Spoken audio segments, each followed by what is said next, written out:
Short Stories. By Arthur Machen. The Great God Pan. How do you find this book? Any thoughts about the book or the author? Any suggestion for improvement? Please take a moment to share your thoughts in a comment. If you like it, share it with your friends who might enjoy it as well. Subscribe to keep in touch. Visit CompleteAudiobooks.com for more quality content.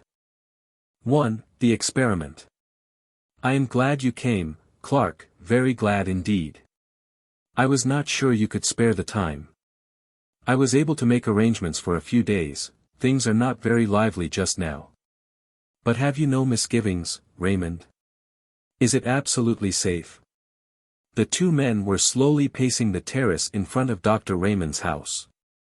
The sun still hung above the western mountain line, but it shone with a dull red glow that cast no shadows, and all the air was quiet. A sweet breath came from the great wood on the hillside above, and with it, at intervals, the soft murmuring call of the wild doves. Below, in the long lovely valley, the river wound in and out between the lonely hills, and, as the sun hovered and vanished into the west, a faint mist, pure white, began to rise from the hills. Dr. Raymond turned sharply to his friend. Safe? Of course it is.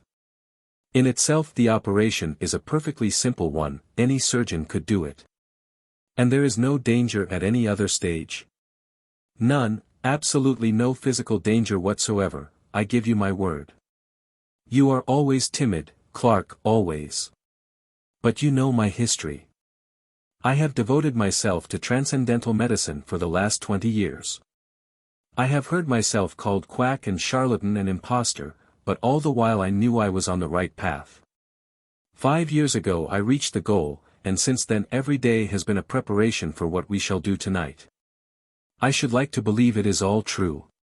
Clarke knit his brows, and looked doubtfully at Dr. Raymond. Are you perfectly sure, Raymond, that your theory is not a phantasmagoria, a splendid vision, certainly, but a mere vision after all? Dr. Raymond stopped in his walk and turned sharply. He was a middle-aged man, gaunt and thin, of a pale yellow complexion, but as he answered Clarke and faced him, there was a flush on his cheek. Look about you, Clarke. You see the mountain and hill following after hill, as wave on wave, you see the woods and orchard, the fields of ripe corn, and the meadows reaching to the reed beds by the river. You see me standing here beside you, and hear my voice. But I tell you that all these things, yes, from that star that has just shone out in the sky to the solid ground beneath our feet, I say that all these are but dreams and shadows, the shadows that hide the real world from our eyes. There is a real world, but it is beyond this glamour and this vision, beyond these, chases in heiress, dreams in a career, beyond them all as beyond a veil. I do not know whether any human being has ever lifted that veil. But I do know, Clarke, that you and I shall see it lifted this very night from before another's eyes. You may think this all strange nonsense, it may be strange, but it is true, and the ancients knew what lifting the veil means. They called it seeing the god Pan. Clarke shivered, the white mist gathering over the river was chilly. It is wonderful indeed, he said. We are standing on the brink of a strange world, Raymond, if what you say is true. I suppose the knife is absolutely necessary. Yes, a slight lesion in the grey matter, that is all. A trifling rearrangement of certain cells, a microscopical alteration that would escape the attention of 99 brain specialists out of 100. I don't want to bother you with shop, Clarke. I might give you a mass of technical detail which would sound very imposing, and would leave you as enlightened as you are now. But I suppose you have read, casually, in out-of-the-way corners of your paper, that immense strides have been made recently in the physiology of the brain. I saw a paragraph the other day about Digby's theory, and Brown-Faber's discoveries. Theories and discoveries. Where they are standing now, I stood 15 years ago, and I need not tell you that I have not been standing still for the last 15 years. It will be enough if I say that 5 years ago I made the discovery that I alluded to when I said that 10 years ago I reached the goal. After years of labor, after years of toiling and groping in the dark, after days and nights of disappointments and sometimes of despair, in which I used now and then to tremble and grow cold with the thought that perhaps there were others seeking for what I sought, at last, after so long, a pang of sudden joy thrilled my soul, and I knew the long journey was at an end. By what seemed then and still seems a chance, the suggestion of a moment's idle thought followed up upon familiar lines and paths that I had tracked 100 times already, the great truth burst upon me, and I saw, mapped out in lines of sight, a whole world, a sphere unknown. Continents and islands, and great oceans in which no ship has sailed, to my belief, since a man first lifted up his eyes and beheld the sun, and the stars of heaven, and the quiet earth beneath. You will think this all high-flown language, Clarke, but it is hard to be literal. And yet, I do not know whether what I am hinting at cannot be set forth in plain and lonely terms. For instance, this world of ours is pretty well girded now with the telegraph wires and cables. Thought, with something less than the speed of thought, flashes from sunrise to sunset, from north to south, across the floods and the desert places.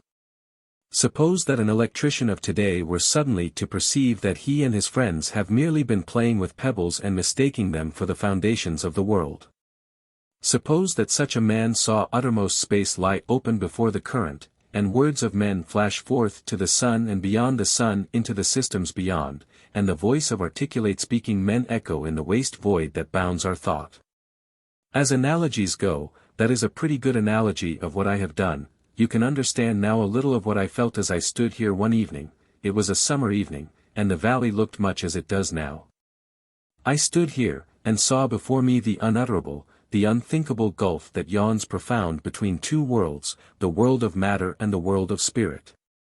I saw the great empty deep stretched dim before me, and in that instant a bridge of light leapt from the earth to the unknown shore, and the abyss was spanned. You may look in Brown Faber's book, if you like, and you will find that to the present day men of science are unable to account for the presence, or to specify the functions of a certain group of nerve cells in the brain. That group is, as it were, land to let, a mere waste place for fanciful theories.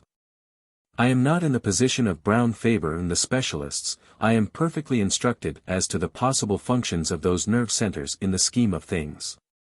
With a touch I can bring them into play, with a touch, I say, I can set free the current, with a touch I can complete the communication between this world of sense and, we shall be able to finish the sentence later on.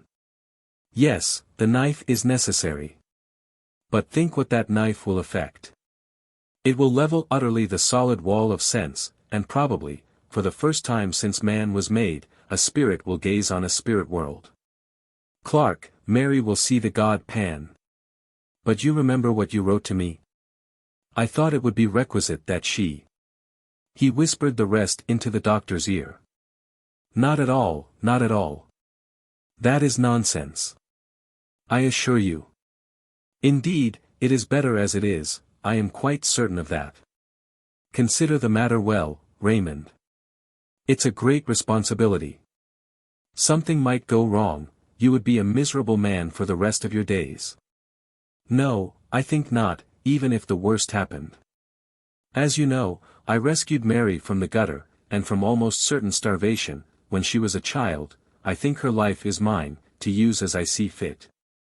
Come, it's getting late, we had better go in. Dar. Raymond led the way into the house, through the hall, and down a long dark passage. He took a key from his pocket and opened a heavy door, and motioned Clarke into his laboratory. It had once been a billiard room, and was lighted by a glass dome in the center of the ceiling, whence there still shone a sad grey light on the figure of the doctor as he lit a lamp with a heavy shade and placed it on a table in the middle of the room. Clarke looked about him. Scarcely a foot of wall remained bare. There were shelves all around laden with bottles and phials of all shapes and colors, and at one end stood a little Chippendale bookcase. Raymond pointed to this. You see that parchment Oswald Crollius? He was one of the first to show me the way, though I don't think he ever found it himself. That is a strange saying of his, in every grain of wheat there lies hidden the soul of a star. There was not much furniture in the laboratory. The table in the center, a stone slab with a drain in one corner, the two armchairs on which Raymond and Clarke were sitting, that was all, except an odd-looking chair at the furthest end of the room. Clarke looked at it, and raised his eyebrows. "Yes, that is the chair," said Raymond. "We may as well place it in position." He got up and wheeled the chair to the light, and began raising and lowering it, letting down the seat, setting the back at various angles, and adjusting the footrest. It looked comfortable enough, and Clarke passed his hand over the soft green velvet, as the doctor manipulated the levers. "Now, Clarke, make yourself quite comfortable. I have a couple hours' work before me. I was obliged to leave certain matters to the last." Raymond went to the stone slab, and Clarke watched him drearily as he bent over a row of files and lit the flame under the crucible. The doctor had a small hand lamp, shaded as the larger one, on a ledge above his apparatus, and Clarke, who sat in the shadows, looked down at the great shadowy room, wondering at the bizarre effects of brilliant light and undefined darkness contrasting with one another. Soon he became conscious of an odd odor, at first the merest suggestion of odor, in the room, and as it grew more decided he felt surprised that he was not reminded of the chemist's shop or the surgery. Clarke found himself idly endeavoring to analyze the sensation, and half-conscious, he began to think of a day, 15 years ago, that he had spent roaming through the woods and meadows near his own home. It was a burning day at the beginning of August, the heat had dimmed the outlines of all things and all distances with a faint mist, and people who observed the thermometer spoke of an abnormal register, of a temperature that was almost tropical. Strangely, that wonderful hot day of the 50s rose up again in Clarke's imagination. The sense of dazzling all-pervading sunlight seemed to blot out the shadows and the lights of the laboratory, and he felt again the heated air beating in gusts about his face, saw the shimmer rising from the turf, and heard the myriad murmur of the summer. "I hope the smell doesn't annoy you, Clarke, there's nothing unwholesome about it. It may make you a bit sleepy, that's all." Clarke heard the words quite distinctly, and knew that Raymond was speaking to him, but for the life of him he could not rouse himself from his lethargy. He could only think of the lonely walk he had taken 15 years ago. It was his last look at the fields and woods he had known since he was a child, and now it all stood out in brilliant light, as a picture, before him. Above all there came to his nostrils the scent of summer, the smell of flowers mingled, and the odor of the woods, of cool shaded places, deep in the green depths, drawn forth by the sun's heat. And the scent of the good earth, lying as it were with arms stretched forth, and smiling lips, overpowered all. His fancies made him wander, as he had wandered long ago, from the fields into the wood, tracking a little path between the shining undergrowth of beech trees. And the trickle of water dropping from the limestone rock sounded as a clear melody in the dream. Thoughts began to go astray and to mingle with other thoughts. The beech alley was transformed to a path between ilex trees, and here and there a vine climbed from bough to bough, and sent up waving tendrils and drooped with purple grapes. And the sparse grey-green leaves of a wild olive tree stood out against the dark shadows of the ilex. Clarke, in the deep folds of dream, was conscious that the path from his father's house had led him into an undiscovered country, and he was wondering at the strangeness of it all, when suddenly, in place of the hum and murmur of the summer, an infinite silence seemed to fall on all things, and the wood was hushed, and for a moment in time he stood face to face there with a presence, that was neither man nor beast, neither the living nor the dead, but all things mingled. The form of all things but devoid of all form. And in that moment, the sacrament of body and soul was dissolved, and a voice seemed to cry, "Let us go hence," and then the darkness of darkness beyond the stars, the darkness of everlasting. When Clarke woke up with a start he saw Raymond pouring a few drops of some oily fluid into a green phial, which he stoppered tightly. "You have been dozing," he said, "the journey must have tired you out. It is done now. I am going to fetch Mary. I shall be back in 10 minutes. Clarke lay back in his chair and wondered. It seemed as if he had but passed from one dream into another. He half expected to see the walls of the laboratory melt and disappear, and to awake in London, shuddering at his own sleeping fancies. But at last the door opened, and the doctor returned, and behind him came a girl of about 17, dressed all in white. She was so beautiful that Clarke did not wonder at what the doctor had written to him. She was blushing now over face and neck and arms, but Raymond seemed unmoved. "Mary," he said, "the time has come. You are quite free. Are you willing to trust yourself to me entirely?" "Yes, dear." "Do you hear that, Clarke? You are my witness. Here is the chair, Mary. It is quite easy. Just sit in it and lean back. Are you ready?" "Yes, dear, quite ready. Give me a kiss before you begin." The doctor stooped and kissed her mouth, kindly enough. "Now shut your eyes," he said. The girl closed her eyelids, as if she were tired, and longed for sleep, and Raymond placed the green phial to her nostrils. Her face grew white, whiter than her dress. She struggled faintly, and then with the feeling of submission strong within her, crossed her arms upon her breast as a little child about to say her prayers. The bright light of the lamp fell full upon her, and Clarke watched changes fleeting over her face as the changes of the hills when the summer clouds float across the sun. And then she lay all white and still, and the doctor turned up one of her eyelids. She was quite unconscious. Raymond pressed hard on one of the levers and the chair instantly sank back. Clarke saw him cutting away a circle, like a tonsure, from her hair, and the lamp was moved nearer. Raymond took a small glittering instrument from a little case, and Clarke turned away shudderingly. When he looked again, the doctor was binding up the wound he had made. "She will awake in 5 minutes. Raymond was still perfectly cool. "There is nothing more to be done, we can only wait." The minutes passed slowly. They could hear a slow, heavy, ticking. There was an old clock in the passage. Clarke felt sick and faint, his knees shook beneath him, he could hardly stand. Suddenly, as they watched, they heard a long-drawn sigh, and suddenly did the color that had vanished return to the girl's cheeks, and suddenly her eyes opened. Clarke quailed before them. They shone with an awful light, looking far away, and a great wonder fell upon her face, and her hands stretched out as if to touch what was invisible, but in an instant the wonder faded, and gave place to the most awful terror. The muscles of her face were hideously convulsed, she shook from head to foot, the soul seemed struggling and shuddering within the house of flesh.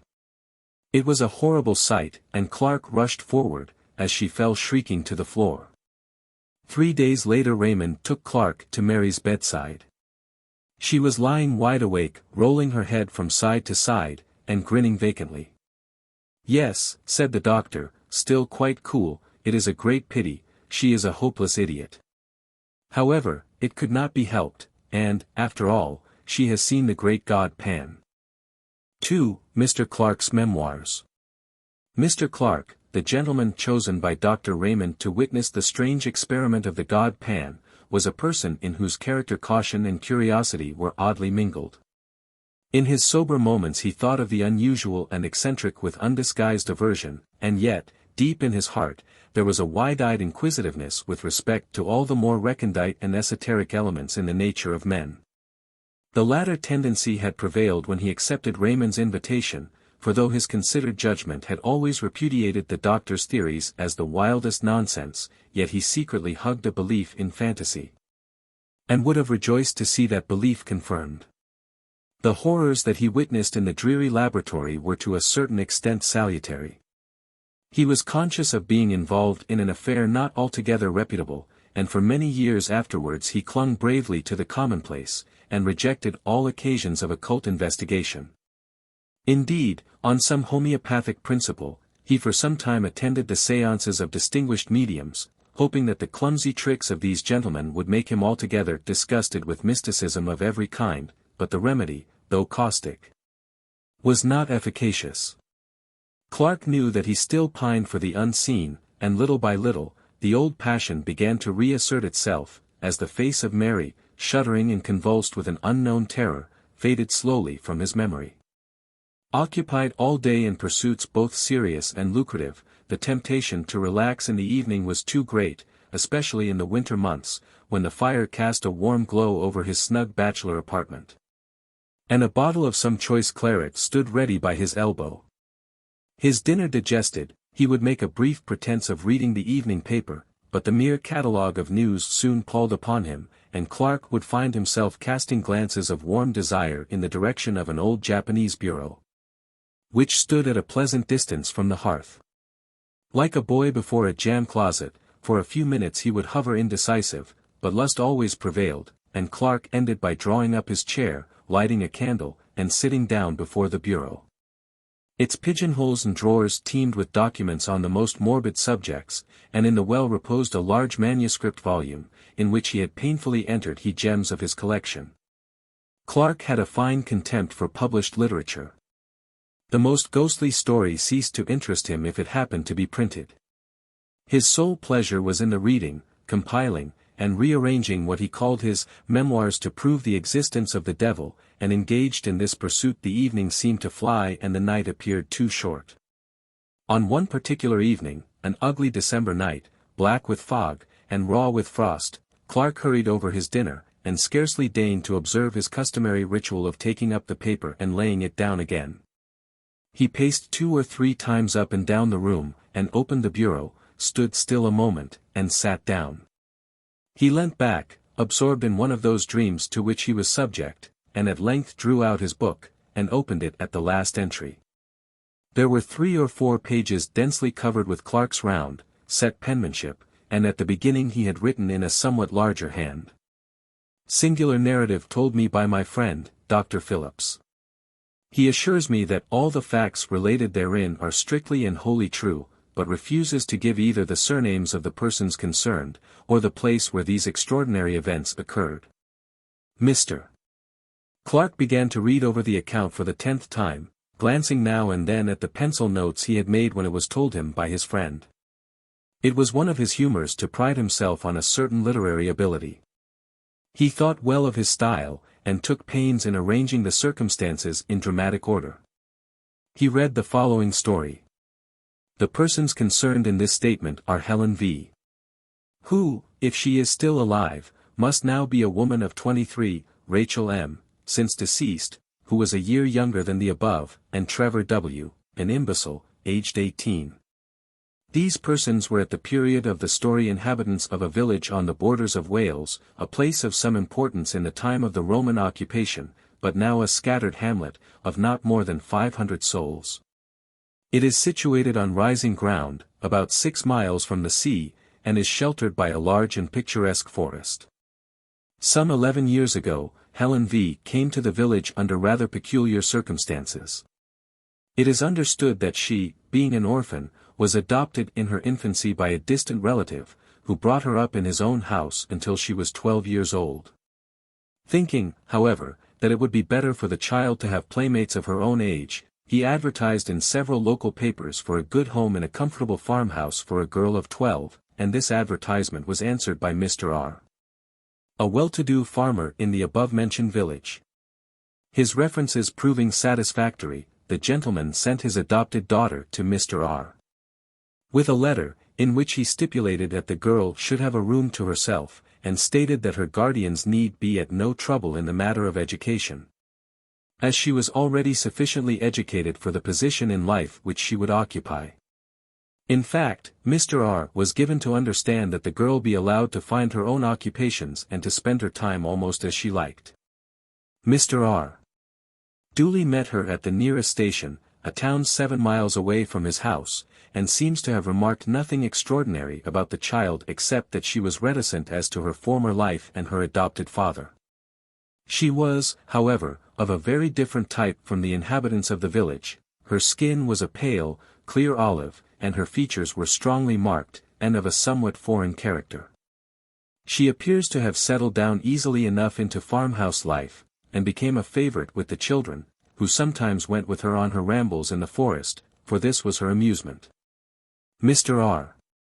states that he has known her to go out by herself directly after their early breakfast, and not return till after dusk, and that, feeling uneasy at a young girl being out alone for so many hours, he communicated with her adopted father, who replied in a brief note that Helen must do as she chose. In the winter, when the forest paths are impassable, she spent most of her time in her bedroom, where she slept alone, according to the instructions of her relative. It was on one of these expeditions to the forest that the first of the singular incidents with which this girl is connected occurred, the date being about a year after her arrival at the village. The preceding winter had been remarkably severe, the snow drifting to a great depth, and the frost continuing for an unexampled period, and the summer following was as noteworthy for its extreme heat. On one of the very hottest days in this summer, Helen V. left the farmhouse for one of her long rambles in the forest, taking with her, as usual, some bread and meat for lunch. She was seen by some men in the fields making for the old Roman road, a green causeway which traverses the highest part of the wood, and they were astonished to observe that the girl had taken off her hat, though the heat of the sun was already tropical. As it happened, a laborer, Joseph W., by name, was working in the forest near the Roman road, and at 12 o'clock his little son, Trevor, brought the man his dinner of bread and cheese. After the meal, the boy, who was about 7 years old at the time, left his father at work, and, as he said, went to look for flowers in the wood, and the man, who could hear him shouting with delight at his discoveries, felt no uneasiness. Suddenly, however, he was horrified at hearing the most dreadful screams, evidently the result of great terror, proceeding from the direction in which his son had gone, and he hastily threw down his tools and ran to see what had happened. Tracing his path by the sound, he met the little boy, who was running headlong, and was evidently terribly frightened, and on questioning him the man elicited that after picking a posy of flowers he felt tired, and lay down on the grass and fell asleep. He was suddenly awakened, as he stated, by a peculiar noise, a sort of singing he called it, and on peeping through the branches he saw Helen V. playing on the grass with a strange naked man, who he seemed unable to describe more fully. He said he felt dreadfully frightened and ran away crying for his father. Joseph W. proceeded in the direction indicated by his son, and found Helen V. sitting on the grass in the middle of a glade or open space left by charcoal burners. He angrily charged her with frightening his little boy, but she entirely denied the accusation and laughed at the child's story of a strange man, to which he himself did not attach much credence. Joseph W. came to the conclusion that the boy had woke up with a sudden fright, as children sometimes do, but Trevor persisted in his story, and continued in such evident distress that at last his father took him home, hoping that his mother would be able to soothe him. For many weeks, however, the boy gave his parents much anxiety. He became nervous and strange in his manner, refusing to leave the cottage by himself and constantly alarming the household by waking in the night with cries of, "The man in the wood! Father! Father!" In course of time, however, the impression seemed to have worn off, and about 3 months later he accompanied his father to the home of a gentleman in the neighborhood, for whom Joseph W. occasionally did work. The man was shown into the study, and the little boy was left sitting in the hall, and a few minutes later, while the gentleman was giving W. his instructions, they were both horrified by a piercing shriek and the sound of a fall, and rushing out they found the child lying senseless on the floor, his face contorted with terror. The doctor was immediately summoned, and after some examination he pronounced the child to be suffering from a kind of fit, apparently produced by a sudden shock. The boy was taken to one of the bedrooms, and after some time recovered consciousness, but only to pass into a condition described by the medical man as one of violent hysteria. The doctor exhibited a strong sedative, and in the course of 2 hours pronounced him fit to walk home, but in passing through the hall the paroxysms of fright returned and with additional violence. The father perceived that the child was pointing at some object, and heard the old cry, "The man in the wood," and looking in the direction indicated saw a stone head of grotesque appearance, which had been built into the wall above one of the doors. It seems the owner of the house had recently made alterations in his premises, and on digging the foundations for some offices, the men had found a curious head, evidently of the Roman period, which had been placed in the manner described. The head is pronounced by the most experienced archaeologists of the district to be that of a faun or satyr. Dr. Phillips tells me that he has seen the head in question, and assures me that he has never received such a vivid presentment of intense evil. From whatever cause arising, this second shock seemed too severe for the boy Trevor, and at the present date he suffers from a weakness of intellect, which gives but little promise of amending. The matter caused a good deal of sensation at the time, and the girl Helen was closely questioned by Mr. R., but to no purpose, she steadfastly denying that she had frightened or in any way molested Trevor. The second event with which this girl's name is connected took place about 6 years ago, and is of a still more extraordinary character. At the beginning of the summer of 1882, Helen contracted a friendship of a peculiarly intimate character with Rachel M., the daughter of a prosperous farmer in the neighborhood. This girl, who was a year younger than Helen, was considered by most people to be the prettier of the two, though Helen's features had to a great extent softened as she became older. The two girls, who were together on every available opportunity, presented a singular contrast, the one with her clear, olive skin and almost Italian appearance, and the other of the proverbial red and white of our rural districts. It must be stated that the payments made to Mr. R. for the maintenance of Helen were known in the village for their excessive liberality, and the impression was general that she would one day inherit a large sum of money from her relative. The parents of Rachel were therefore not averse from their daughter's friendship with the girl, and even encouraged the intimacy, though they now bitterly regret having done so. Helen still retained her extraordinary fondness for the forest, and on several occasions Rachel accompanied her, the two friends setting out early in the morning, and remaining in the wood until dusk. Once or twice after these excursions Mrs. M. thought her daughter's manner rather peculiar. She seemed languid and dreamy, and as it has been expressed, different from herself, but these peculiarities seem to have been thought too trifling for remark. One evening, however, after Rachel had come home, her mother heard a noise which sounded like suppressed weeping in the girl's room, and on going in found her lying, half undressed, upon the bed, evidently in the greatest distress. As soon as she saw her mother, she exclaimed, "Ah, mother, mother, why did you let me go to the forest with Helen?" Mrs. M. was astonished at so strange a question, and proceeded to make inquiries. Rachel told her a wild story. She said. Clarke closed the book with a snap, and turned his chair towards the fire. When his friend sat one evening in that very chair, and told his story, Clarke had interrupted him at a point a little subsequent to this, had cut short his words in a paroxysm of horror. "My God!" he had exclaimed, think what you are saying. It is too incredible, too monstrous. Such things can never be in this quiet world, where men and women live and die, and struggle, and conquer, or maybe fail, and fall down under sorrow, and grieve and suffer strange fortunes for many a year. But not this, Phillips, not such things as this. There must be some explanation, some way out of the terror. Why, man, if such a case were possible, our earth would be a nightmare. But Phillips had told his story to the end, concluding.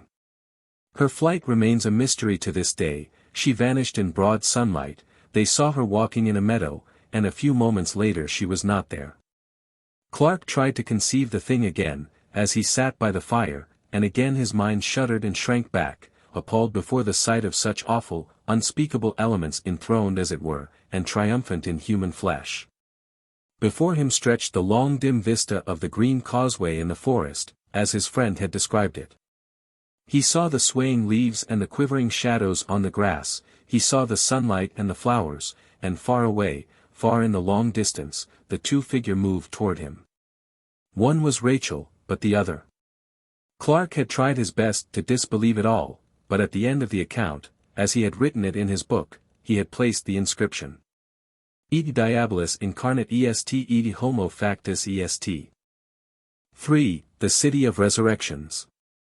Herbert. Good God! Is it possible? Yes, my name's Herbert. I think I know your face, too, but I don't remember your name. My memory is very queer. Don't you recollect Villiers of Wadham? So it is, so it is. I beg your pardon, Villiers, I didn't think I was begging of an old college friend. Good night. My dear fellow, this haste is unnecessary. My rooms are close by, but we won't go there just yet. Suppose we walk up Shaftesbury Avenue a little way. But how in heaven's name have you come to this pass, Herbert? It's a long story, Villiers, and a strange one too, but you can hear it if you like. Come on, then. Take my arm, you don't seem very strong. The ill-assorted pair moved slowly up Rupert Street, the one in dirty, evil-looking rags, and the other attired in the regulation uniform of a man about town, trim, glossy, and eminently well-to-do. Villiers had emerged from his restaurant after an excellent dinner of many courses, assisted by an ingratiating little flask of Chianti, and, in that frame of mind which was with him almost chronic, had delayed a moment by the door. Peering round in the dimly lighted street in search of those mysterious incidents and persons with which the streets of London teem in every quarter and every hour. Villiers prided himself as a practised explorer of such obscure mazes and byways of London life, and in this unprofitable pursuit he displayed an assiduity which was worthy of more serious employment. Thus he stood by the lamp-post surveying the passers-by with undisguised curiosity, and with that gravity known only to the systematic diner, had just enunciated in his mind the formula, London has been called the city of encounters. It is more than that, it is the city of resurrections, when these reflections were suddenly interrupted by a piteous whine at his elbow, and a deplorable appeal for alms. He looked around in some irritation, and with a sudden shock found himself confronted with the embodied proof of his somewhat stilted fancies. There, close beside him, his face altered and disfigured by poverty and disgrace, his body barely covered by greasy ill-fitting rags, stood his old friend Charles Herbert, who had matriculated on the same day as himself, with whom he had been merry and wise for 12 revolving terms. Different occupations and varying interests had interrupted the friendship, and it was 6 years since Villiers had seen Herbert. And now he looked upon this wreck of a man with grief and dismay, mingled with a certain inquisitiveness as to what dreary chain of circumstances had dragged him down to such a doleful pass. Villiers felt together with compassion all the relish of the amateur in mysteries, and congratulated himself on his leisurely speculations outside the restaurant. They walked on in silence for some time, and more than one passer-by stared in astonishment at the unaccustomed spectacle of a well-dressed man with an unmistakable beggar hanging on to his arm, and, observing this, Villiers led the way to an obscure street in Soho. Here he repeated his question. "How on earth has it happened, Herbert?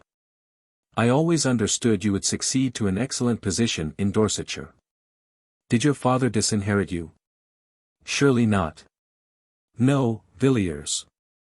I came into all the property at my poor father's death. He died a year after I left Oxford. He was a very good father to me, and I mourned his death sincerely enough. But you know what young men are. A few months later I came up to town and went a good deal into society. Of course I had excellent introductions, and I managed to enjoy myself very much in a harmless sort of way. I played a little, certainly, but never for heavy stakes, and the few bets I made on races brought me in money, only a few pounds, you know, but enough to pay for cigars and such petty pleasures. It was in my second season that the tide turned. Of course you have heard of my marriage?" "No, I never heard anything about it." "Yes, I married, Villiers. I met a girl of the most wonderful and most strange beauty, at the house of some people whom I knew. I cannot tell you her age. I never knew it, but, so far as I can guess, I should think she must have been about 19 when I made her acquaintance. My friends had come to know her at Florence. She told them she was an orphan, the child of an English father and an Italian mother, and she charmed them as she charmed me. The first time I saw her was at an evening party. I was standing by the door talking to a friend, when suddenly above the hum and babble of conversation I heard a voice which seemed to thrill to my heart. She was singing an Italian song. I was introduced to her that evening, and in 3 months I married Helen. Villiers, that woman, if I can call her woman, corrupted my soul. The night of the wedding I found myself sitting in her bedroom in the hotel, listening to her talk. She was sitting up in bed, and I listened to her as she spoke in her beautiful voice, spoke of things which even now I would not dare whisper in the blackest night, though I stood in the midst of a wilderness. You, Villiers, you may think you know life, and London, and what goes on day and night in this dreadful city. For all I can say, you may have heard the talk of the vilest, but I tell you, you can have no conception of what I know. Not in your most fantastic, hideous dreams can you have imaged forth the faintest shadow of what I have heard, and seen. Yes, seen. I have seen the incredible, such horrors that even I myself sometimes stop in the middle of the street and ask whether it is possible for a man to behold such things and live. In a year, Villiers, I was a ruined man, in body and soul, in body and soul. But your property, Herbert? You had land in Dorset. I sold it all, the fields and woods, the dear old house, everything. And the money? She took it all from me. And then left you? Yes, she disappeared one night. I don't know where she went, but I am sure if I saw her again it would kill me. The rest of my story is of no interest, sordid misery, that is all. You may think, Villiers, that I have exaggerated and talked for effect, but I have not told you half. I could tell you certain things which would convince you, but you would never know a happy day again. You would pass the rest of your life, as I pass mine, a haunted man, a man who has seen hell. Villiers took the unfortunate man to his rooms, and gave him a meal. Herbert could eat little, and scarcely touched the glass of wine set before him. He sat moody and silent by the fire, and seemed relieved when Villiers sent him away with a small present of money. By the way, Herbert, said Villiers, as they parted at the door, what was your wife's name? You said Helen, I think. Helen what?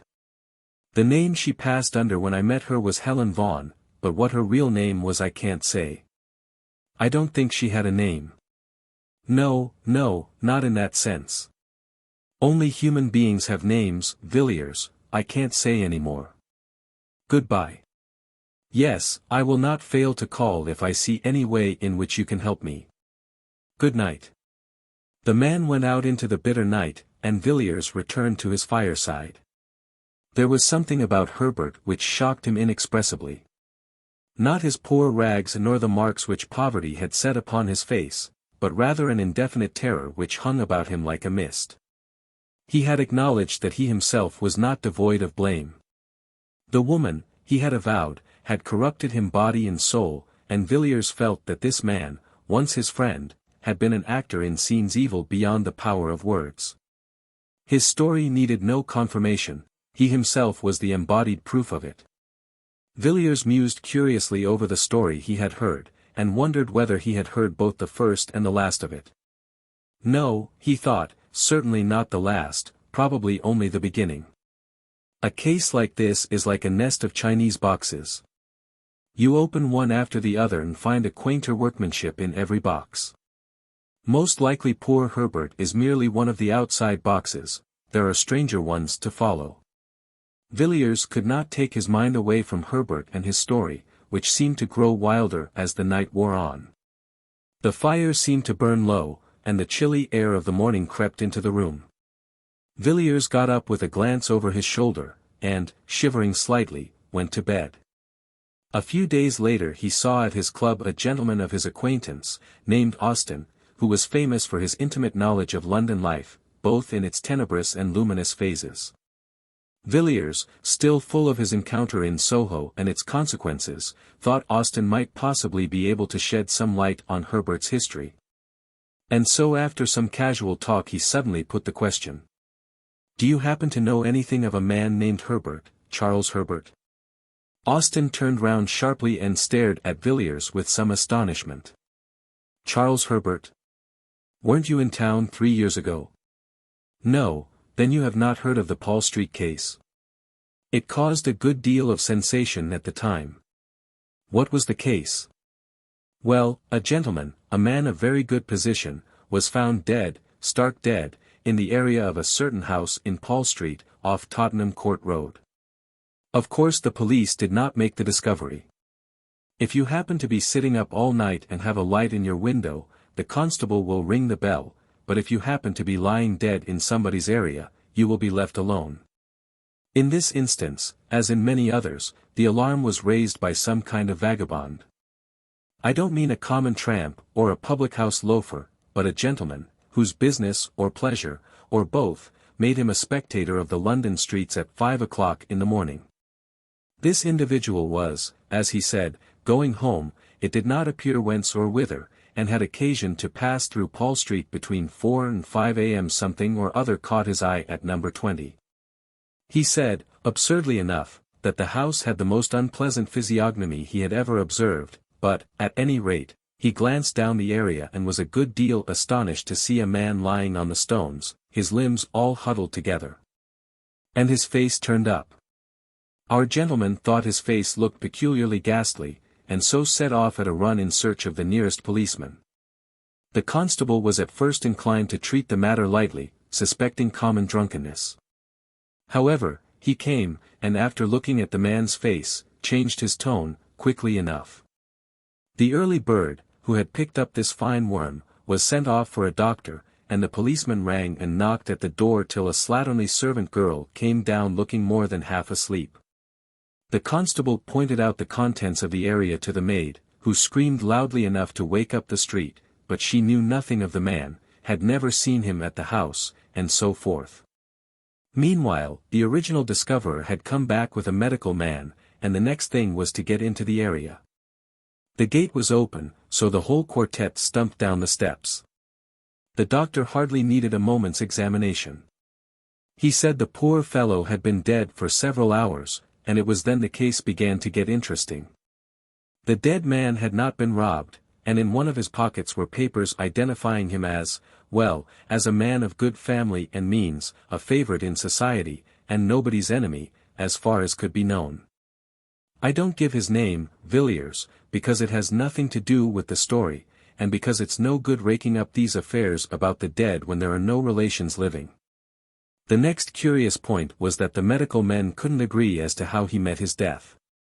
There were some slight bruises on his shoulders, but they were so slight that it looked as if he had been pushed roughly out of the kitchen door, and not thrown over the railings from the street or even dragged down the steps.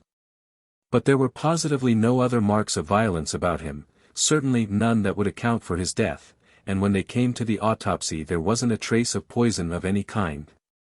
Of course the police wanted to know all about the people at number 20, and here again, so I have heard from private sources, one or two other very curious points came out. It appears that the occupants of the house were a Mr. and Mrs. Charles Herbert. He was said to be a landed proprietor, though it struck most people that Paul Street was not exactly the place to look for country gentry. As for Mrs. Herbert, nobody seemed to know who or what she was, and, between ourselves, I fancy the divers after her history found themselves in rather strange waters. Of course they both denied knowing anything about the deceased, and in default of any evidence against them they were discharged. But some very odd things came out about them. Though it was between 5 and 6 in the morning when the dead man was removed, a large crowd had collected, and several of the neighbors ran to see what was going on. They were pretty free with their comments, by all accounts, and from these it appeared that number 20 was in very bad odor in Paul Street. The detectives tried to trace down these rumors to some solid foundation of fact, but could not get hold of anything. People shook their heads and raised their eyebrows and thought the Herberts rather queer, would rather not be seen going into their house, and so on, but there was nothing tangible. The authorities were morally certain the man met his death in some way or another in the house and was thrown out by the kitchen door, but they couldn't prove it, and the absence of any indications of violence or poisoning left them helpless. An odd case, wasn't it? But curiously enough, there's something more that I haven't told you. I happen to know one of the doctors who was consulted as to the cause of death, and some time after the inquest I met him, and asked him about it. "Do you really mean to tell me," I said, "that you were baffled by the case, that you actually don't know what the man died of?" "Pardon me," he replied, "I know perfectly well what caused death. Blank died of fright, of sheer, awful terror. I never saw features so hideously contorted in the entire course of my practice, and I have seen the faces of a whole host of dead." The doctor was usually a cool customer enough, and a certain vehemence in his manner struck me, but I couldn't get anything more out of him. I suppose the Treasury didn't see their way to prosecuting the Herberts for frightening a man to death. At any rate, nothing was done, and the case dropped out of men's minds. Do you happen to know anything of Herbert? Well, replied Villiers, he was an old college friend of mine. You don't say so. Have you ever seen his wife? No, I haven't. I have lost sight of Herbert for many years. It's queer, isn't it, parting with a man at the college gate or at Paddington, seeing nothing of him for years, and then finding him pop up his head in such an odd place. But I should like to have seen Mrs. Herbert. People said extraordinary things about her. What sort of things? Well, I hardly know how to tell you. Everyone who saw her at the police court said she was at once the most beautiful woman and the most repulsive they had ever set eyes on. I have spoken to a man who saw her, and I assure you he positively shuddered as he tried to describe the woman, but he couldn't tell why. She seems to have been a sort of enigma. And I expect if that one dead man could have told tales, he would have told some uncommonly queer ones. And there you are again in another puzzle. What could a respectable country gentleman like Mr. Blank, we'll call him that if you don't mind, want in such a very queer house as number 20? It's altogether a very odd case, isn't it? It is indeed, Austin, an extraordinary case. I didn't think, when I asked you about my old friend, I should strike on such strange metal. Well, I must be off, good day. Villiers went away, thinking of his own conceit of the Chinese boxes. Here was quaint workmanship indeed. 4. The discovery in Paul Street. A few months after Villiers' meeting with Herbert, Mr. Clarke was sitting, as usual, by his after-dinner hearth, resolutely guarding his fancies from wandering in the direction of the bureau. For more than a week he had succeeded in keeping away from the Memoirs, and he cherished hopes of a complete self-reformation. But, in spite of his endeavors, he could not hush the wonder and the strange curiosity that the last case he had written down had excited within him. He had put the case, or rather the outline of it, conjecturally to a scientific friend, who shook his head, and thought Clarke getting queer, and on this particular evening Clarke was making an effort to rationalize the story. When a sudden knock at the door roused him from his meditations. Mr. Villiers to see you, sir. Dear me, Villiers, it is very kind of you to look me up. I have not seen you for many months, I should think nearly a year. Come in, come in. And how are you, Villiers? Want any advice about investments? No, thanks, I fancy everything I have in that way is pretty safe. No, Clarke, I have really come to consult you about a rather curious matter that has been brought under my notice of late. I am afraid you will think it all rather absurd when I tell my tale. I sometimes think so myself, and that's just what I made up my mind to come to you, as I know you're a practical man. Mr. Villiers was ignorant of the Memoirs to prove the existence of the devil. Well, Villiers, I shall be happy to give you my advice, to the best of my ability. What is the nature of the case? It's an extraordinary thing altogether. You know my ways. I always keep my eyes open in the streets, and in my time I have chanced upon some queer customers, and queer cases too, but this, I think, beats all. I was coming out of a restaurant one nasty winter night about 3 months ago. I had had a capital dinner and a good bottle of Chianti, and I stood for a moment on the pavement, thinking what a mystery there is about London streets and the companies that pass along them. A bottle of red wine encourages these fancies, Clarke, and I dare say I should have thought a page of small type, but I was cut short by a beggar who had come behind me, and was making the usual appeals. Of course I looked round, and this beggar turned out to be what was left of an old friend of mine, a man named Herbert. I asked him how he had come to such a wretched pass, and he told me. We walked up and down one of those long and dark Soho streets, and there I listened to his story. He said he had married a beautiful girl, some years younger than himself, and, as he put it, she had corrupted him body and soul. He wouldn't go into details, he said he dare not, that what he had seen and heard haunted him by night and day, and when I looked in his face I knew he was speaking the truth. There was something about the man that made me shiver. I don't know why, but it was there. I gave him a little money and sent him away, and I assure you that when he was gone I gasped for breath. His presence seemed to chill one's blood. Isn't this all just a little fanciful, Villiers? I suppose the poor fellow had made an imprudent marriage, and, in plain English, gone to the bad. Well, listen to this. Villiers told Clarke the story he had heard from Austen.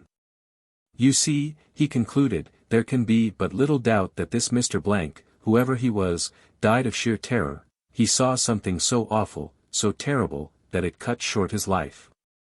And what he saw, he most certainly saw in that house, which, somehow or other, had got a bad name in the neighborhood.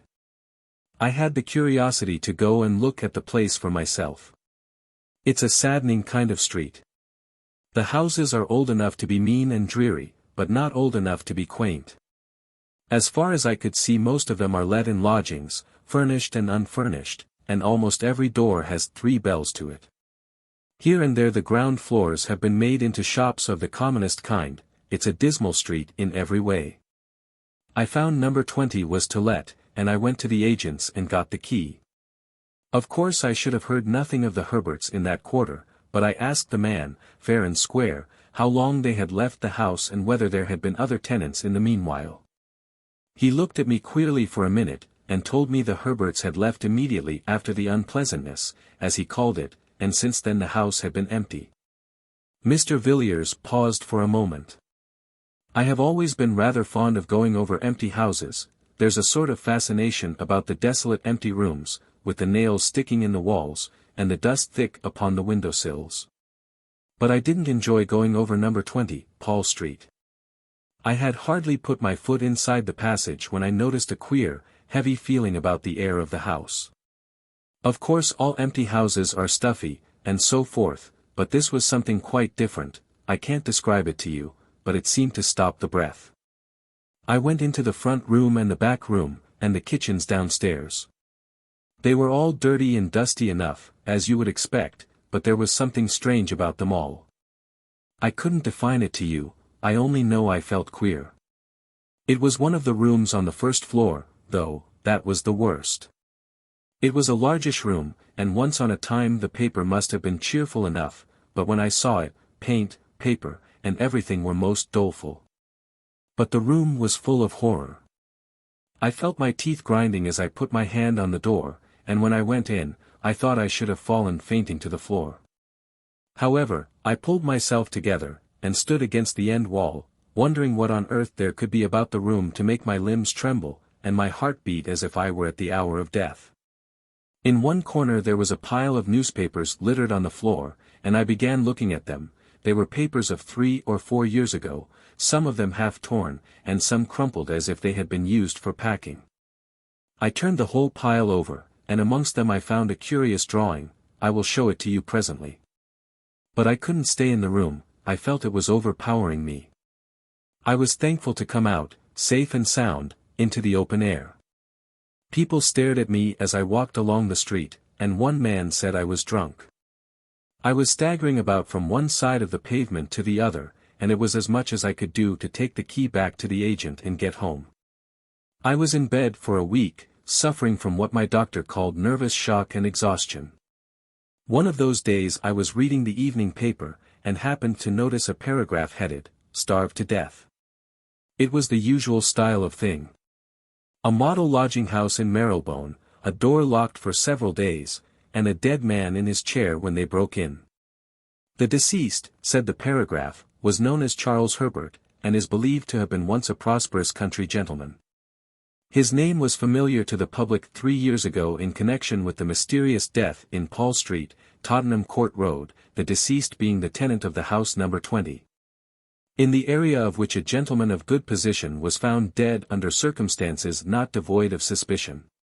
A tragic ending, wasn't it? But after all, if what he told me were true, which I am sure it was, the man's life was all a tragedy, and a tragedy of a stranger sort than they put on the boards. And that is the story, is it? Said Clarke musingly. Yes, that is the story. Well, really, Villiers, I scarcely know what to say about it. There are, no doubt, circumstances in the case which seem peculiar, the finding of the dead man in the area of Herbert's house, for instance, and the extraordinary opinion of the physician as to the cause of death. But, after all, it is conceivable that the facts may be explained in a straightforward manner. As to your own sensations, when you went to see the house, would suggest that they were due to a vivid imagination. You must have been brooding, in a semi-conscious way, over what you had heard. I don't exactly see what more can be said or done in the matter. You evidently think there is a mystery of some kind, but Herbert is dead. Where then do you propose to look? I propose to look for the woman whom he married. She is the mystery.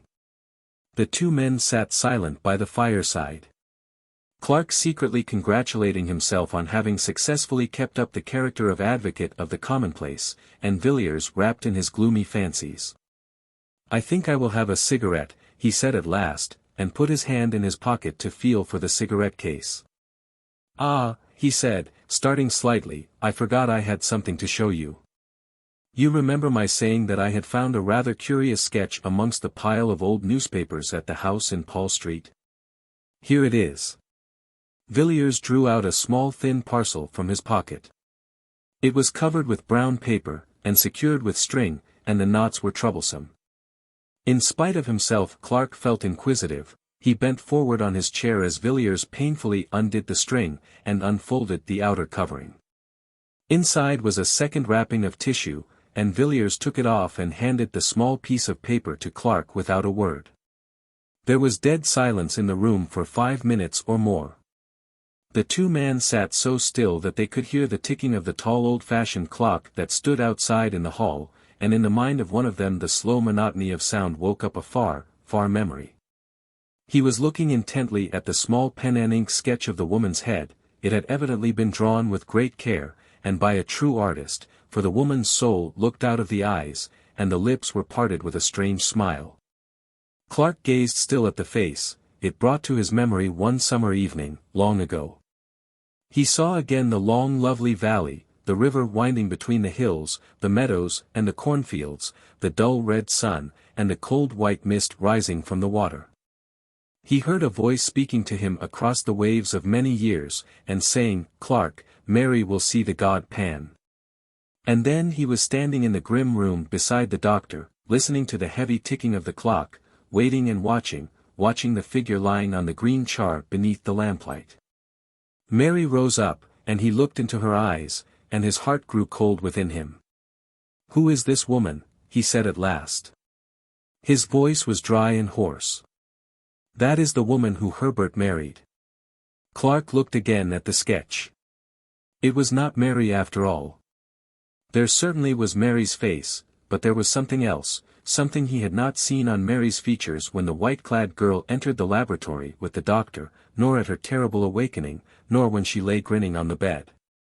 Whatever it was, the glance that came from those eyes, the smile on the full lips, or the expression of the whole face, Clarke shuddered before it at his inmost soul, and thought, unconsciously, of Dr.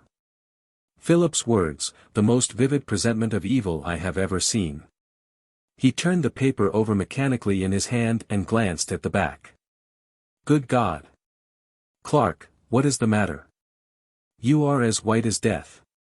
Villiers had started wildly from his chair, as Clarke fell back with a groan, and let the paper drop from his hands. I don't feel very well, Villiers, I am subject to these attacks. Pour me out a little wine, thanks, that will do. I shall feel better in a few minutes. Villiers picked up the fallen sketch and turned it over as Clarke had done. You saw that? He said. That's how I identified it as being a portrait of Herbert's wife, or I should say his widow. How do you feel now? Better, thanks, it was only a passing faintness. I don't think I quite catch your meaning. What did you say enabled you to identify the picture? This word, Helen, was written on the back. Didn't I tell you her name was Helen? Yes, Helen Vaughan. Clarke groaned. There could be no shadow of doubt. Now, don't you agree with me, said Villiers, that in the story I have told you tonight, and in the part this woman plays in it, there are some very strange points? Yes, Villiers, Clarke muttered, it is a strange story indeed. A strange story indeed. You must give me time to think it over, I may be able to help you or I may not. Must you be going now? Well, good night, Villiers, good night. Come and see me in the course of a week. 5. The letter of advice. Do you know, Austin, said Villiers, as the two friends were pacing sedately along Piccadilly one pleasant morning in May. Do you know, I am convinced that what you told me about Paul Street and the Herberts is a mere episode in an extraordinary history? I may as well confess to you that when I asked you about Herbert a few months ago I had just seen him. You had seen him? Where? He begged of me in the street one night. He was in the most pitiable plight, but I recognized the man, and I got him to tell me his history, or at least the outline of it. In brief, it amounted to this: he had been ruined by his wife. In what manner? He would not tell me. He would only say that she had destroyed him, body and soul. The man is dead now. And what has become of his wife? Ah, that's what I should like to know, and I mean to find her sooner or later. I know a man named Clarke, a dry fellow, in fact a man of business, but shrewd enough. You understand my meaning, not shrewd in the mere business sense of the word, but a man who really knows something about men and life. Well, I laid the case before him, and he was evidently impressed. He said it needed consideration, and asked me to come again in the course of a week. A few days later I received this extraordinary letter. Austin took the envelope, drew out the letter, and read it curiously. It ran as follows. My dear Villiers, I have thought over the matter on which you consulted me the other night, and my advice to you is this. Throw the portrait into the fire, blot out the story from your mind. Never give it another thought, Villiers, or you will be sorry. You will think, no doubt, that I am in possession of some secret information, and to a certain extent that is the case. But I only know a little. I am like a traveler who has peered over an abyss, and has drawn back in terror. What I know is strange enough and horrible enough, but beyond my knowledge there are depths and horrors more frightful still, more incredible than any tale told of winter nights about the fire. I have resolved, and nothing shall shake that resolve, to explore no whit farther, and if you value your happiness you will make the same determination. Come and see me by all means, but we will talk on more cheerful topics than this. Austin folded the letter methodically, and returned it to Villiers. It is certainly an extraordinary letter, he said. What does he mean by the portrait? Ah! I forgot to tell you I have been to Paul Street and have made a discovery. Villiers told his story as he had told it to Clarke, and Austin listened in silence. He seemed puzzled. How very curious that you should experience such an unpleasant sensation in that room, he said at length. I hardly gather that it was a mere matter of the imagination, a feeling of repulsion, in short. No, it was more physical than mental. It was as if I were inhaling at every breath some deadly fume, which seemed to penetrate to every nerve and bone and sinew of my body. I felt racked from head to foot, my eyes began to grow dim, it was like the entrance of death. Yes, very strange certainly. You see, your friend confesses that there is some very black story connected with this woman. Did you notice any particular emotion in him when you were telling your tale? Yes, I did. He became very faint, but he assured me that it was a mere passing attack to which he was subject. Did you believe him? I did at the time, but I don't now. He heard what I had to say with a good deal of indifference, till I showed him the portrait. It was then that he was seized with the attack of which I spoke. He looked ghastly, I assure you. Then he must have seen the woman before. But there might be another explanation. It might have been the name, and not the face, which was familiar to him. What do you think? I couldn't say. To the best of my belief it was after turning the portrait in his hands that he nearly dropped from the chair. The name, you know, was written on the back. Quite so. After all, it is impossible to come to any resolution in a case like this. I hate melodrama, and nothing strikes me as more commonplace and tedious than the ordinary ghost story of commerce, but really, Villiers, it looks as if there were something very queer at the bottom of all this. The two men had, without noticing it, turned up Ashley Street, leading northward from Piccadilly. It was a long street, and rather a gloomy one, but here and there a brighter taste had illuminated the dark houses with flowers, and gay curtains, and a cheerful paint on the doors. Villiers glanced up as Austen stopped speaking, and looked at one of these houses. Geraniums, red and white, drooped from every sill, and daffodil-colored curtains were draped back from each window. "It looks cheerful, doesn't it?" he said. "Yes, and the inside is still more cheery. One of the pleasantest houses of the season, so I have heard. I haven't been there myself, but I've met several men who have, and they tell me it's uncommonly jovial." "Whose house is it?" "A Mrs. Beaumont's." "And who is she?" "I couldn't tell you. I have heard she comes from South America, but after all, who she is of little consequence. She is a very wealthy woman, there's no doubt of that, and some of the best people have taken her up. I hear she has some wonderful claret, really marvellous wine, which must have cost a fabulous sum. Lord Argentine was telling me about it. He was there last Sunday evening. He assures me he has never tasted such a wine, and Argentine, as you know, is an expert. By the way, that reminds me, she must be an oddish sort of woman, this Mrs. Beaumont." Argentine asked her how old the wine was, and what do you think she said? "About 1,000 years, I believe."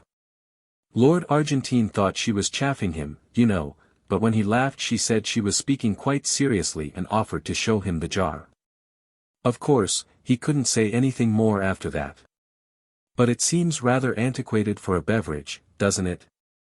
Why, here we are at my rooms. Come in, won't you?"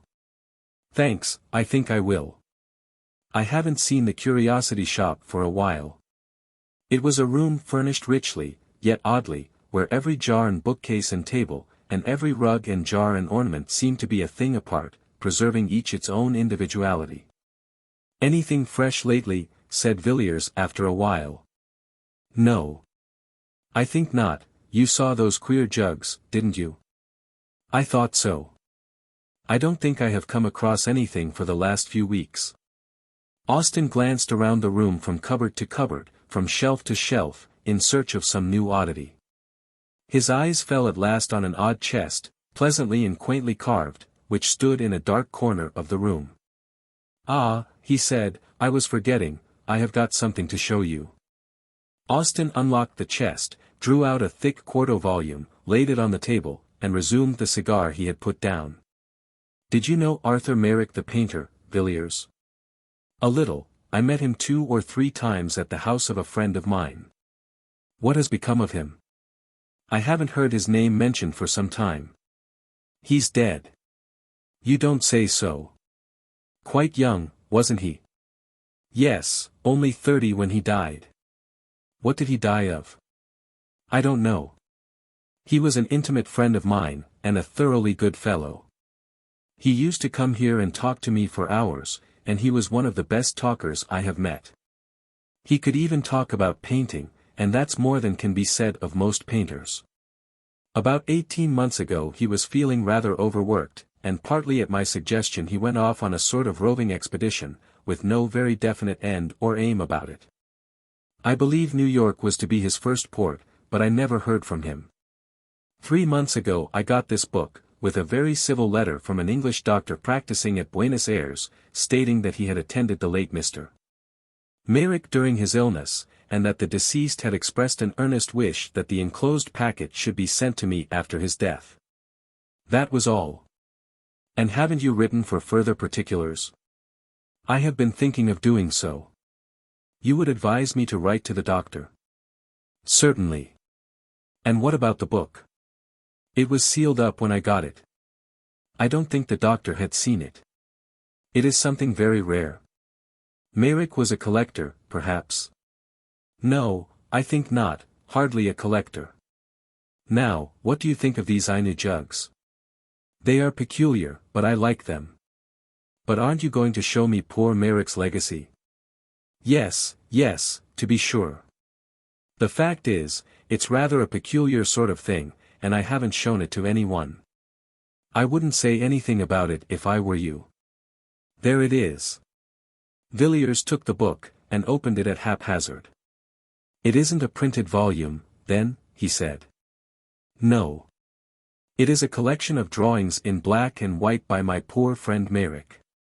Villiers turned to the first page. It was blank. The second bore a brief inscription, which he read. "Silit per diem universis, nec sine horror secretus est. Lucet nocturnus ignibus, chorus Egyptianum undique personator, audiunter et cantus tibiarum, et tinnitus cymbalarum per orum maritimum." On the third page was a design which made Villiers start and look up at Austen. He was gazing abstractedly out of the window. Villiers turned page after page, absorbed, in spite of himself, in the frightful Walpurgis night of evil, strange monstrous evil, that the dead artist had set forth in hard black and white. The figures of fauns and satyrs and Aegipans danced before his eyes, the darkness of the thicket, the dance on the mountain top, the scenes by lonely shores, in green vineyards, by rocks and desert places. Passed before him, a world before which the human soul seemed to shrink back and shudder. Villiers whirled over the remaining pages. He had seen enough, but the picture on the last leaf caught his eye, as he almost closed the book. "Austen. Well, what is it? Do you know who that is?" It was a woman's face, alone on the white page. "Know who it is?" "No, of course not." "I do." "Who is it?" "It is Mrs. Herbert." "Are you sure?" "I am perfectly sure of it." "Poor Merrick. He is one more chapter in her history." "But what do you think of the designs?" "They are frightful." "Lock the book up again, Austen." "If I were you I would burn it. It must be a terrible companion even though it be in a chest." "Yes, they are singular drawings. But I wonder what connection there could be between Merrick and Mrs. Herbert, or what link between her and these designs." "Ah, who can say? It is possible that the matter may end here, and we shall never know, but in my own opinion this Helen Vaughan, or Mrs. Herbert, is only the beginning. She will come back to London, Austen. Depend on it, she will come back, and we shall hear more about her then. I doubt it will be very pleasant news. 6. The Suicides. Lord Argentine was a great favourite in London society. At 20 he had been a poor man, decked with the surname of an illustrious family, but forced to earn a livelihood as best he could. And the most speculative of money-lenders would not have entrusted him with £50 on the chance of his ever changing his name for a title, and his poverty for a great fortune.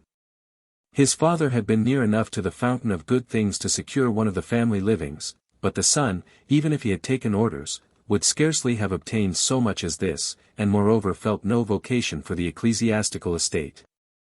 Thus he fronted the world with no better armour than the bachelor's gown and the wits of a younger son's grandson, with which equipment he contrived in some way to make a very tolerable fight of it.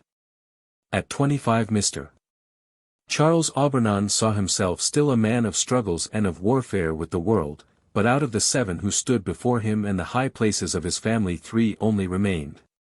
These 3, however, were good lives, but yet not proof against the Zulu assegais and typhoid fever, and so one morning Aubernon woke up and found himself Lord Argentine, a man of 30 who had faced the difficulties of existence. And had conquered. The situation amused him immensely, and he resolved that riches should be as pleasant to him as poverty had always been. Argentine, after some little consideration, came to the conclusion that dining, regarded as a fine art, was perhaps the most amusing pursuit open to fallen humanity, and thus his dinners became famous in London. And an invitation to his table a thing covetously desired. After 10 years of lordship and dinners Argentine still declined to be jaded, still persisted in enjoying life, and by a kind of infection had become recognized as the cause of joy in others, in short, as the best of company. His sudden and tragical death therefore caused a wide and deep sensation. People could scarcely believe it, even though the newspaper was before their eyes, and the cry of "mysterious death of a nobleman" came ringing up from the street. But there stood the brief paragraph: "Lord Argentine was found dead this morning by his valet under distressing circumstances." It is stated that there can be no doubt that his lordship committed suicide, though no motive can be assigned for the act. The deceased nobleman was widely known in society, and much liked for his genial manner and sumptuous hospitality. He is succeeded by, etc., etc. By slow degrees the details came to light, but the case still remained a mystery. The chief witness at the inquest was the deceased's valet, who said that the night before his death Lord Argentine had dined with a lady of good position, whose name was suppressed in the newspaper reports. At about 11 o'clock Lord Argentine had returned, and informed his man that he should not require his services till the next morning.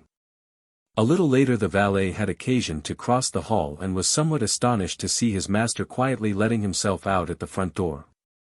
He had taken off his evening clothes, and was dressed in a Norfolk coat and knickerbockers, and wore a low brown hat. The valet had no reason to suppose that Lord Argentine had seen him, and though his master rarely kept late hours, thought little of the occurrence till the next morning, when he knocked at the bedroom door at 8:45 as usual. He received no answer, and, after knocking 2 or 3 times, entered the room, and saw Lord Argentine's body leaning forward at an angle from the bottom of the bed. He found that his master had tied a cord securely to one of the short bedposts, and, after making a running noose and slipping it round his neck, the unfortunate man must have resolutely fallen forward, to die by slow strangulation. He was dressed in the light suit in which the valet had seen him go out, and the doctor who was summoned pronounced that life had been extinct for more than 4 hours. All papers, letters, and so forth seemed in perfect order, and nothing was discovered which pointed in the most remote way to any scandal either great or small. Here the evidence ended, nothing more could be discovered. Several persons had been present at the dinner party at which Lord Augustine had assisted, and to all these he seemed in his usual genial spirits. The valet, indeed, said he thought his master appeared a little excited when he came home, but confessed that the alteration in his manner was very slight, hardly noticeable, indeed. It seemed hopeless to seek for any clue, and the suggestion that Lord Argentine had been suddenly attacked by acute suicidal mania was generally accepted. It was otherwise, however, when within 3 weeks, 3 more gentlemen, one of them a nobleman, and the 2 others men of good position and ample means, perished miserably in the almost precisely the same manner. Lord Swanley was found one morning in his dressing-room, hanging from a peg affixed to the wall, and Mr. Collier, Stewart and Mr. Harries had chosen to die as Lord Argentine. There was no explanation in either case, a few bald facts. A living man in the evening, and a body with a black swollen face in the morning. The police had been forced to confess themselves powerless to arrest or to explain the sordid murders of Whitechapel. But before the horrible suicides of Piccadilly and Mayfair they were dumbfounded, for not even the mere ferocity which did duty as an explanation of the crimes of the East End, could be of service in the West. Each of these men who had resolved to die a tortured shameful death was rich, prosperous, and to all appearances in love with the world, and not the acutest research should ferret out any shadow of a lurking motive in either case. There was a horror in the air, and men looked at one another's faces when they met, each wondering whether the other was to be the victim of the 5th nameless tragedy. Journalists sought in vain for their scrapbooks for materials whereof to concoct reminiscent articles, and the morning paper was unfolded in many a house with a feeling of awe, no man knew when or where the next blow would light. A short while after the last of these terrible events, Austen came to see Mr. Villiers. He was curious to know whether Villiers had succeeded in discovering any fresh traces of Mrs. Herbert either through Clarke or by other sources, and he asked the question soon after he had sat down. "No," said Villiers, "I wrote to Clarke, but he remains obdurate, and I have tried other channels, but without any result. I can't find out what became of Helen Vaughan after she left Paul Street, but I think she must have gone abroad. But to tell the truth, Austen, I haven't paid much attention to the matter for the last few weeks. I knew poor Harries intimately, and his terrible death has been a great shock to me, a great shock." "I can well believe it," answered Austen gravely. "You know Argentine was a friend of mine. If I remember rightly, we were speaking of him that day you came to my rooms." "Yes, it was in connection with that house in Ashley Street, Mrs. Beaumont's house." "You said something about Argentine's dining there." "Quite so. Of course you know it was their Argentine dined the night before his death. No, I had not heard that. Oh, yes, the name was kept out of the papers to spare Mrs. Beaumont. Argentine was a great favorite of hers, and it is said she was in a terrible state for some time after. A curious look came over Villiers' face, he seemed undecided whether to speak or not. Austen began again. I never experienced such a feeling of horror as when I read the account of Argentine's death. I didn't understand it at the time, and I don't now. I knew him well, and it completely passes my understanding for what possible cause he, or any of the others for the matter of that, could have resolved in cold blood to die in such an awful manner. You know how men babble away each other's characters in London, you may be sure any buried scandal or hidden skeleton would have been brought to light in such a case as this, but nothing of the sort has taken place. As for the theory of mania, that is very well, of course, for the coroner's jury, but everybody knows that it's all nonsense. Suicidal mania is not smallpox. Austen relapsed into gloomy silence. Villiers sat silent, also, watching his friend. The expression of indecision still fleeted across his face, he seemed as if weighing his thoughts in the balance, and the considerations he was resolving left him still silent. Austen tried to shake off the remembrance of tragedies as hopeless and perplexed as the labyrinth of Daedalus, and began to talk in an indifferent voice of the more pleasant incidents and adventures of the season. That Mrs. Beaumont, he said, of whom we were speaking, is a great success. She has taken London almost by storm. I met her the other night at Fulham's, she is really a remarkable woman. You have met Mrs. Beaumont? Yes. She had quite a court around her. She would be called very handsome, I suppose, and yet there is something about her face which I didn't like. The features are exquisite, but the expression is strange. And all the time I was looking at her, and afterwards, when I was going home, I had a curious feeling that very expression was in some way or another familiar to me. You must have seen her in the Row. No, I am sure I never set eyes on the woman before, it is that which makes it puzzling. And to the best of my belief I have never seen anyone like her, what I felt was a kind of dim far-off memory, vague but persistent. The only sensation I can compare it to, is that odd feeling one sometimes has in a dream, when fantastic cities and wondrous lands and phantom personages appear familiar and accustomed. Villiers nodded and glanced aimlessly round the room, possibly in search of something on which to turn the conversation. His eyes fell on an old chest somewhat like that in which the artist's strange legacy lay hid beneath a Gothic scutcheon. "Have you written to the doctor about poor Merrick?" he asked. "Yes, I wrote asking for full particulars as to his illness and death. I don't expect to have an answer for another 3 weeks or a month. I thought I might as well inquire whether Merrick knew an Englishwoman named Herbert, and if so, whether the doctor could give me any information about her. But it's very possible that Merrick fell in with her at New York, or Mexico, or San Francisco. I have no idea as to the extent or direction of his travels. Yes, and it's very possible that the woman may have more than one name." "Exactly. I wish I had thought of asking you to lend me the portrait of her which you possess. I might have enclosed it in my letter to Dr. Matthews." "So you might, that never occurred to me. We might send it now. Hark! What are those boys calling?" While the two men had been talking together a confused noise of shouting had been gradually growing louder. The noise rose from the eastward and swelled down Piccadilly, drawing nearer and nearer, a very torrent of sound. Surging up streets usually quiet, and making every window a frame for a face, curious or excited. The cries and voices came echoing up the silent street where Villiers lived, growing more distinct as they advanced, and, as Villiers spoke, an answer rang up from the pavement. "The West End horrors, another awful suicide, full details." Austen rushed down the stairs and bought a paper and read out the paragraph to Villiers as the uproar in the street rose and fell. The window was open and the air seemed full of noise and terror. "Another gentleman has fallen a victim to the terrible epidemic of suicide which for the last month has prevailed in the West End. Mr. Sidney Crashaw, of Stoke House, Fulham, and King's Pomeroy, Devon, was found, after a prolonged search, hanging dead from the branch of a tree in his garden at 1 o'clock today. The deceased gentleman dined last night at the Carlton Club and seemed in his usual health and spirits.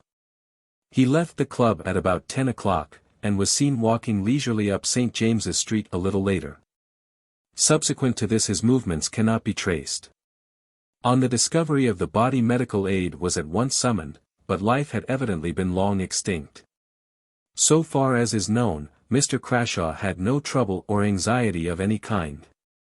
This painful suicide, it will be remembered, is the fifth of the kind in the last month.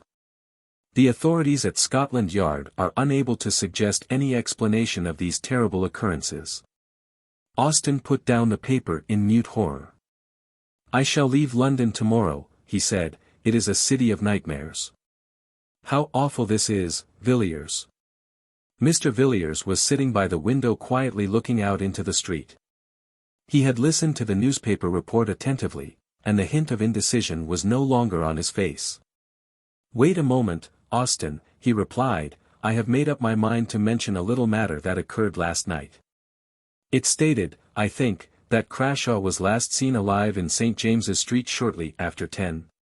Yes, I think so. I will look again. Yes, you are quite right. Quite so. Well, I am in a position to contradict that statement at all events. Crashaw was seen after that, considerably later indeed. How do you know? Because I happened to see Crashaw myself at about 2 o'clock this morning. You saw Crashaw? You, Villiers? Yes, I saw him quite distinctly. Indeed, there were but a few feet between us. Where, in heaven's name, did you see him? Not far from here. I saw him in Ashley Street. He was just leaving a house. Did you notice what house it was? Yes. It was Mrs. Beaumont's. Villiers. Think what you are saying, there must be some mistake. How could Crashaw be in Mrs. Beaumont's house at 2 o'clock in the morning? Surely, you must have been dreaming, Villiers, you were always rather fanciful. No. I was wide awake enough. Even if I had been dreaming as you say, what I saw would have roused me effectually. What you saw? What did you see? Was there anything strange about Crashaw? But I can't believe it, it is impossible. Well, if you like I will tell you what I saw, or if you please, what I think I saw, and you can judge for yourself. Very good, Villiers. The noise and clamour of the street had died away, though now and then the sound of shouting still came from the distance, and the dull, leaden silence seemed like the quiet after an earthquake or a storm. Villiers turned from the window and began speaking. I was at a house near Regent's Park last night, and when I came away the fancy took me to walk home instead of taking a hansom. It was a clear pleasant night enough, and after a few minutes I had the streets pretty much to myself. It's a curious thing, Austen, to be alone in London at night, the gas lamp stretching away in perspective, and the dead silence, and then perhaps the rush and clatter of a hansom on the stones, and the fire starting up under the horses' hoofs. I walked along pretty briskly, for I was feeling a little tired of being out in the night, and as the clocks were striking 2 I turned down Ashley Street, which, you know, is on my way. It was quieter than ever there, and the lamps were fewer. Altogether, it looked as dark and gloomy as a forest in winter. I had done about half the length of the street when I heard a door closed very softly, and naturally I looked up to see who was abroad like myself at such an hour. As it happens, there is a street lamp close to the house in question, and I saw a man standing on the step. He had just shut the door and his face was towards me, and I recognized Crashaw directly. I never knew him to speak to, but I had often seen him, and I am positive that I was not mistaken in my man. I looked into his face for a moment, and then, I will confess the truth, I set off at a good run, and kept it up till I was within my own door. Why? Why? Because it made my blood run cold to see that man's face. I could never have supposed that such an infernal medley of passions could have glared out of any human eyes. I almost fainted as I looked. I knew I had looked into the eyes of a lost soul. Austen, the man's outward form remained, but all hell was within it. Furious lust, and hate that was like fire, and the loss of all hope and horror that seemed to shriek aloud to the night, though his teeth were shut, and the utter blackness of despair. I am sure that he did not see me. He saw nothing that you or I can see, but what he saw I hope we never shall. I do not know when he died. I suppose in an hour, or perhaps 2, but when I passed down Ashley Street and heard the closing door, that man no longer belonged to this world, it was a devil's face I looked upon. There was an interval of silence in the room when Villiers ceased speaking. The light was failing, and all the tumult of an hour ago was quite hushed. Austen had bent his head at the close of the story, and his hand covered his eyes. "What can it mean?" he said at length. "Who knows, Austen, who knows? It's a black business, but I think we had better keep it to ourselves, for the present at any rate. I will see if I cannot learn anything about that house through private channels of information, and if I do light upon anything I will let you know." 7. The Encounter in Soho. 3 weeks later Austen received a note from Villiers, asking him to call either that afternoon or the next. He chose the nearer date, and found Villiers sitting as usual by the window, apparently lost in meditation on the drowsy traffic of the street. There was a bamboo table by his side, a fantastic thing, enriched with gilding and queer painted scenes, and on it lay a little pile of papers arranged and docketed as neatly as anything in Mr. Clarke's office. "Well, Villiers, have you made any discoveries in the last 3 weeks?" "I think so. I have here 1 or 2 memoranda which struck me as singular, and there is a statement to which I shall call your attention." "And these documents relate to Mrs. Beaumont? It was really Crashaw whom you saw that night standing on the doorstep of the house in Ashley Street?" "As to that matter my belief remains unchanged, but neither my inquiries nor their results have any special relation to Crashaw. But my investigations have had a strange issue. I have found out who Mrs. Beaumont is." "Who is she?" "In what way do you mean?" "I mean that you and I know her better under another name." "What name is that?" "Herbert." "Herbert." Austen repeated the word, dazed with astonishment. "Yes, Mrs. Herbert of Paul Street, Helen Vaughan of earlier adventures unknown to me. You had reason to recognize the expression of her face. When you go home look at the face in Meyrick's Book of Horrors, and you will know the sources of your recollection." "And you have proof of this?" "Yes, the best of proof. I have seen Mrs. Beaumont, or shall we say Mrs. Herbert." "Where did you see her?" "Hardly in a place where you would expect to see a lady who lives in Ashley Street, Piccadilly. I saw her entering a house in one of the meanest and most disreputable streets in Soho. In fact, I had made an appointment, though not with her, and she was precise to both time and place. All this seems very wonderful, but I cannot call it incredible. You must remember, Villiers, that I have seen this woman, in the ordinary adventure of London society, talking and laughing, and sipping her coffee in a commonplace drawing-room with commonplace people." "But you know what you are saying." "I do. I have not allowed myself to be led by surmises or fancies. It was with no thought of finding Helen Vaughan that I searched for Mrs. Beaumont in the dark waters of the life of London, but such has been the issue." "You must have been in strange places, Villiers." "Yes, I have been in very strange places. It would have been useless, you know, to go to Ashley Street, and ask Mrs. Beaumont to give me a short sketch of her previous history. No. Assuming, as I had to assume, that her record was not of the cleanest, it would be pretty certain that at some previous time she must have moved in circles not quite so refined as her present ones. If you see mud at the top of a stream, you may be sure that it was once at the bottom. I went to the bottom.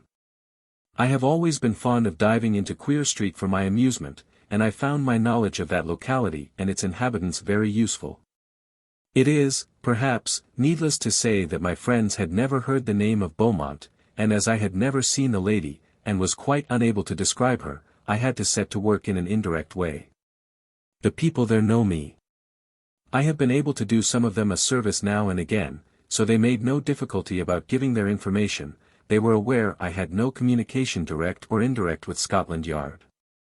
I had to cast out a good many lines, though, before I got what I wanted, and when I landed the fish I did not for a moment suppose it was my fish.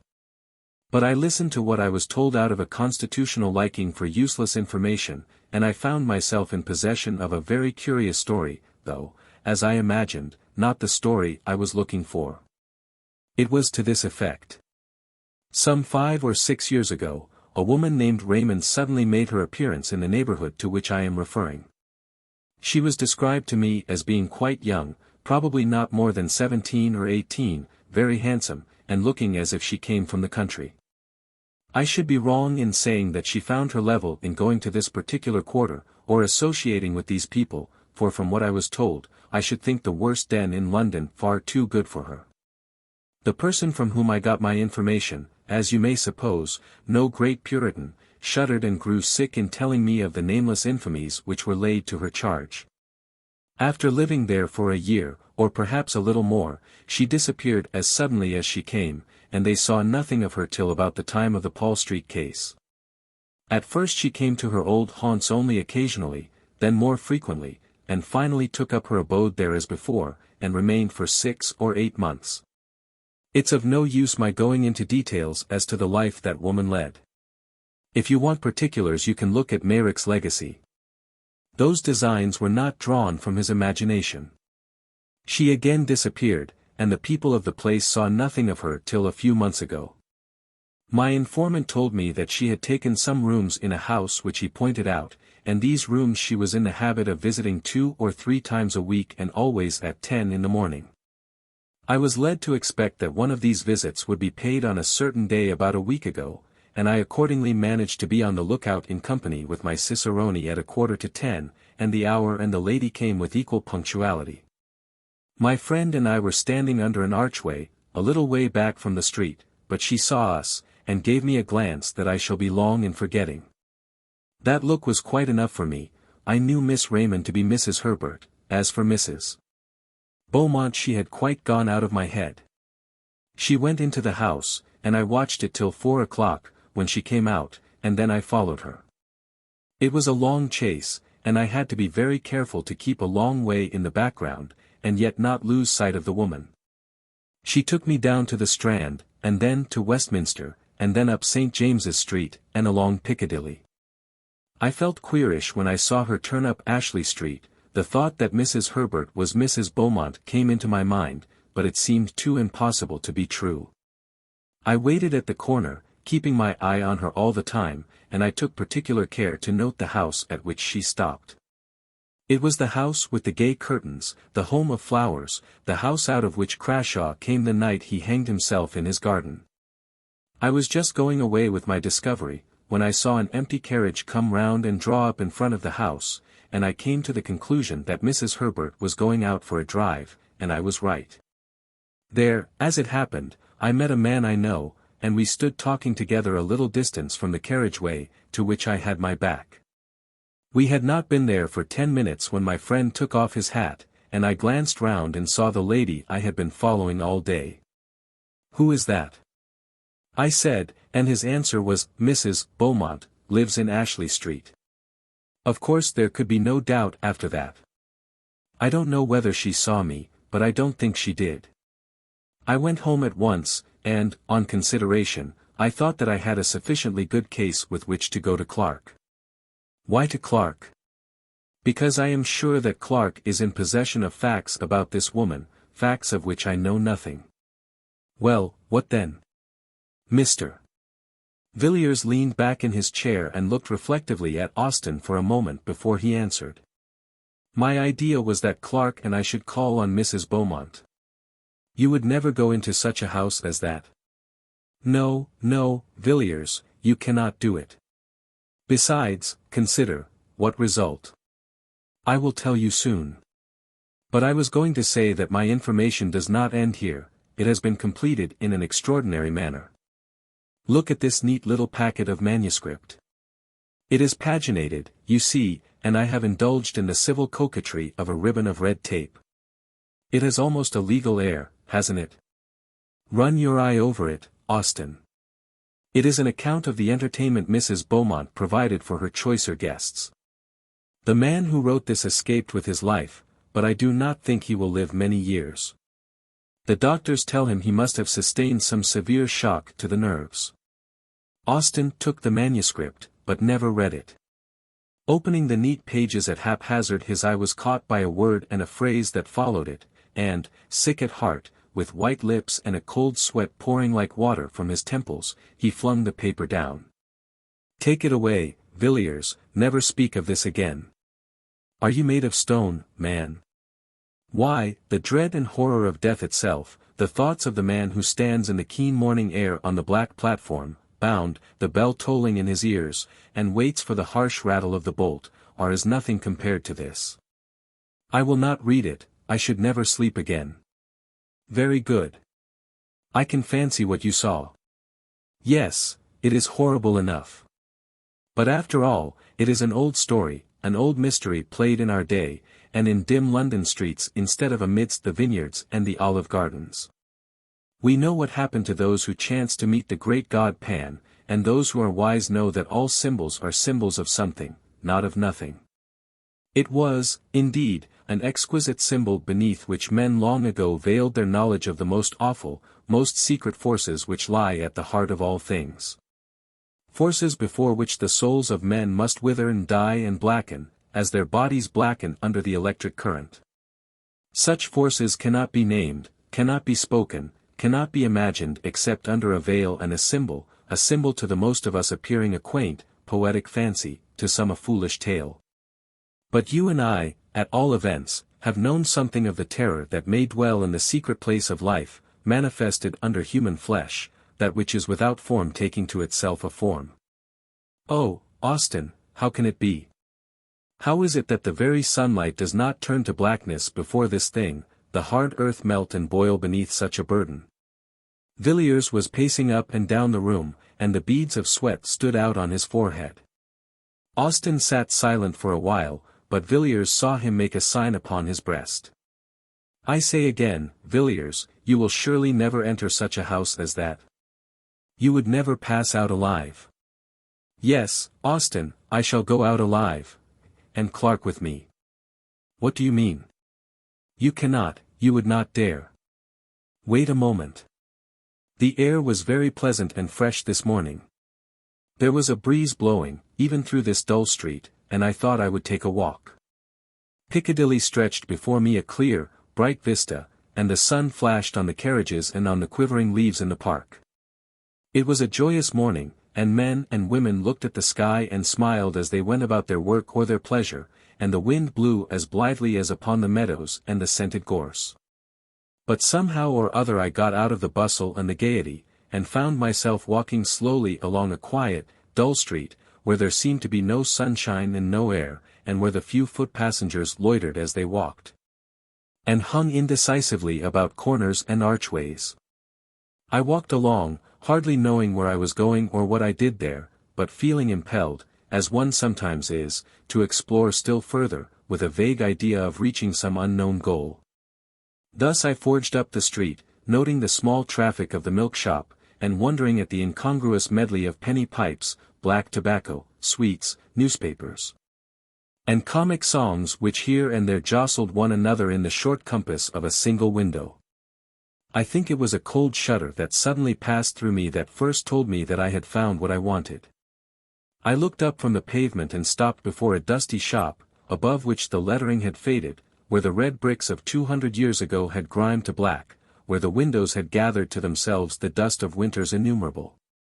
I saw what I required, but I think it was 5 minutes before I had steadied myself and could walk in and ask for it in a cool voice and with a calm face. I think there must even then have been a tremor in my words, for the old man who came out of the back parlour, and fumbled slowly amongst his goods, looked oddly at me as he tied the parcel. I paid what he asked, and stood leaning by the counter, with a strange reluctance to take up my goods and go. I asked about the business, and learnt that trade was bad and the profits cut down sadly. But then the street was not what it was before traffic had been diverted, but that was done 40 years ago, just before my father died, he said. I got away at last, and walked along sharply. It was a dismal street indeed, and I was glad to return to the bustle and the noise. Would you like to see my purchase? Austin said nothing, but nodded his head slightly. He still looked white and sick. Villiers pulled out a drawer in the bamboo table, and showed Austin a long coil of cord, hard and new, and at one end was a running noose. "It is the best hempen cord," said Villiers, "just as it used to be made for the old trade, the man told me. Not an inch of jute from end to end." Austin set his teeth hard, and stared at Villiers, growing whiter as he looked.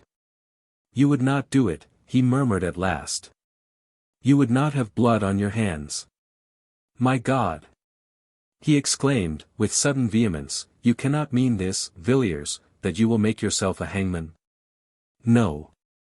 I shall offer a choice, and leave Helen Vaughan alone with this cord in a locked room for 15 minutes.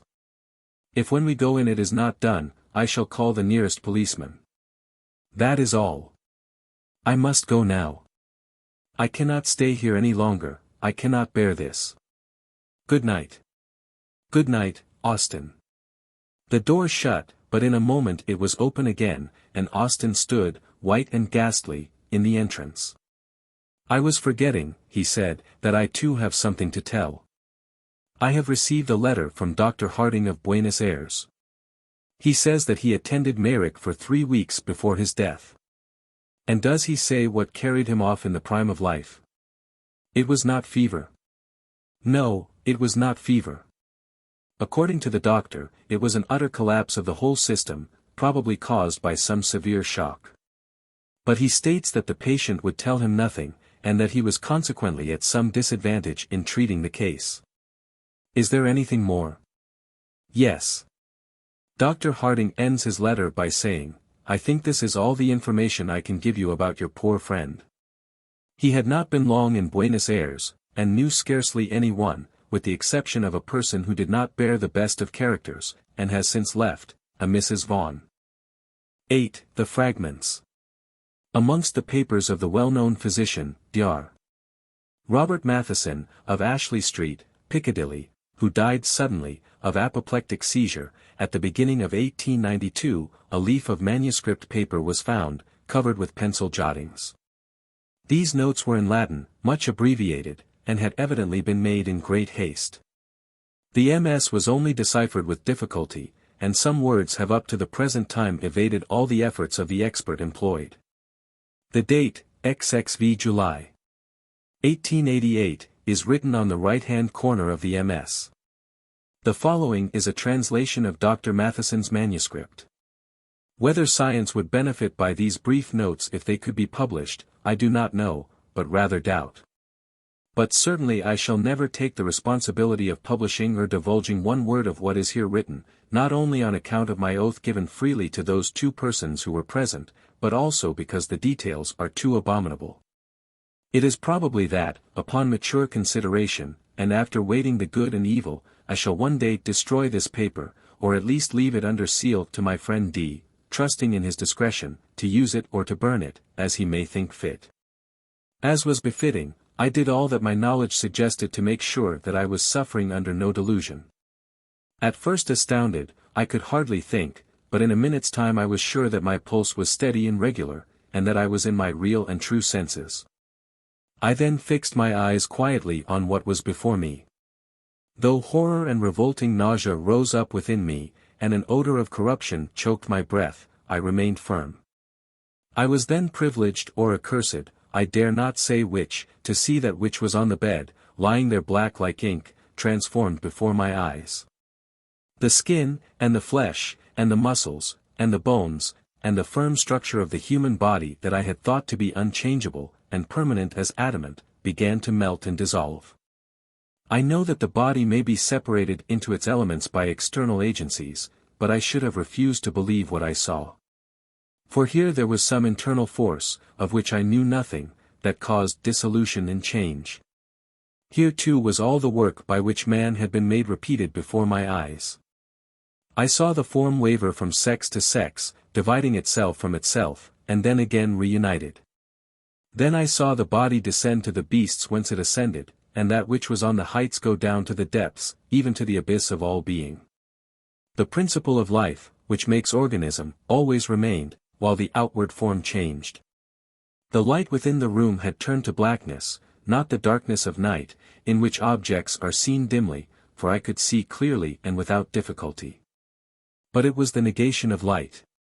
Objects were presented to my eyes, if I may say so, without any medium, in such a manner that if there had been a prism in the room I should have seen no colors represented in it. I watched, and at last I saw nothing but a substance as jelly. Then the ladder was ascended again. Here the MS is illegible. For one instance I saw a form, shaped in dimness before me, which I will not farther describe. But the symbol of this form may be seen in ancient sculptures, and in paintings which survived beneath the lava, too foul to be spoken of. As a horrible and unspeakable shape, neither man nor beast, was changed into human form, there came finally death. I who saw all this, not without great horror and loathing of soul, here write my name, declaring all that I have said on this paper to be true. Robert Matheson, Med. Doctor. Such, Raymond, is the story of what I know and what I have seen. The burden of it was too heavy for me to bear alone, and yet I could tell it to none but you. Villiers, who was with me at the last, knows nothing of that awful secret of the wood, of how what we both saw die, lay upon the smooth, sweet turf amidst the summer flowers, half in sun and half in shadow, and holding the girl Rachel's hand. Called and summoned those companions, and shaped in solid form, upon the earth we tread upon, the horror which we can but hint at, which we can only name under a figure. I would not tell Villiers of this, nor of that resemblance, which struck me as with a blow upon my heart, when I saw the portrait, which filled the cup of terror at the end. What this can mean I dare not guess. I know that what I saw perish was not Mary, and yet in the last agony Mary's eyes looked into mine. Whether there can be anyone who can show the last link in this chain of awful mystery, I do not know, but if there be anyone who can do this, you, Raymond, are the man. And if you know the secret, it rests with you to tell it or not, as you please. I am writing this letter to you immediately on my getting back to town. I have been in the country for the last few days.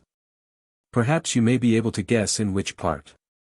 While the horror and wonder of London was at its height, for Mrs. Beaumont, as I have told you, was well known in society, I wrote to my friend Dr. Phillips, giving some brief outline, or rather hint, of what happened, and asking him to tell me the name of the village where the events he had related to me occurred. He gave me the name, as he said with the less hesitation, because Rachel's father and mother were dead, and the rest of the family had gone to a relative in the state of Washington 6 months before. The parents, he said, had undoubtedly died of grief and horror caused by the terrible death of their daughter, and by what had gone before that death. On the evening of the day which I received Philip's letter I was at Carmaine, and standing beneath the mouldering Roman walls, white with the winters of 1700 years. I looked over the meadow where once had stood the older temple of the God of the Deeps, and saw a house gleaming in the sunlight. It was the house where Helen had lived. I stayed at Carmaine for several days. The people of the place, I found, knew little and had guessed less. Those whom I spoke to on the matter seemed surprised that an antiquarian, as I professed myself to be, should trouble about a village tragedy, of which they gave a very commonplace version, and, as you may imagine, I told nothing of what I knew. Most of my time was spent in the great wood that rises just above the village and climbs the hillside, and goes down to the river in the valley. Such another long lovely valley, Raymond, as that on which we looked one summer night, walking to and fro before your house. For many an hour I strayed through the maze of the forest, turning now to right and now to left, pacing slowly down long alleys of undergrowth, shadowy and chill, even under the midday sun, and halting beneath great oaks. Lying on the short turf of a clearing where the faint sweet scent of wild roses came to me on the wind and mixed with the heavy perfume of the elder, whose mingled odor is like the odor of the room of the dead, a vapor of incense and corruption. I stood at the edges of the wood, gazing at all the pomp and procession of the foxgloves towering amidst the bracken and shining red in the broad sunshine. And beyond them into deep thickets of close undergrowth where springs boil up from the rock and nourish the water weeds, dank and evil. But in all my wanderings I avoided one part of the wood. It was not till yesterday that I climbed to the summit of the hill, and stood upon the ancient Roman road that threads the highest ridge of the wood. Here they had walked, Helen and Rachel, along this quiet causeway, upon the pavement of green turf, shut in on either side by high banks of red earth, and tall hedges of shining beech, and here I followed in their steps, looking out, now and again, through partings in the boughs, and seeing on one side the sweep of the wood stretching far to right and left, and sinking into the broad level, and beyond, the yellow sea, and the land over the sea. On the other side was the valley and the river and hill following hill as wave on wave, and wood and meadow, and cornfield, and white houses gleaming, and a great wall of mountain, and far blue peaks in the north. And so at least I came to the place. The track went up a gentle slope, and widened out into an open space with a wall of thick undergrowth around it, and then, narrowing again, passed on into the distance and the faint blue mist of summer heat. And into this pleasant summer glade Rachel passed a girl, and left it, who shall say what? I did not stay long there. In a small town near Carmain there is a museum, containing for the most part Roman remains which have been found in the neighborhood at various times. On the day after my arrival in Carmain I walked over to the town in question, and took the opportunity of inspecting the museum. After I had seen most of the sculptured stones, the coffins, rings, coins, and fragments of tessellated pavement which the place contains, I was shown a small square pillar of white stone, which had been recently discovered in the wood of which I have been speaking, and, as I found on inquiry, in that open space where the Roman road broadens out. On one side of the pillar was an inscription, of which I took a note. Some of the letters have been defaced, but I do not think there can be any doubt as to those which I supply. The inscription is as follows. Diviomeno denti. Fla viviessenos possvit. Paro Peteren vitias. Quas via de tsvb viembro. To the great god Nodens, the god of the great deep or abyss, Flavius Senilis has erected this pillar on account of the marriage which he saw beneath the shade. The custodian of the museum informed me that local antiquaries were much puzzled, not by the inscription, or by any difficulty in translating it, but as to the circumstance or rite to which allusion is made. And now, my dear Clarke, as to what you tell me about Helen Vaughan, whom you say you saw die under circumstances of the utmost and almost incredible horror. I was interested in your account, but a good deal, nay all, of what you told me I knew already. I can understand the strange likeness you remarked in both the portrait and in the actual face. You have seen Helen's mother. You remember that still summer night so many years ago, when I talked to you of the world beyond the shadows, and of the god Pan. You remember Mary. She was the mother of Helen Vaughan, who was born 9 months after that night. Mary never recovered her reason. She lay, as you saw her, all the while upon her bed, and a few days after the child was born she died. I fancy that just at the last she knew me. I was standing by the bed, and the old look came into her eyes for a second, and then she shuddered and groaned and died. It was an ill work I did that night when you were present. I broke open the door of the house of life, without knowing or caring what might pass forth or enter in. I recollect your telling me at the time, sharply enough, and rightly too, in one sense, that I had ruined the reason of a human being by a foolish experiment, based on an absurd theory. You did well to blame me, but my theory was not all absurdity. What I said Mary would see she saw, but I forgot that no human eyes can look on such a sight with impunity. And I forgot, as I have just said, that when the house of life is thus thrown open, there may enter in that for which we have no name, and human flesh may become the veil of a horror one dare not express. I played with energies which I did not understand. You have seen the ending of it. Helen Vaughan did well to bind the cord about her neck and die, though the death was horrible. The blackened face, the hideous form upon the bed, changing and melting before your eyes from woman to man to beast, and from beast to worse than beast, all the strange horror that you witness, surprises me but little. What you say the doctor whom you sent for saw and shuddered at I noticed long ago. I knew what I had done the moment the child was born, and when it was scarcely 5 years old I surprised it, not once or twice but several times with a playmate, you may guess of what kind. It was for me a constant, an incarnate horror, and after a few years I felt I could bear it no more, and I sent Helen Vaughan away. You know now what frightened the boy in the wood. The rest of the strange story, and all else that you tell me, as discovered by your friend, I have contrived to learn from time to time, almost to the last chapter. And now Helen is with her companions. The Inmost Light. Chapter 1. One evening in autumn, when the deformities of London were veiled in faint blue mist, and its vistas and far-reaching streets seemed splendid, Mr. Charles Salisbury was slowly pacing down Rupert Street, drawing nearer to his favourite restaurant by slow degrees. His eyes were downcast in study of the pavement, and thus it was that as he passed in at the narrow door a man who had come up from the lower end of the street jostled against him. "I beg your pardon, wasn't looking where I was going." "Why, it's Dyson." "Yes, quite so. How are you, Salisbury?" "Quite well. But where have you been, Dyson? I don't think I can have seen you for the last 5 years." "No, I dare say not.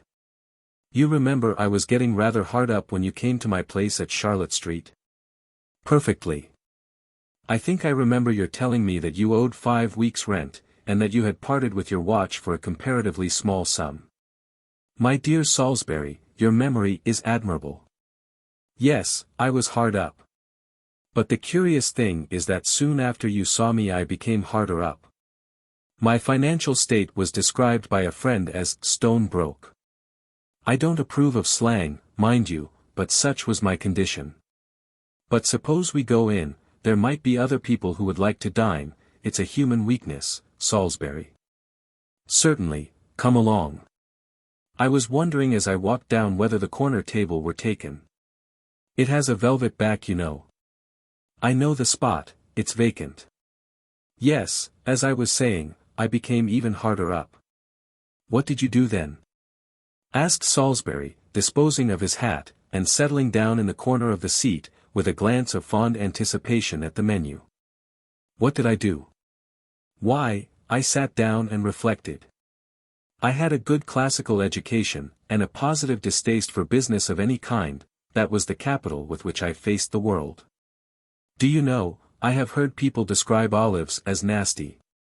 What lamentable Philistinism! I have often thought, Salisbury, that I could write genuine poetry under the influence of olives and red wine. Let us have Chianti, it may not be very good, but the flasks are simply charming. It is pretty good here. We may as well have a big flask." "Very good."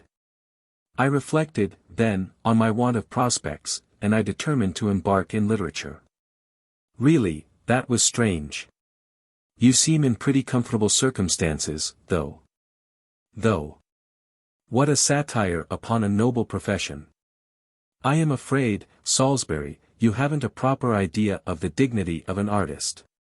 You see me sitting at my desk, or at least you can see me if you care to call, with pen and ink, and simple nothingness before me, and if you come again in a few hours you will, in all probability, find a creation." "Yes, quite so. I had an idea that literature was not remunerative." "You are mistaken, its rewards are great. I may mention, by the way, that shortly after you saw me I succeeded to a small income. An uncle died, and proved unexpectedly generous." "Ah, I see. That must have been convenient." "It was pleasant, undeniably pleasant. I have always considered it in the light of an endowment of my researches. I told you I was a man of letters. It would, perhaps, be more correct to describe myself as a man of science. Dear me, Dyson, you have really changed very much in the last few years. I had a notion, don't you know, that you were a sort of idler about town, the kind of man one might meet on the north side of Piccadilly every day from May to July." "Exactly. I was even then forming myself, though all unconsciously. You know my poor father could not afford to send me to the university. I used to grumble in my ignorance at not having completed my education. That was the folly of youth. Salisbury, my university was Piccadilly. There I began to study the great science which still occupies me. What science do you mean? The science of the great city, the physiology of London, literally and metaphysically the greatest subject that the mind of man can conceive. What an admirable salmi this is, undoubtedly the final end of the pheasant. Yet I feel sometimes positively overwhelmed with the thought of the vastness and complexity of London. Paris a man may get to understand thoroughly with a reasonable amount of study, but London is always a mystery. In Paris you may say, here live the actresses, here the bohemians, and the rates, but it is different in London. You may point out a street, correctly enough, as the abode of washerwomen, but, in that second floor, a man may be studying Chaldee roots, and in the garret over the way a forgotten artist is dying by inches. I see you are Dyson, unchanged and unchangeable, said Salisbury, slowly sipping his Chianti. I think you are misled by a too fervid imagination. The mystery of London exists only in your fancy. It seems to me a dull place enough. We seldom hear of a really artistic crime in London, whereas I believe Paris abounds in that sort of thing. Give me some more wine. Thanks. You are mistaken, my dear fellow, you are really mistaken. London has nothing to be ashamed of in the way of crime. Where we fail is for want of Homers, not Agamemnons. Carent quia vate sacro, you know. I recall the quotation. But I don't think I quite follow you. Well, in plain language, we have no good writers in London who make a speciality of that kind of thing. Our common reporter is a dull dog, every story that he has to tell is spoilt in the telling. His idea of horror and of what excites horror is so lamentably deficient. Nothing will content the fellow but blood, vulgar red blood, and when he can get it he lays it on thick, and considers that he has produced a telling article. It's a poor notion. And, by some curious fatality, it is the most commonplace and brutal murders which always attract the most attention and get written up the most. For instance, I dare say that you never heard of the Harlesden case. No. No, I don't remember anything about it. Of course not. And yet the story is a curious one. I will tell you over our coffee. Harlesden, you know, or I expect you don't know, is quite on the outquarters of London. Something curiously different from your fine old crusted suburb like Norwood or Hampstead, different as each of these is from the other. Hampstead, I mean, is where you look for the head of your great China house with his 3 acres of land and pine houses, though of late there is the artistic substratum. While Norwood is the home of the prosperous middle-class family who took the house, because it was near the palace, and sickened of the palace 6 months afterwards, but Harlesden is a place of no character. It's too new to have any character as yet. There are the rows of red houses and the rows of white houses and the bright green Venetians, and the blistering doorways, and the little backyards they call gardens, and a few feeble shops, and then, just as you think you're going to grasp the physiognomy of the settlement, it all melts away. How the dickens is that? The houses don't tumble down before one's eyes, I suppose. Well, no, not exactly that. But Harlesden as an entity disappears. Your street turns into a quiet lane, and your staring houses into elm trees, and the back gardens into green meadows. You pass instantly from town to country. There is no transition as in a small country town, no soft gradations of wider lawns and orchards, with houses gradually becoming less dense, but a dead stop. I believe the people who live there mostly go into the city. I have seen once or twice a laden bus bound thitherwards. But however that may be, I can't conceive a greater loneliness in a desert at midnight than there is there at midday. It is like a city of the dead. The streets are glaring and desolate, and as you pass it suddenly strikes you that this too is part of London. Well, a year or 2 ago there was a doctor living there. He had set up his brass plate and his red lamp at the very end of one of those shining streets, and from the back of the house, the field stretched away to the north. I don't know what his reason was in settling down in such an out-of-the-way place, perhaps Dr. Black, as we call him, was a far-seeing man and looked ahead. His relations, so it appeared afterwards, had lost sight of him for many years and didn't even know he was a doctor, much less where he lived. However, there he was settled in Harlesden, with some fragments of a practice, and an uncommonly pretty wife. People used to see them walking out together in the summer evenings soon after they came to Harlesden, and, so far as could be observed, they seemed a very affectionate couple. These walks went on through the autumn, and then ceased, but, of course, as the days grew dark and the weather cold, the lanes near Harlesden might be expected to lose many of their attractions. All through the winter nobody saw anything of Mrs. Black. The doctor used to reply to his patients' inquiries that she was a little out of sorts, would be better, no doubt, in the spring. But the spring came, and the summer, and no Mrs. Black appeared, and at last people began to rumour and talk amongst themselves, and all sorts of queer things were said at high teas, which you may possibly have heard are the only form of entertainment known in such suburbs. Dr. Black began to surprise some very odd looks cast in his direction, and the practice, such as it was, fell off before his eyes. In short, when the neighbours whispered about the matter, they whispered that Mrs. Black was dead, and that the doctor had made away with her. But this wasn't the case. Mrs. Black was seen alive in June. It was a Sunday afternoon, one of those few exquisite days that an English climate offers, and half London had strayed out into the fields, north, south, east, and west to smell the scent of the white May. And to see if the wild roses were yet in blossom in the hedges. I had gone out myself early in the morning, and had had a long ramble, and somehow or other as I was steering homeward I found myself in this very Harlesden we have been talking about. To be exact, I had a glass of beer in the General Gordon, the most flourishing house in the neighbourhood, and as I was wandering rather aimlessly about, I saw an uncommonly tempting gap in a hedgerow, and resolved to explore the meadow beyond. Soft grass is very grateful to the feet after the infernal grit strewn on suburban sidewalks, and after walking about for some time I thought I should like to sit down on a bank and have a smoke. While I was getting out my pouch, I looked up in the direction of the houses, and as I looked I felt my breath caught back, and my teeth began to chatter, and the stick I had in one hand snapped in two with the grip I gave it. It was as if I had had an electric current down my spine, and yet for some moment of time which seemed long, but which must have been very short, I caught myself wondering what on earth was the matter. Then I knew what had made my very heart shudder and my bones grind together in an agony.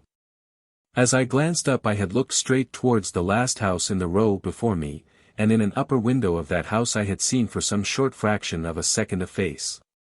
It was the face of a woman, and yet it was not human. You and I, Salisbury, have heard in our time, as we sat in our seats in church in sober English fashion, of a lust that cannot be satiated and of a fire that is unquenchable, but few of us have any notion what these words mean. I hope you never may, for as I saw that face at the window, with the blue sky above me and the warm air playing in gusts about me, I knew I had looked into another world, looked through the window of a commonplace, brand-new house, and seen hell open before me. When the first shock was over, I thought once or twice that I should have fainted, my face streamed with a cold sweat, and my breath came and went in sobs, as if I had been half drowned. I managed to get up at last, and walk round to the street, and there I saw the name Dr. Black on the post by the front gate. As fate or my luck would have it, the door opened and a man came down the steps as I passed by. I had no doubt it was the doctor himself. He was of a type rather common in London, long and thin, with a pasty face and a dull black moustache. He gave me a look as we passed each other on the pavement, and though it was merely the casual glance which one foot passenger bestows on another, I felt convinced in my mind that here was an ugly customer to deal with. As you may imagine, I went my way a good deal puzzled and horrified too by what I had seen, for I had paid another visit to the General Gordon, and had got together a good deal of the common gossip of the place about the Blacks. I didn't mention the fact that I had seen a woman's face in the window, but I heard that Mrs. Black had been much admired for her beautiful golden hair, and round what had struck me with such a nameless terror, there was a mist of flowing yellow hair, as it were an aureole of glory round the visage of a satyr.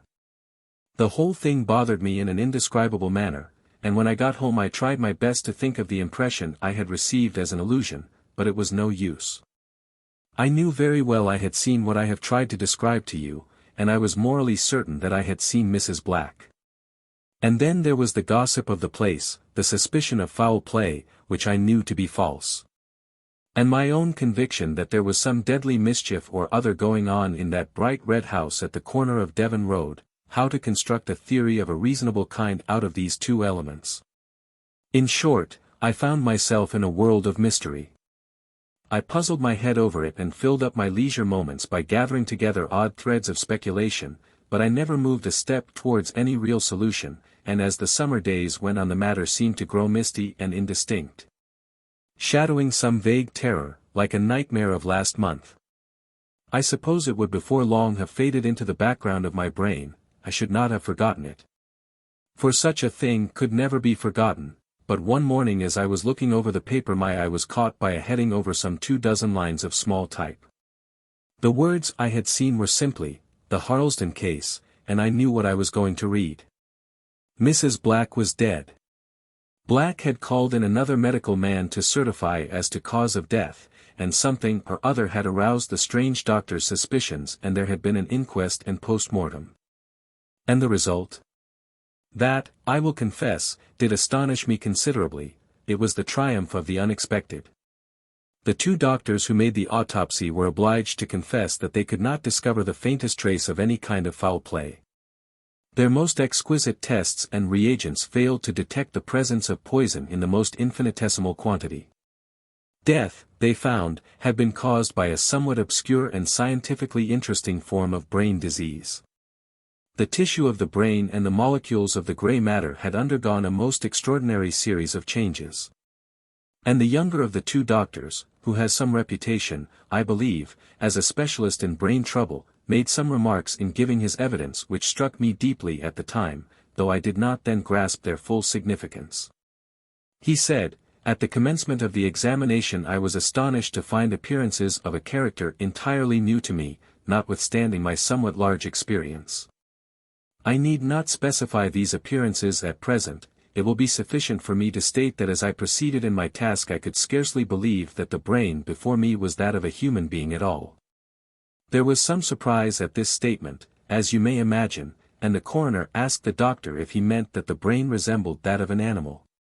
"No," he replied, "I should not put it in that way. Some of the appearances I noticed seemed to point in that direction, but others, and these were the more surprising, indicated a nervous organization of a wholly different character from that either of man or the lower animals." It was a curious thing to say, but of course the jury brought in a verdict of death from natural causes, and, so far as the public was concerned, the case came to an end.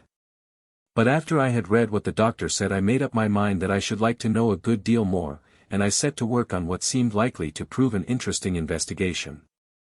I had really a good deal of trouble, but I was successful in a measure. Though why, my dear fellow, I had no notion at the time. Are you aware that we have been here nearly 4 hours? The waiters are staring at us. Let's have the bill and be gone. The two men went out in silence, and stood a moment in the cool air, watching the hurrying traffic of Coventry Street pass before them to the accompaniment of the ringing bells of hansoms and the cries of the newsboys.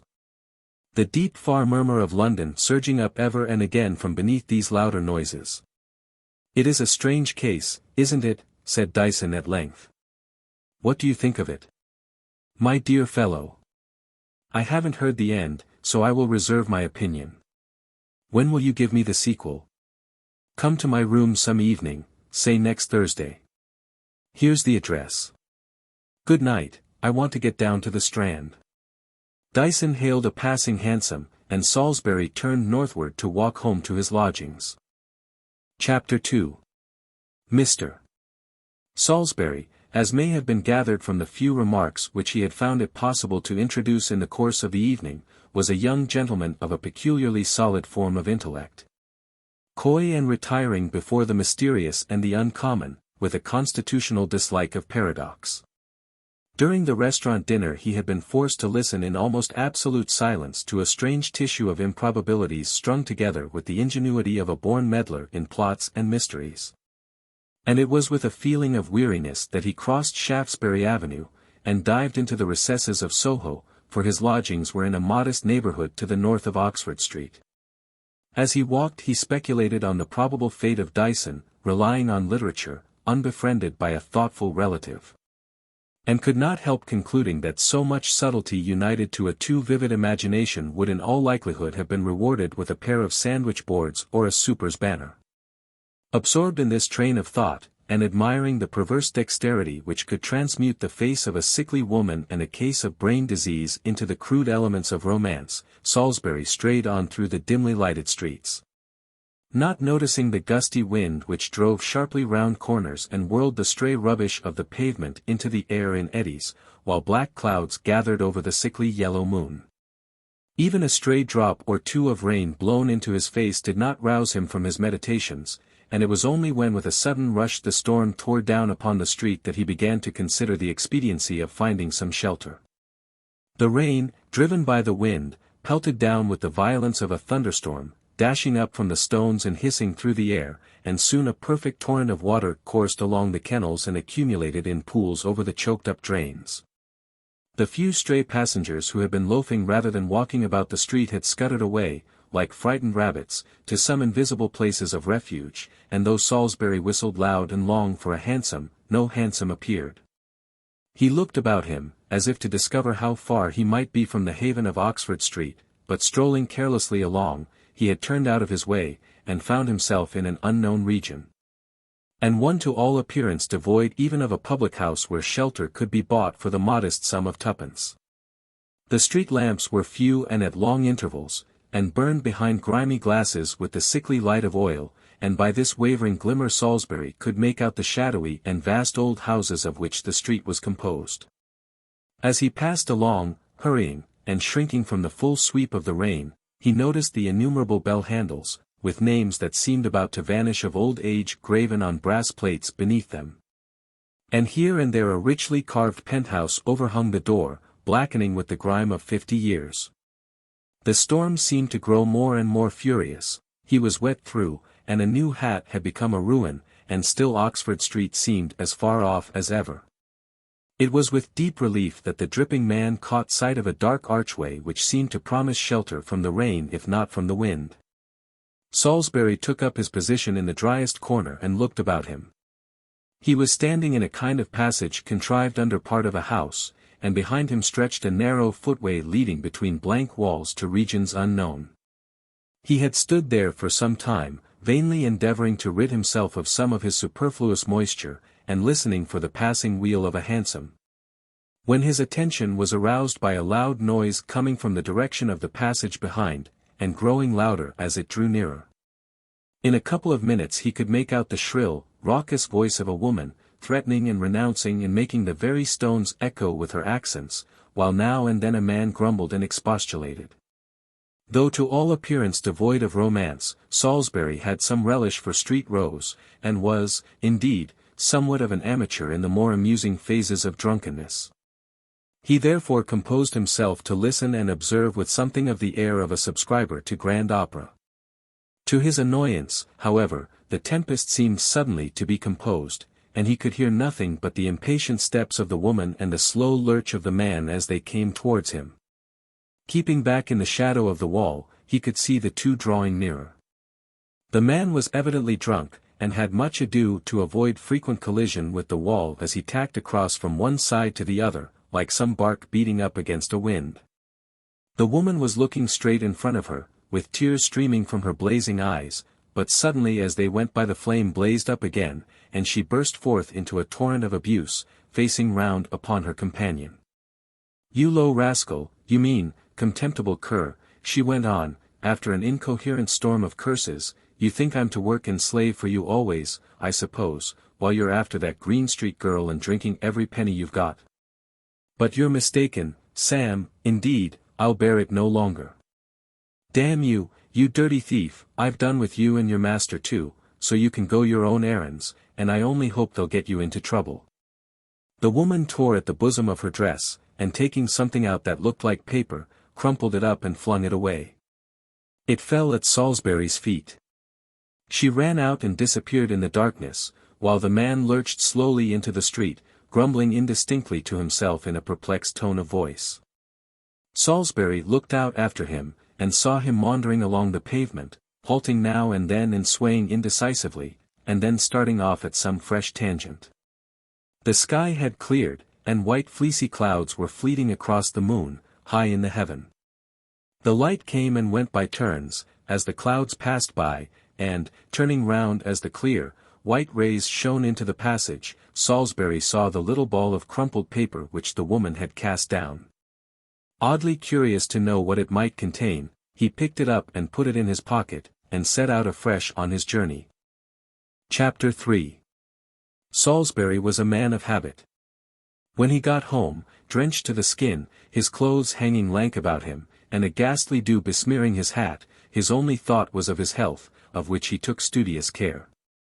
So, after changing his clothes and encasing himself in a warm dressing gown, he proceeded to prepare a sudorific in the shape of hot gin and water.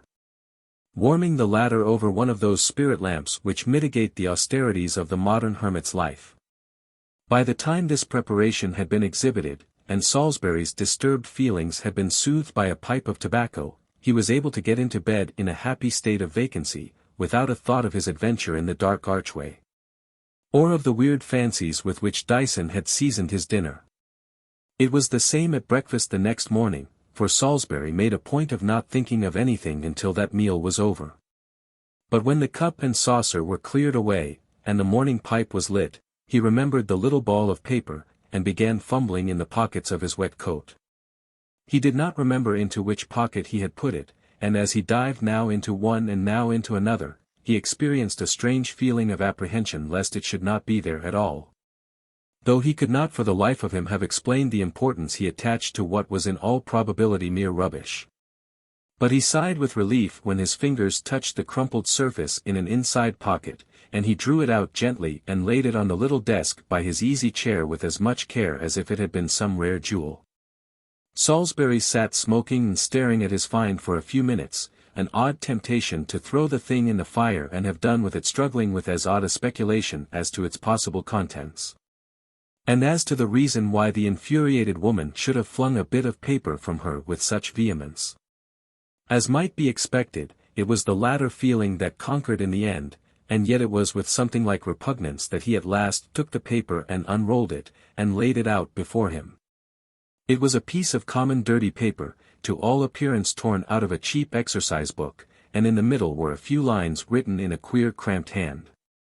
Salisbury bent his head and stared eagerly at it for a moment, drawing a long breath, and then fell back in his chair gazing blankly before him, till at last with a sudden revulsion he burst into a peal of laughter.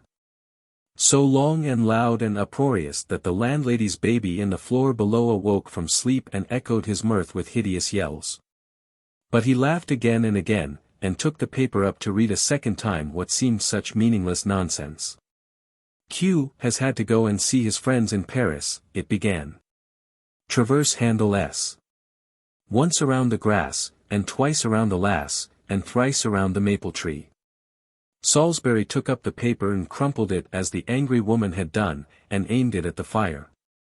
He did not throw it there, however, but tossed it carelessly into the well of the desk, and laughed again. The sheer folly of the thing offended him, and he was ashamed of his own eager speculation, as one who pores over the high-sounding announcements in the agony column of the daily paper, and finds nothing but advertisement and triviality. He walked to the window, and stared out at the languid morning life of his quarter. The maids in slatternly print dresses washing doorsteps, the fishmonger and the butcher on their rounds, and the tradesmen standing at the doors of their small shops, drooping for lack of trade and excitement. In the distance a blue haze gave some grandeur to the prospect, but the view as a whole was depressing, and would only have interested a student of the life of London, who finds something rare and choice in its every aspect. Salisbury turned away in disgust, and settled himself in the easy chair, upholstered in a bright shade of green, and decked with yellow gimp, which was the pride and attraction of the apartments. Here he composed himself to his morning's occupation, the perusal of a novel that dealt with sport and love in a manner that suggested the collaboration of a stud-groom and a ladies' college. In an ordinary way, however, Salisbury would have been carried on by the interest of the story up to lunchtime, but this morning he fidgeted in and out of his chair, took the book up and laid it down again. And swore at last to himself and at himself in mere irritation. In point of fact, the jingle of the paper found in the archway had got into his head, and do what he would he could not help muttering over and over, once around the grass, and twice around the lass, and thrice around the maple tree. It became a positive pain, like the foolish burden of a music-hall song, everlastingly quoted, and sung at all hours of the day and night, and treasured by the street boys as an unfailing resource for 6 months together. He went out into the streets, and tried to forget his enemy in the jostling of the crowds and the roar and clatter of the traffic, but presently he would find himself stealing quietly aside, and pacing some deserted byway. Vainly puzzling his brains, and trying to fix some meaning to phrases that were meaningless. It was a positive relief when Thursday came, and he remembered that he had made an appointment to go and see Dyson. The flimsy reveries of the self-styled man of letters appeared entertaining when compared with this ceaseless iteration, this maze of thought from which there seemed no possibility of escape. Dyson's abode was in one of the quietest of the quiet streets that lead down from the Strand to the river, and when Salisbury passed from the narrow stairway into his friend's room, he saw that the uncle had been beneficent indeed.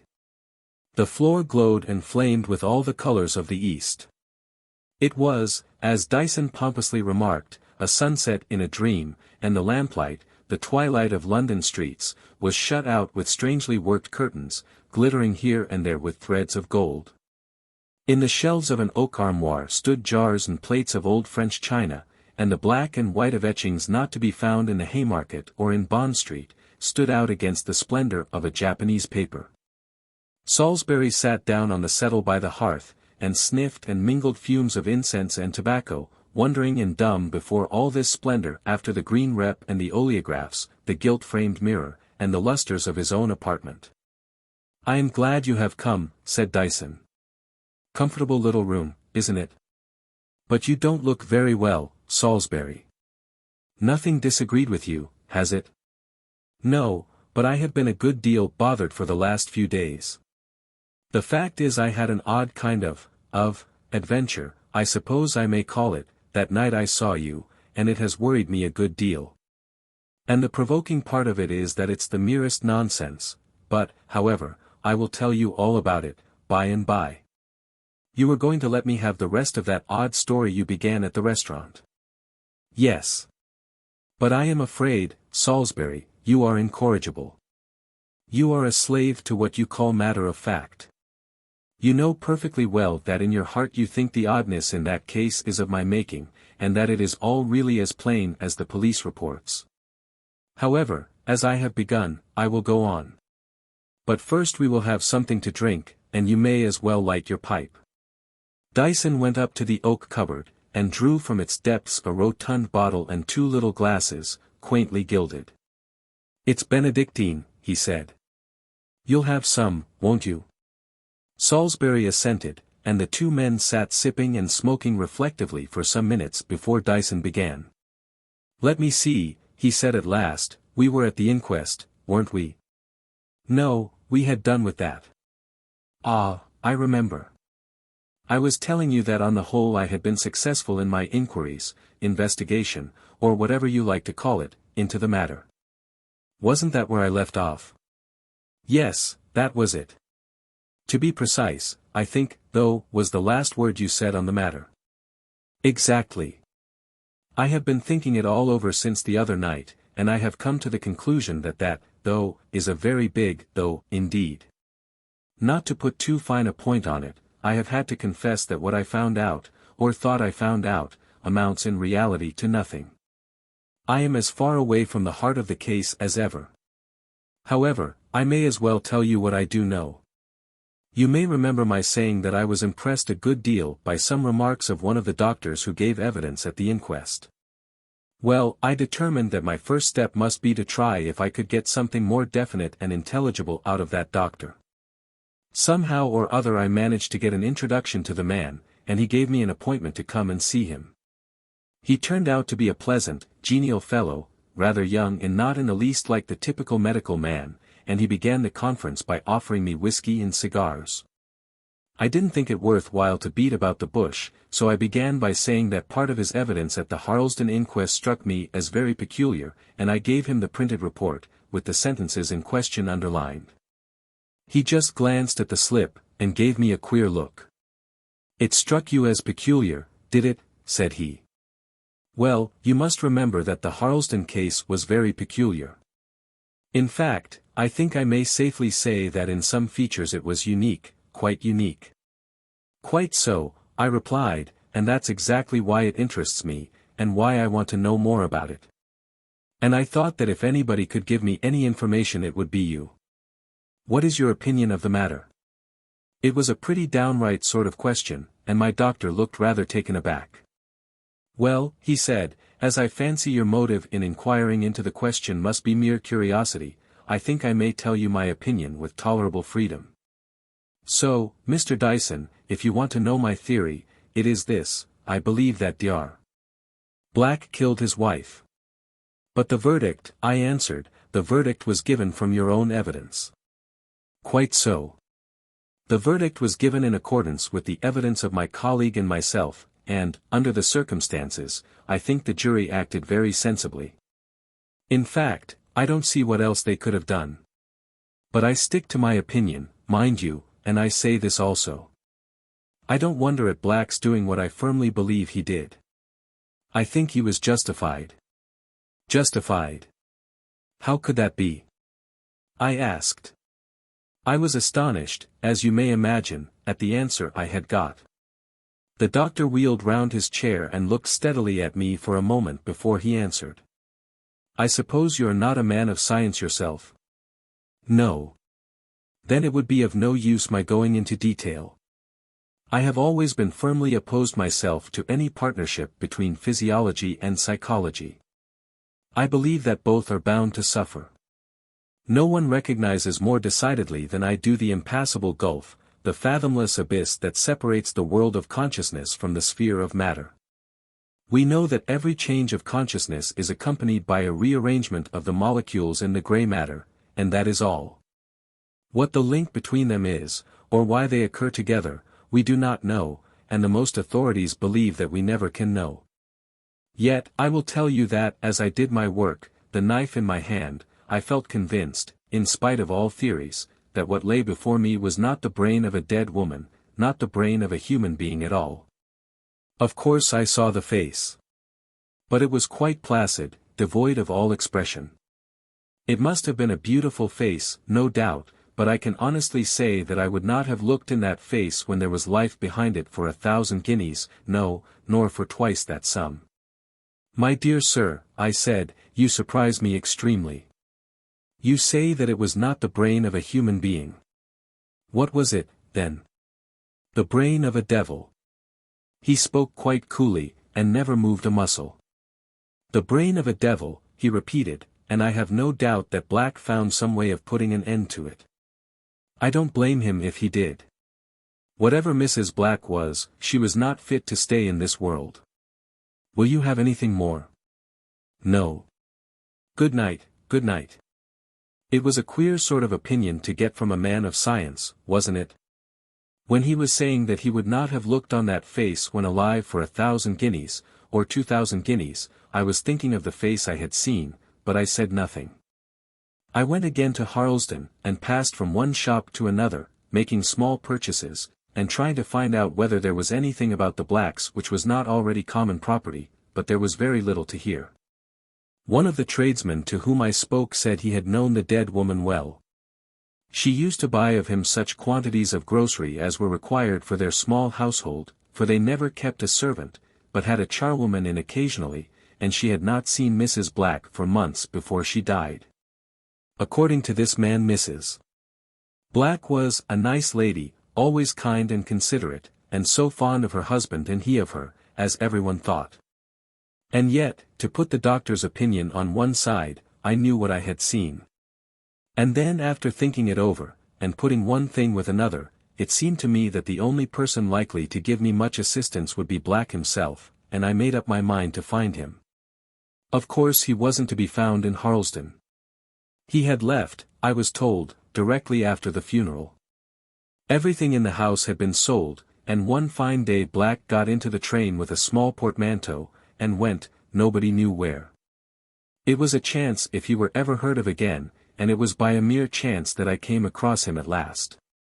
I was walking one day along Gray's Inn Road, not bound for anywhere in particular, but looking about me, as usual, and holding on to my hat, for it was a gusty day in early March, and the wind was making the treetops in the inn rock and quiver.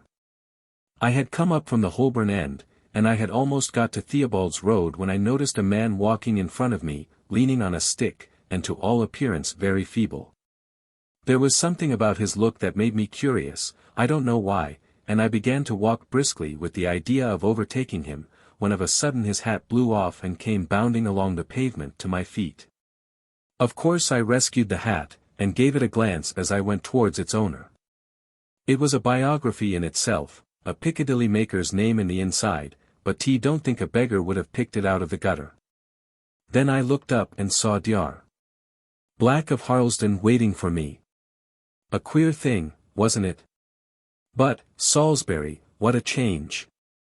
When I saw Dr. Black come down the steps of his house at Harlesden he was an upright man, walking firmly with well-built limbs. A man, should say, in the prime of his life. And now before me there crouched this wretched creature, bent and feeble, with shrunken cheeks, and hair that was whitening fast, and limbs that trembled and shook together, and misery in his eyes.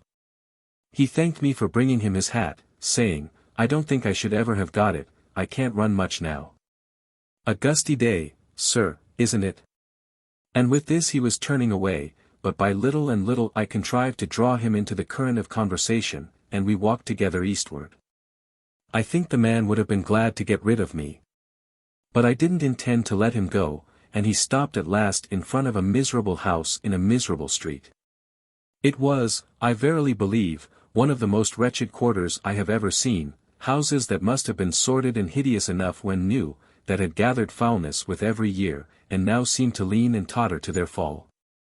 I live up there, said Black, pointing to the tiles, not in the front, in the back. I am very quiet there. I won't ask you to come in now, but perhaps some other day. I caught him up at that, and told him I should be only too glad to come and see him. He gave me an odd sort of glance, as if he were wondering what on earth I or anybody else could care about him, and I left him fumbling with his latchkey. I think you will say I did pretty well when I tell you that within a few weeks I had made myself an intimate friend of Black's. I shall never forget the first time I went to his room. I hope I shall never see such abject, squalid misery again. The foul paper, from which all pattern or trace of a pattern had long vanished, subdued and penetrated with the grime of the evil street, was hanging in mouldering pennons from the wall. Only at the end of the room was it possible to stand upright, and the sight of the wretched bed and the odor of corruption that pervaded the place made me turn faint and sick. Here I found him munching a piece of bread. He seemed surprised to find that I had kept my promise, but he gave me his chair and sat on the bed while we talked. I used to go to see him often, and we had long conversations together, but he never mentioned Harlesden or his wife. I fancy that he supposed me ignorant of the matter, or thought that if I had heard of it, I should never connect the respectable Dr. Black of Harlesden with a poor garreteer in the backwoods of London. He was a strange man, and as we sat together smoking, I often wondered whether he were made or sane. For I think the wildest dreams of Paracelsus and the Rosicrucians would appear plain and sober fact compared with the theories I have heard him earnestly advance in that grimy den of his. I once ventured to hint something of the sort to him. I suggested that something he had said was in flat contradiction to all science and all experience. No, he answered, not all experience, for mine counts for something. I am no dealer in unproved theories. What I say I have proved for myself, and at a terrible cost. There is a region of knowledge which you will never know, which wise men seeing from afar off shun like the plague, as well they may, but into that region I have gone. If you knew, if you could even dream of what may be done, of what one or two men have done in this quiet world of ours, your very soul would shudder and faint within you. What you have heard from me has been but the merest husk and outer covering of true science, that science which means death, and that which is more awful than death, to those who gain it. No, when men say that there are strange things in the world, they little know the awe and the terror that dwell always with them and about them. There was a sort of fascination about the man that drew me to him, and I was quite sorry to have to leave London for a month or two. I missed his odd talk.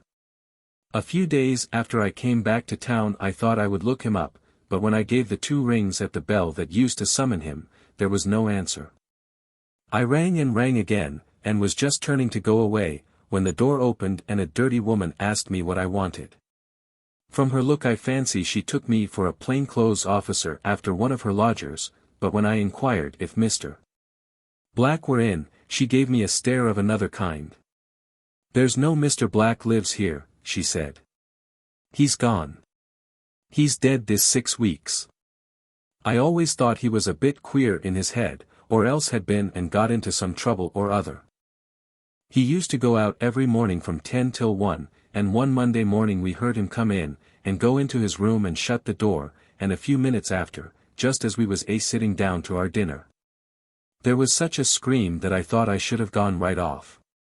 And then we heard a stamping, and down he came, raging and cursing most dreadful, swearing he had been robbed of something that was worth millions. And then he just dropped down in the passage, and we thought he was dead.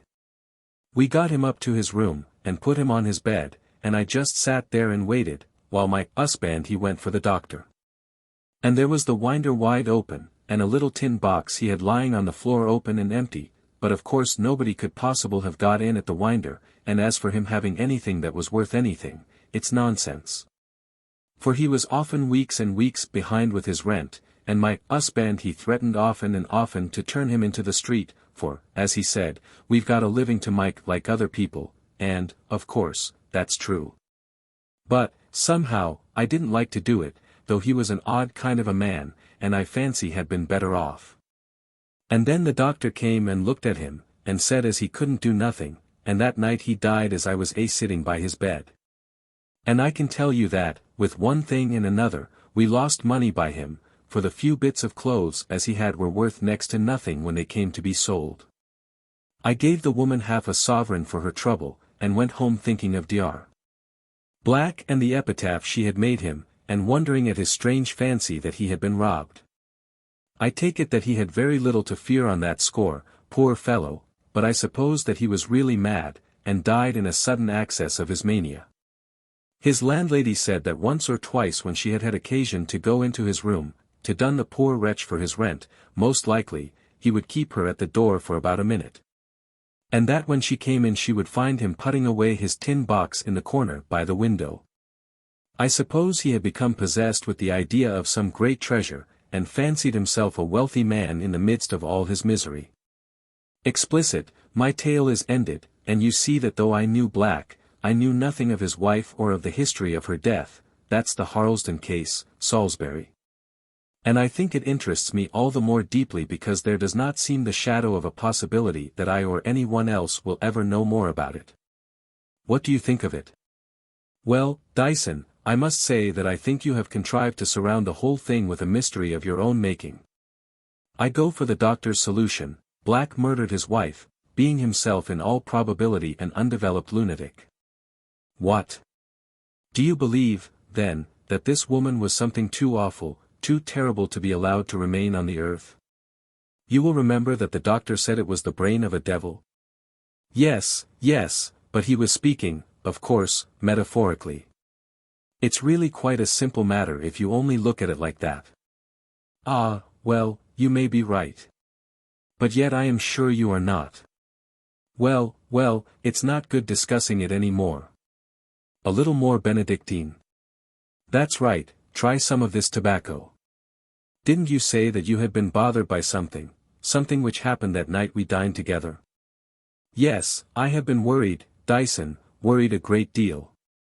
But it's such a trivial matter, indeed, such an absurdity, that I feel ashamed to trouble you with it. Never mind, let's have it, absurd or not. With many hesitations, and with much inward resentment of the folly of the thing, Salisbury told his tale, and repeated reluctantly the absurd intelligence and the absurder doggerel of the scrap of paper. Expecting to hear Dyson burst out into a roar of laughter. "Isn't it too bad that I should let myself be bothered by such stuff as that?" he asked, when he had stuttered out the jingle of once, and twice, and thrice. Dyson had listened to it all gravely, even to the end, and meditated for a few minutes in silence. "Yes," he said at length, "it was a curious chance, your taking shelter in that archway just as those two went by. But I don't know that I should call what was written on the paper nonsense. It is bizarre certainly, but I expect it has a meaning for somebody. Just repeat it again, will you, and I will write it down. Perhaps we might find a cipher of some sort, though I hardly think we shall." Again had the reluctant lips of Salisbury slowly to stammer out the rubbish that he abhorred, while Dyson jotted it down on a slip of paper. "Look over it, will you?" he said, when it was done. "It may be important that I should have every word in its place. Is that all right?" "Yes, that is an accurate copy. But I don't think you will get much out of it. Depend upon it, it is mere nonsense, a wanton scribble. I must be going now, Dyson." "No, no more, that stuff of yours is pretty strong. Good night. I suppose you would like to hear from me, if I did find out anything?" "No, not I don't want to hear about the thing again. You may regard the discovery, if it is one, as your own." "Very well. Good night." Chapter 4. A good many hours after Salisbury had returned to the company of the green rep chairs, Dyson still sat at his desk, itself a Japanese romance, smoking many pipes, and meditating over his friend's story. The bizarre quality of the inscription which had annoyed Salisbury was to him an attraction, and now and again he took it up and scanned thoughtfully what he had written, especially the quaint jingle at the end. It was a token, a symbol, he decided, and not a cipher, and the woman who had flung it away was in all probability entirely ignorant of its meaning. She was but the agent of the Sam she had abused and discarded, and he too was again the agent of some one unknown, possibly of the individual styled Q, who had been forced to visit his French friends. But what to make of Traverse Handle S? Here was the root and source of the enigma, and not all the tobacco of Virginia seemed likely to suggest any clue here. It seemed almost hopeless, but Dyson regarded himself as the Wellington of mysteries, and went to bed feeling assured that sooner or later he would hit upon the right track. For the next few days he was deeply engaged in his literary labors which were a profound mystery even to the most intimate of his friends, who searched the railway bookstalls in vain for the result of so many hours spent at the Japanese bureau in company with strong tobacco and black tea. On this occasion Dyson confined himself to his room for 4 days, and it was with genuine relief that he laid down his pen and went out into the streets in quest of relaxation and fresh air. The gas lamps were being lighted, and the 5th edition of the evening papers was being howled through the streets, and Dyson, feeling that he wanted quiet, turned away from the clamorous Strand, and began to trend away to the northwest. Soon he found himself in streets that echoed to his footsteps, and crossing a broad new thoroughfare, and verging still to the west, Dyson discovered that he had penetrated to the depths of Soho. Here again was life. Rare vintages of France and Italy, at prices which seemed contemptibly small, allured the passerby. Here were cheeses, vast and rich, here olive oil, and here a grove of Rabelaisian sausages. While in a neighboring shop the whole press of Paris appeared to be on sale. In the middle of the roadway a strange miscellany of nations sauntered to and fro, for their cab and hansom rarely ventured. And from window over window the inhabitants looked forth in pleased contemplation of the scene. Dyson made his way slowly along, mingling with the crowd on the cobblestones, listening to the queer babble of French and German, and Italian and English, glancing now and again at the shop windows with their levelled batteries of bottles. And had almost gained the end of the street, when his attention was arrested by a small shop at the corner, a vivid contrast to its neighbors. It was the typical shop of the poor quarter, a shop entirely English. Here were vended tobacco and sweets, cheap pipes of clay and cherry wood. Penny exercise books and penholders jostled for precedence with comic songs, and story papers with appalling cuts showed that romance claimed its place beside the actualities of the evening paper, the bills of which fluttered at the doorway. Dyson glanced up at the name above the door, and stood by the kennel trembling, for a sharp pang, the pang of one who has made a discovery, had for a moment left him incapable of motion. The name over the shop was Travers. Dyson looked up again, this time at the corner of the wall above the lamppost, and read in white letters on a blue ground the words, Handel Street, W.C., and the legend was repeated in fainter letters just below. He gave a little sigh of satisfaction, and without more ado walked boldly into the shop, and stared full in the face of the fat man who was sitting behind the counter. The fellow rose to his feet, and returned the stare a little curiously, and then began in stereotyped phrase. "What can I do for you, sir?" Dyson enjoyed the situation and a dawning perplexity on the man's face.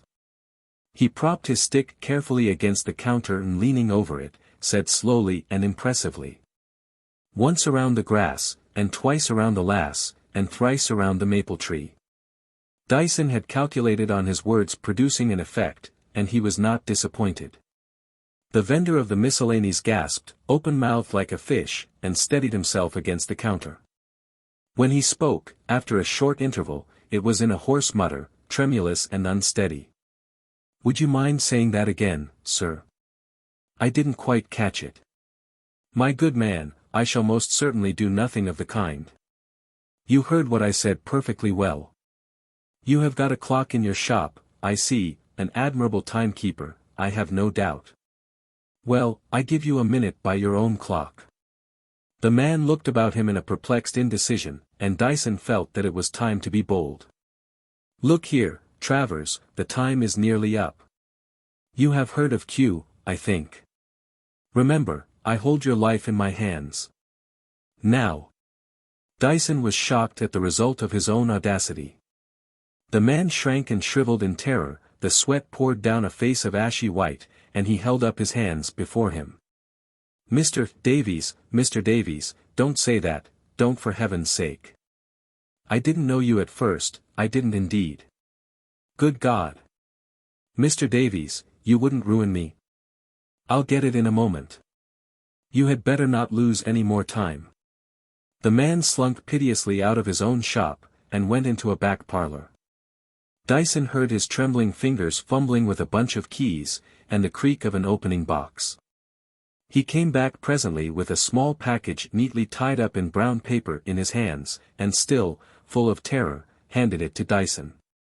"I'm glad to be rid of it," he said. "I'll take no more jobs of this sort." Dyson took the parcel and his stick, and walked out of the shop with a nod, turning round as he passed the door. Travers had sunk into his seat, his face still white with terror, with one hand over his eyes, and Dyson speculated a good deal as he walked rapidly away as to what queer chords those could be on which he had played so roughly. He hailed the first hansom he could see and drove home, and when he had lit his hanging lamp, and laid his parcel on the table, he paused for a moment, wondering on what strange thing the lamplight would soon shine.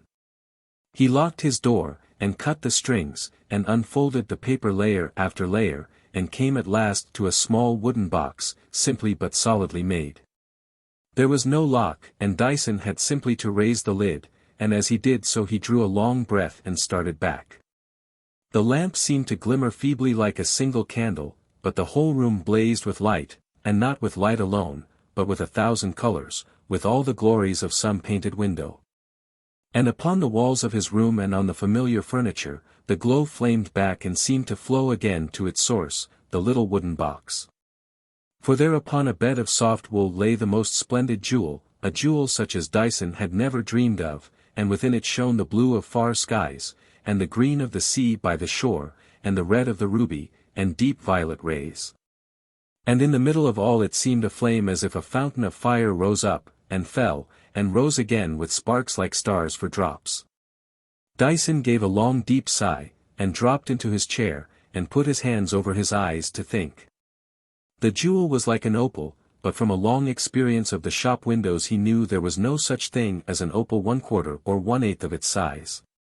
He looked at the stone again, with a feeling that was almost awe, and placed it gently on the table under the lamp, and watched the wonderful flame that shone and sparkled in its center, and then turned to the box, curious to know whether it might contain other marvels. He lifted the bed of wool on which the opal had reclined, and saw beneath, no more jewels, but a little old pocket-book, worn and shabby with use. Dyson opened it at the first leaf, and dropped the book again appalled. He had read the name of the owner, neatly written in blue ink. Stephen Black, M.D. Oran Moor. Devon Road. Harlesden. It was several minutes before Dyson could bring himself to open the book a second time. He remembered the wretched exile in his garret, and his strange talk, and the memory too of the face he had seen at the window, and of what the specialist had said, surged up in his mind, and as he held his finger on the cover, he shivered, dreading what might be written within.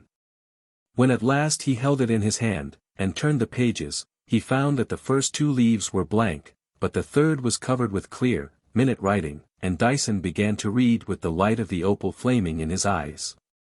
Chapter 5.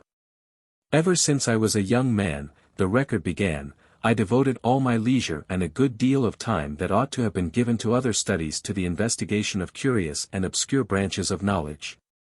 What are commonly called the pleasures of life had never any attractions for me, and I lived alone in London, avoiding my fellow students, and in my turn avoided by them as a man self-absorbed and unsympathetic. So long as I could gratify my desire of knowledge of a peculiar kind, knowledge of which the very existence is a profound secret to most men, I was intensely happy, and I have often spent whole nights sitting in the darkness of my room, and thinking of the strange world on the brink of which I trod. My professional studies, however, and the necessity of obtaining a degree, for some time forced my more obscure employment into the background, and soon after I had qualified I met Agnes, who became my wife. We took a new house in this remote suburb, and I began the regular routine of a sober practice, and for some months lived happily enough, sharing in the life about me, and only thinking at odd intervals of that occult science which had once fascinated my whole being. I had learnt enough of the paths I had begun to tread to know that they were beyond all expression difficult and dangerous, that to persevere meant in all probability the wreck of a life, and that they led to regions so terrible that the mind of man shrinks appalled at the very thought. Moreover, the quiet and the peace I had enjoyed since my marriage had wiled me away to a great extent from places where I knew no peace could dwell. But suddenly, I think indeed it was the work of a single night, as I lay awake on my bed gazing into the darkness, suddenly, I say, the old desire, the former longing, returned. And returned with a force that had been intensified 10 times by its absence. And when the day dawned and I looked out of the window, and saw with haggard eyes the sunrise in the east, I knew that my doom had been pronounced, that as I had gone far, so now I must go farther with unfaltering steps. I turned to the bed where my wife was sleeping peacefully, and lay down again, weeping bitter tears, for the sun had set on our happy life and had risen with a dawn of terror to us both. I will not set down here in minute detail what followed.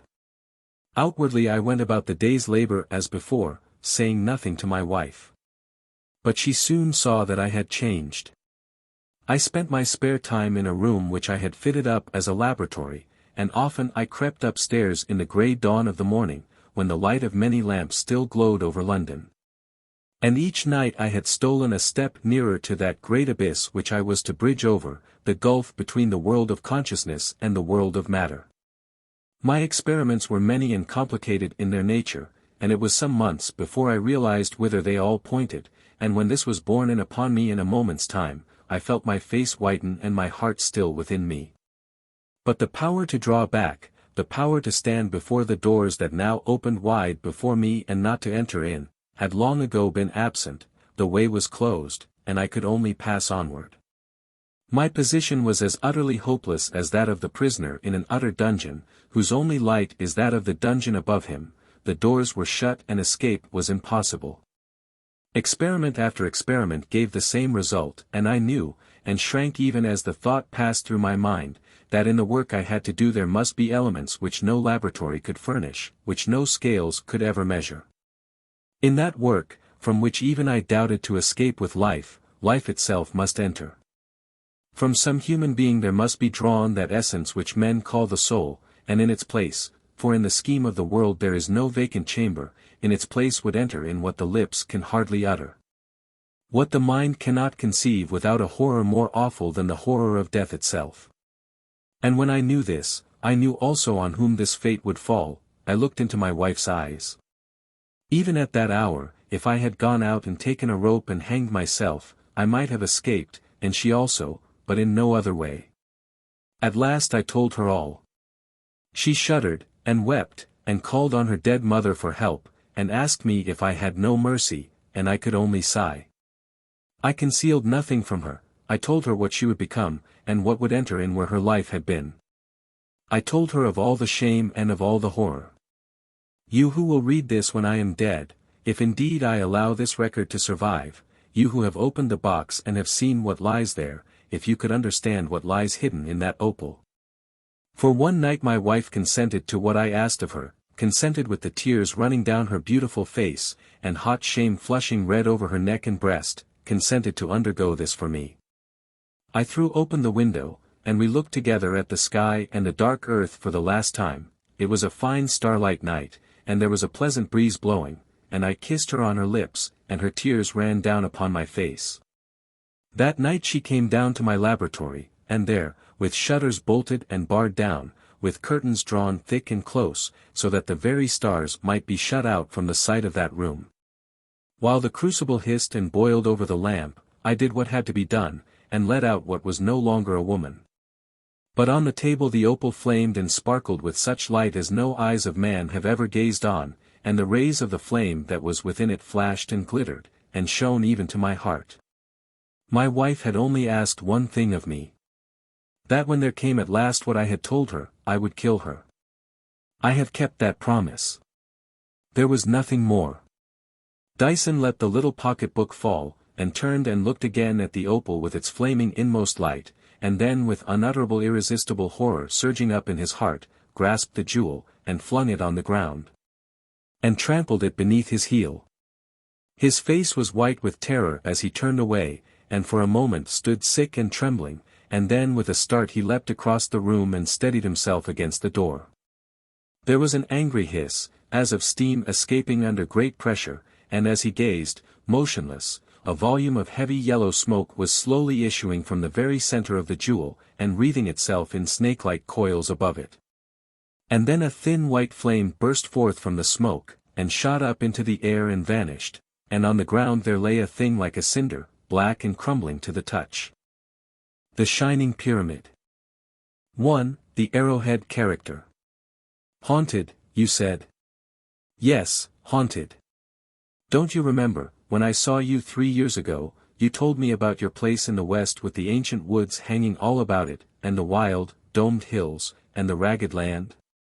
It has always remained a sort of enchanted picture in my mind as I sit at my desk and hear the traffic rattling in the street in the midst of whirling London.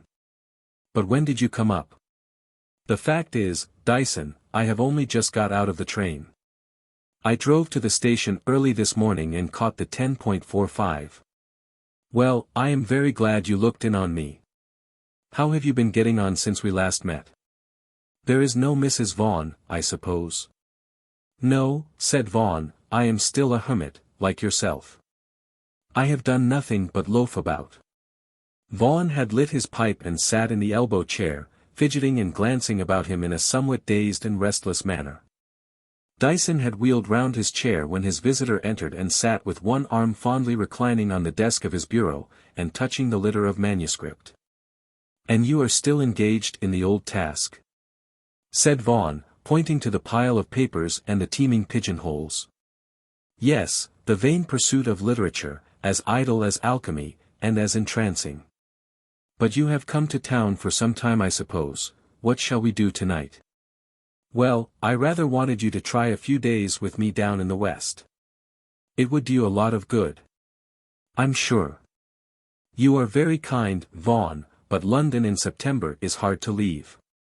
Dore could not have designed anything more wonderful and mystic than Oxford Street as I saw it the other evening. the sunset flaming, the blue haze transmuting the plain street into a road far in the spiritual city. I should like you to come down though. You would enjoy roaming over our hills. Does this racket go on all day and night? It quite bewilders me. I wonder how you can work through it. I am sure you would revel in the great peace of my old home among the woods. Vaughan lit his pipe again, and looked anxiously at Dyson to see if his inducements had had any effect, but the man of letters shook his head, smiling, and vowed in his heart a firm allegiance to the streets. You cannot tempt me, he said. Well, you may be right. Perhaps, after all, I was wrong to speak of the peace of the country. There, when a tragedy does occur, it is like a stone thrown into a pond. The circles of disturbance keep on widening, and it seems as if the water would never be still again. Have you ever any tragedies where you are? I can hardly say that. But I was a good deal disturbed about a month ago by something that happened. It may or may not have been a tragedy in the usual sense of the word. What was the occurrence? Well, the fact is a girl disappeared in a way which seems highly mysterious. Her parents, people of the name of Trevor, are well-to-do farmers, and their eldest daughter Annie was a sort of village beauty. She was really remarkably handsome. One afternoon she thought she would go and see her aunt, a widow who farms her own land, and as the two houses are only about 5 or 6 miles apart, she started off, telling her parents she would take the short cut over the hills. She never got to her aunt's, and she never was seen again. That's putting it in a few words. What an extraordinary thing. I suppose there are no disused mines, are there, on the hills? I don't think you quite run to anything so formidable as a precipice. No, the path the girl must have taken had no pitfalls of any description. It is just a track over wild, bare hillside, far, even from a byroad. One may walk for miles without meeting a soul, but it is perfectly safe. And what do people say about it? Oh, they talk nonsense, among themselves. You have no notion as to how superstitious English cottagers are in out-of-the-way parts like mine. They are as bad as the Irish, every whit, and even more secretive. But what do they say? Oh, the poor girl is supposed to have gone with the fairies, or to have been taken by the fairies. Such stuff, he went on, one would laugh if it were not for the real tragedy of the case. Dyson looked somewhat interested. Yes, he said, fairies certainly strike a little curiously on the ear in these days. But what do the police say? I presume they do not accept the fairy tale hypothesis. No, but they seem quite at fault. What I am afraid of is that Annie Trevor must have fallen in with some scoundrels on her way. Castletown is a large seaport, you know, and some of the worst of the foreign sailors occasionally desert their ships and go on the tramp up and down the country. Not many years ago a Spanish sailor named Garcia murdered a whole family for the sake of plunder that was not worth sixpence. They are hardly human, some of these fellows, and I am dreadfully afraid the poor girl must have come to an awful end. But no foreign sailor was seen by anyone about the country. No, there is certainly that, and of course country people are quick to notice anyone whose appearance and dress are a little out of the common. Still it seems as if my theory were the only possible explanation. There are no data to go upon, said Dyson, thoughtfully. There was no question of a love affair, or anything of the kind, I suppose. Oh, no, not a hint of such a thing. I am sure if Annie were alive she would have contrived to let her mother know of her safety. No doubt, no doubt. Still it is barely possible that she is alive and yet unable to communicate with her friends. But all this must have disturbed you a good deal. Yes, it did. I hate a mystery, and especially a mystery which is probably the veil of horror. But frankly, Dyson, I want to make a clean breast of it. I did not come here to tell you all this. Of course not, said Dyson, a little surprised at Vaughan's uneasy manner. You came to have a chat on more cheerful topics. No, I did not. What I have been telling you about happened a month ago, but something which seems likely to affect me more personally has taken place within the last few days, and to be quite plain. I came up to town with the idea that you might be able to help me. You recollect that curious case you spoke to me about on our last meeting, something about a spectacle maker. Oh, yes, I remember that. I know I was quite proud of my acumen at the time. Even to this day the police have no idea why those peculiar yellow spectacles were wanted.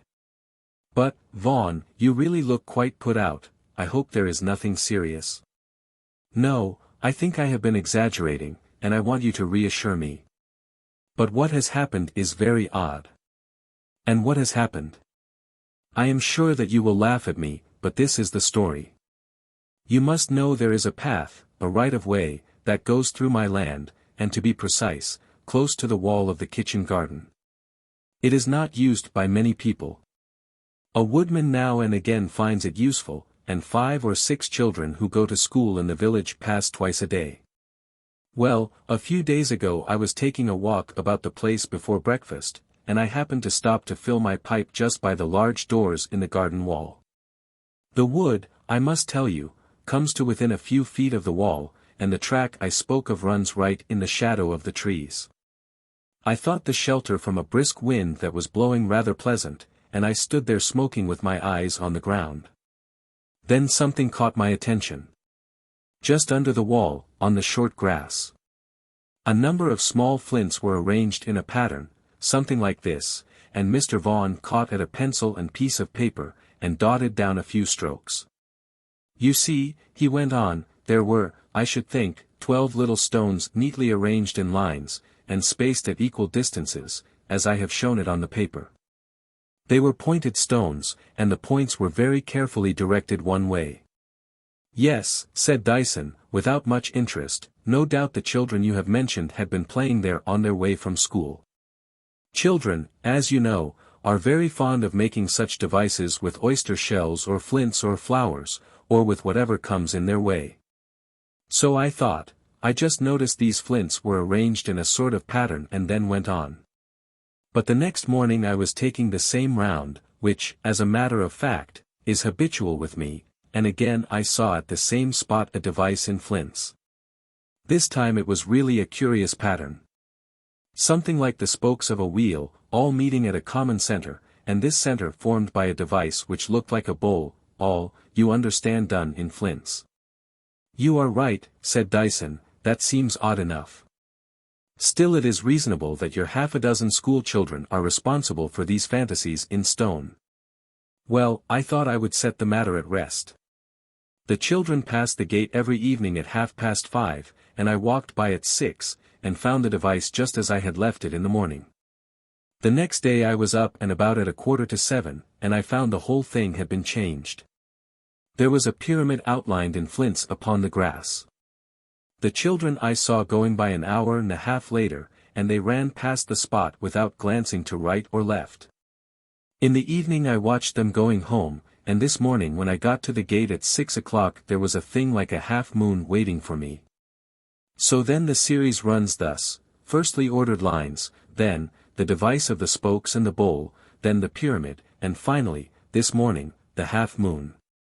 That is the order, isn't it? Yes, that is right. But do you know it has made me feel very uneasy?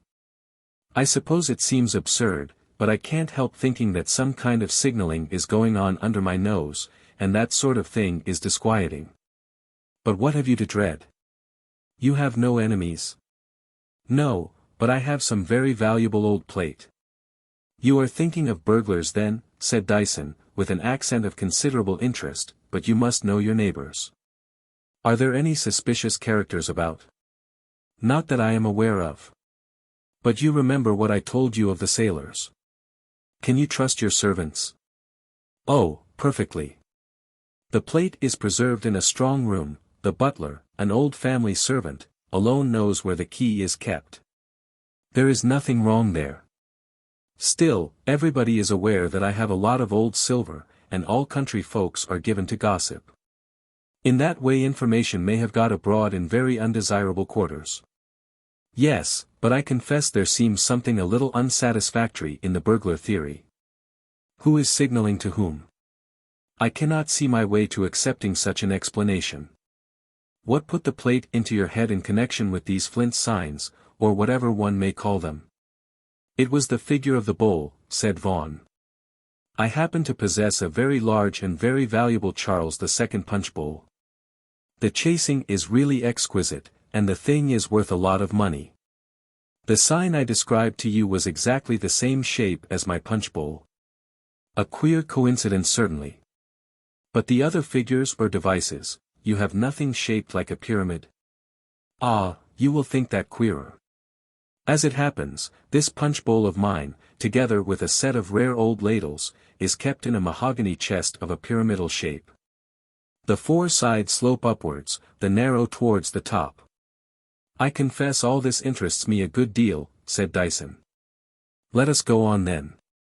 What about the other figures? How about the army, as we may call the first sign, and the crescent or half-moon? Ah, there is no reference that I can make out of these two. Still, you see I have some excuse for curiosity at all events. I should be very vexed to lose any of the old plate, nearly all the pieces have been in the family for generations. And I cannot get it out of my head that some scoundrels mean to rob me, and are communicating with one another every night. Frankly, said Dyson, I can make nothing of it, I am as much in the dark as yourself. Your theory seems certainly the only possible explanation, and yet the difficulties are immense. He leaned back in his chair, and the two men faced each other, frowning, and perplexed by so bizarre a problem. By the way, said Dyson, after a long pause, what is your geological formation down there? Mr.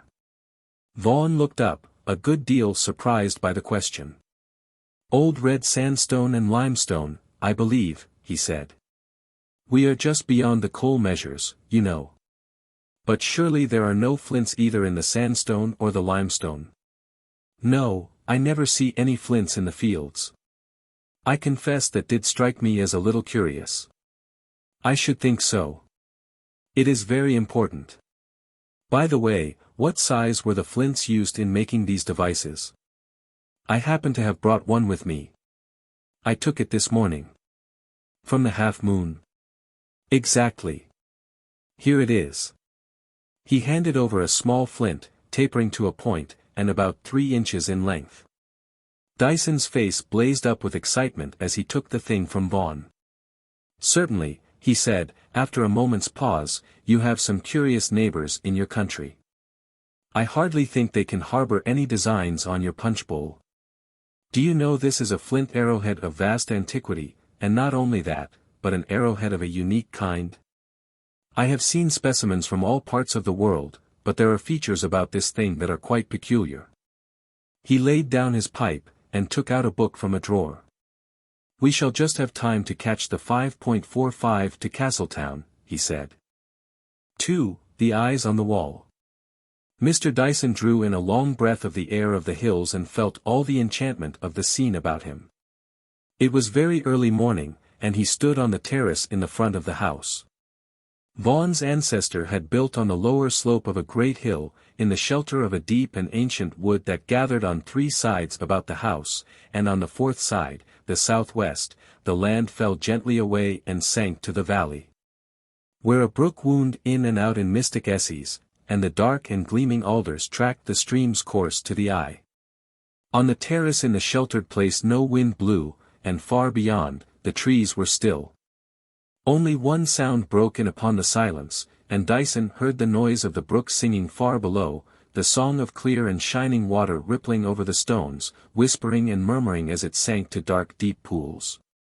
Across the stream, just below the house, rose a grey stone bridge, vaulted and buttressed, a fragment of the Middle Ages, and then beyond the bridge the hills rose again, vast and rounded like bastions.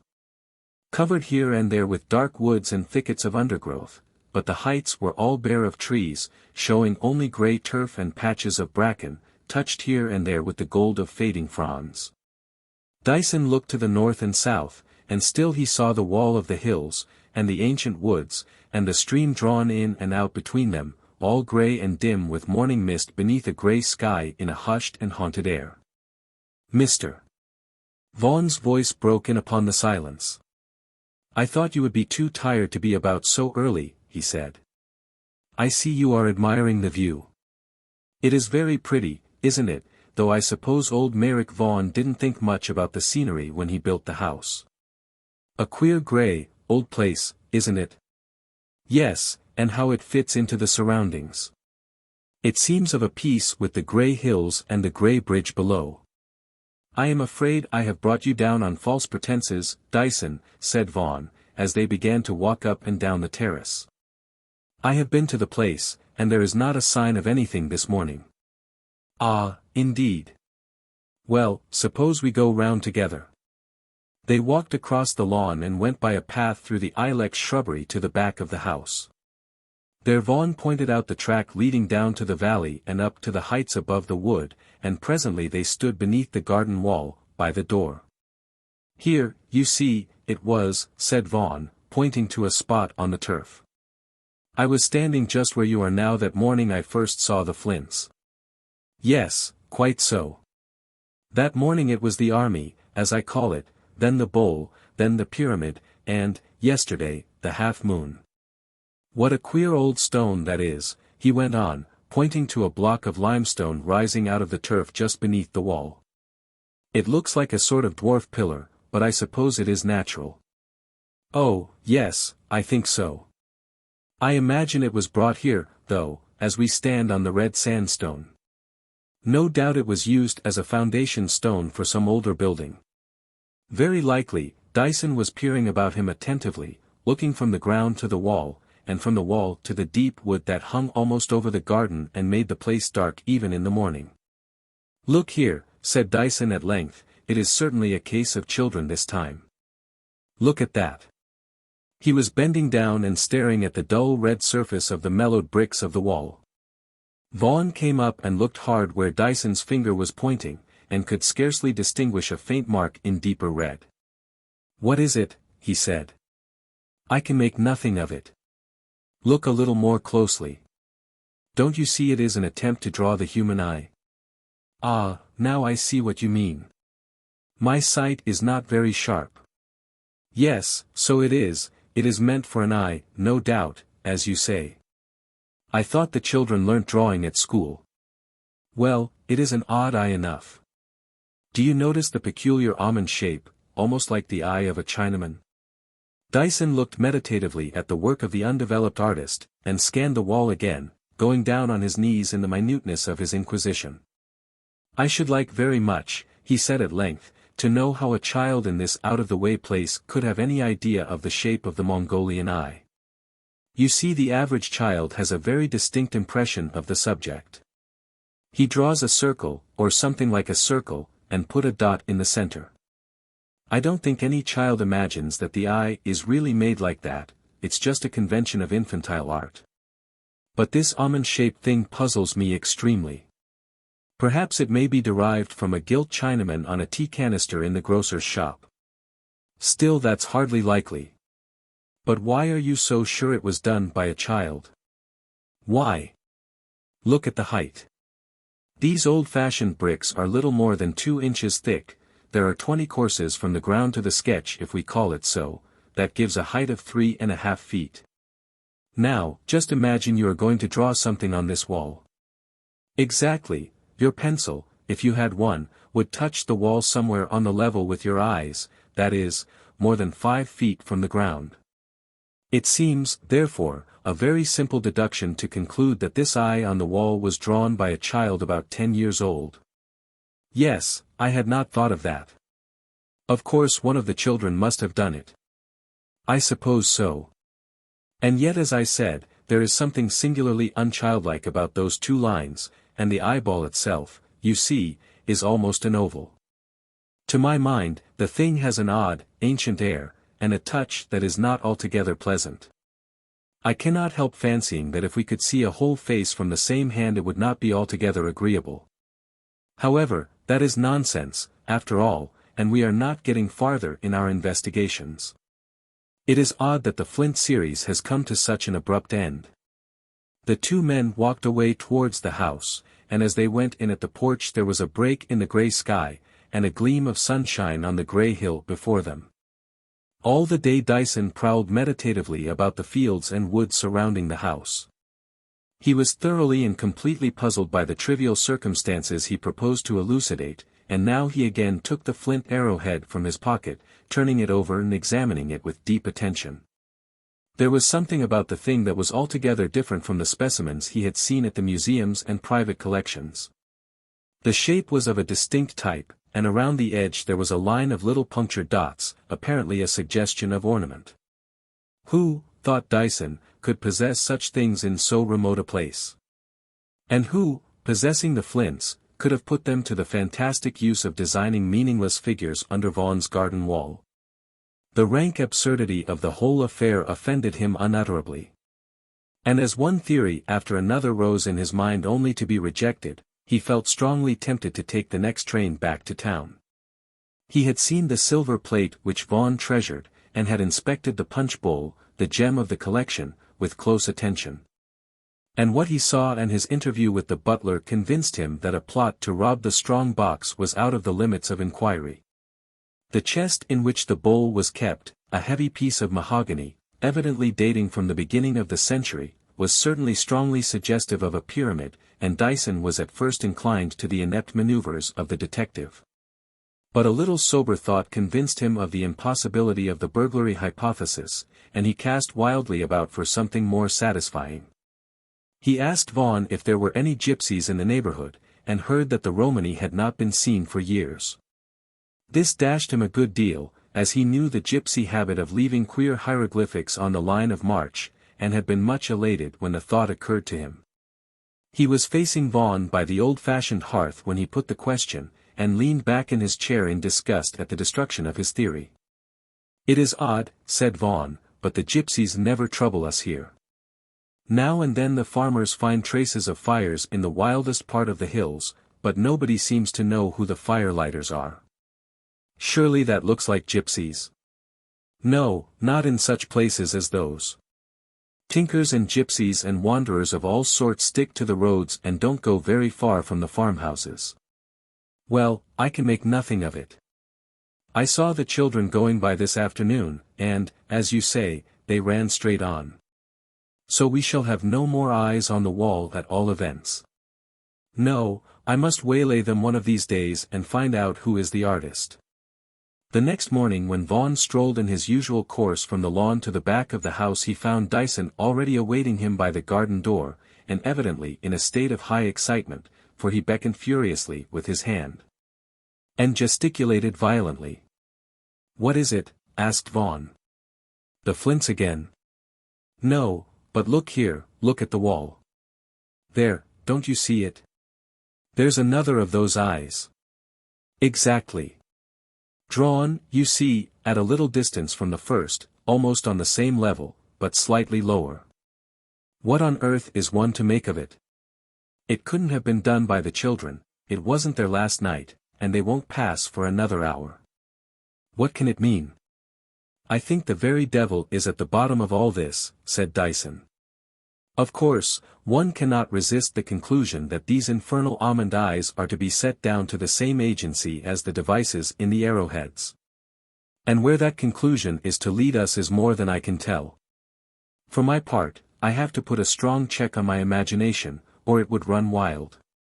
"Vaughan," he said, as they turned away from the wall, "has it struck you that there is one point, a very curious point, in common between the figures done in flints and the eyes drawn on the wall?"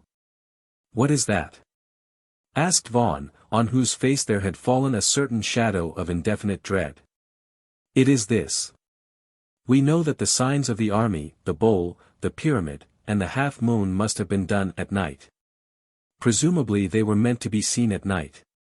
Well, precisely the same reasoning applies to those eyes on the wall. I do not quite see your point." "Oh, surely. The nights are dark just now, and have been very cloudy, I know, since I came down. Moreover, those overhanging trees would throw that wall into deep shadow even on a clear night. Well, what struck me was this.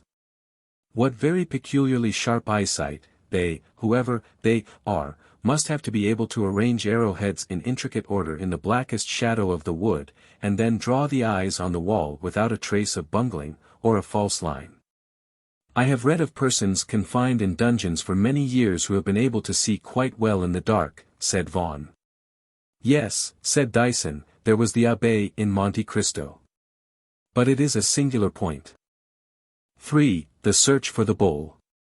Who was that old man that touched his hat to you just now, said Dyson, as they came to the bend of the lane near the house. Oh, that was old Trevor. He looks very broken, poor old fellow. Who is Trevor? Don't you remember? I told you the story that afternoon I came to your rooms, about a girl named Annie Trevor, who disappeared in the most inexplicable manner about 5 weeks ago. That was her father. Yes, yes, I recollect now. To tell the truth, I had forgotten all about it. And nothing has been heard of the girl? Nothing whatever. The police are quite at fault. I am afraid I did not pay very much attention to the details you gave me. Which way did the girl go? Her path would take her right across those wild hills above the house. The nearest point in the track must be about 2 miles from here. Is it near that little hamlet I saw yesterday? You mean Croas Isiliag, where the children came from? No. It goes more to the north. Ah, I have never been that way. They went into the house, and Dyson shut himself up in his room, sunk deep in doubtful thought, but yet with the shadow of a suspicion growing within him that for a while haunted his brain, all vague and fantastic, refusing to take definite form.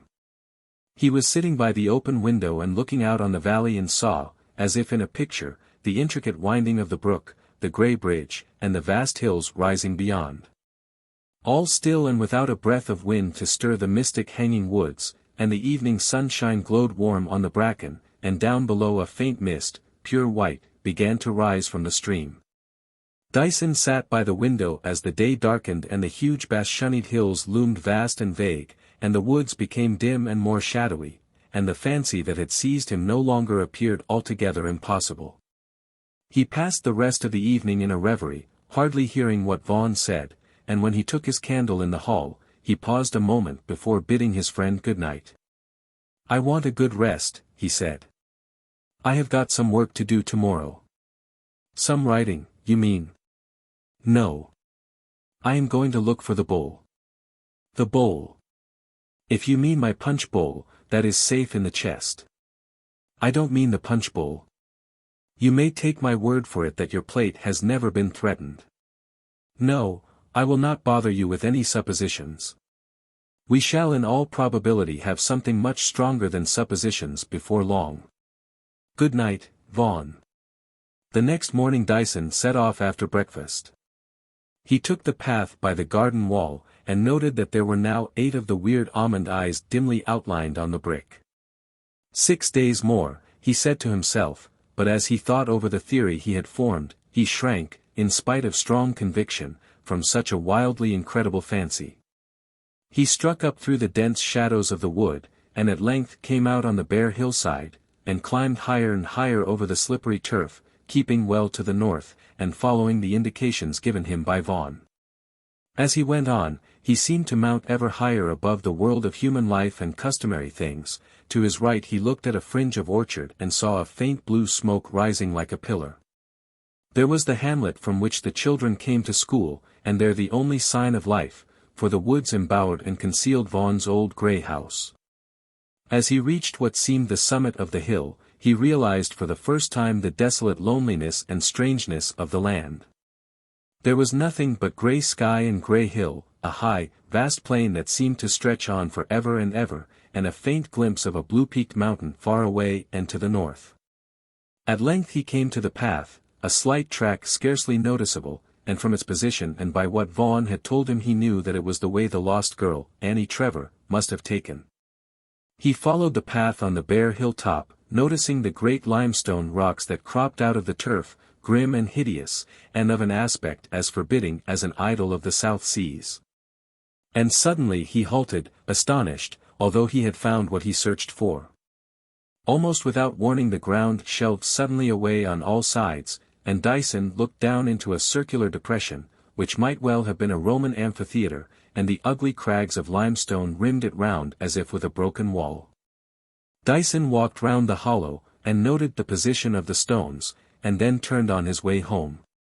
This, he thought to himself, is more than curious. The bowl is discovered, but where is the pyramid? My dear Vaughan, he said, when he got back, I may tell you that I have found the bowl, and that is all I shall tell you for the present. We have 6 days of absolute inaction before us, there is really nothing to be done. 4. The secret of the pyramid. I have just been round the garden, said Vaughan one morning. I have been counting those infernal eyes, and I find there are 14 of them. For heaven's sake, Dyson, tell me what the meaning of it all is. I should be very sorry to attempt to do so. I may have guessed this or that, but I always make it a principle to keep my guesses to myself. Besides, it is really not worth while anticipating events. You will remember my telling you that we had 6 days of inaction before us? Well, this is the 6th day, and the last of idleness. Tonight, I propose we take a stroll. A stroll. Is that all the action you mean to take? Well, it may show you some very curious things. To be plain, I want you to start with me at 9 o'clock this evening for the hills. We may have to be out all night, so you had better wrap up well, and bring some of that brandy. Is it a joke? Asked Vaughan, who was bewildered with strange events and strange surmises. No, I don't think there is much joke in it. Unless I am much mistaken, we shall find a very serious explanation of the puzzle. You will come with me, I am sure. Very good. Which way do you want to go? By the path you told me of, the path Annie Trevor is supposed to have taken. Vaughan looked white at the mention of the girl's name. I did not think you were on that track, he said. I thought it was the affair of those devices in flint and of the eyes on the wall that you were engaged on. It's no good saying any more, but I will go with you. At 8:45 that evening the two men set out, taking the path through the wood, and up the hillside. It was a dark and heavy night, the sky was thick with clouds, and the valley full of mist, and all the way they seemed to walk in a world of shadow and gloom, hardly speaking, and afraid to break the haunted silence. They came out at last on the steep hillside, and instead of the oppression of the wood there was the long, dim sweep of the turf, and higher, the fantastic limestone rocks hinted horror through the darkness. And the wind sighed as it passed across the mountain to the sea, and in its passage beat chill about their hearts. They seemed to walk on and on for hours, and the dim outline of the hill still stretched before them, and the haggard rocks still loomed through the darkness, when suddenly Dyson whispered, drawing his breath quickly, and coming close to his companion. Here, he said, we will lie down. I do not think there is anything yet. I know the place, said Vaughan, after a moment. I have often been by in the daytime. The country people are afraid to come here, I believe. It is supposed to be a fairy's castle, or something of the kind. But why on earth have we come here? Speak a little lower, said Dyson. It might not do us any good if we are overheard. Overheard here. There is not a soul within 3 miles of us. Possibly not, indeed, I should say certainly not. But there might be a body somewhat nearer. I don't understand you in the least, said Vaughan, whispering to humour Dyson, but why have we come here? Well, you see this hollow before us is the bowl. I think we had better not talk even in whispers. They lay full length upon the turf. The rock between their faces and the bowl, and now and again, Dyson, slouching his dark, soft hat over his forehead, put out the glint of an eye, and in a moment drew back, not daring to take a prolonged view. Again he laid an ear to the ground and listened, and the hours went by, and the darkness seemed to blacken, and the faint sigh of the wind was the only sound. Vaughan grew impatient with this heaviness of silence, this watching for indefinite terror, for to him there was no shape or form of apprehension, and he began to think the whole vigil a dreary farce. How much longer is this to last? He whispered to Dyson, and Dyson, who had been holding his breath in the agony of attention, put his mouth to Vaughan's ear and said, "Will you listen?" With pauses between each syllable, and in the voice with which the priest pronounces the awful words. Vaughan caught the ground with his hands, and stretched forward, wondering what he was to hear. At first there was nothing, and then a low and gentle noise came very softly from the bowl, a faint sound, almost indescribable, but as if one held the tongue against the roof of the mouth and expelled the breath. He listened eagerly, and presently the noise grew louder, and became a strident and horrible hissing, as if the pit beneath boiled with fervent heat, and Vaughan, unable to remain in suspense any longer, drew his cap half over his face in imitation of Dyson, and looked down to the hollow below. It did, in truth, stir and seethe like an infernal cauldron. The whole of the sides and bottom tossed and writhed with vague and restless forms that passed to and fro without the sound of feet, and gathered thick here and there and seemed to speak to one another in those tones of horrible sibilance, like the hissing of snakes, that he had heard. It was as if the sweet turf and the cleanly earth had suddenly become quickened with some foul writhing growth. Vaughan could not draw back his face, though he felt Dyson's finger touch him, but he peered into the quaking mass and saw faintly that there were things like faces and human limbs. And yet he felt his inmost soul chill with the sure belief that no fellow soul or human thing stirred in all that tossing and hissing host. He looked aghast, choking back sobs of horror, and at length the loathsome forms gathered thickest about some vague object in the middle of the hollow, and the hissing of their speech grew more venomous. And he saw in the uncertain light the abominable limbs, vague and yet too plainly seen, writhe and intertwine, and he thought he heard, very faint, a low human moan striking through the noise of speech that was not of man. At his heart something seemed to whisper ever, the worm of corruption, the worm that dieth not. And grotesquely the image was pictured to his imagination of a piece of putrid offal stirring through and through with bloated and horrible creeping things. The writhing of the dusky limbs continued, they seemed clustered round the dark form in the middle of the hollow, and the sweat dripped and poured off Vaughan's forehead, and fell cold on his hand beneath his face. Then, it seemed done in an instant, the loathsome mass melted and fell away to the sides of the bowl, and for a moment Vaughan saw in the middle of the hollow the tossing of human arms.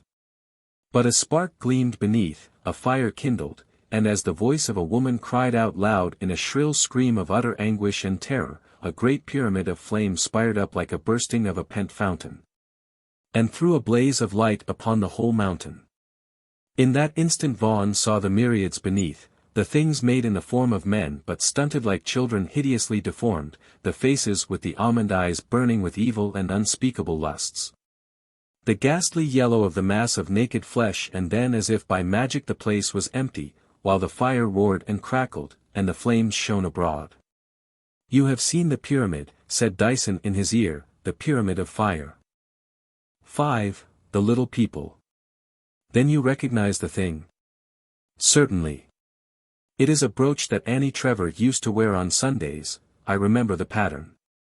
"But where did you find it? You don't mean to say that you have discovered the girl?" "My dear Vaughan, I wonder you have not guessed where I found the brooch.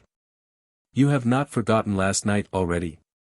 "Dyson," said the other, speaking very seriously, "I have been turning it over in my mind this morning while you have been out.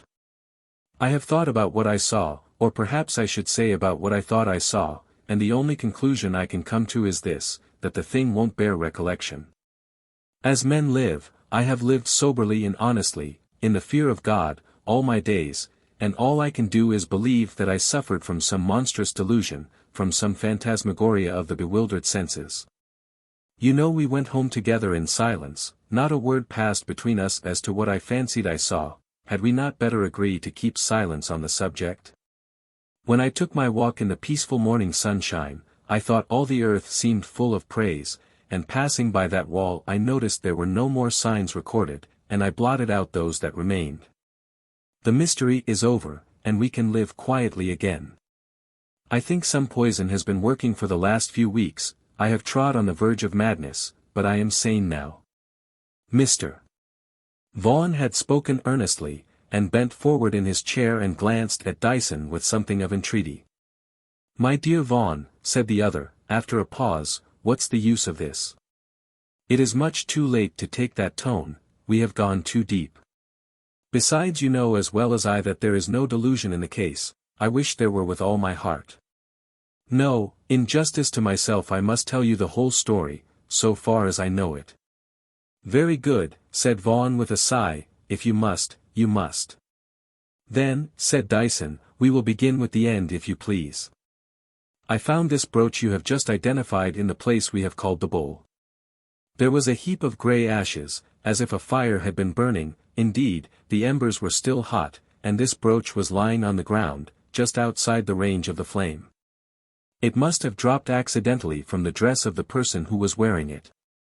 No, don't interrupt me, we can pass now to the beginning, as we have had the end. Let us go back to that day you came to see me in my rooms in London.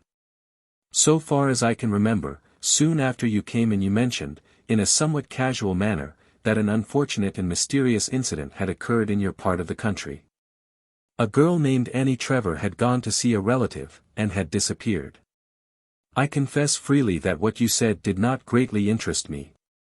There are so many reasons which may make it extremely convenient for a man and more especially a woman to vanish from the circle of their relations and friends. I suppose, if we were to consult the police, one would find that in London somebody disappears mysteriously every other week, and the officers would, no doubt, shrug their shoulders. And tell you that by the law of averages it could not be otherwise. So I was very culpably careless to your story, and besides, here is another reason for my lack of interest, your tale was inexplicable. You could only suggest a blackguard sailor on the tramp, but I discarded the explanation immediately. For many reasons, but chiefly because the occasional criminal, the amateur in brutal crime, is always found out, especially if he selects the country as the scene of his operations. You will remember the case of that Garcia you mentioned. He strolled into a railway station the day after the murder, his trousers covered with blood, and the works of the Dutch clock, his lute, tied in a neat parcel. So rejecting this, your only suggestion, the whole tale became, as I say, inexplicable, and, therefore, profoundly uninteresting. Yes, therefore, it is a perfectly valid conclusion. Do you ever trouble your head about problems which you know to be insoluble? Did you ever bestow much thought on the old puzzle of Achilles and the tortoise? Of course not, because you knew it was a hopeless quest, and so when you told me the story of a country girl who had disappeared I simply placed the whole thing down in the category of the insoluble, and thought no more about the matter. I was mistaken, so it has turned out. But if you remember, you immediately passed on to an affair which interested you more intensely, because personally, I need not go over the very singular narrative of the flint signs. At first I thought it all trivial, probably some children's game. And if not that a hoax of some sort. But your showing me the arrowhead awoke my acute interest. Here, I saw, there was something widely removed from the commonplace, and matter of real curiosity. And as soon as I came here I set to work to find the solution, repeating to myself again and again the signs you had described. First came the sign we have agreed to call the army, a number of serried lines of flints, all pointing in the same way. Then the lines, like the spokes of a wheel, all converging towards the figure of a bowl, then the triangle or pyramid, and last of all the half-moon. I confess that I exhausted conjecture in my efforts to unveil this mystery, and as you will understand it was a duplex or rather triplex problem. For I had not merely to ask myself, what do these figures mean? But also, who can possibly be responsible for the designing of them? And again, who can possibly possess such valuable things, and knowing their value thus throw them down by the wayside? This line of thought led me to suppose that the person or persons in question did not know the value of unique flint arrowheads, and yet this did not lead me far, for a well-educated man might easily be ignorant on such a subject. Then came the complication of the eye on the wall, and you remember that we could not avoid the conclusion that in the two cases the same agency was at work. The peculiar position of these eyes on the wall made me inquire if there was such a thing as a dwarf anywhere in the neighborhood, but I found that there was not, and I knew that the children who pass by every day had nothing to do with the matter. Yet I felt convinced that whoever drew the eyes must be from 3½ to 4 feet high, since, as I pointed out at the time, anyone who draws on a perpendicular surface chooses by instinct a spot about level with his face. Then again, there was the question of the peculiar shape of the eyes. That marked Mongolian character of which the English countryman could have no conception, and for a final cause of confusion the obvious fact that the designer or designers must be able practically to see in the dark. As you remarked, a man who has been confined for many years in an extremely dark cell or dungeon might acquire that power, but since the days of Edmond Dantes, where would such a prison be found in Europe? A sailor, who had been immured for a considerable period in some horrible Chinese oubliette, seemed the individual I was in search of, and though it looked improbable, it was not absolutely impossible that a sailor or, let us say, a man employed on shipboard, should be a dwarf. But how to account for my imaginary sailor being in possession of prehistoric arrowheads? And the possession granted, what was the meaning and object of these mysterious signs of flint, and the almond-shaped eyes? Your theory of a contemplated burglary I saw, nearly from the first, to be quite untenable, and I confess I was utterly at a loss for a working hypothesis. It was a mere accident which put me on the track. We passed poor old Trevor, and your mention of his name and of the disappearance of his daughter, recalled the story which I had forgotten, or which remained unheeded. Here, then, I said to myself, is another problem, uninteresting, it is true, by itself, but what if it proved to be in relation with all these enigmas which torture me? I shut myself in my room, and endeavored to dismiss all prejudice from my mind, and I went over everything de novo, assuming for theory's sake that the disappearance of Annie Trevor had some connection with the flint signs and the eyes on the wall. This assumption did not lead me very far, and I was on the point of giving the whole problem up in despair, when a possible significance of the bowl struck me. As you know, there is a Devil's Punch Bowl in Surrey, and I saw that the symbol might refer to some feature in the country. Putting the two extremes together, I determined to look for the bowl near the path which the lost girl had taken, and you know how I found it. I interpreted the sign by what I knew, and read the first, the army, thus. There is to be a gathering or assembly at the bowl in a fortnight, that is the half-moon, to see the pyramid, or to build the pyramid. The eyes, drawn one by one, day by day, evidently checked off the days, and I knew that there would be 14 and no more. Thus far the way seemed pretty plain. I would not trouble myself to inquire as to the nature of the assembly, or as to who was to assemble in the loneliest and most dreaded place among these lonely hills. In Ireland or China or the west of America the question would have been easily answered, a muster of the disaffected, the meeting of a secret society, vigilantes summoned to report, the thing would be simplicity itself. But in this quiet corner of England, inhabited by quiet folk, no such suppositions were possible for a moment. But I knew that I should have an opportunity of seeing and watching the assembly, and I did not care to perplex myself with hopeless research. And in place of reasoning a wild fancy entered into judgment, I remembered what people had said about Annie Trevor's disappearance, that she had been taken by the fairies. I tell you, Vaughan, I am a sane man as you are, my brain is not, I trust, mere vacant space to let to any wild improbability, and I tried my best to thrust the fantasy away.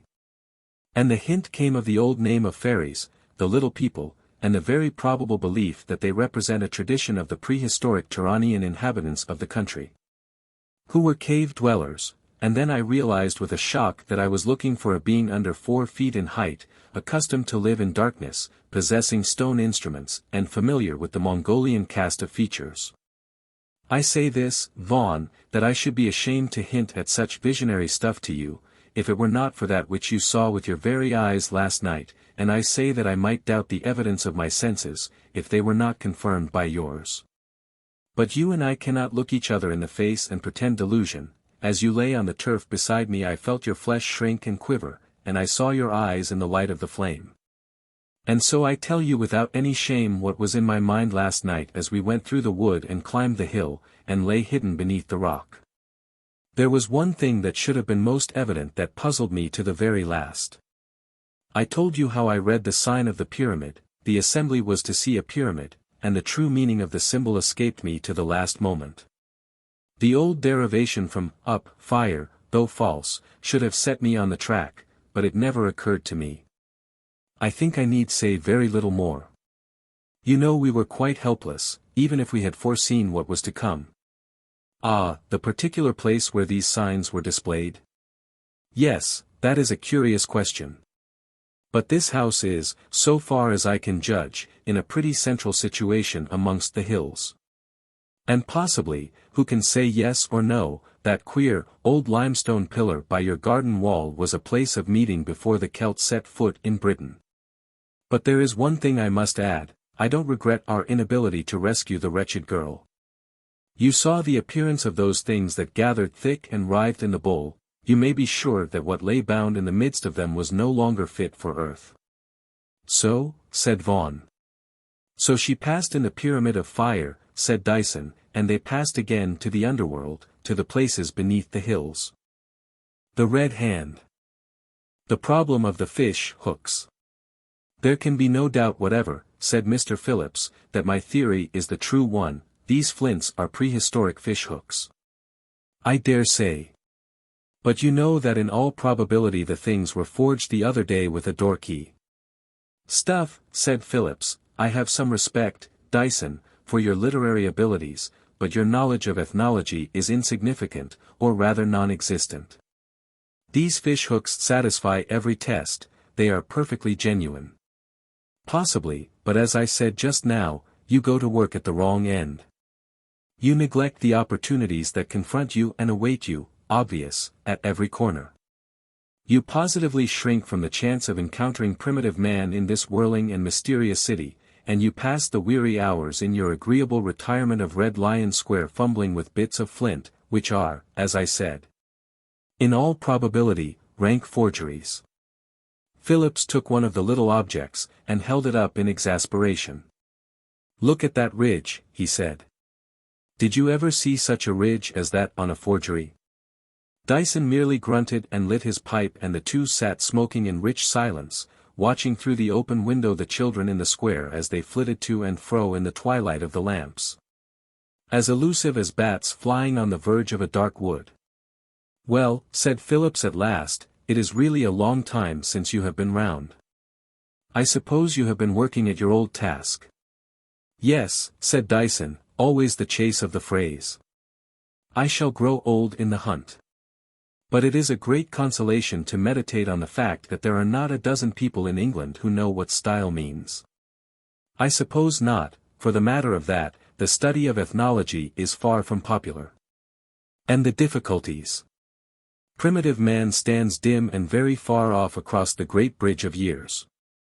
By the way, he went on after a pause, what was that stuff you were talking just now about shrinking from the chance of encountering primitive man at the corner, or something of the kind? There are certainly people about here whose ideas are very primitive. I wish, Phillips, you would not rationalize my remarks. If I recollect the phrases correctly, I hinted that you shrank from the chance of encountering primitive man in this whirling and mysterious city, and I meant exactly what I said. Who can limit the age of survival? The troglodyte and the lake dweller, perhaps representatives of yet darker races, may very probably be lurking in our midst, rubbing shoulders with frock-coated and finely draped humanity. Ravening like wolves at heart and boiling with the foul passions of the swamp and the black cave. Now and then as I walk in Holborn or Fleet Street I see a face which I pronounce abhorred, and yet I could not give a reason for the thrill of loathing that stirs within me. My dear Dyson, I refuse to enter myself in your literary, trying-on department. I know that survivals do exist, but all things have a limit, and your speculations are absurd. You must catch me your troglodyte before I will believe in him. I agree to that with all my heart, said Dyson, chuckling at the ease with which he had succeeded in drawing Phillips. Nothing could be better. It's a fine night for a walk, he added taking up his hat. What nonsense you are talking, Dyson, said Phillips. However, I have no objection to taking a walk with you, as you say, it is a pleasant night. Come along then, said Dyson, grinning, but remember our bargain. The two men went out into the square, and threading one of the narrow passages that serve as exits, struck towards the northeast. As they passed along a flaring causeway they could hear at intervals between the clamor of the children and the triumphant Gloria played on a piano organ the long deep hum and roll of the traffic in Holborn. A sound so persistent that it echoed like the turning of everlasting wheels. Dyson looked to the right and left and conned the way, and presently they were passing through a more peaceful quarter, touching on deserted squares and silent streets black as midnight. Phillips had lost all count of direction, and as by degrees the region of faded respectability gave place to the squalid, and dirty stucco offended the eye of the artistic observer. He merely ventured the remark that he had never seen a neighborhood more unpleasant or more commonplace. "More mysterious, you mean," said Dyson. "I warn you, Phillips, we are now hot upon the scent." They dived yet deeper into the maze of brickwork. Some time before they had crossed a noisy thoroughfare running east and west, and now the quarter seemed all amorphous, without character. Here a decent house with sufficient garden, here a faded square, and here factories surrounded by high, blank walls, with blind passages and dark corners, but all ill-lighted and unfrequented and heavy with silence. Presently, as they paced down a forlorn street of two-story houses, Dyson caught sight of a dark and obscure turning. "I like the look of that," he said, "it seems to me promising." There was a street lamp at the entrance, and another, a mere glimmer, at the further end. Beneath the lamp, on the pavement, an artist had evidently established his academy in the daytime, for the stones were all a blur of crude colors rubbed into each other, and a few broken fragments of chalk lay in a little heap beneath the wall. "You see, people do occasionally pass this way," said Dyson, pointing to the ruins of the screever's work. "I confess I should not have thought it possible. Come, let us explore." On one side of this byway of communication was a great timber yard, with vague piles of wood looming shapeless above the enclosing wall. And on the other side of the road a wall still higher seemed to enclose a garden, for there were shadows like trees, and a faint murmur of rustling leaves broke the silence.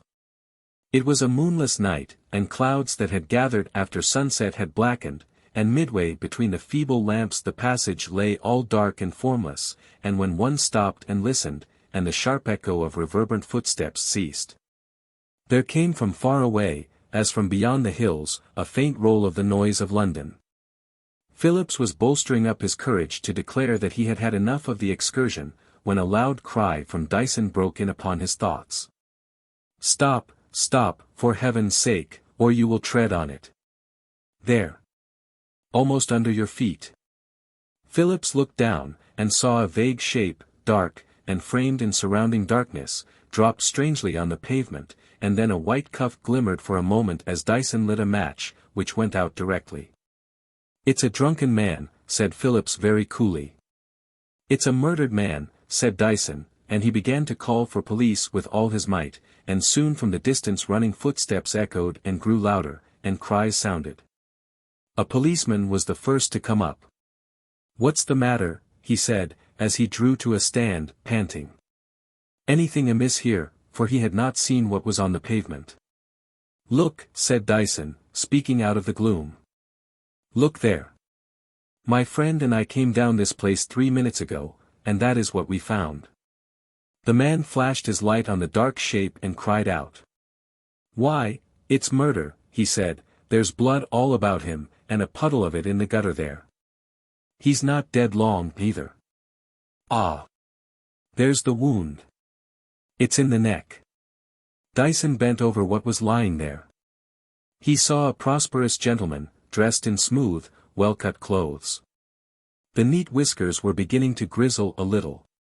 He might have been 45 an hour before, and a handsome gold watch had half slipped out of his waistcoat pocket. And there in the flesh of the neck, between chin and ear, gaped a great wound, clean cut, but all clotted with drying blood, and the white of the cheeks shone like a lighted lamp above the red. Dyson turned, and looked curiously about him. The dead man lay across the path with his head inclined towards the wall, and the blood from the wound streamed away across the pavement, and lay a dark puddle, as the policeman had said, in the gutter. 2 more policemen had come up, the crowd gathered, humming from all quarters, and the officers had as much as they could do to keep the curious at a distance. The 3 lanterns were flashing here and there, searching for more evidence, and in the gleam of one of them Dyson caught sight of an object in the road, to which he called the attention of the policeman nearest to him. "Look, Phillips," he said, when the man had secured it and held it up. "Look, that should be something in your way." It was a dark flinty stone, gleaming like obsidian, and shaped to a broad-edge something after the manner of an adze. One end was rough, and easily grasped in the hand, and the whole thing was hardly 5 inches long. The edge was thick with blood. "What is that, Phillips?" said Dyson, and Phillips looked hard at it. "It's a primitive flint knife," he said. "It was made about 10,000 years ago. One exactly like this was found near a Bury, in Wiltshire, and all the authorities gave it that age." The policeman stared astonished at such a development of the case. And Phillips himself was all aghast at his own words. But Mr. Dyson did not notice him. An inspector who had just come up and was listening to the outlines of the case, was holding a lantern to the dead man's head. Dyson, for his part, was staring with a white heat of curiosity at something he saw on the wall, just above where the man was lying. There were a few rude marks done in red chalk. "This is a black business," said the inspector at length. "Does anybody know who it is?" A man stepped forward from the crowd. "I do, Governor," he said. "He's a big doctor, his name's Sir Thomas Vivian. I was in the Orspital about 6 months ago, and he used to come round. He was a very kind man." "Lord," cried the inspector, "this is a bad job indeed." "Why, Sir Thomas Vivian goes to the royal family. And there's a watch worth 100 guineas in his pocket, so it isn't robbery." Dyson and Phillips gave their cards to the authority, and moved off, pushing with difficulty through the crowd that was still gathering fast. And the alley that had been lonely and desolate now swarmed with white staring faces and hummed with the buzz of rumour and horror, and rang with the commands of the officers of police. The 2 men once free from this swarming curiosity stepped out briskly, but for 20 minutes neither spoke a word. "Phillips," said Dyson, as they came into a small but cheerful street, clean and brightly lit, "Phillips, I owe you an apology. I was wrong to have spoken as I did tonight. Such infernal jesting," he went on, with heat, as if there were no wholesome subjects for a joke. "I feel as if I had raised an evil spirit." "For heaven's sake say nothing more," said Phillips, choking down horror with visible effort. "You told the truth to me in my room. The troglodyte, as you said, is still lurking about the earth, and in these very streets around us, slaying for mere lust of blood." "I will come up for a moment," said Dyson, when they reached Red Lion Square. "I have something to ask you. I think there should be nothing hidden between us at all events." Phillips nodded gloomily, and they went up to the room, where everything hovered indistinct in the uncertain glimmer of the light from without. When the candle was lighted and the 2 men sat facing each other, Dyson spoke. "Perhaps," he began, "you did not notice me peering at the wall just above the place where the head lay. The light from the inspector's lantern was shining full on it, and I saw something that looked queer to me, and I examined it closely. I found that someone had drawn in red chalk a rough outline of a hand, a human hand, upon the wall. But it was the curious position of the fingers that struck me. It was like this," and he took a pencil and a piece of paper and drew rapidly, and then handed what he had done to Phillips. It was a rough sketch of a hand seen from the back, with the fingers clenched, and the top of the thumb protruded between the first and second fingers, and pointed downwards, as if to something below. "It was just like that," said Dyson, as he saw Phillips's face grow still whiter. "The thumb pointed down as if to the body. It seemed almost a live hand in ghastly gesture. And just beneath there was a small mark with the powder of the chalk lying on it, as if someone had commenced a stroke and had broken the chalk in his hand. I saw the bit of chalk lying on the ground. But what do you make of it?" "It's a horrible old sign," said Phillips, "one of the most horrible signs connected with the theory of the evil eye. It is used still in Italy, but there can be no doubt that it has been known for ages. It is one of the survivals. You must look for the origin of it in the black swamp whence man first came." Dyson took up his hat to go. "I think, jesting apart," said he, "that I kept my promise, and that we were and are hot on the scent, as I said. It seems as if I had really shown you primitive man, or his handiwork at all events." Incident of the letter. About a month after the extraordinary and mysterious murder of Sir Thomas Vivian, the well-known and universally respected specialist in heart disease, Mr. Dyson called again on his friend Mr. Phillips, whom he found, not as usual, sunk deep in painful study, but reclining in his easy chair in an attitude of relaxation. He welcomed Dyson with cordiality. "I am very glad you have come," he began. "I was thinking of looking you up. There is no longer the shadow of a doubt about the matter." "You mean the case of Sir Thomas Vivian?" "Oh, no, not at all. I was referring to the problem of the fishhooks. Between ourselves, I was a little too confident when you were here last, but since then other facts have turned up, and only yesterday I had a letter from a distinguished FRS which quite settles the affair. I have been thinking what I should tackle next, and I am inclined to believe that there is a good deal to be done in the way of so-called undecipherable inscriptions." "Your line of study pleases me," said Dyson. "I think it may prove useful. But in the meantime, there was surely something extremely mysterious about the case of Sir Thomas Vivian." "Hardly, I think. I allowed myself to be frightened that night. But there can be no doubt that the facts are patient of a comparatively commonplace explanation." "Really? What is your theory then?" "Well, I imagine that Vivian must have been mixed up at some period of his life in an adventure of a not very creditable description, and that he was murdered out of revenge by some Italian whom he had wronged." "Why Italian?" "Because of the hand, the sign of the mano in Fica. That gesture is now only used by Italians. So you see that what appeared the most obscure feature in the case turns out to be illuminant." "Yes, quite so. And the flint knife?" "That is very simple. The man found the thing in Italy, or possibly stole it from some museum. Follow the line of least resistance, my dear fellow, and you will see there is no need to bring up primitive man from his secular grave beneath the hills." "There is some justice in what you say," said Dyson. "As I understand you, then, you think that your Italian, having murdered Vivian, kindly chalked up that hand as a guide to Scotland Yard?" "Why not? Remember, a murderer is always a madman. He may plot and contrive 9/10 of his scheme with the acuteness and the grasp of a chess player or a pure mathematician, but somewhere or other his wits leave him and he behaves like a fool. Then you must take into account the insane pride or vanity of the criminal. He likes to leave his mark, as it were, upon his handiwork." "Yes, it is all very ingenious, but have you read the reports of the inquest?" "No, not a word. I simply gave my evidence, left the court, and dismissed the subject from my mind." "Quite so. Then if you don't object I should like to give you an account of the case. I have studied it rather deeply, and I confess it interests me extremely." "Very good. But I warn you I have done with mystery. We are to deal with facts now." "Yes, it is fact that I wish to put before you. And this is fact the first. When the police moved Sir Thomas Vivian's body they found an open knife beneath him.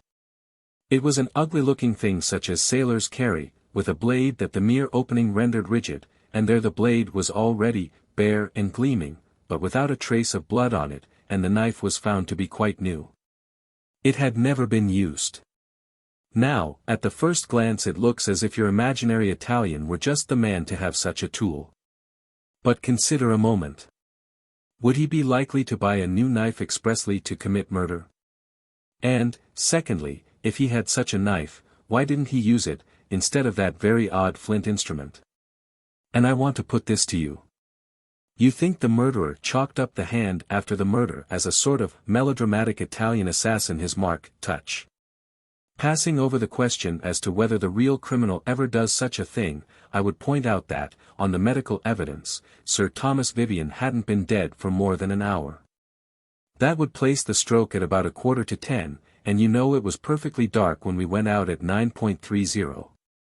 And that passage was singularly gloomy and ill-lighted, and the hand was drawn roughly, it is true, but correctly and without the bungling of strokes and the bad shots that are inevitable when one tries to draw in the dark or with shut eyes. Just try to draw such a simple figure as a square without looking at the paper, and then ask me to conceive that your Italian, with the rope waiting for his neck, could draw the hand on the wall so firmly and truly. In the black shadow of that alley. It is absurd. By consequence, then, the hand was drawn early in the evening, long before any murder was committed, or else, mark this, Phillips, it was drawn by someone to whom darkness and gloom were familiar and habitual. By someone to whom the common dread of the rope was unknown. Again, a curious note was found in Sir Thomas Vivian's pocket. Envelope and paper were of a common make, and the stamp bore the West Central postmark. I will come to the nature of the contents later on, but it is the question of the handwriting that is so remarkable. The address on the outside was neatly written in a small clear hand, but the letter itself might have been written by a Persian who had learnt the English script. It was upright, and the letters were curiously contorted, with an affectation of dashes and backward curves which really reminded me of an Oriental manuscript, though it was all perfectly legible. But, and here comes the poser, on searching the dead man's waistcoat pockets a small memorandum book was found, it was almost filled with pencil jottings. These memoranda related chiefly to matters of a private as distinct from a professional nature.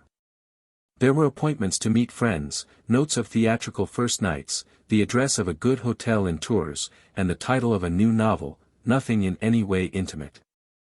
And the whole of these jottings were written in a hand nearly identical with the writing of the note found in the dead man's coat pocket.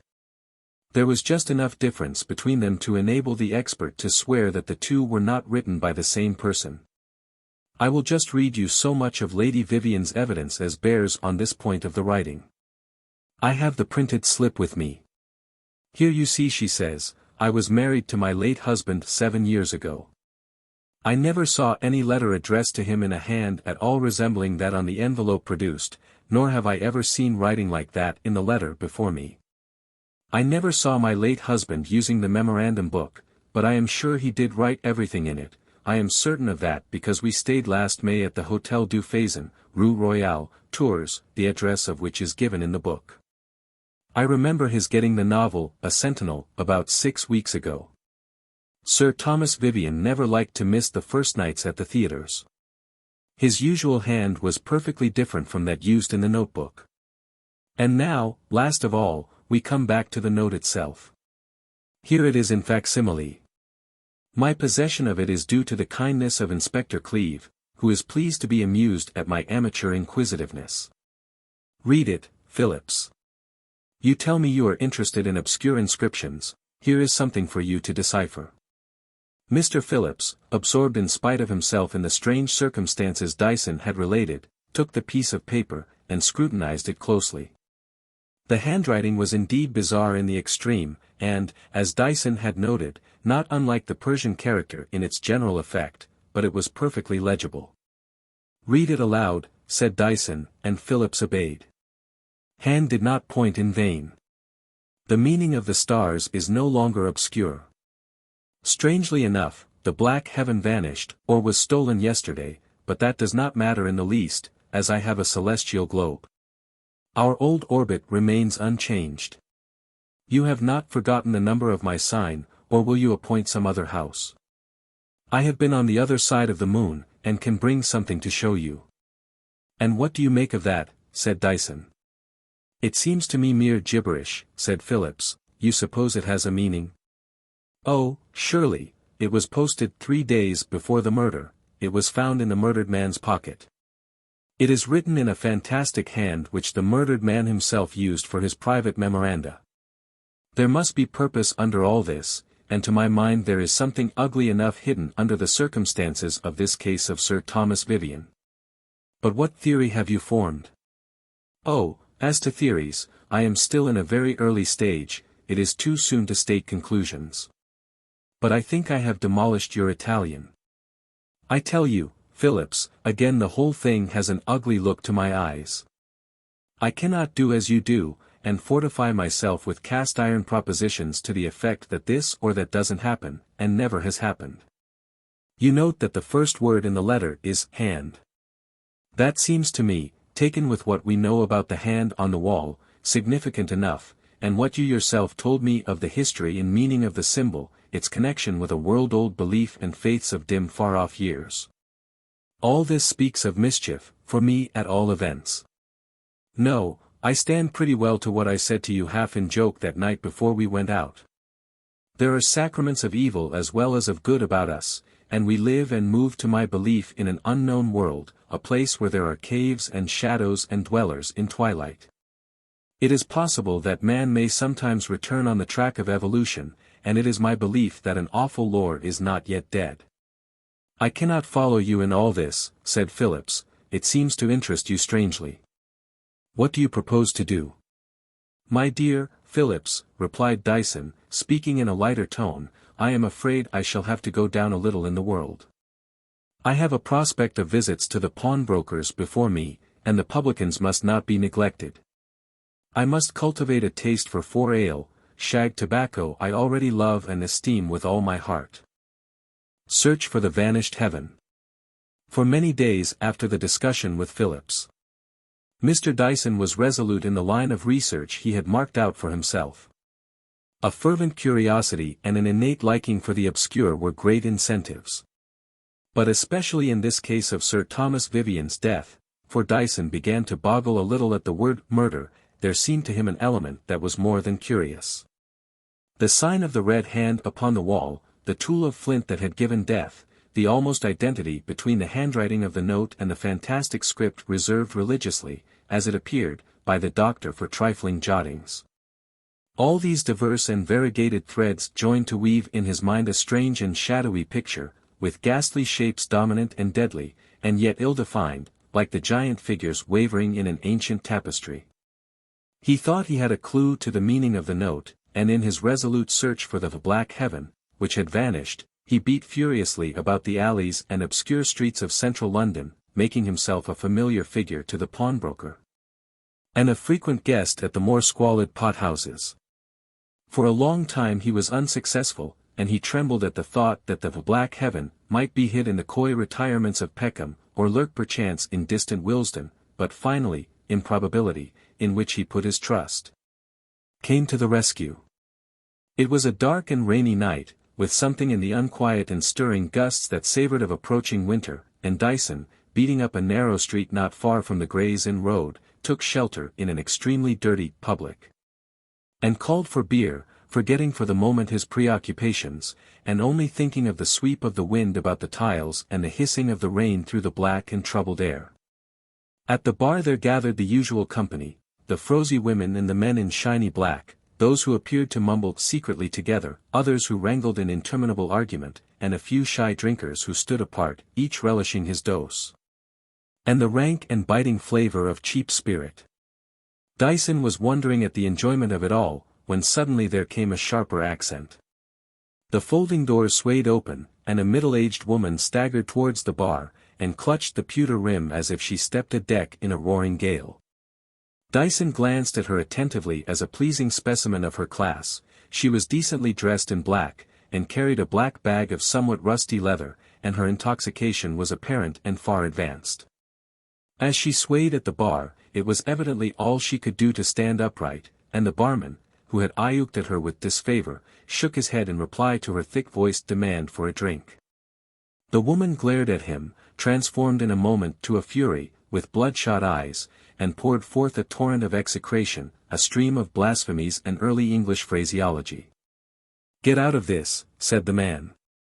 "Shut up and be off, or I'll send for the police." "Police, you," bawled the woman. Well, give you something to fetch the police for." And with a rapid dive into her bag she pulled out some object which she hurled furiously at the barman's head. The man ducked down, and the missile flew over his head and smashed a bottle to fragments, while the woman with a peal of horrible laughter rushed to the door, and they could hear her steps pattering fast over the wet stones. The barman looked ruefully about him. "Not much good going after her," he said, "and I'm afraid what she's left won't pay for that bottle of whiskey."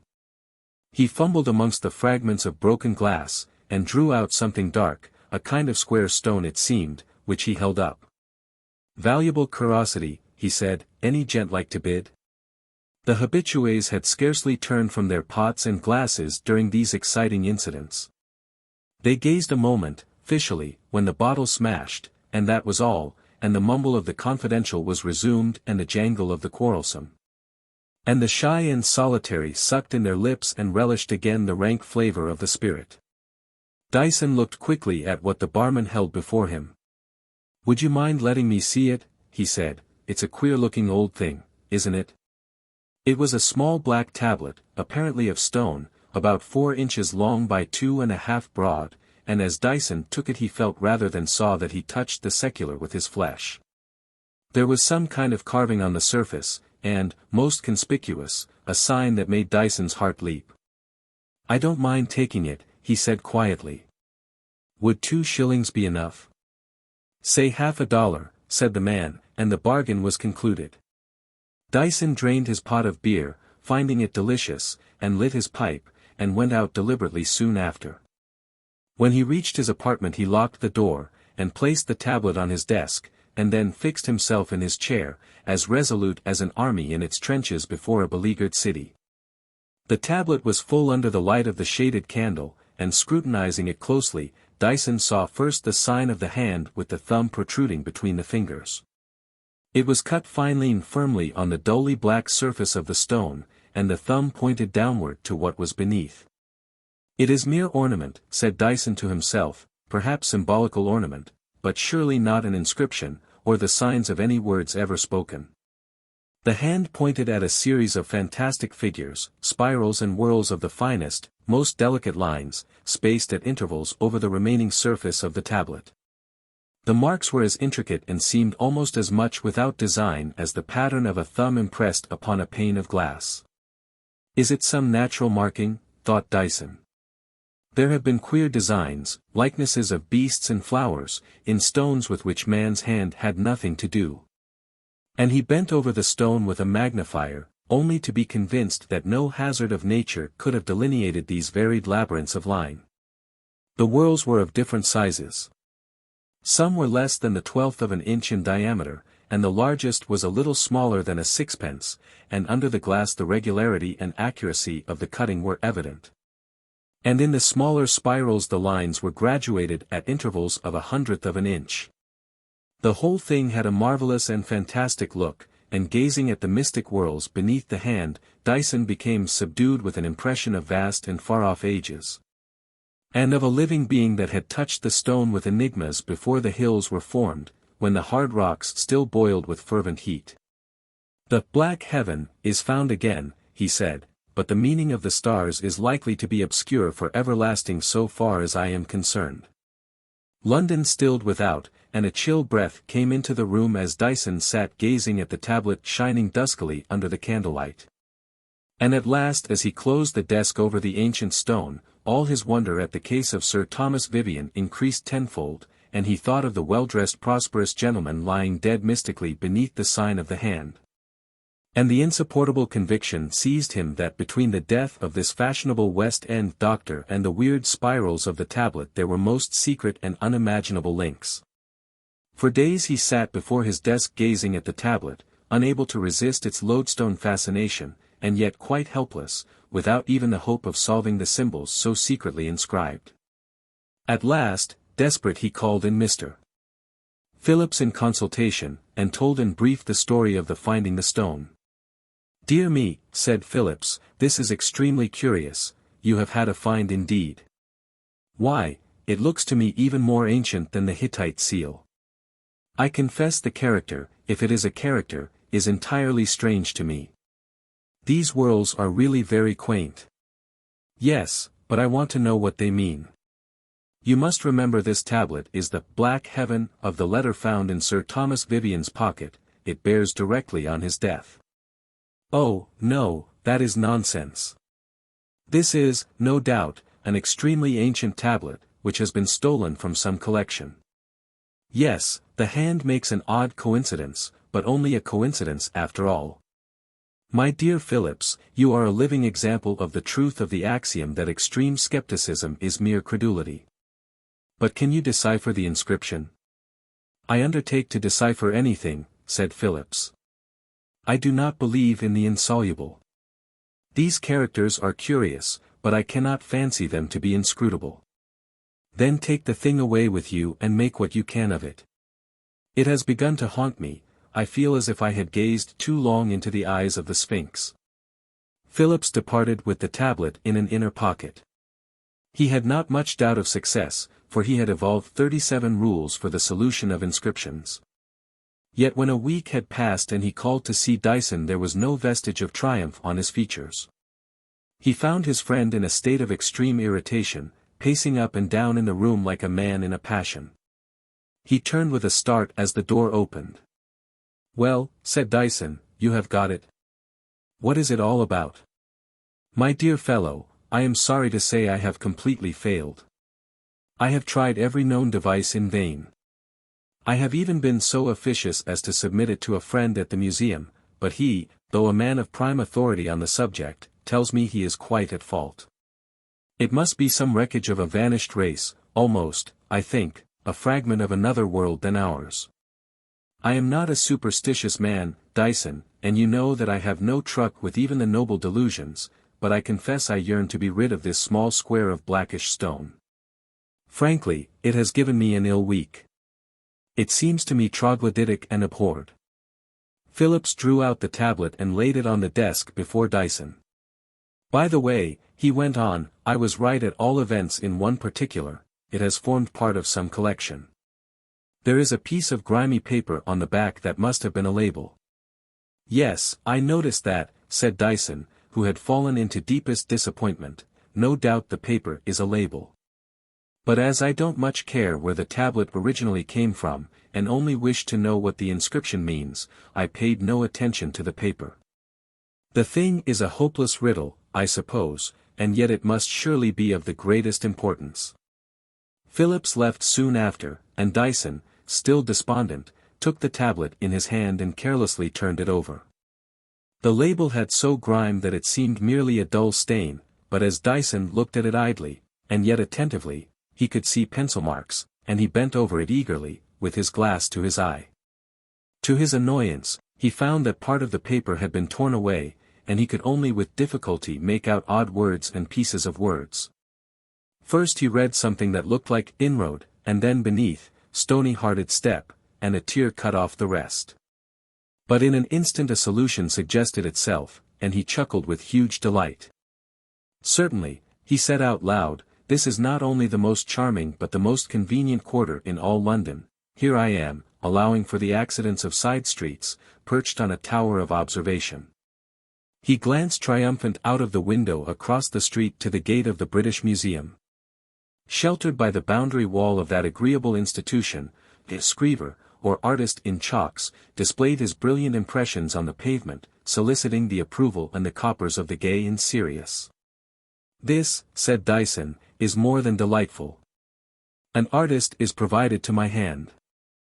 The artist of the pavement." Mr. Phillips, in spite of all disavowals, in spite of the wall of sense of whose enclosure and limit he was wont to make his boast, yet felt in his heart profoundly curious as to the case of Sir Thomas Vivian.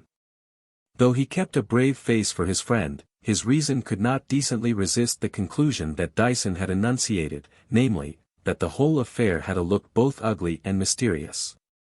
There was the weapon of a vanished race that had pierced the great arteries, the red hand, the symbol of a hideous faith, that pointed to the slain man.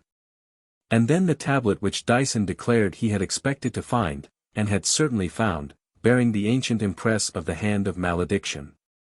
And a legend written beneath in a character compared with which the most antique cuneiform was a thing of yesterday. Besides all this, there were other points that tortured and perplexed. How to account for the bare knife found unstained beneath the body? And the hint that the red hand upon the wall must have been drawn by someone whose life was passed in darkness thrilled him with a suggestion of dim and infinite horror. Hence he was in truth not a little curious as to what was to come, and some 10 days after he had returned the tablet he again visited the mystery man, as he privately named his friend. Arrived in the grave and airy chambers in Great Russell Street, he found the moral atmosphere of the place had been transformed. All Dyson's irritation had disappeared, his brow was smoothed with complacency, and he sat at a table by the window gazing out into the street with an expression of grim enjoyment, a pile of books and papers lying unheeded before him.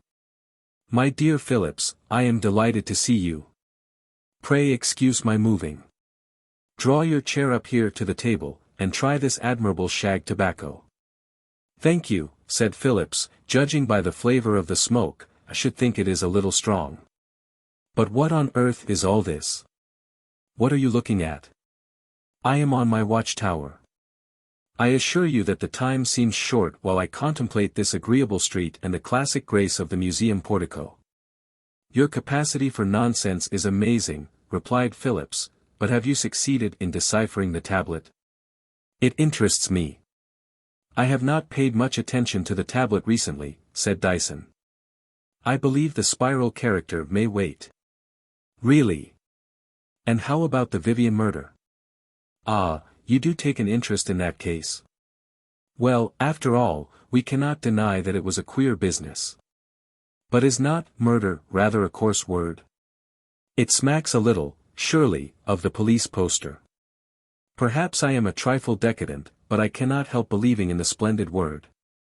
Sacrifice, for example, is surely far finer than murder. I am all in the dark, said Phillips. I cannot even imagine by what track you are moving in this labyrinth. I think that before very long the whole matter will be a good deal clearer for us both, but I doubt whether you will like hearing the story. Dyson lit his pipe afresh and leant back, not relaxing, however, in his scrutiny of the street. After a somewhat lengthy pause, he startled Phillips by a loud breath of relief as he rose from the chair by the window and began to pace the floor. It's over for the day, he said, and, after all, one gets a little tired. Phillips looked with inquiry into the street. The evening was darkening, and the pile of the museum was beginning to loom indistinct before the lighting of the lamps, but the pavements were thronged and busy.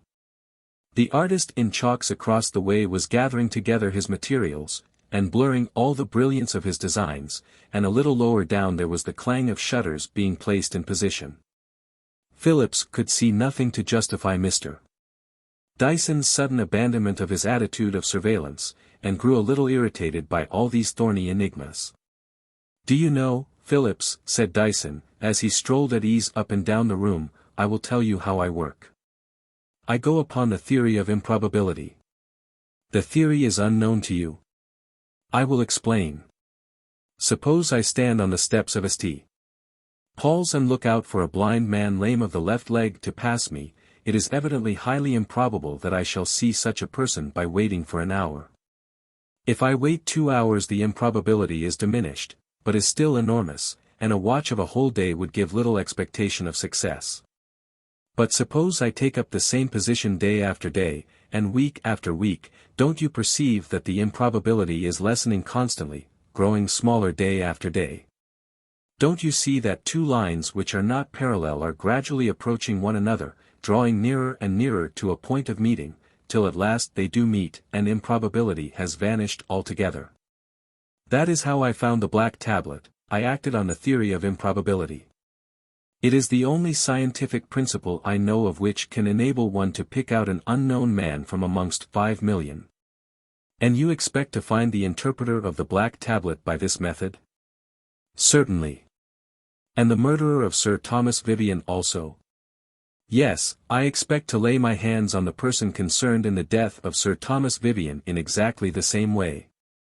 The rest of the evening after Phillips had left was devoted by Dyson to sauntering in the streets, and afterwards, when the night grew late, to his literary labors, or the chase of the phrase, as he called it. The next morning the station by the window was again resumed. His meals were brought to him at the table, and he ate with his eyes on the street. With briefest intervals, snatched reluctantly from time to time, he persisted in his survey throughout the day, and only at dusk, when the shutters were put up and the scriver ruthlessly deleted all his labor of the day. Just before the gas lamps began to star the shadows, did he feel at liberty to quit his post. Day after day this ceaseless glance upon the street continued, till the landlady grew puzzled and aghast at such a profitless pertinacity. But at last, one evening, when the play of lights and shadows was scarce beginning, and the clear cloudless air left all distinct and shining, there came the moment. A man of middle age, bearded and bowed, with a touch of grey about the ears, was strolling slowly along the northern pavement of Great Russell Street from the eastern end. He looked up at the museum as he went by, and then glanced involuntarily at the art of the scriver, and at the artist himself, who sat beside his pictures, hat in hand. The man with the beard stood still an instant, swaying slightly to and fro as if in thought, and Dyson saw his fists shut tight and his back quivering. And the one side of his face in view twitched and grew contorted with the indescribable torment of approaching epilepsy. Dyson drew a soft hat from his pocket, and dashed the door open, taking the stair with a run. When he reached the street, the person he had seen so agitated had turned about, and, regardless of observation, was racing wildly towards Bloomsbury Square, with his back to his former course. Mr. Dyson went up to the Artist of the Pavement and gave him some money, observing quietly, "You needn't trouble to draw that thing again." Then he, too, turned about, and strolled idly down the street in the opposite direction to that taken by the fugitive. So the distance between Dyson and the man with the bowed head grew steadily greater. Story of the Treasure House. There are many reasons why I chose your rooms for the meeting in preference to my own. Chiefly, perhaps because I thought the man would be more at his ease on neutral ground. I confess, Dyson, said Phillips, that I feel both impatient and uneasy. You know my standpoint, hard matter of fact, materialism if you like, in its crudest form. But there is something about all this affair of Vivian that makes me a little restless. And how did you induce the man to come? He has an exaggerated opinion of my powers. You remember what I said about the doctrine of improbability? When it does work out, it gives results which seem very amazing to a person who is not in the secret. That is striking, isn't it? And there goes the bell.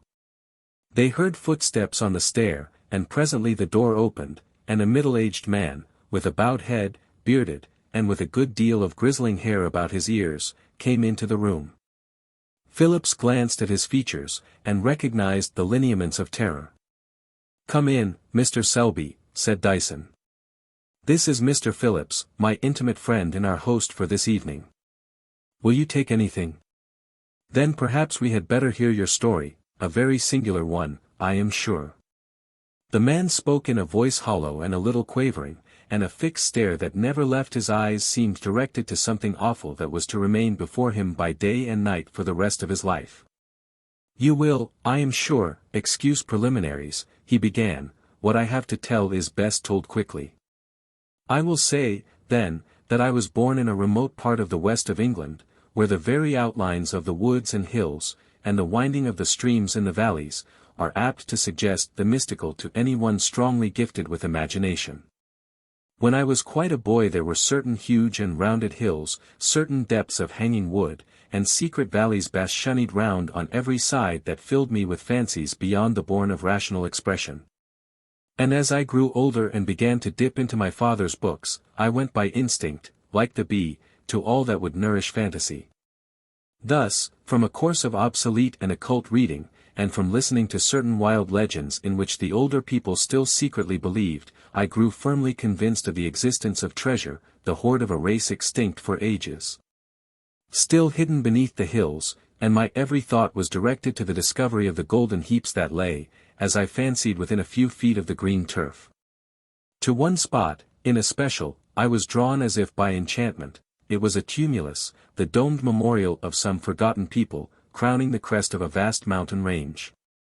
And I have often lingered there on summer evenings, sitting on the great block of limestone at the summit, and looking out far over the yellow sea towards the Devonshire coast.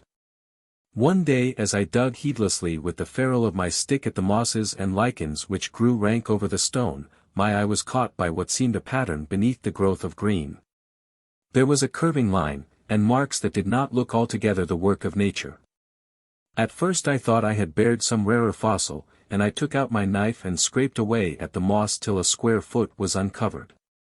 Then I saw two signs which startled me. First, a closed hand, pointing downwards, the thumb protruding between the fingers, and beneath the hand a whorl or spiral, traced with exquisite accuracy in the hard surface of the rock. Here I persuaded myself, was an index to the great secret, but I chilled at the recollection of the fact that some antiquarians had tunneled the tumulus through and through. and had been a good deal surprised at not finding so much as an arrowhead within.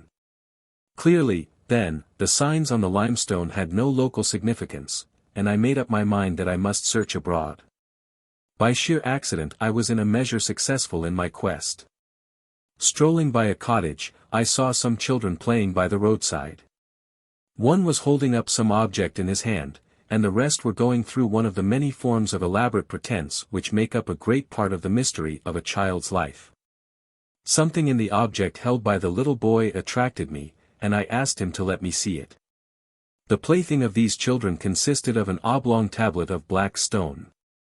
And on it was inscribed the hand pointing downwards, just as I had seen it on the rock, while beneath, spaced over the tablet, were a number of whorls and spirals, cut, as it seemed to me, with the utmost care and nicety. I bought the toy for a couple of shillings. The woman of the house told me it had been lying about for years. She thought her husband had found it one day in the brook which ran in front of the cottage. It was a very hot summer, and the stream was almost dry, and he saw it amongst the stones. That day I tracked the brook to a well of water gushing up cold and clear at the head of a lonely glen in the mountain. That was 20 years ago, and I only succeeded in deciphering the mysterious inscription last August. I must not trouble you with irrelevant details of my life. It is enough for me to say that I was forced, like many another man, to leave my old home and come to London. Of money I had very little, and I was glad to find a cheap room in a squalid street off the Gray's Inn Road. The late Sir Thomas Vivian, then far poorer and more wretched than myself, had a garret in the same house, and before many months we became intimate friends, and I had confided to him the object of my life. I had at first great difficulty in persuading him that I was not giving my days and my nights to an inquiry altogether hopeless and chimerical. But when he was convinced he grew keener than myself, and glowed at the thought of the riches which were to be the prize of some ingenuity and patience. I liked the man intensely, and pitied his case.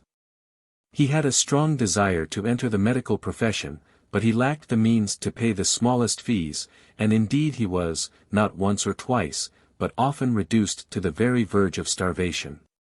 I freely and solemnly promised, that under whatever chances, he should share in my heaped fortune when it came, and this promise to one who had always been poor, and yet thirsted for wealth and pleasure in a manner unknown to me, was the strongest incentive.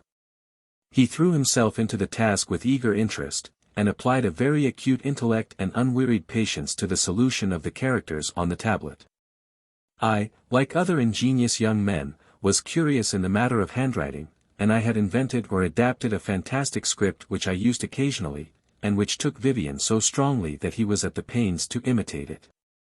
It was arranged between us that if we were ever parted, and had occasion to write on the affair that was so close to our hearts, this queer hand of my invention was to be used, and we also contrived a semi-cipher for the same purpose. Meanwhile we exhausted ourselves in efforts to get at the heart of the mystery, and after a couple of years had gone by I could see that Vivian began to sicken a little of the adventure. And one night he told me with some emotion that he feared both our lives were being passed away in idle and hopeless endeavor.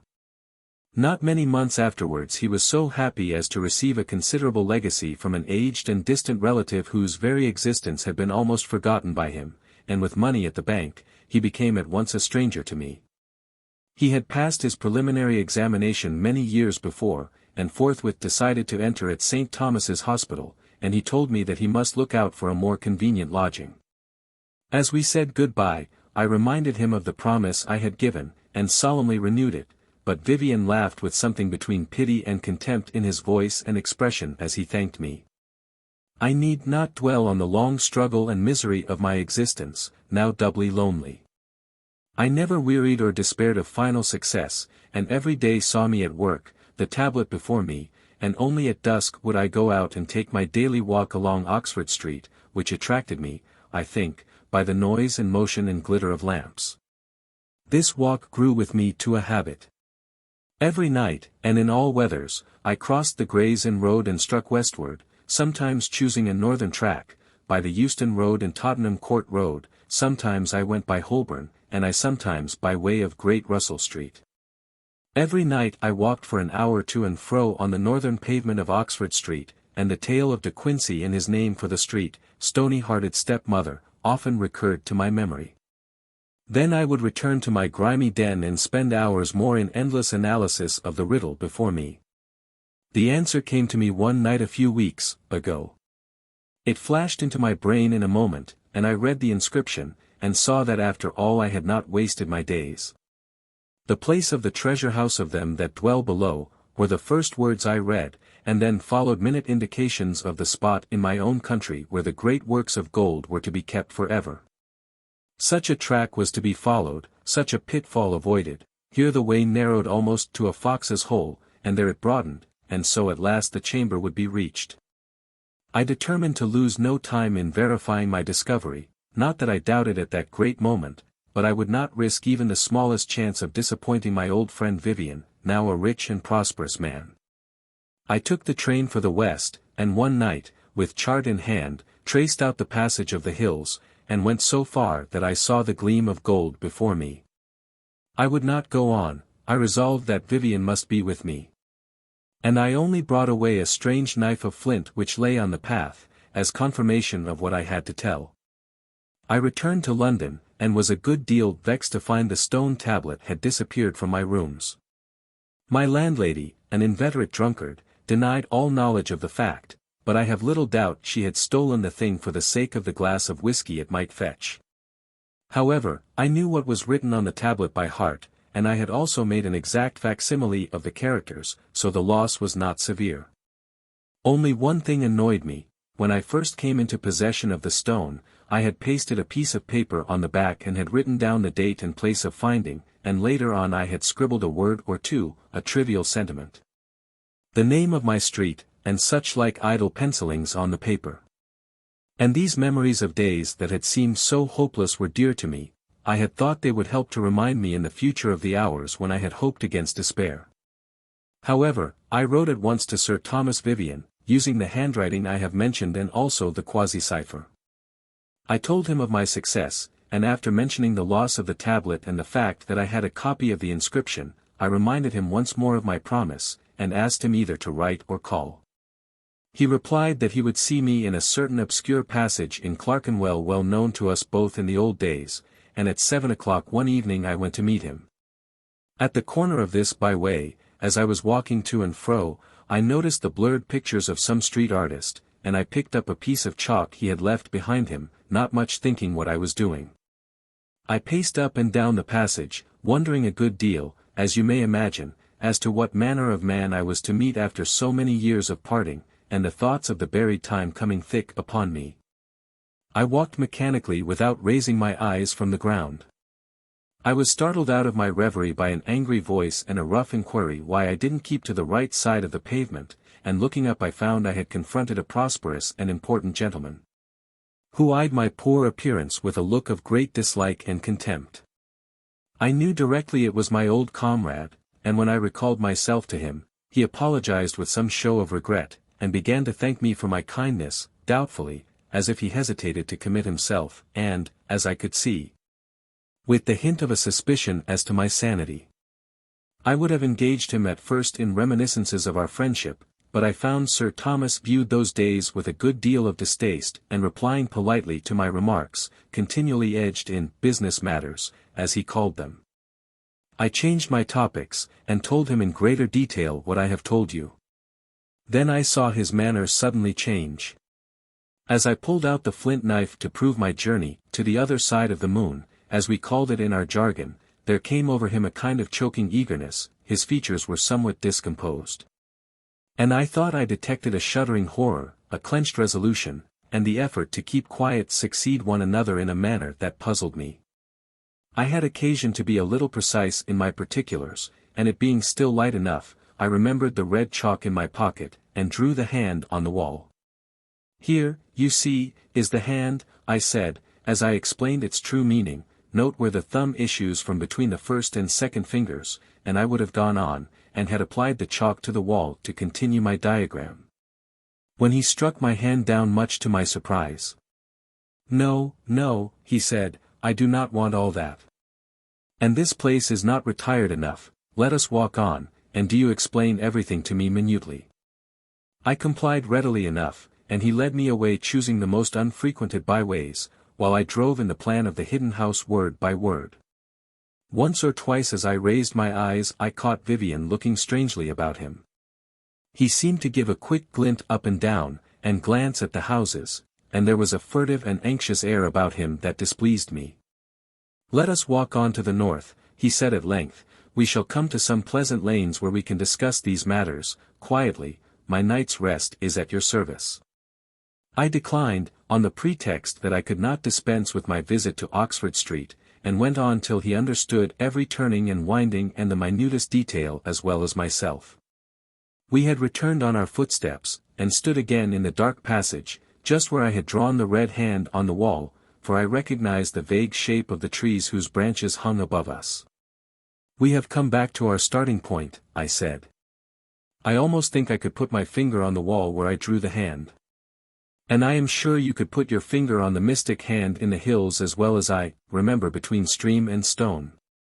I was bending down, peering at what I thought must be my drawing, when I heard a sharp hiss of breath, and started up, and saw Vivian with his arm uplifted and a bare blade in his hand, and death threatening in his eyes. In sheer self-defense I caught at the flint weapon in my pocket, and dashed at him in blind fear of my life, and the next instant he lay dead upon the stones. "I think that is all, Mr. Selby continued after a pause, "and it only remains for me to say to you, Mr. Dyson, that I cannot conceive what means enabled you to run me down." "I followed many indications," said Dyson, "and I am bound to disclaim all credit for acuteness, as I have made several gross blunders. Your celestial cipher did not, I confess, give me much trouble. I saw at once that terms of astronomy were substituted for common words and phrases. You had lost something black, or something black had been stolen from you. A celestial globe is a copy of the heavens, so I knew you meant you had a copy of what you had lost. Obviously, then, I came to the conclusion that you had lost a black object with characters or symbols written or inscribed on it, since the object in question certainly contained valuable information and all information must be written or pictured. Our old orbit remains unchanged, evidently our old course or arrangement. The number of my sign must mean the number of my house, the allusion being to the signs of the zodiac. I need not say that, the other side of the moon, can stand for nothing but some place where no one else has been, and, some other house, is some other place of meeting, the house being the old term, house of the heavens. Then my next step was to find the black heaven, that had been stolen, and by a process of exhaustion I did so. You have got the tablet? Certainly.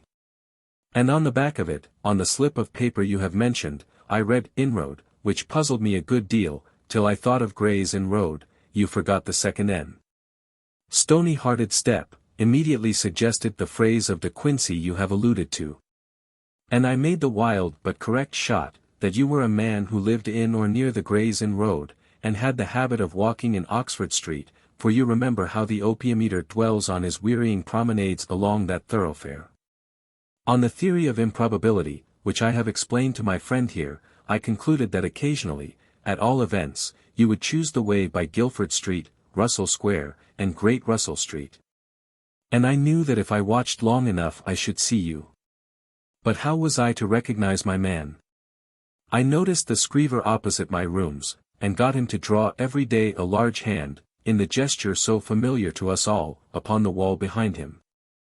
I thought that when the unknown person did pass he would certainly betray some emotion at the sudden vision of the sign, to him the most terrible of symbols. You know the rest. Ah, as to catching you an hour later, that was, I confess, a refinement.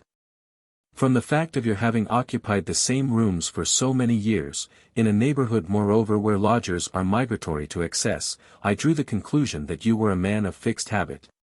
And I was sure that after you had got over your fright you would return for the walk down Oxford Street. You did, by way of New Oxford Street, and I was waiting at the corner. Your conclusions are admirable, said Mr. Selby. I may tell you that I had my stroll down Oxford Street the night Sir Thomas Vivian died. And I think that is all I have to say. Scarcely, said Dyson. How about the treasure? I had rather we did not speak of that, said Mr. Selby, with a whitening of the skin about the temples. "Oh, nonsense, sir, we are not blackmailers. Besides, you know you are in our power." "Then, as you put it like that, Mr. Dyson, I must tell you I returned to the place. I went on a little farther than before." The man stopped short. His mouth began to twitch, his lips moved apart, and he drew in quick breaths, sobbing. "Well, well," said Dyson, "I dare say you have done comfortably." "Comfortably," Selby went on, constraining himself with an effort, "yes, so comfortably that hell burns hot within me forever. I only brought one thing away from that awful house within the hills. It was lying just beyond the spot where I found the flint knife." "Why did you not bring more?" The whole bodily frame of the wretched man visibly shrank and wasted, his face grew yellow as tallow, and the sweat dropped from his brows. The spectacle was both revolting and terrible, and when the voice came it sounded like the hissing of a snake. "Because the keepers are still there, and I saw them, and because of this," and he pulled out a small piece of curious gold work and held it up. "There," he said, "that is the pain of the goat." Phillips and Dyson cried out together in horror at the revolting obscenity of the thing. "Put it away, man, hide it, for heaven's sake, hide it." "I brought that with me, that is all," he said. "You do not wonder that I did not stay long in a place where those who live are a little higher than the beasts, and where what you have seen is surpassed 1,000-fold. "Take this," said Dyson, "I brought it with me in case it might be useful." And he drew out the black tablet, and handed it to the shaking, horrible man. "And now," said Dyson, "will you go out?" The two friends sat silent a little while, facing one another with restless eyes and lips that quivered. "I wish to say that I believe him," said Phillips. "My dear Phillips," said Dyson as he threw the windows wide open, "I do not know that, after all, my blunders in this queer case were so very absurd." The White People. Prologue. "Sorcery and sanctity," said Ambrose, "these are the only realities. Each is an ecstasy, a withdrawal from the common life." Cotgrave listened, interested. He had been brought by a friend to this mouldering house in a northern suburb, through an old garden to the room where Ambrose the recluse dozed and dreamed over his books. "Yes," he went on, "magic is justified of her children. There are many, I think, who eat dry crusts and drink water, with a joy infinitely sharper than anything within the experience of the practical epicure." "You are speaking of the saints?" "Yes, and of the sinners, too. I think you are falling into the very general error of confining the spiritual world to the supremely good, but the supremely wicked, necessarily, have their portion in it. The merely carnal, sensual man can no more be a great sinner than he can be a great saint. Most of us are just indifferent, mixed-up creatures. We muddle through the world without realizing the meaning and the inner sense of things, and, consequently, our wickedness and our goodness are alike second-rate, unimportant. And you think the great sinner, then, will be an ascetic, as well as the great saint? Great people of all kinds forsake the imperfect copies and go to the perfect originals. I have no doubt but that many of the very highest among the saints have never done a good action, using the words in their ordinary sense. And, on the other hand, there have been those who have sounded the very depths of sin, who all their lives have never done an ill deed." He went out of the room for a moment, and Cotgrave, in high delight, turned to his friend and thanked him for the introduction. "He's grand," he said. "I never saw that kind of lunatic before." Ambrose returned with more whiskey and helped the two men in a liberal manner. He abused the teetotal sect with ferocity, as he handed the seltzer, and pouring out a glass of water for himself, was about to resume his monologue, when Cotgrave broke in. "I can't stand it, you know," he said, "your paradoxes are too monstrous. A man may be a great sinner and yet never do anything sinful." "Come. You're quite wrong," said Ambrose. "I never make paradoxes, I wish I could. I merely said that a man may have an exquisite taste in Romani Conti, and yet never have even smelt 4 ale. That's all, and it's more like a truism than a paradox, isn't it?" Your surprise at my remark is due to the fact that you haven't realized what sin is. Oh, yes, there is a sort of connection between sin with the capital letter, and actions which are commonly called sinful, with murder, theft, adultery, and so forth. Much the same connection that there is between the A, B, C and fine literature. But I believe that the misconception, it is all but universal, arises in great measure from our looking at the matter through social spectacles. We think that a man who does evil to us and to his neighbors must be very evil. So he is, from a social standpoint, but can't you realize that evil in its essence is a lonely thing, a passion of the solitary, individual soul? Really, the average murderer, qua murderer, is not by any means a sinner in the true sense of the word. He is simply a wild beast that we have to get rid of to save our own necks from his knife. I should class him rather with tigers than with sinners. It seems a little strange. I think not. The murderer murders not from positive qualities, but from negative ones. He lacks something which non-murderers possess. Evil, of course, is wholly positive, only it is on the wrong side.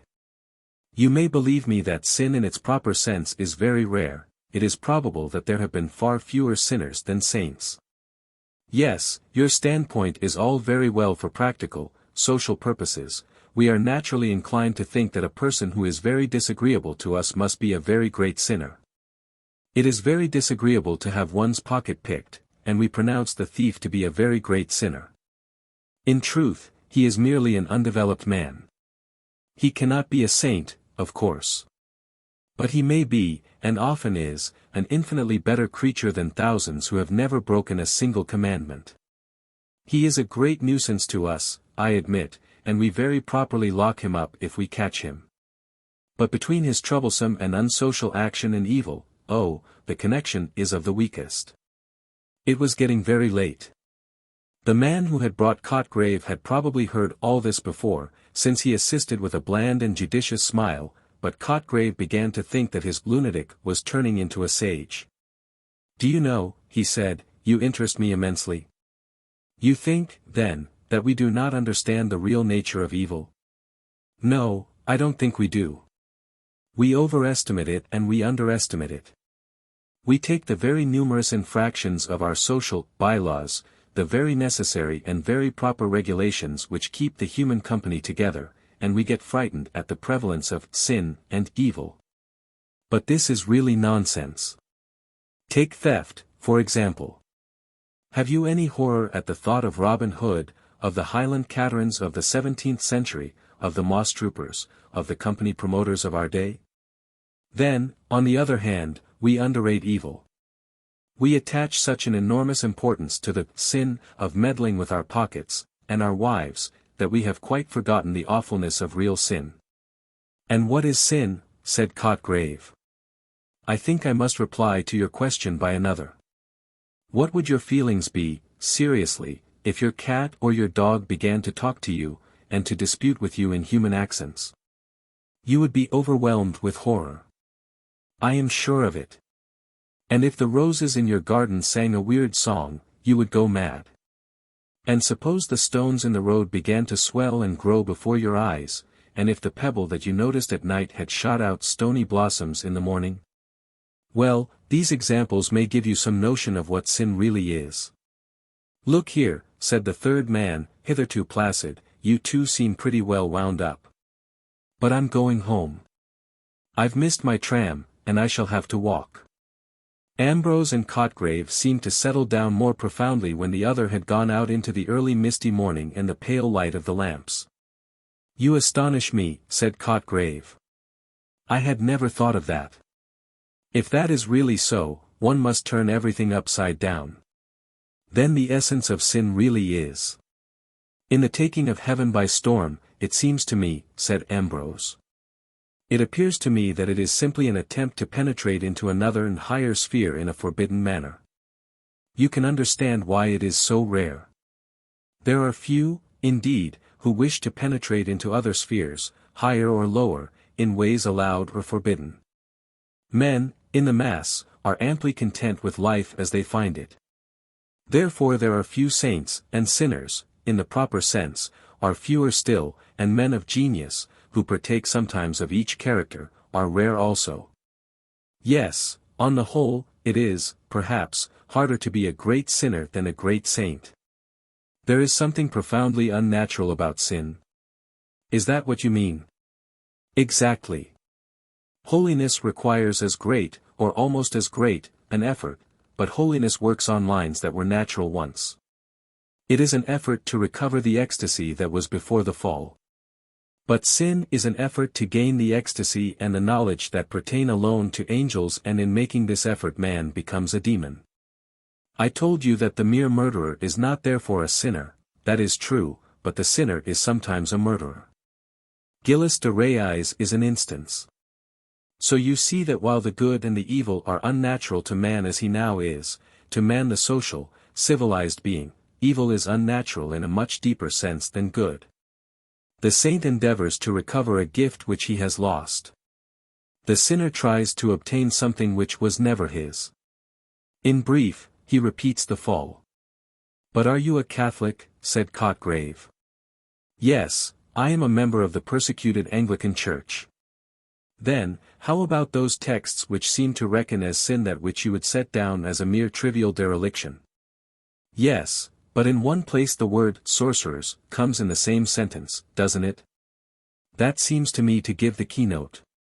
Consider, can you imagine for a moment that a false statement which saves an innocent man's life is a sin? No, very good, then, it is not the mere liar who is excluded by those words. It is, above all, the sorcerers, who use the material life, who use the failings incidental to material life as instruments to obtain their infinitely wicked ends. And let me tell you this, our higher senses are so blunted, we are so drenched with materialism, that we should probably fail to recognize real wickedness if we encountered it. But shouldn't we experience a certain horror, a terror such as you hinted we would experience if a rose tree sang, in the mere presence of an evil man? We should if we were natural. Children and women feel this horror you speak of, even animals experience it. But with most of us convention and civilization and education have blinded and deafened and obscured the natural reason. No, sometimes we may recognize evil by its hatred of the good. One doesn't need much penetration to guess at the influence which dictated, quite unconsciously, the Blackwood Review of Keats, but this is purely incidental. And, as a rule, I suspect that the hierarchs of Tophet pass quite unnoticed, or, perhaps, in certain cases, as good but mistaken men. But you used the word unconscious just now, of Keats' reviewers. Is wickedness ever unconscious? Always. It must be so. It is like holiness and genius in this as in other points, it is a certain rapture or ecstasy of the soul, a transcendent effort to surpass the ordinary bounds. So, surpassing these, it surpasses also the understanding, the faculty that takes note of that which comes before it.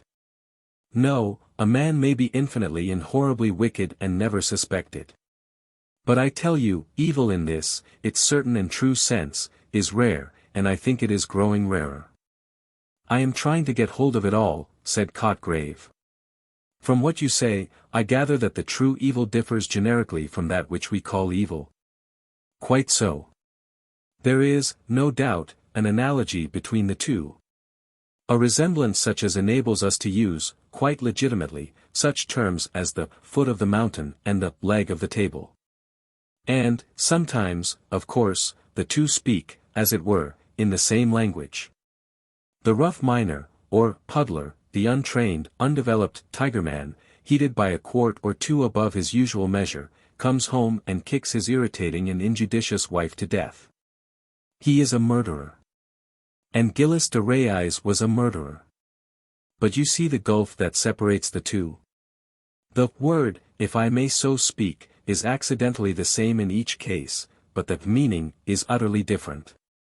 It is flagrant Hobson-Jobson to confuse the two, or rather, it is as if one supposed that Juggernaut and the Argonauts had something to do etymologically with one another. And no doubt the same weak likeness, or analogy, runs between all the social sins and the real spiritual sins, and in some cases, perhaps, the lesser may be schoolmasters to lead one on to the greater, from the shadow to the reality. If you are anything of a theologian, you will see the importance of all this. I am sorry to say, remarked Clarke, that I have devoted very little of my time to theology. Indeed, I have often wondered on what grounds theologians have claimed the title of sciences for their favorite study. Since the theological books I have looked into have always seemed to me to be concerned with feeble and obvious pieties, or with the kings of Israel and Judah. I do not care to hear about those kings. Ambrose grinned. We must try to avoid theological discussion, he said. I perceive that you would be a bitter disputant. But perhaps the dates of the kings have as much to do with theology as the hobnails of the murderous puddler with evil. Then, to return to our main subject, you think that sin is an esoteric, occult thing? Yes. It is the infernal miracle as holiness is the supernal. Now and then it is raised to such a pitch that we entirely fail to suspect its existence. It is like the note of the great pedal pipes of the organ, which is so deep that we cannot hear it. In other cases it may lead to the lunatic asylum, or to still stranger issues. But you must never confuse it with mere social misdoing. Remember how the Apostle, speaking of the other side, distinguishes between charitable actions and charity. And as one may give all one's goods to the poor, and yet lack charity, so, remember, one may avoid every crime and yet be a sinner. Your psychology is very strange to me, said Clarke, but I confess I like it. And I suppose that one might fairly deduce from your premises the conclusion that the real sinner might very possibly strike the observer as a harmless personage enough? Certainly, because the true evil has nothing to do with social life or social laws, or if it has, only incidentally and accidentally. It is a lonely passion of the soul, or a passion of the lonely soul, whichever you like. If, by chance, we understand it, and grasp its full significance, then, indeed, it will fill us with horror and with awe.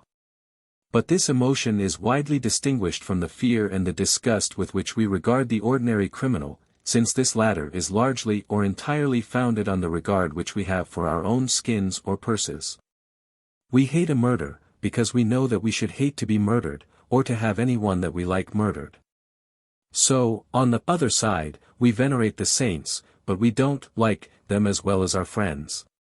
Can you persuade yourself that you would have enjoyed St. Paul's company? Do you think that you and I would have got on with Sir Galahad? So with the sinners, as with the saints. If you met a very evil man, and recognized his evil, he would, no doubt, fill you with horror and awe, but there is no reason why you should dislike him. On the contrary, it is quite possible that if you could succeed in putting the sin out of your mind you might find the sinner capital company, and in a little while you might have to reason yourself back into horror. Still, how awful it is. If the roses and the lilies suddenly sang on this coming morning, if the furniture began to move in procession, as in de Maupassant's tale. I am glad you have come back to that comparison, said Clarke, because I wanted to ask you what it is that corresponds in humanity to these imaginary feats of inanimate things. In a word, what is sin? You have given me, I know, an abstract definition, but I should like a concrete example. I told you it was very rare, said Ambrose, who appeared willing to avoid the giving of a direct answer. The materialism of the age, which has done a good deal to suppress sanctity, has done perhaps more to suppress evil. We find the earth so very comfortable that we have no inclination either for ascents or descents. It would seem as if the scholar who decided to specialize in Tophet would be reduced to purely antiquarian researches. No paleontologist could show you a live pterodactyl. And yet you, I think, have specialized, and I believe that your researches have descended to our modern times. You are really interested, I see. Well, I confess that I have dabbled a little, and if you like I can show you something that bears on the very curious subject we have been discussing. Ambrose took a candle and went away to a far, dim corner of the room. Clarke saw him open a venerable bureau that stood there, and from some secret recess he drew out a parcel, and came back to the window where they had been sitting. Ambrose undid a wrapping of paper, and produced a green pocket-book. You will take care of it, he said. Don't leave it lying about. It is one of the choicer pieces in my collection, and I should be very sorry if it were lost." He fondled the faded binding. "I knew the girl who wrote this," he said. "When you read it, you will see how it illustrates the talk we have had tonight. There is a sequel, too, but I won't talk of that. There was an odd article in one of the reviews some months ago," he began again, with the air of a man who changes the subject. "It was written by a doctor, Dr. Corin, I think, was the name. He says that a lady, watching her little girl playing at the drawing-room window, suddenly saw the heavy sash give way and fall on the child's fingers. The lady fainted, I think, but at any rate the doctor was summoned, and when he had dressed the child's wounded and maimed fingers he was summoned to the mother. She was groaning with pain, and it was found that 3 fingers of her hand, corresponding with those that had been injured on the child's hand, were swollen and inflamed, and later, in the doctor's language, purulent sloughing set in. Ambrose still handled delicately the green volume. "Well, here it is," he said at last, parting with difficulty, it seemed, from his treasure. "You will bring it back as soon as you have read it," he said, as they went out into the hall, into the old garden, faint with the odor of white lilies. There was a broad red band in the east as Cotgrave turned to go, and from the high ground where he stood he saw that awful spectacle of London in a dream. The Green Book. The morocco binding of the book was faded, and the color had grown faint, but there were no stains nor bruises nor marks of usage. The book looked as if it had been bought on a visit to London, some 70 or 80 years ago, and had somehow been forgotten and suffered to lie away out of sight. There was an old, delicate, lingering odor about it, such an odor as sometimes haunts an ancient piece of furniture for a century or more. The end papers, inside the binding, were oddly decorated with colored patterns and faded gold. It looked small, but the paper was fine, and there were many leaves, closely covered with minute, painfully formed characters. "I found this book," the manuscript began, "in a drawer in the old bureau that stands on the landing. It was a very rainy day and I could not go out, so in the afternoon I got a candle and rummaged in the bureau. Nearly all the drawers were full of old dresses, but one of the small ones looked empty, and I found this book hidden right at the back. I wanted a book like this, so I took it to write in. It is full of secrets. I have a great many other books of secrets I have written, hidden in a safe place, and I am going to write here many of the old secrets and some new ones. But there are some I shall not put down at all. I must not write down the real names of the days and months which I found out a year ago, nor the way to make the Aklo letters, or the Chian language, or the great beautiful circles, nor the Mao games, nor the chief songs. I may write something about all these things but not the way to do them, for peculiar reasons. And I must not say who the nymphs are, or the dolls, or Gilo, or what Vulas mean. All these are most secret secrets, and I am glad when I remember what they are, and how many wonderful languages I know. But there are some things that I call the secrets of the secrets of the secrets that I dare not think of unless I am quite alone, and then I shut my eyes, and put my hands over them and whisper the word, and the Alala comes. I only do this at night in my room or in certain woods that I know, but I must not describe them, as they are secret woods. Then there are the ceremonies, which are all of them important, but some are more delightful than others. There are the white ceremonies, and the green ceremonies, and the scarlet ceremonies. The scarlet ceremonies are the best, but there is only one place where they can be performed properly, though there is a very nice imitation which I have done in other places. Besides these, I have the dances, and the comedy, and I have done the comedy sometimes when the others were looking, and they didn't understand anything about it. I was very little when I first knew about these things. When I was very small, and mother was alive, I can remembering things before that, only it has all got confused. But I remember when I was 5 or 6 I heard them talking about me when they thought I was not noticing.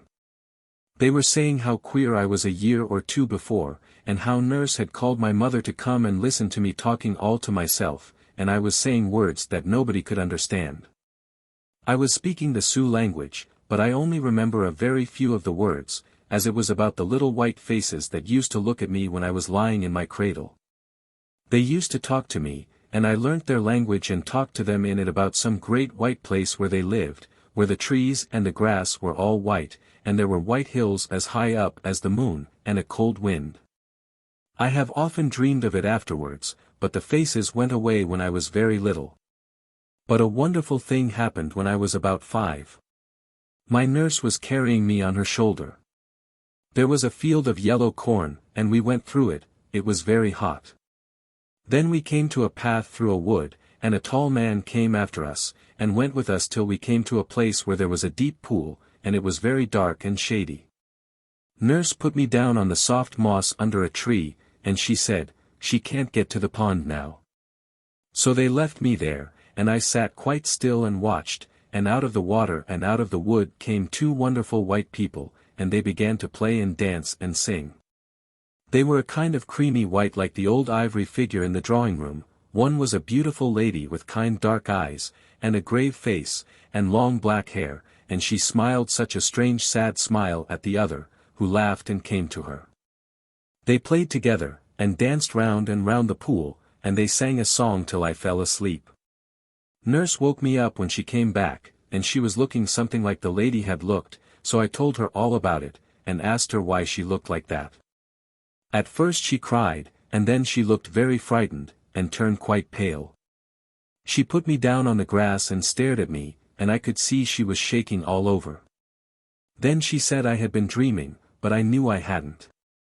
Then she made me promise not to say a word about it to anybody, and if I did I should be thrown into the black pit. I was not frightened at all, though nurse was, and I never forgot about it, because when I shut my eyes and it was quite quiet, and I was all alone, I could see them again, very faint and far away, but very splendid. And little bits of the song they sang came into my head, but I couldn't sing it. I was 13, nearly 14, when I had a very singular adventure, so strange that the day on which it happened is always called the White Day. My mother had been dead for more than a year, and in the morning I had lessons, but they let me go out for walks in the afternoon. And this afternoon I walked a new way, and a little brook led me into a new country, but I tore my frock getting through some of the difficult places, as the way was through many bushes, and beneath the low branches of trees. And up thorny thickets on the hills, and by dark woods full of creeping thorns. And it was a long, long way. It seemed as if I was going on for ever and ever, and I had to creep by a place like a tunnel where a brook must have been, but all the water had dried up, and the floor was rocky, and the bushes had grown overhead till they met. So that it was quite dark. And I went on and on through that dark place. It was a long, long way. And I came to a hill that I never saw before.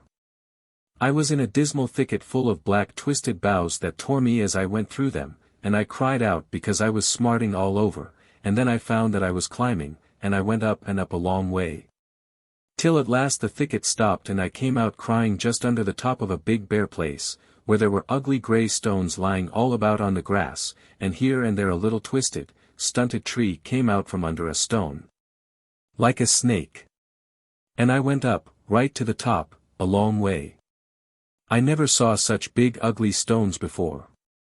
They came out of the earth some of them, and some looked as if they had been rolled to where they were, and they went on and on as far as I could see, a long, long way. I looked out from them and saw the country, but it was strange. It was winter time, and there were black terrible woods hanging from the hills all round. It was like seeing a large room hung with black curtains, and the shape of the trees seemed quite different from any I had ever seen before. I was afraid. Then beyond the woods there were other hills round in a great ring, but I had never seen any of them. It all looked black, and everything had a vour over it. It was all so still and silent, and the sky was heavy and grey and sad, like a wicked voorish dome in deep Dendo. I went on into the dreadful rocks. There were hundreds and hundreds of them. Some were like horrid grinning men. I could see their faces as if they would jump at me out of the stone, and catch hold of me, and drag me with them back into the rock, so that I should always be there. And there were other rocks that were like animals, creeping, horrible animals, putting out their tongues, and others were like words that I could not say, and others like dead people lying on the grass. I went on among them, though they frightened me, and my heart was full of wicked songs that they put into it. And I wanted to make faces and twist myself about in the way they did, and I went on and on a long way till at last I liked the rocks, and they didn't frighten me any more. I sang the songs I thought of. Songs full of words that must not be spoken or written down.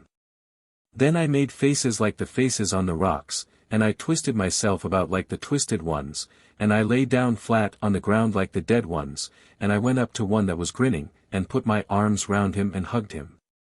And so I went on and on through the rocks till I came to a round mound in the middle of them. It was higher than a mound, it was nearly as high as our house, and it was like a great basin turned upside down, all smooth and round and green, with one stone, like a post, sticking up at the top. I climbed up the sides, but they were so steep I had to stop or I should have rolled all the way down again, and I should have knocked against the stones at the bottom, and perhaps been killed. But I wanted to get up to the very top of the big round mound, so I lay down flat on my face, and took hold of the grass with my hands and drew myself up, bit by bit, till I was at the top. Then I sat down on the stone in the middle, and looked all round about. I felt I had come such a long, long way, just as if I were 100 miles from home, or in some other country, or in one of the strange places I had read about in the Tales of the Genie and the Arabian Nights. Or as if I had gone across the sea, far away, for years and I had found another world that nobody had ever seen or heard of before. Or as if I had somehow flown through the sky and fallen on one of the stars I had read about where everything is dead and cold and grey, and there is no air, and the wind doesn't blow. I sat on the stone and looked all round and down and round about me. It was just as if I was sitting on a tower in the middle of a great empty town, because I could see nothing all around but the grey rocks on the ground. I couldn't make out their shapes any more, but I could see them on and on for a long way, and I looked at them, and they seemed as if they had been arranged into patterns, and shapes, and figures. I knew they couldn't be, because I had seen a lot of them coming right out of the earth, joined to the deep rocks below, so I looked again, but still I saw nothing but circles, and small circles inside big ones, and pyramids, and domes, and spires. And they seemed all to go round and round the place where I was sitting, and the more I looked, the more I saw great big rings of rocks, getting bigger and bigger, and I stared so long that it felt as if they were all moving and turning. Like a great wheel, and I was turning, too, in the middle. I got quite dizzy and queer in the head, and everything began to be hazy and not clear, and I saw little sparks of blue light, and the stones looked as if they were springing and dancing and twisting as they went round and round and round. I was frightened again, and I cried out loud, and jumped up from the stone I was sitting on, and fell down. When I got up I was so glad they all looked still, and I sat down on the top and slid down the mound, and went on again. I danced as I went in the peculiar way the rocks had danced when I got giddy, and I was so glad I could do it quite well, and I danced and danced along, and sang extraordinary songs that came into my head. At last I came to the edge of that great flat hill, and there were no more rocks, and the way went again through a dark thicket in a hollow. It was just as bad as the other one I went through climbing up, but I didn't mind this one, because I was so glad I had seen those singular dances and could imitate them. I went down, creeping through the bushes, and a tall nettle stung me on my leg, and made me burn, but I didn't mind it, and I tingled with the boughs and the thorns, but I only laughed and sang. Then I got out of the thicket into a close valley, a little secret place like a dark passage that nobody ever knows of, because it was so narrow and deep and the woods were so thick round it. There is a steep bank with trees hanging over it, and there the ferns keep green all through the winter, when they are dead and brown upon the hill, and the ferns there have a sweet, rich smell like what oozes out of fir trees. There was a little stream of water running down this valley, so small that I could easily step across it. I drank the water with my hand, and it tasted like bright, yellow wine, and it sparkled and bubbled as it ran down over beautiful red and yellow and green stones, so that it seemed alive and all colors at once. I drank it, and I drank more with my hand, but I couldn't drink enough, so I lay down and bent my head and sucked the water up with my lips. It tasted much better, drinking it that way, and a ripple would come up to my mouth and give me a kiss, and I laughed, and drank again, and pretended there was a nymph, like the one in the old picture at home, who lived in the water and was kissing me. So I bent low down to the water, and put my lips softly to it, and whispered to the nymph that I would come again. I felt sure it could not be common water, I was so glad when I got up and went on. And I danced again and went up and up the valley, under hanging hills. And when I came to the top, the ground rose up in front of me, tall and steep as a wall, and there was nothing but the green wall and the sky. I thought of, forever and forever, world without end, amen. And I thought I must have really found the end of the world, because it was like the end of everything, as if there could be nothing at all beyond, except the kingdom of Vor, where the light goes when it is put out, and the water goes when the sun takes it away. I began to think of all the long, long way I had journeyed, how I had found a brook and followed it on, and gone through bushes and thorny thickets, and dark woods full of creeping thorns. Then I had crept up a tunnel under trees, and climbed a thicket, and seen all the grey rocks, and sat in the middle of them when they turned round. And then I had gone on through the grey rocks and come down the hill through the stinging thicket and up the dark valley, all a long, long way. I wondered how I should get home again, if I could ever find the way, and if my home was there any more, or if it were turned and everybody in it into grey rocks, as in the Arabian Nights. So I sat down on the grass and thought what I should do next. I was tired, and my feet were hot with walking, and as I looked about I saw there was a wonderful well just under the high, steep wall of grass. All the ground round it was covered with bright, green, dripping moss. There was every kind of moss there, moss like beautiful little ferns, and like palms and fir trees, and it was all green as jewelry, and drops of water hung on it like diamonds. And in the middle was the great well, deep and shining and beautiful, so clear that it looked as if I could touch the red sand at the bottom, but it was far below. I stood by it and looked in, as if I were looking in a glass. At the bottom of the well, in the middle of it, the red grains of sand were moving and stirring all the time, and I saw how the water bubbled up, but at the top it was quite smooth, and full and brimming.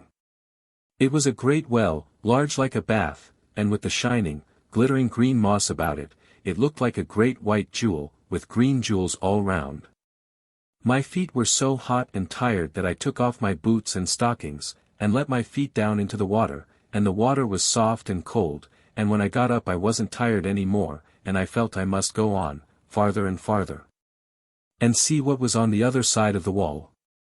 I climbed up it very slowly, going sideways all the time, and when I got to the top and looked over, I was in the queerest country I had seen, stranger even than the hill of the grey rocks. It looked as if earth children had been playing there with their spades, as it was all hills and hollows, and castles and walls made of earth and covered with grass. There were 2 mounds like big beehives, round and great and solemn, and then hollow basins, and then a steep mounting wall like the ones I saw once by the seaside where the big guns and the soldiers were. I nearly fell into one of the round hollows, it went away from under my feet so suddenly, and I ran fast down the side and stood at the bottom and looked up. It was strange and solemn to look up. There was nothing but the grey, heavy sky and the sides of the hollow. Everything else had gone away, and the hollow was the whole world, and I thought that at night it must be full of ghosts and moving shadows and pale things when the moon shone down to the bottom at the dead of the night. And the wind wailed up above. It was so strange and solemn and lonely, like a hollow temple of dead heathen gods. It reminded me of a tale my nurse had told me when I was quite little. It was the same nurse that took me into the wood where I saw the beautiful white people. And I remembered how nurse had told me the story one winter night, when the wind was beating the trees against the wall, and crying and moaning in the nursery chimney. She said there was, somewhere or other, a hollow pit, just like the one I was standing in, everybody was afraid to go into it or near it, it was such a bad place. But once upon a time there was a poor girl who said she would go into the hollow pit, and everybody tried to stop her, but she would go. And she went down into the pit and came back laughing, and said there was nothing there at all, except green grass and red stones, and white stones and yellow flowers. And soon after people saw she had most beautiful emerald earrings, and they asked how she got them, as she and her mother were quite poor. But she laughed, and said her earrings were not made of emeralds at all, but only of green grass. Then, one day, she wore on her breast the reddest ruby that anyone had ever seen, and it was as big as a hen's egg, and glowed and sparkled like a hot burning coal of fire. And they asked how she got it, as she and her mother were quite poor. But she laughed, and said it was not a ruby at all, but only a red stone. Then one day she wore round her neck the loveliest necklace that anyone had ever seen, much finer than the queen's finest, and it was made of great bright diamonds, hundreds of them, and they shone like all the stars on a night in June. So they asked her how she got it, as she and her mother were quite poor. But she laughed, and said they were not diamonds at all, but only white stones. And one day she went to the court, and she wore on her head a crown of pure angel gold, so nurse said, and it shone like the sun, and it was much more splendid than the crown the king was wearing himself, and in her ears she wore the emeralds. And the big ruby was the brooch on her breast, and the great diamond necklace was sparkling on her neck. And the king and queen thought she was some great princess from a long way off, and got down from their thrones and went to meet her, but somebody told the king and queen who she was, and that she was quite poor. So the king asked why she wore a gold crown, and how she got it, as she and her mother were so poor. And she laughed, and said it wasn't a gold crown at all, but only some yellow flowers she had put in her hair. And the king thought it was very strange, and said she should stay at the court, and they would see what would happen next. And she was so lovely that everybody said that her eyes were greener than the emeralds, that her lips were redder than the ruby, that her skin was whiter than the diamonds, and that her hair was brighter than the golden crown. So the king's son said he would marry her, and the king said he might. And the bishop married them, and there was a great supper, and afterwards the king's son went to his wife's room. But just when he had his hand on the door, he saw a tall, black man, with a dreadful face, standing in front of the door, and a voice said, "Venture not upon your life. This is mine own wedded wife." Then the king's son fell down on the ground in a fit. And they came and tried to get into the room, but they couldn't, and they hacked at the door with hatchets, but the wood had turned hard as iron, and at last everybody ran away. They were so frightened at the screaming and laughing and shrieking and crying that came out of the room. But next day they went in, and found there was nothing in the room but thick black smoke, because the black man had come and taken her away.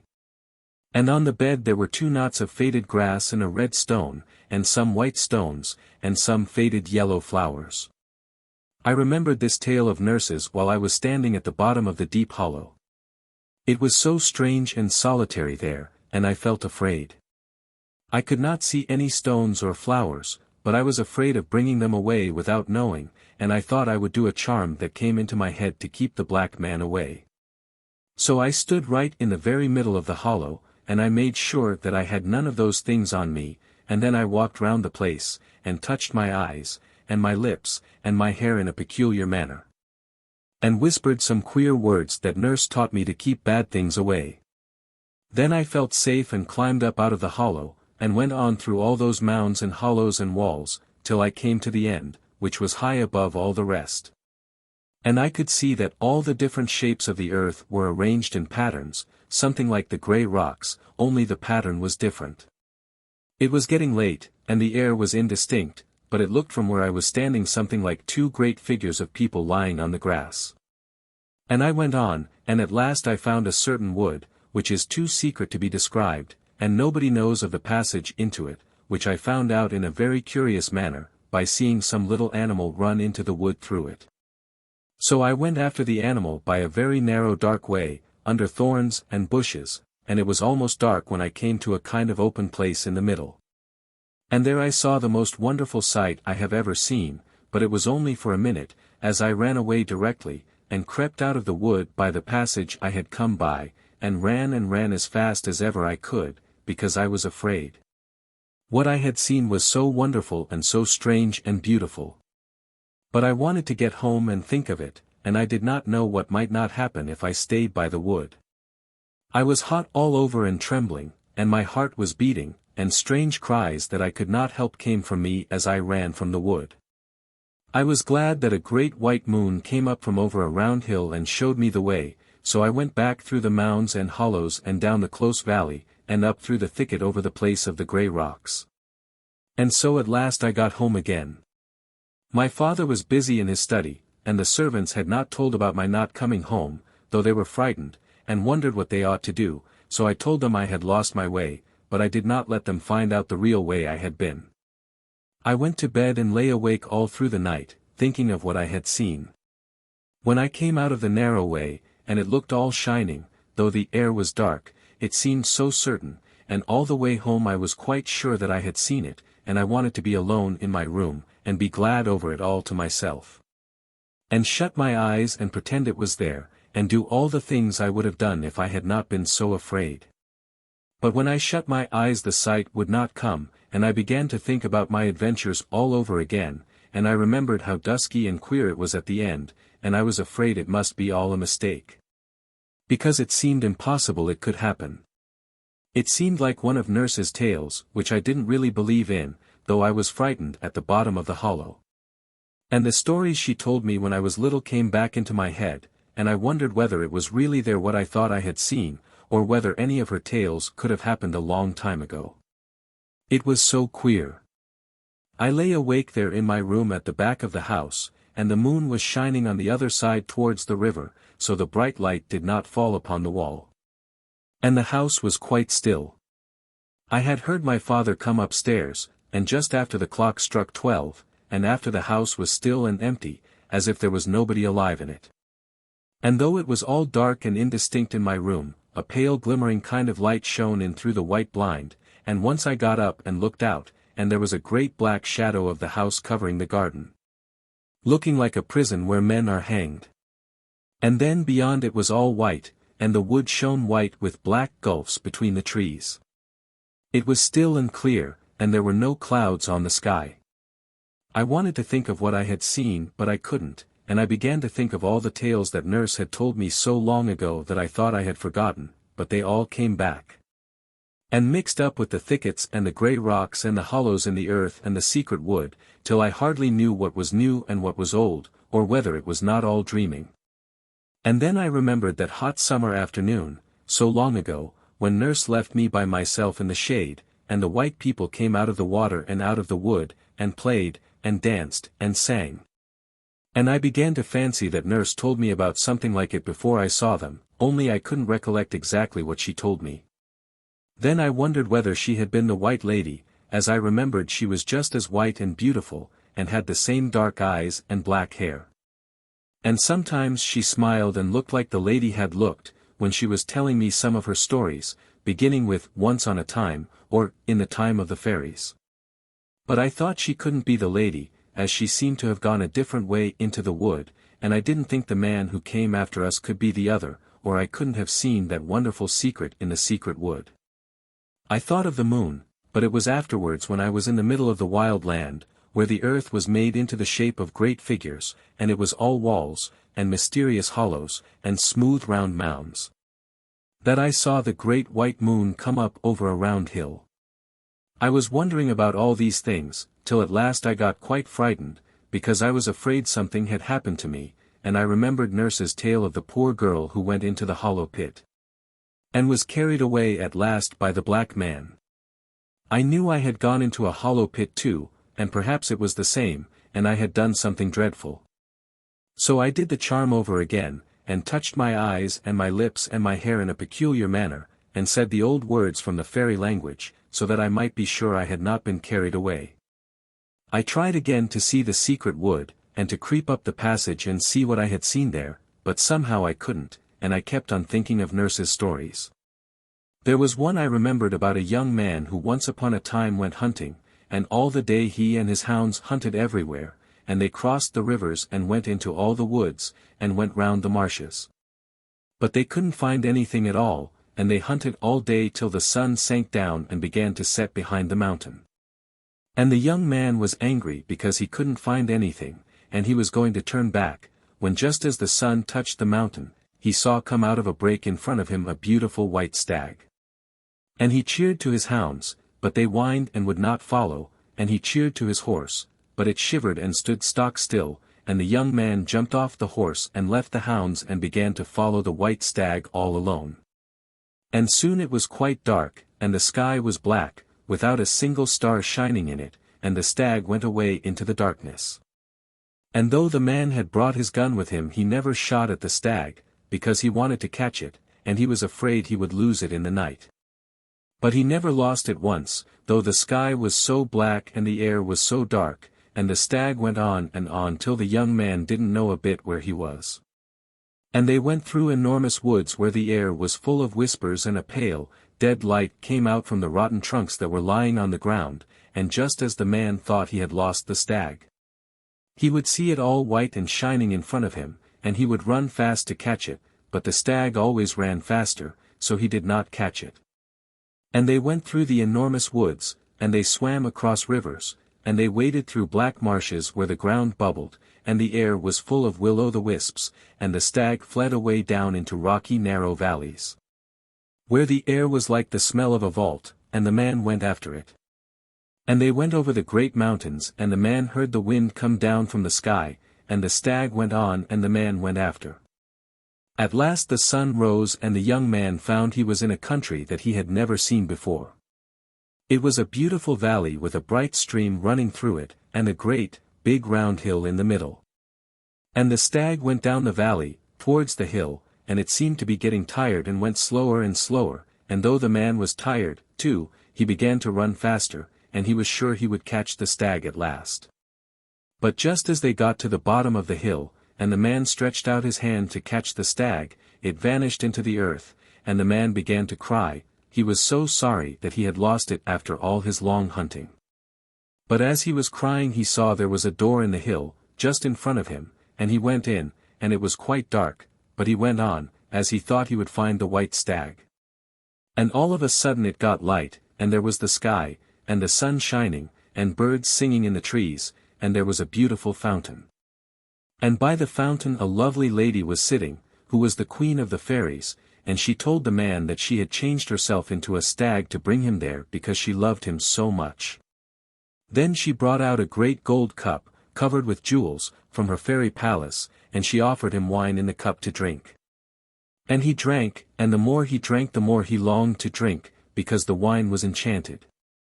So he kissed the lovely lady, and she became his wife, and he stayed all that day and all that night in the hill where she lived, and when he woke he found he was lying on the ground, close to where he had seen the stag first. And his horse was there and his hounds were there waiting, and he looked up, and the sun sank behind the mountain.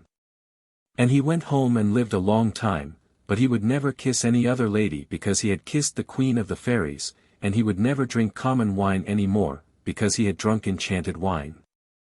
And sometimes nurse told me tales that she had heard from her great-grandmother, who was very old, and lived in a cottage on the mountain all alone, and most of these tales were about a hill where people used to meet at night long ago. And they used to play all sorts of strange games and do queer things that nurse told me of, but I couldn't understand, and now, she said, everybody but her great-grandmother had forgotten all about it, and nobody knew where the hill was. Not even her great-grandmother. But she told me one very strange story about the hill, and I trembled when I remembered it. She said that people always went there in summer, when it was very hot, and they had to dance a good deal.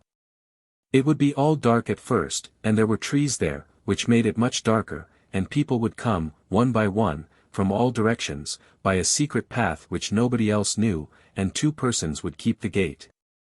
And everyone as they came up had to give a very curious sign, which nurse showed me as well as she could, but she said she couldn't show me properly. And all kinds of people would come, there would be gentle folks and village folks, and some old people and boys and girls, and quite small children, who sat and watched. And it would all be dark as they came in, except in one corner where someone was burning something that smelt strong and sweet, and made them laugh, and there one would see a glaring of coals, and the smoke mounting up red. So they would all come in, and when the last had come there was no door any more, so that no one else could get in, even if they knew there was anything beyond. And once a gentleman who was a stranger and had ridden a long way, lost his path at night, and his horse took him into the very middle of the wild country, where everything was upside down.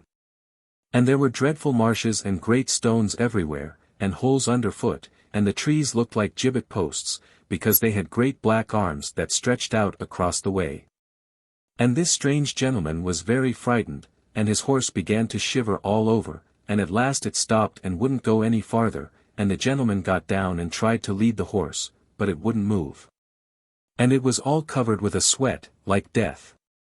So the gentleman went on all alone, going farther and farther into the wild country, till at last he came to a dark place, where he heard shouting and singing and crying, like nothing he had ever heard before. It all sounded quite close to him, but he couldn't get in, and so he began to call, and while he was calling, something came behind him, and in a minute his mouth and arms and legs were all bound up, and he fell into a swoon. And when he came to himself, he was lying by the roadside, just where he had first lost his way, under a blasted oak with a black trunk, and his horse was tied beside him. So he rode on to the town and told the people there what had happened, and some of them were amazed, but others knew. So when once everybody had come, there was no door at all for anybody else to pass in by. And when they were all inside, round in a ring, touching each other, some one began to sing in the darkness, and some one else would make a noise like thunder with a thing they had on purpose.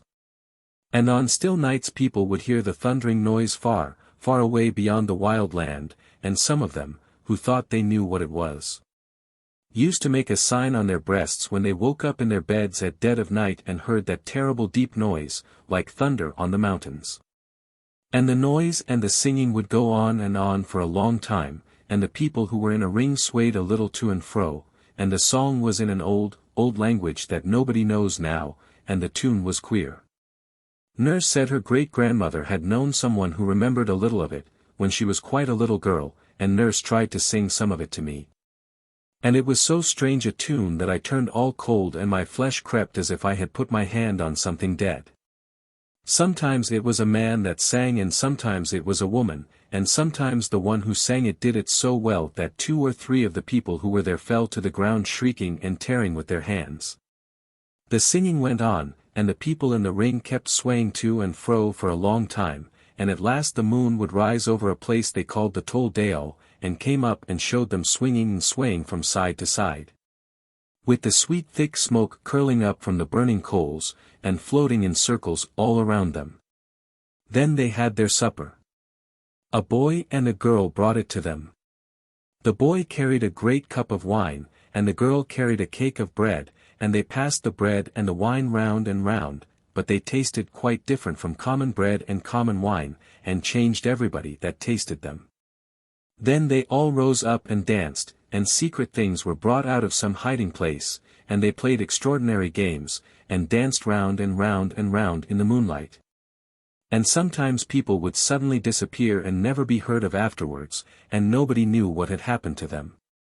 And they drank more of that curious wine, and they made images and worshipped them, and Nurse showed me how the images were made one day when we were out for a walk, and we passed by a place where there was a lot of wet clay. So Nurse asked me if I would like to know what those things were like that they made on the hill, and I said yes.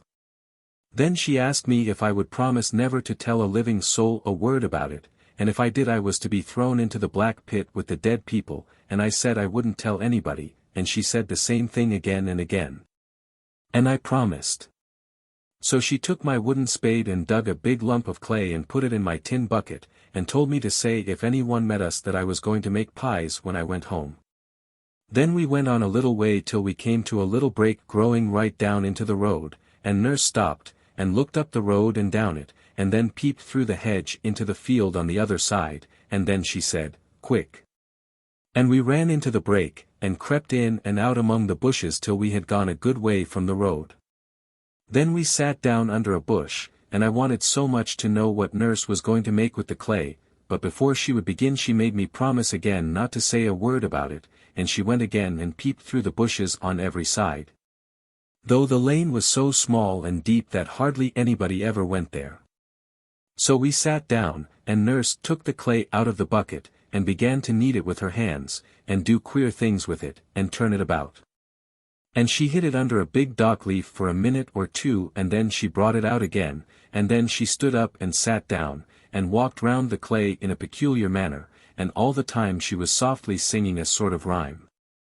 And her face got very red. Then she sat down again, and took the clay in her hands and began to shape it into a doll, but not like the dolls I have at home, and she made the queerest doll I had ever seen, all out of the wet clay, and hid it under a bush to get dry and hard. And all the time she was making it she was singing these rhymes to herself, and her face got redder and redder. So we left the doll there, hidden away in the bushes where nobody would ever find it. And a few days later we went the same walk, and when we came to that narrow, dark part of the lane where the break runs down to the bank, Nurse made me promise all over again, and she looked about, just as she had done before. And we crept into the bushes till we got to the green place where the little clay man was hidden. I remember it all so well, though I was only 8, and it is 8 years ago now as I am writing it down, but the sky was a deep violet blue, and in the middle of the break where we were sitting there was a great elder tree covered with blossoms. And on the other side there was a clump of meadowsweet, and when I think of that day the smell of the meadowsweet and elder blossom seems to fill the room, and if I shut my eyes I can see the glaring blue sky, with little clouds very white floating across it, and Nurse who went away long ago sitting opposite me and looking like the beautiful white lady in the wood. So we sat down and Nurse took out the clay doll from the secret place where she had hidden it, and she said we must pay our respects, and she would show me what to do, and I must watch her all the time. So she did all sorts of queer things with the little clay man, and I noticed she was all streaming with perspiration, though we had walked so slowly, and then she told me to pay my respects, and I did everything she did because I liked her. And it was such an odd game. And she said that if one loved very much, the clay man was very good, if one did certain things with it, and if one hated very much, it was just as good, only one had to do different things, and we played with it a long time. And pretended all sorts of things. Nurse said her great-grandmother had told her all about these images, but what we did was no harm at all, only a game.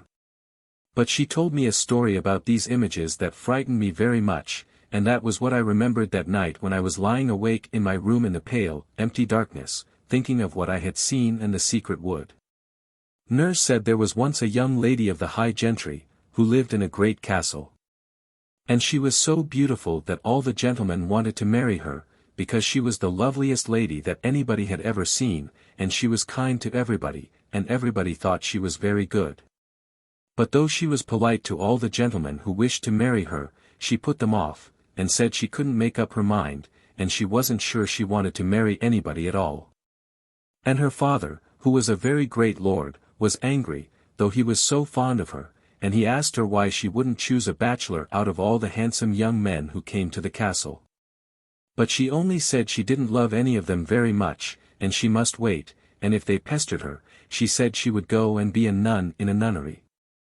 So all the gentlemen said they would go away and wait for a year and a day, and when a year and a day were gone, they would come back again and ask her to say which one she would marry.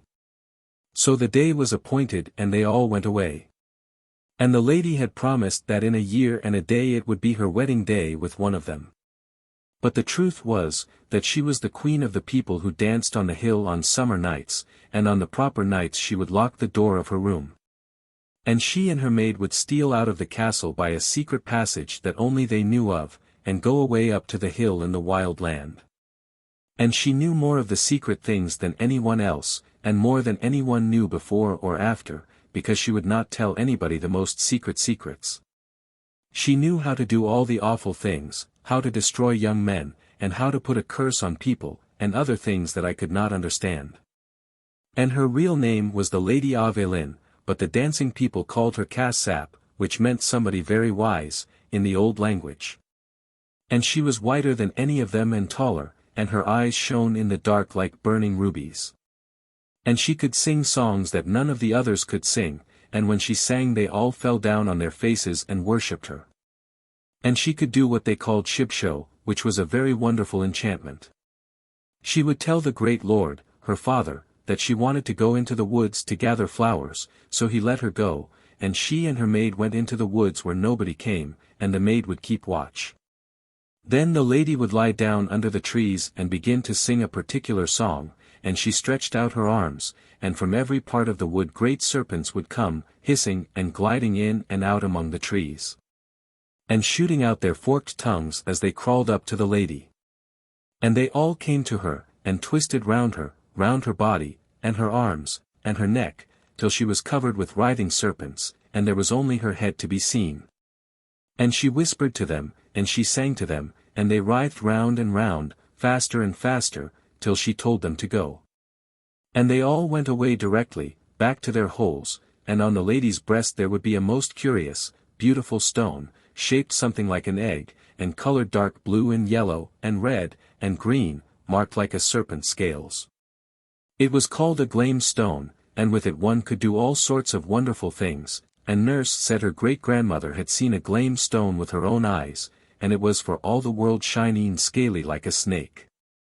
And the lady could do a lot of other things as well, but she was quite fixed that she would not be married.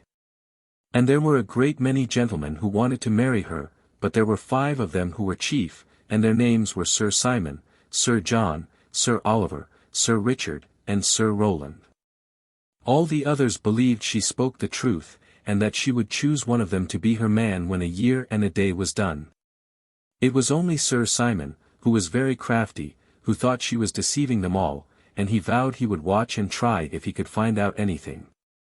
And though he was very wise he was very young, and he had a smooth, soft face like a girl's, and he pretended, as the rest did, that he would not come to the castle for a year and a day, and he said he was going away beyond the sea to foreign parts. But he really only went a very little way, and came back dressed like a servant girl, and so he got a place in the castle to wash the dishes. And he waited and watched, and he listened and said nothing, and he hid in dark places, and woke up at night and looked out, and he heard things and he saw things that he thought were very strange. And he was so sly that he told the girl that waited on the lady that he was really a young man, and that he had dressed up as a girl because he loved her so very much and wanted to be in the same house with her. And the girl was so pleased that she told him many things, and he was more than ever certain that the Lady of Evelyn was deceiving him and the others. And he was so clever, and told the servants so many lies, that one night he managed to hide in the Lady Avelin's room behind the curtains. And he stayed quite still and never moved, and at last the lady came. And she bent down under the bed, and raised up a stone, and there was a hollow place underneath, and out of it she took a waxen image, just like the clay one that I and nurse had made in the break. And all the time her eyes were burning like rubies. And she took the little wax doll up in her arms and held it to her breast, and she whispered and she murmured, and she took it up and she laid it down again, and she held it high, and she held it low, and she laid it down again. And she said, Happy is he that begot the bishop, that ordered the clerk, that married the man, that had the wife, that fashioned the hive, that harbored the bee, that gathered the wax that my own true love was made of. And she brought out of an aumbry a great golden bowl, and she brought out of a closet a great jar of wine, and she poured some of the wine into the bowl, and she laid her manikin very gently in the wine, and washed it in the wine all over. Then she went to a cupboard and took a small round cake and laid it on the image's mouth, and then she bore it softly and covered it up. And Sir Simon, who was watching all the time, though he was terribly frightened, saw the lady bend down and stretch out her arms and whisper and sing, and then Sir Simon saw beside her a handsome young man, who kissed her on the lips. And they drank wine out of the golden bowl together, and they ate the cake together. But when the sun rose there was only the little wax doll, and the lady hid it again under the bed in the hollow place. So Sir Simon knew quite well what the lady was, and he waited and he watched, till the time she had said was nearly over, and in a week the year and a day would be done. And one night, when he was watching behind the curtains in her room, he saw her making more wax dolls. And she made 5, and hid them away. And the next night she took one out, and held it up, and filled the golden bowl with water, and took the doll by the neck and held it under the water. Then she said, Sir Dickon, your day is done. You shall be drowned in the water one.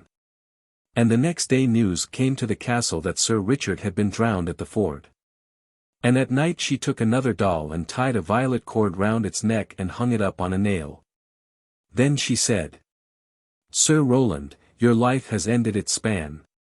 High on a tree I see you hang. And the next day news came to the castle that Sir Roland had been hanged by robbers in the wood.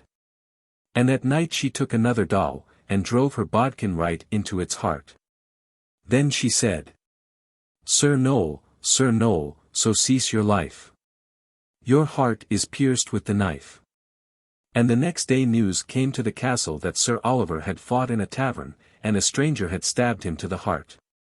And at night she took another doll, and held it to a fire of charcoal till it was melted. Then she said, Sir John, return, and turn to clay. In fire of fever you waste away.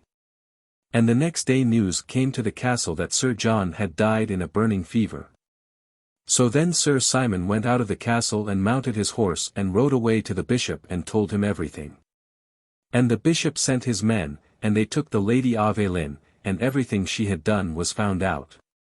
So on the day after the year and a day, when she was to have been married, they carried her through the town in her smock, and they tied her to a great stake in the marketplace. And burned her alive before the bishop with her wax image hung round her neck. And people said the wax man screamed in the burning of the flames. And I thought of this story again and again as I was lying awake in my bed, and I seemed to see the Lady Aveline in the marketplace, with the yellow flames eating up her beautiful white body. And I thought of it so much that I seemed to get into the story myself, and I fancied I was the lady, and that they were coming to take me to be burnt with fire, with all the people in the town looking at me. And I wondered whether she cared, after all the strange things she had done, and whether it hurt very much to be burned at the stake. I tried again and again to forget nurse's stories, and to remember the secret I had seen that afternoon, and what was in the secret wood, but I could only see the dark and a glimmering in the dark, and then it went away. And I only saw myself running, and then a great moon came up white over a dark round hill. Then all the old stories came back again, and the queer rhymes that nurse used to sing to me, and there was one beginning, Halsey Cumsey Helen Musty, that she used to sing very softly when she wanted me to go to sleep. And I began to sing it to myself inside of my head, and I went to sleep.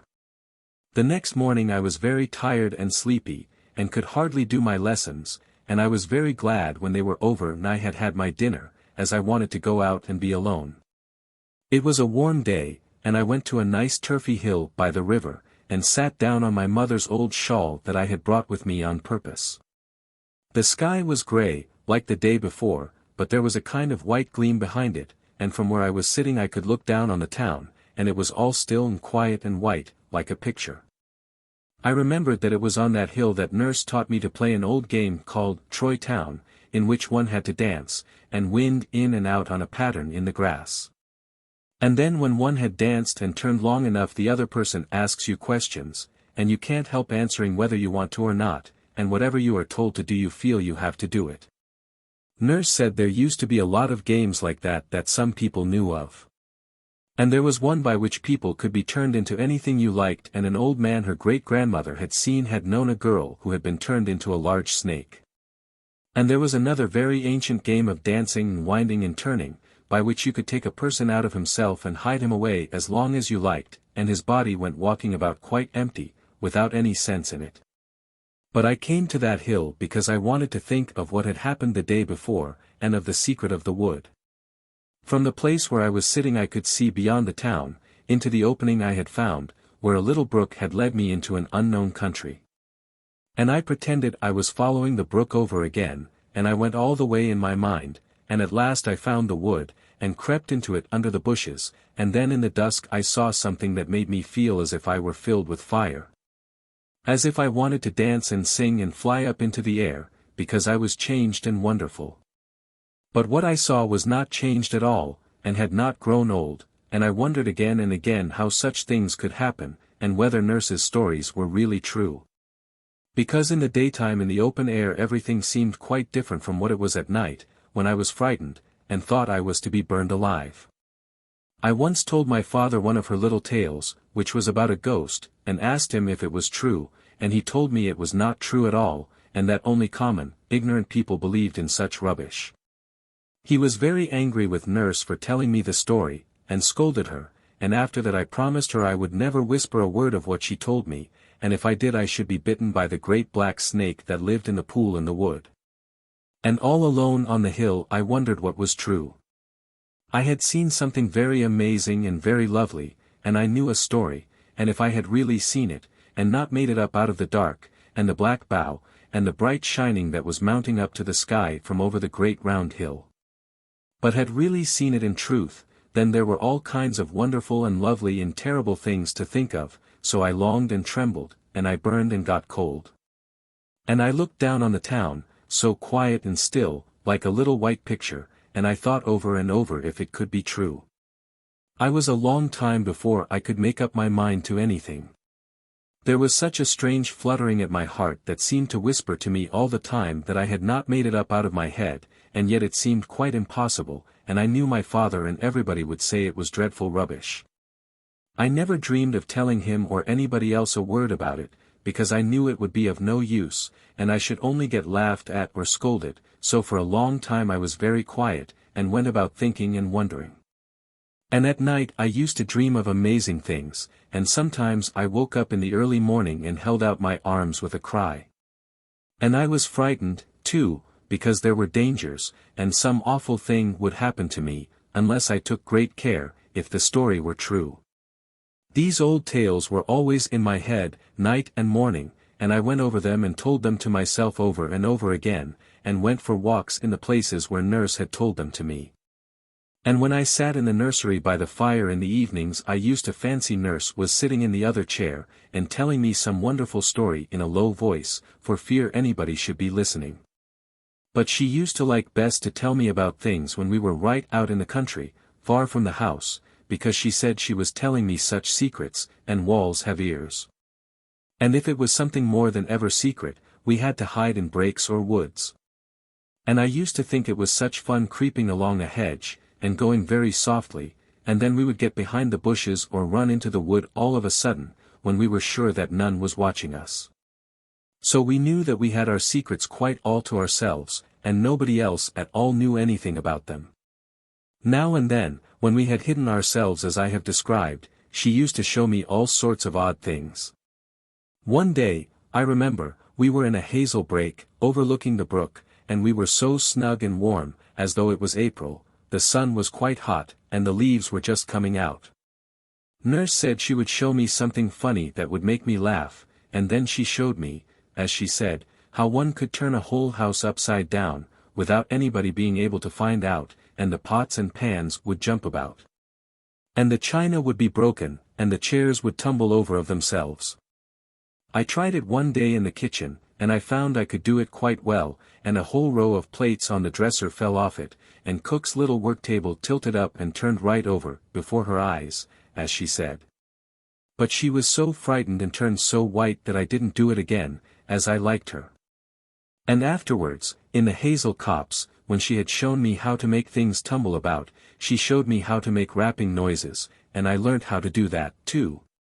Then she taught me rhymes to say on certain occasions, and peculiar marks to make on other occasions, and other things that her great-grandmother had taught her when she was a little girl herself. And these were all the things I was thinking about in those days after the strange walk when I thought I had seen a great secret, and I wished nurse were there for me to ask her about it, but she had gone away more than 2 years before. And nobody seemed to know what had become of her, or where she had gone. But I shall always remember those days if I live to be quite old, because all the time I felt so strange, wondering and doubting, and feeling quite sure at one time, and making up my mind. And then I would feel quite sure that such things couldn't happen really, and it began all over again. But I took great care not to do certain things that might be very dangerous. So I waited and wondered for a long time, and though I was not sure at all, I never dared to try to find out. But one day I became sure that all that nurse said was quite true, and I was all alone when I found it out. I trembled all over with joy and terror, and as fast as I could I ran into one of the old breaks where we used to go. It was the one by the lane, where nurse made the little clay man, and I ran into it, and I crept into it. And when I came to the place where the elder was, I covered up my face with my hands and lay down flat on the grass, and I stayed there for 2 hours without moving, whispering to myself delicious, terrible things. And saying some words over and over again. It was all true and wonderful and splendid, and when I remembered the story I knew and thought of what I had really seen, I got hot and I got cold, and the air seemed full of scent, and flowers, and singing. And first I wanted to make a little clay man, like the one nurse had made so long ago, and I had to invent plans and stratagems, and to look about, and to think of things beforehand. Because nobody must dream of anything that I was doing or going to do, and I was too old to carry clay about in a tin bucket. At last I thought of a plan, and I brought the wet clay to the break, and did everything that nurse had done, only I made a much finer image than the one she had made. And when it was finished I did everything that I could imagine and much more than she did, because it was the likeness of something far better. And a few days later, when I had done my lessons early, I went for the second time by the way of the little brook that had led me into a strange country. And I followed the brook, and went through the bushes, and beneath the low branches of trees, and up thorny thickets on the hill, and by dark woods full of creeping thorns, a long, long way. Then I crept through the dark tunnel where the brook had been and the ground was stony, till at last I came to the thicket that climbed up the hill, and though the leaves were coming out upon the trees, everything looked almost as black as it was on the first day that I went there. And the thicket was just the same, and I went up slowly till I came out on the big bare hill, and began to walk among the wonderful rocks. I saw the terrible vor again on everything, for though the sky was brighter, the ring of wild hills all around was still dark, and the hanging woods looked dark and dreadful, and the strange rocks were as grey as ever. And when I looked down on them from the great mound, sitting on the stone, I saw all their amazing circles and rounds within rounds, and I had to sit quite still and watch them as they began to turn about me, and each stone danced in its place. And they seemed to go round and round in a great whirl, as if one were in the middle of all the stars and heard them rushing through the air. So I went down among the rocks to dance with them and to sing extraordinary songs, and I went down through the other thicket, and drank from the bright stream in the close and secret valley, putting my lips down to the bubbling water. And then I went on till I came to the deep, brimming well among the glittering moss, and I sat down. I looked before me into the secret darkness of the valley, and behind me was the great high wall of grass, and all around me there were the hanging woods that made the valley such a secret place. I knew there was nobody here at all besides myself, and that no one could see me. So I took off my boots and stockings, and let my feet down into the water, saying the words that I knew. And it was not cold at all, as I expected, but warm and very pleasant, and when my feet were in it I felt as if they were in silk, or as if the nymph were kissing them. So when I had done, I said the other words and made the signs, and then I dried my feet with a towel I had brought on purpose, and put on my stockings and boots. Then I climbed up the steep wall, and went into the place where there are the hollows, and the two beautiful mounds, and the round ridges of land, and all the strange shapes.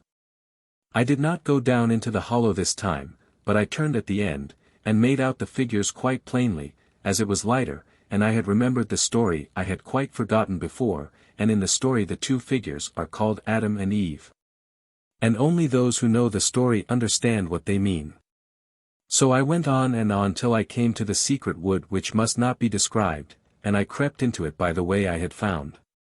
And when I had gone about halfway I stopped, and turned round, and got ready, and I bound the handkerchief tightly round my eyes, and made quite sure that I could not see at all, not a twig, nor the end of a leaf, nor the light of the sky. As it was an old red silk handkerchief with large yellow spots, that went round twice and covered my eyes, so that I could see nothing. Then I began to go on, step by step, very slowly. My heart beat faster and faster, and something rose in my throat that choked me and made me want to cry out, but I shut my lips, and went on. Boughs caught in my hair as I went, and great thorns tore me, but I went on to the end of the path. Then I stopped, and held out my arms and bowed, and I went round the first time, feeling with my hands, and there was nothing. I went round the second time, feeling with my hands, and there was nothing. Then I went round the third time, feeling with my hands, and the story was all true, and I wished that the years were gone by, and that I had not so long a time to wait before I was happy for ever and ever. Nurse must have been a prophet like those we read of in the Bible. Everything that she said began to come true, and since then other things that she told me of have happened. That was how I came to know that her stories were true and that I had not made up the secret myself out of my own head. But there was another thing that happened that day. I went a second time to the secret place. It was at the deep brimming well, and when I was standing on the moss I bent over and looked in, and then I knew who the white lady was that I had seen come out of the water in the wood long ago when I was quite little. And I trembled all over, because that told me other things. Then I remembered how sometime after I had seen the white people in the wood, Nurse asked me more about them, and I told her all over again, and she listened, and said nothing for a long, long time, and at last she said, "You will see her again." So I understood what had happened and what was to happen. And I understood about the nymphs. How I might meet them in all kinds of places, and they would always help me, and I must always look for them, and find them in all sorts of strange shapes and appearances. And without the nymphs I could never have found the secret, and without them none of the other things could happen. Nurse had told me all about them long ago, but she called them by another name, and I did not know what she meant, or what her tales of them were about, only that they were very queer. And there were two kinds, the bright and the dark, and both were very lovely and very wonderful, and some people saw only one kind, and some only the other, but some saw them both. But usually the dark appeared first, and the bright ones came afterwards, and there were extraordinary tales about them. It was a day or two after I had come home from the secret place that I first really knew the nymphs. Nurse had shown me how to call them, and I had tried, but I did not know what she meant, and so I thought it was all nonsense. But I made up my mind I would try again, so I went to the wood where the pool was, where I saw the white people, and I tried again. The dark nymph, Alana, came, and she turned the pool of water into a pool of fire.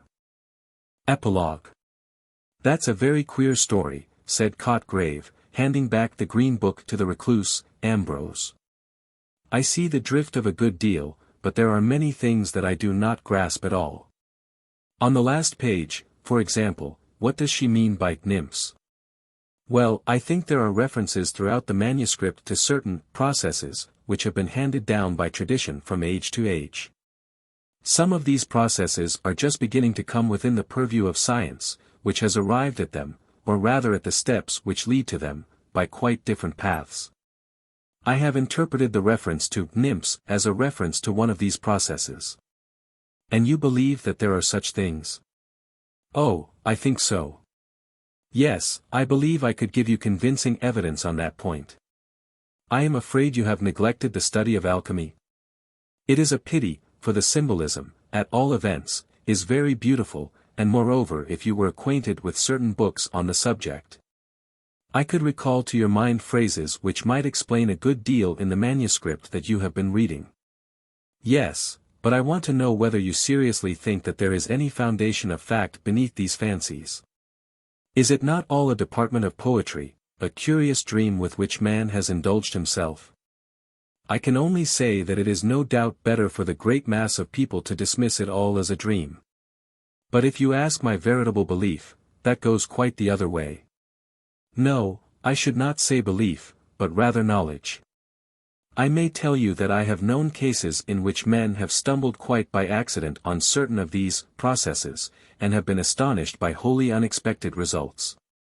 In the cases I am thinking of there could have been no possibility of suggestion or subconscious action of any kind. One might as well suppose a schoolboy suggesting the existence of Aeschylus to himself, while he plods mechanically through the declensions. But you have noticed the obscurity, Ambrose went on, and in this particular case it must have been dictated by instinct, since the writer never thought that her manuscripts would fall into other hands. But the practice is universal, and for most excellent reasons. Powerful and sovereign medicines, which are, of necessity, virulent poisons also, are kept in a locked cabinet. The child may find the key by chance, and drink herself dead. But in most cases the search is educational, and the phials contain precious elixirs for him who has patiently fashioned the key for himself. You do not care to go into details? No, frankly, I do not. No, you must remain unconvinced. But you saw how the manuscript illustrates the talk we had last week. Is this girl still alive? No. I was one of those who found her.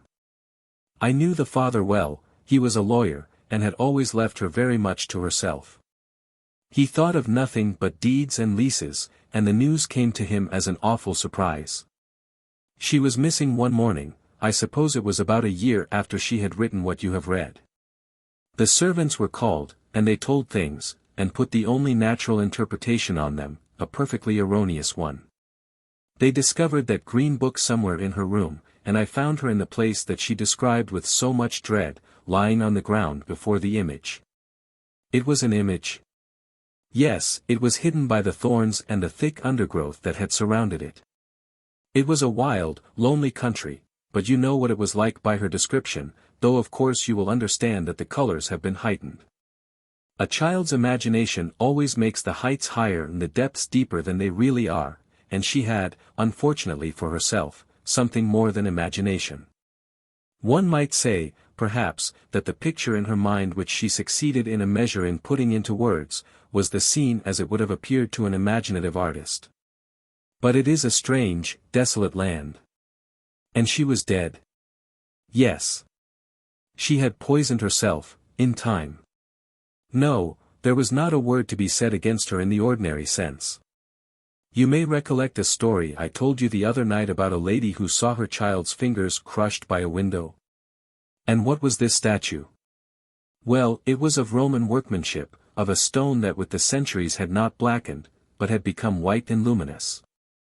The thicket had grown up about it and concealed it, and in the Middle Ages the followers of a very old tradition had known how to use it for their own purposes. In fact, it had been incorporated into the monstrous mythology of the Sabbath.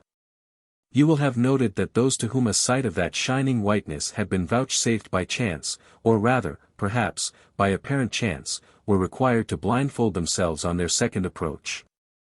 That is very significant. And is it there still? I sent for tools, and we hammered it into dust and fragments. The persistence of tradition never surprises me, Ambrose went on after a pause. I could name many an English parish where such traditions as that girl had listened to in her childhood are still existent in occult but unabated vigor. No, for me, it is the story, not the sequel, which is strange and awful, for I have always believed that wonder is of the soul. The Great Return. Chapter 1. The Rumour of the Marvellous. There are strange things lost and forgotten in obscure corners of the newspaper. I often think that the most extraordinary item of intelligence that I have read in print appeared a few years ago in the London press. It came from a well-known and most respected news agency. I imagine it was in all the papers. It was astounding. The circumstances necessary, not to the understanding of this paragraph, for that is out of the question, but, we will say, to the understanding of the events which made it possible, are these. We had invaded Thibet, and there had been trouble in the hierarchy of that country, and a personage known as the Tashai Lama had taken refuge with us in India. He went on pilgrimage from one Buddhist shrine to another, and came at last to a holy mountain of Buddhism, the name of which I have forgotten. And thus the morning paper. His Holiness the Tashai Lama then ascended the mountain and was transfigured. Reuter. That was all.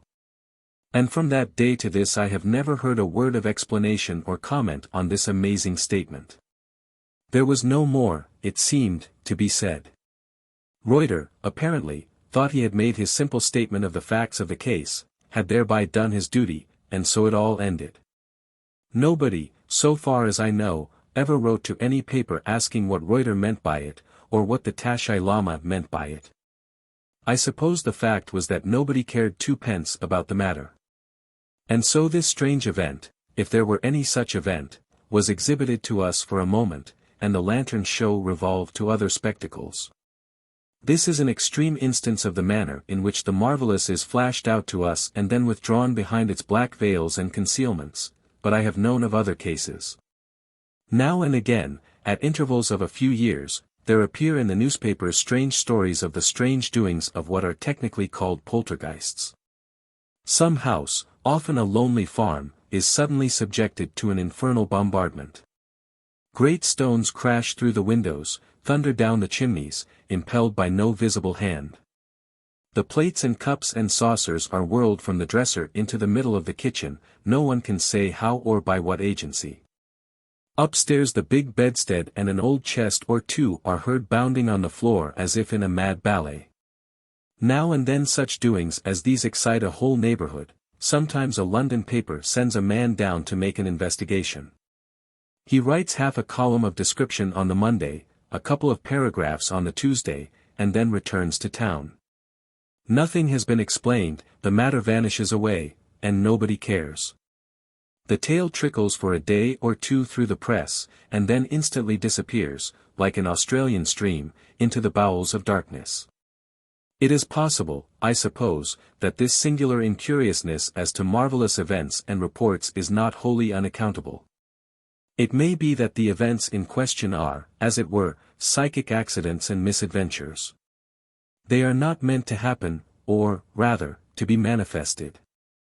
They belong to the world on the other side of the dark curtain, and it is only by some queer mischance that a corner of that curtain is twitched aside for an instant. Then, for an instant, we see, but the personages whom Mr. Kipling calls the lords of life and death take care that we do not see too much. Our business is with things higher and things lower, with things different, anyhow. And on the whole we are not suffered to distract ourselves with that which does not really concern us. The transfiguration of the llama and the tricks of the poltergeist are evidently no affairs of ours. We raise an uninterested eyebrow and pass on, to poetry or to statistics. Be it noted, I am not professing any fervent personal belief in the reports to which I have alluded. For all I know, the llama, in spite of Reuter, was not transfigured, and the poltergeist, in spite of the late Mr. Andrew Lang, may in reality be only mischievous Polly, the servant girl at the farm. And to go farther, I do not know that I should be justified in putting either of these cases of the marvellous in line with a chance paragraph that caught my eye last summer. For this had not, on the face of it at all events, anything wildly out of the common. Indeed, I dare say that I should not have read it, should not have seen it, if it had not contained the name of a place which I had once visited, which had then moved me in an odd manner that I could not understand. Indeed, I am sure that this particular paragraph deserves to stand alone, for even if the poltergeist be a real poltergeist, it merely reveals the psychic whimsicality of some region that is not our region. There were better things and more relevant things behind the few lines dealing with Llantrisant, the little town by the sea in Arfenshire. Not on the surface, I must say, for the cutting I have preserved it, reads as follows. Llantrisant. The season promises very favourably, temperature of the sea yesterday at noon, 65 degrees, remarkable occurrences are supposed to have taken place during the recent revival. The lights have not been observed lately. The Crown. The Fisherman's Rest. The style was odd certainly, knowing a little of newspapers. I could see that the figure called, I think, Tmesis, or cutting, had been generously employed. The exuberances of the local correspondent had been pruned by a Fleet Street expert. And these poor men are often hurried, but what did those lights mean? What strange matters had the vehement blue pencil blotted out and brought to naught? That was my first thought, and then, thinking still of Llantrisant and how I had first discovered it and found it strange, I read the paragraph again, and was saddened almost to see, as I thought, the obvious explanation. I had forgotten for the moment that it was wartime, that scares and rumors and terrors about traitorous signals and flashing lights were current everywhere by land and sea. Someone, no doubt, had been watching innocent farmhouse windows and thoughtless fanlights of lodging houses. These were the lights that had not been observed lately. I found out afterwards that the Llantrisant correspondent had no such treasonous lights in his mind, but something very different. Still, what do we know? He may have been mistaken, the great rose of fire that came over the deep may have been the port light of a coasting ship. Did it shine at last from the old chapel on the headland? Possibly. Or possibly it was the doctor's lamp at Sarno, some miles away. I have had wonderful opportunities lately of analyzing the marvels of lying, conscious and unconscious, and indeed almost incredible feats in this way can be performed. If I incline to the less likely explanation of the lights at Llantrisant, it is merely because this explanation seems to me to be altogether congruous with the remarkable occurrences of the newspaper paragraph. After all, if rumor and gossip and hearsay are crazy things to be utterly neglected and laid aside, on the other hand, evidence is evidence, and when a couple of reputable surgeons assert, as they do assert in the case of Olwen Phillips, Crowswan, Llantrisant, that there has been a kind of resurrection of the body, it is merely foolish to say that these things don't happen. The girl was a mass of tuberculosis, she was within a few hours of death, she is now full of life. And so, I do not believe that the rose of fire was merely a ship's light, magnified and transformed by dreaming Welsh sailors. But now I am going forward too fast. I have not dated the paragraph, so I cannot give the exact day of its appearance, but I think it was somewhere between the 2nd and 3rd week of June. I cut it out partly because it was about Llantrisant, partly because of the remarkable occurrences. I have an appetite for these matters, though I also have this misfortune, that I require evidence before I am ready to credit them, and I have a sort of lingering hope that some day I shall be able to elaborate some scheme or theory of such things. But in the meantime, as a temporary measure, I hold what I call the doctrine of the jigsaw puzzle. That is, this remarkable occurrence, and that, and the other may be, and usually are, of no significance. Coincidence and chance and unsearchable causes will now and again make clouds that are undeniable fiery dragons, and potatoes that resemble eminent statesmen exactly minutely in every feature, and rocks that are like eagles and lions. All this is nothing, it is when you get your set of odd shapes and find that they fit into one another, and at last that they are but parts of a large design. It is then that research grows interesting and indeed amazing, it is then that one queer form confirms the other, that the whole plan displayed justifies, corroborates, explains each separate piece. So, it was within a week or 10 days after I had read the paragraph about Llantrisant and had cut it out that I got a letter from a friend who was taking an early holiday in those regions. "You will be interested," he wrote, "to hear that they have taken to ritualistic practices at Llantrisant. I went into the church the other day, and instead of smelling like a damp vault as usual, it was positively reeking with incense. I knew better than that. The old parson was a firm evangelical, he would rather have burnt sulphur in his church than incense any day. So I could not make out this report at all. And went down to Arfon a few weeks later determined to investigate this and any other remarkable occurrence at Llantrisant." Chapter 2. Odours of Paradise. I went down to Arfon in the very heat and bloom and fragrance of the wonderful summer that they were enjoying there. In London there was no such weather. It rather seemed as if the horror and fury of the war had mounted to the very skies and were there reigning. In the mornings the sun burnt down upon the city with a heat that scorched and consumed. But then clouds heavy and horrible would roll together from all quarters of the heavens, and early in the afternoon the air would darken, and a storm of thunder and lightning, and furious, hissing rain would fall upon the streets. Indeed, the torment of the world was in the London weather. The city wore a terrible vesture, within our hearts was dread, without we were clothed in black clouds and angry fire. It is certain that I cannot show in any words the utter peace of that Welsh coast to which I came. One sees, I think, in such a change of figure of the passage from the disquiets and the fears of earth to the peace of paradise.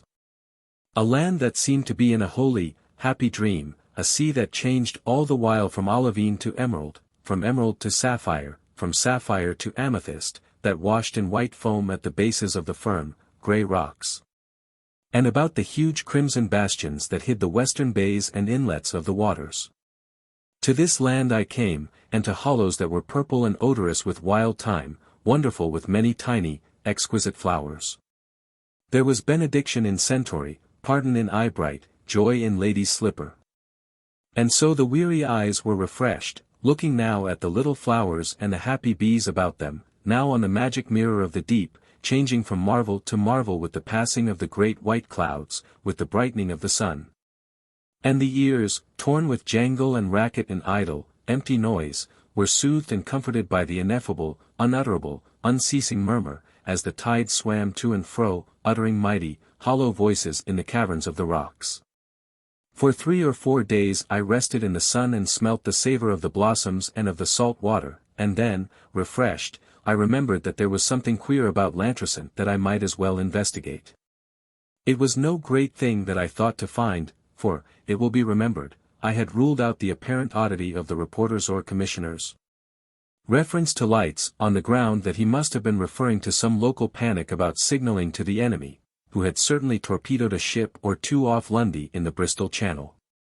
All that I had to go upon was the reference to the remarkable occurrences at some revival, and then that letter of Jackson's, which spoke of Lantricent Church as reeking with incense, a wholly incredible and impossible state of things.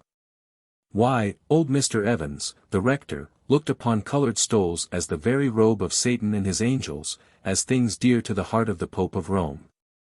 But as to incense, as I have already familiarly observed, I knew better. But as a hard matter of fact, this may be worth noting, when I went over to Lantricent on Monday, August 9th, I visited the church, and it was still fragrant and exquisite with the odour of rare gums that had fumed there. Now I happened to have a slight acquaintance with the rector. He was a most courteous and delightful old man, and on my last visit he had come across me in the churchyard, as I was admiring the very fine Celtic cross that stands there. Besides the beauty of the interlaced ornament, there is an inscription in Ogham on one of the edges, concerning which the learned dispute. It is altogether one of the more famous crosses of Celtum. Mr. Evans, I say, seeing me looking at the cross, came up and began to give me, the stranger, a resume, somewhat of a shaky and uncertain resume. I found afterwards, of the various debates and questions that had arisen as to the exact meaning of the inscription, and I was amused to detect an evident but underlying belief of his own, that the supposed Ogham characters were, in fact, due to boys' mischief and weather and the passing of the ages. But then I happened to put a question as to the sort of stone of which the cross was made, and the rector brightened amazingly. He began to talk geology, and, I think, demonstrated that the cross or the material for it must have been brought to Lantricent from the south-west coast of Ireland. This struck me as interesting, because it was curious evidence of the migrations of the Celtic saints, whom the rector, I was delighted to find, looked upon as good Protestants, though shaky on the subject of crosses. And so, with concessions on my part, we got on very well. Thus, with all this to the good, I was emboldened to call upon him. I found him altered. Not that he was aged. Indeed, he was rather made young, with a singular brightening upon his face, and something of joy upon it that I had not seen before, that I have seen on very few faces of men. We talked of the war, of course, since that is not to be avoided. Of the farming prospects of the county, of general things, till I ventured to remark that I had been in the church, and had been surprised, to find it perfumed with incense. You have made some alterations in the service since I was here last. You use incense now? The old man looked at me strangely, and hesitated. No, he said, there has been no change. I use no incense in the church. I should not venture to do so. But, I was beginning, the whole church is as if High Mass had just been sung there, and he cut me short, and there was a certain grave solemnity in his manner that struck me almost with awe. I know you are a railer, he said, and the phrase coming from this mild old gentleman astonished me unutterably. You are a railer and a bitter railer. I have read articles that you have written, and I know your contempt and your hatred for those you call Protestants in your derision. Though your grandfather, the vicar of Caerleon on Usk, called himself Protestant and was proud of it, and your great-granduncle Hezekiah, Firiad Cockyer Castletown, the Red Priest of Castletown, was a great man with the Methodists in his day. And the people flocked by their thousands when he administered the sacrament. I was born and brought up in Glamorganshire, and old men have wept as they told me of the weeping and contrition that there was when the Red Priest broke the bread and raised the cup. But you are a railer, and see nothing but the outside and the show. You are not worthy of this mystery that has been done here. I went out from his presence rebuked indeed, and justly rebuked, but rather amazed. It is curiously true that the Welsh are still one people, one family almost, in a manner that the English cannot understand, but I had never thought that this old clergyman would have known anything of my ancestry or their doings. And as for my articles and such like, I knew that the country clergy sometimes read, but I had fancied my pronouncements sufficiently obscure, even in London, much more in Arfon. But so it happened, and so I had no explanation from the rector of Lantricent of the strange circumstance, that his church was full of incense and odours of paradise. I went up and down the ways of Lantricent wondering, and came to the harbour, which is a little place, with little quays where some small coasting trade still lingers. A brigantine was at anchor here, and very lazily in the sunshine they were loading it with anthracite, for it is one of the oddities of Lantricent that there is a small colliery in the heart of the wood on the hillside. I crossed a causeway which parts the outer harbour from the inner harbour, and settled down on a rocky beach hidden under a leafy hill. The tide was going out, and some children were playing on the wet sand, while two ladies, their mothers, I suppose, talked together as they sat comfortably on their rugs at a little distance from me. At first they talked of the war, and I made myself deaf, for of that talk one gets enough, and more than enough, in London. Then there was a period of silence, and the conversation had passed to quite a different topic when I caught the thread of it again. I was sitting on the further side of a big rock, and I do not think that the two ladies had noticed my approach. However, though they spoke of strange things, they spoke of nothing which made it necessary for me to announce my presence. And, after all, one of them was saying, "What is it all about? I can't make out what is come to the people." This speaker was a Welsh woman. I recognized the clear, overemphasized consonants and a faint suggestion of an accent. Her friend came from the Midlands, and it turned out that they had only known each other for a few days. Theirs was a friendship of the beach and of bathing. Such friendships are common, at small seaside places. There is certainly something odd about the people here. I have never been to Lantricent before, you know. Indeed, this is the first time we've been in Wales for our holidays, and knowing nothing about the ways of the people and not being accustomed to hear Welsh spoken, I thought, perhaps, it must be my imagination. But you think there really is something a little queer? I can tell you this, that I have been in two minds whether I should not write to my husband and ask him to take me and the children away. You know where I am at Mrs. Morgan's, and the Morgan sitting room is just the other side of the passage, and sometimes they leave the door open, so that I can hear what they say quite plainly. And you see I understand the Welsh, though they don't know it. And I hear them saying the most alarming things. What sort of things? Well, indeed, it sounds like some kind of a religious service, but it's not Church of England, I know that. Old Morgan begins it, and the wife and children answer. Something like, "Blessed be God for the messengers of paradise. Blessed be his name for paradise in the meat and in the drink. Thanksgiving for the old offering. Thanksgiving for the appearance of the old altar, praise for the joy of the ancient garden. Praise for the return of those that have been long absent." And all that sort of thing. It is nothing but madness. Depend upon it, said the lady from the Midlands, there's no real harm in it. They're dissenters, some new sect, I dare say. You know some dissenters are very queer in their ways. All that is like no dissenters that I have ever known in all my life whatever, replied the Welsh lady somewhat vehemently, with a very distinct intonation of the land. And have you heard them speak of the bright light that shone at midnight from the church? Chapter 3. A secret in a secret place. Now here was I altogether at a loss and quite bewildered. The children broke into the conversation of the two ladies and cut it all short, just as the midnight lights from the church came on the field, and when the little girls and boys went back again to the sands whooping, the tide of talk had turned. And Mrs. Harland and Mrs. Williams were quite safe and at home with Janie's measles, and a wonderful treatment for infantile earache, as exemplified in the case of Trevor.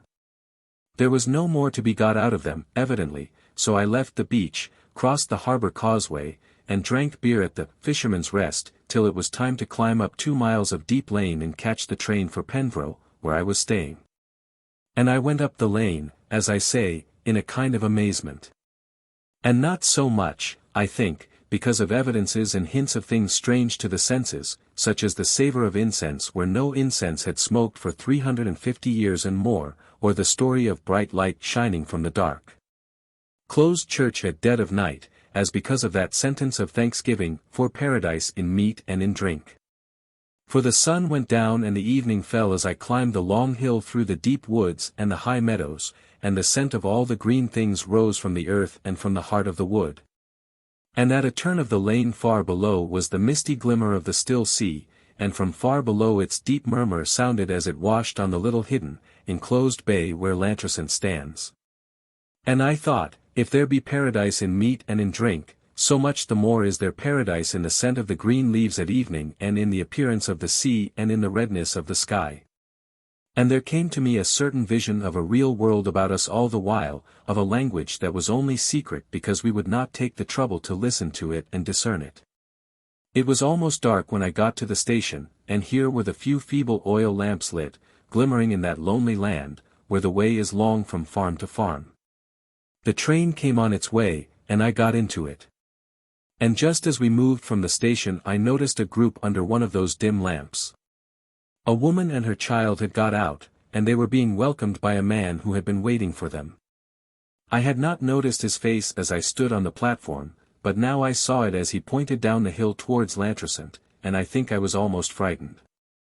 He was a young man, a farmer's son, I would say, dressed in rough brown clothes, and as different from old Mr. Evans, the rector, as one man might be from another.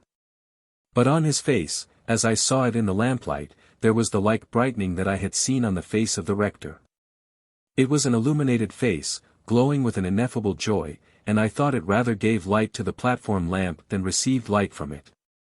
The woman and her child, I inferred, were strangers to the place, and had come to pay a visit to the young man's family. They had looked about them in bewilderment, half alarmed, before they saw him. And then his face was radiant in their sight, and it was easy to see that all their troubles were ended and over. A wayside station and a darkening country, and it was as if they were welcomed by shining, immortal gladness, even into paradise. But though there seemed in a sense light all about my ways, I was myself still quite bewildered. I could see, indeed, that something strange had happened or was happening in the little town hidden under the hill, but there was so far no clue to the mystery, or rather, the clue had been offered to me, and I had not taken it. I had not even known that it was there. Since we do not so much as see what we have determined, without judging, to be incredible, even though it be held up before our eyes. The dialogue that the Welsh Mrs. Williams had reported to her English friend might have set me on the right way. But the right way was outside all my limits of possibility, outside the circle of my thought. The paleontologist might see monstrous, significant marks in the slime of a river bank, but he would never draw the conclusions that his own peculiar science would seem to suggest to him. He would choose any explanation rather than the obvious, since the obvious would also be the outrageous, according to our established habit of thought, which we deem final.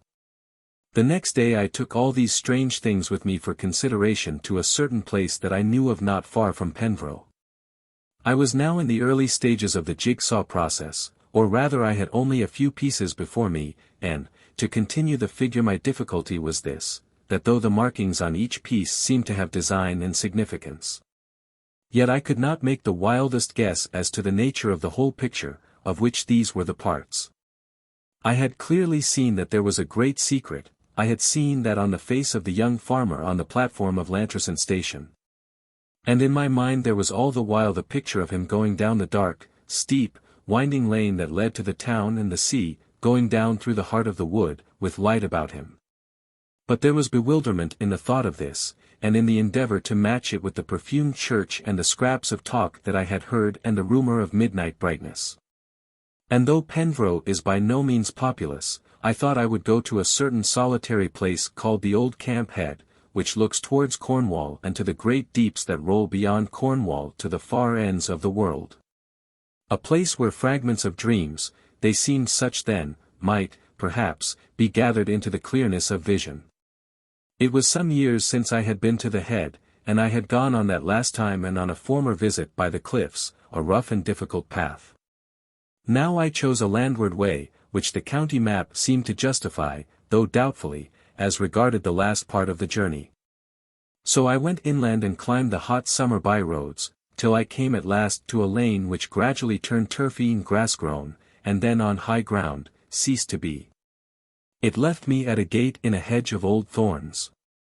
And across the field beyond there seemed to be some faint indications of a track. One would judge that sometimes men did pass by that way, but not often. It was high ground but not within sight of the sea. But the breath of the sea blew about the hedge of thorns, and came with a keen savour to the nostrils. The ground sloped gently from the gate and then rose again to a ridge, where a white farmhouse stood all alone. I passed by this farmhouse, threading an uncertain way, followed a hedgerow doubtfully, and saw suddenly before me the old camp, and beyond it the sapphire plain of waters and the mist where sea and sky met. Steep from my feet the hill fell away, a land of gorse blossom, red gold and mellow, of glorious purple heather. It fell into a hollow that went down, shining with rich green bracken, to the glimmering sea. And before me and beyond the hollow rose a height of turf, bastioned at the summit with the awful, age-old walls of the old camp, green, rounded circumvallations, wall within wall, tremendous, with their myriad years upon them. Within these smoothed, green mounds, looking across the shining and changing of the waters in the happy sunlight, I took out the bread and cheese and beer that I had carried in a bag, and ate and drank, and lit my pipe. And set myself to think over the enigmas of Lantricent. And I had scarcely done so when, a good deal to my annoyance, a man came climbing up over the green ridges, and took up his stand close by, and stared out to sea. He nodded to me, and began with, "Fine weather for the harvest," in the approved manner, and so sat down and engaged me in a net of talk. He was of Wales, it seemed, but from a different part of the country, and was staying for a few days with relations, at the white farmhouse which I had passed on my way. His tale of nothing flowed on to his pleasure and my pain, till he fell suddenly on Lantricent and its doings. I listened then with wonder, and here is his tale condensed. Though it must be clearly understood that the man's evidence was only second-hand, he had heard it from his cousin, the farmer. So, to be brief, it appeared that there had been a long feud at Lantricent between a local solicitor, Lewis Prothero, we will say, and a farmer named James. There had been a quarrel about some trifle, which had grown more and more bitter as the two parties forgot the merits of the original dispute, and by some means or other, which I could not well understand. The lawyer had got the small freeholder under his thumb. James, I think, had given a bill of sale in a bad season, and Prothero had bought it up, and the end was that the farmer was turned out of the old house, and was lodging in a cottage. People said he would have to take a place on his own farm as a labourer. He went about in dreadful misery, piteous to see. It was thought by some that he might very well murder the lawyer, if he met him. They did meet, in the middle of the marketplace at Lantricent one Saturday in June. The farmer was a little black man, and he gave a shout of rage, and the people were rushing at him to keep him off Prothero. And then, said my informant, I will tell you what happened. This lawyer, as they tell me, he is a great big brawny fellow, with a big jaw and a wide mouth, and a red face and red whiskers. And there he was in his black coat and his high hard hat, and all his money at his back, as you may say. And, indeed, he did fall down on his knees in the dust there in the street in front of Philip James, and every one could see that terror was upon him. And he did beg Philip James's pardon, and beg of him to have mercy, and he did implore him by God and man and the saints of paradise. And my cousin, John Jenkins, Penmar, he do tell me that the tears were falling from Lewis Prothero's eyes like the rain.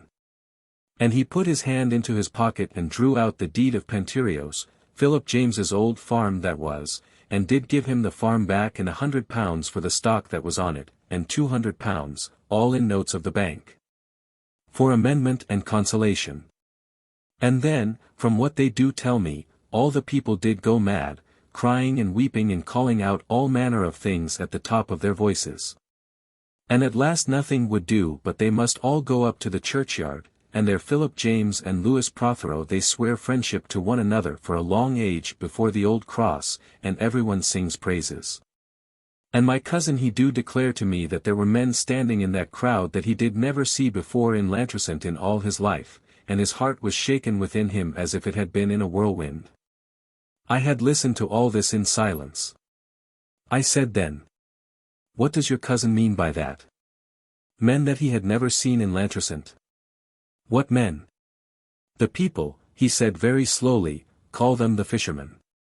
And suddenly there came into my mind the rich fisherman, who in the old legend guards the holy mystery of the Graal.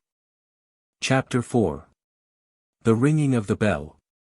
So far I have not told the story of the things of Lantricent, but rather the story of how I stumbled upon them and among them, perplexed and wholly astray, seeking, but yet not knowing at all what I sought.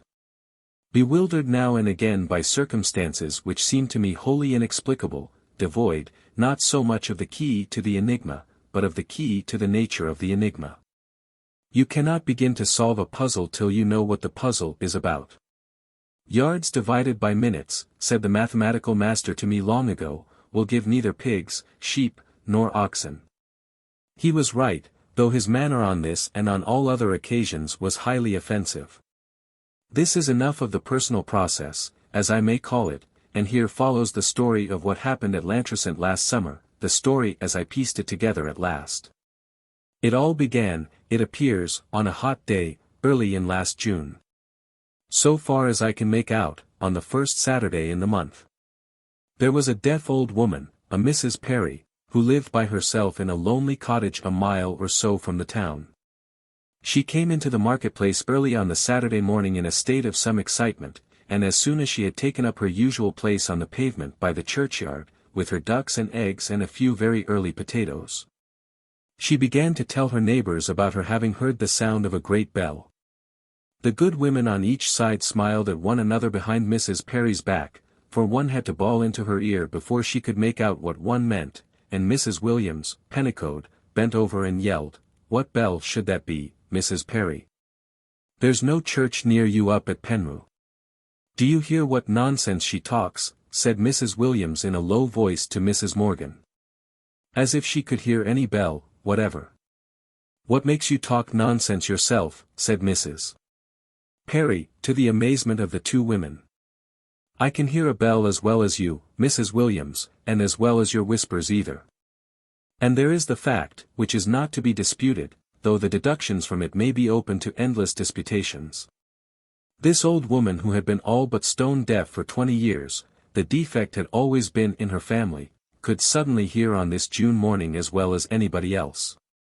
And her two old friends stared at her, and it was some time before they had appeased her indignation, and induced her to talk about the bell. It had happened in the early morning, which was very misty.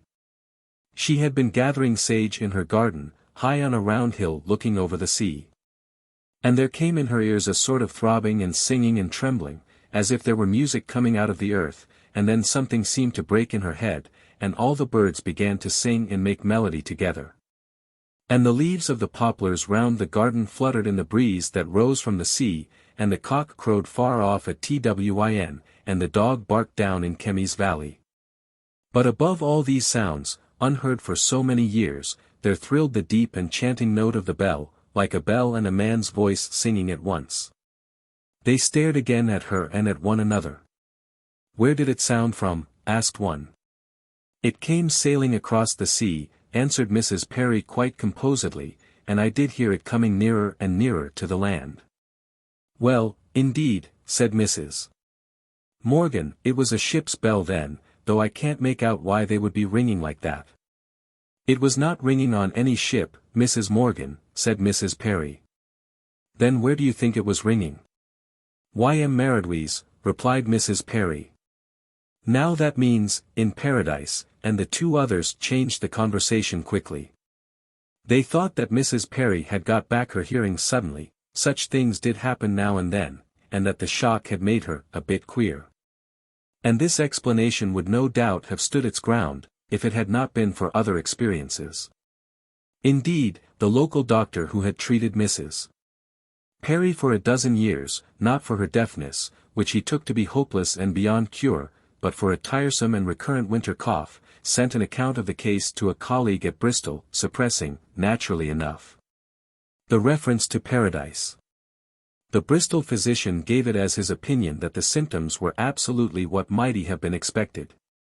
You have here, in all probability, he wrote, the sudden breaking down of an old obstruction in the oral passage, and I should quite expect this process to be accompanied by tinnitus of a pronounced and even violent character. But for the other experiences? As the morning wore on and drew to noon, High Market, and to the utmost brightness of that summer day, all the stalls and the streets were full of rumours and of odd faces. Now from one lonely farm, now from another, men and women came and told the story of how they had listened in the early morning with thrilling hearts to the thrilling music of a bell that was like no bell ever heard before. And it seemed that many people in the town had been roused, they knew not how, from sleep. Waking up, as one of them said, as if bells were ringing and the organ playing, and a choir of sweet voices singing all together, there were such melodies and songs that my heart was full of joy.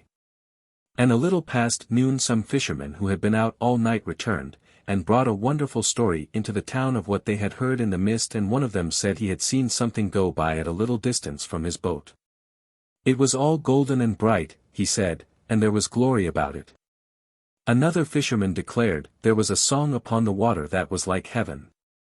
And here I would say in parenthesis that on returning to town I sought out a very old friend of mine, a man who has devoted a lifetime to strange and esoteric studies. I thought that I had a tale that would interest him profoundly, but I found that he heard me with a good deal of indifference. And at this very point of the sailor's stories I remember saying, "Now what do you make of that? Don't you think it's extremely curious?" He replied, "I hardly think so. Possibly the sailors were lying, possibly it happened as they say. Well, that sort of thing has always been happening. I give my friend's opinion, I make no comment on it. Let it be noted that there was something remarkable as to the manner in which the sound of the bell was heard, or supposed to be heard. There are, no doubt, mysteries in sound as in all else. Indeed, I am informed that during one of the horrible outrages that have been perpetrated on London during this autumn there was an instance of a great block of workmen's dwellings in which the only person who heard the crash of a particular bomb falling was an old deaf woman, who had been fast asleep till the moment of the explosion. This is strange enough of a sound that was entirely in the natural, and horrible, order. And so it was at Lantricent, where the sound was either a collective auditory hallucination or a manifestation of what is conveniently, if inaccurately, called the supernatural order. For the thrill of the bell did not reach to all ears, or hearts. Deaf Mrs. Perry heard it in her lonely cottage garden, high above the misty sea. But then, in a farm on the other or western side of Lantricent, a little child, scarcely 3 years old, was the only one out of a household of 10 people who heard anything.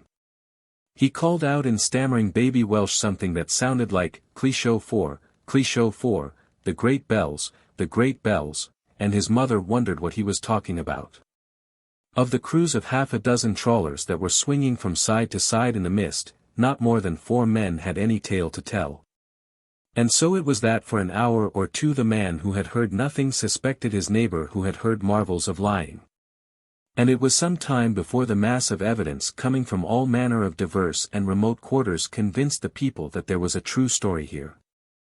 A might suspect B, his neighbor, of making up a tale. But when C, from some place on the hills 5 miles away, and D, the fisherman on the waters, each had a like report, then it was clear that something had happened. And even then, as they told me, the signs to be seen upon the people were stranger than the tales told by them and among them. It has struck me that many people in reading some of the phrases that I have reported, will dismiss them with laughter as very poor and fantastic inventions. Fishermen, they will say, do not speak of a song like heaven or of a glory about it. And I dare say this would be a just enough criticism if I were reporting English fishermen, but, odd though it may be, Wales has not yet lost the last shreds of the grand manner. And let it be remembered also that in most cases such phrases are translated from another language, that is, from the Welsh. So, they come trailing, let us say, fragments of the cloud of glory in their common speech. And so, on this Saturday, they began to display, uneasily enough in many cases, their consciousness that the things that were reported were of their ancient right and former custom. The comparison is not quite fair. But conceive Hardy's old Derbyfield suddenly waking from long slumber to find himself in a noble 13th-century hall, waited on by kneeling pages, smiled on by sweet ladies in silken cotehardies.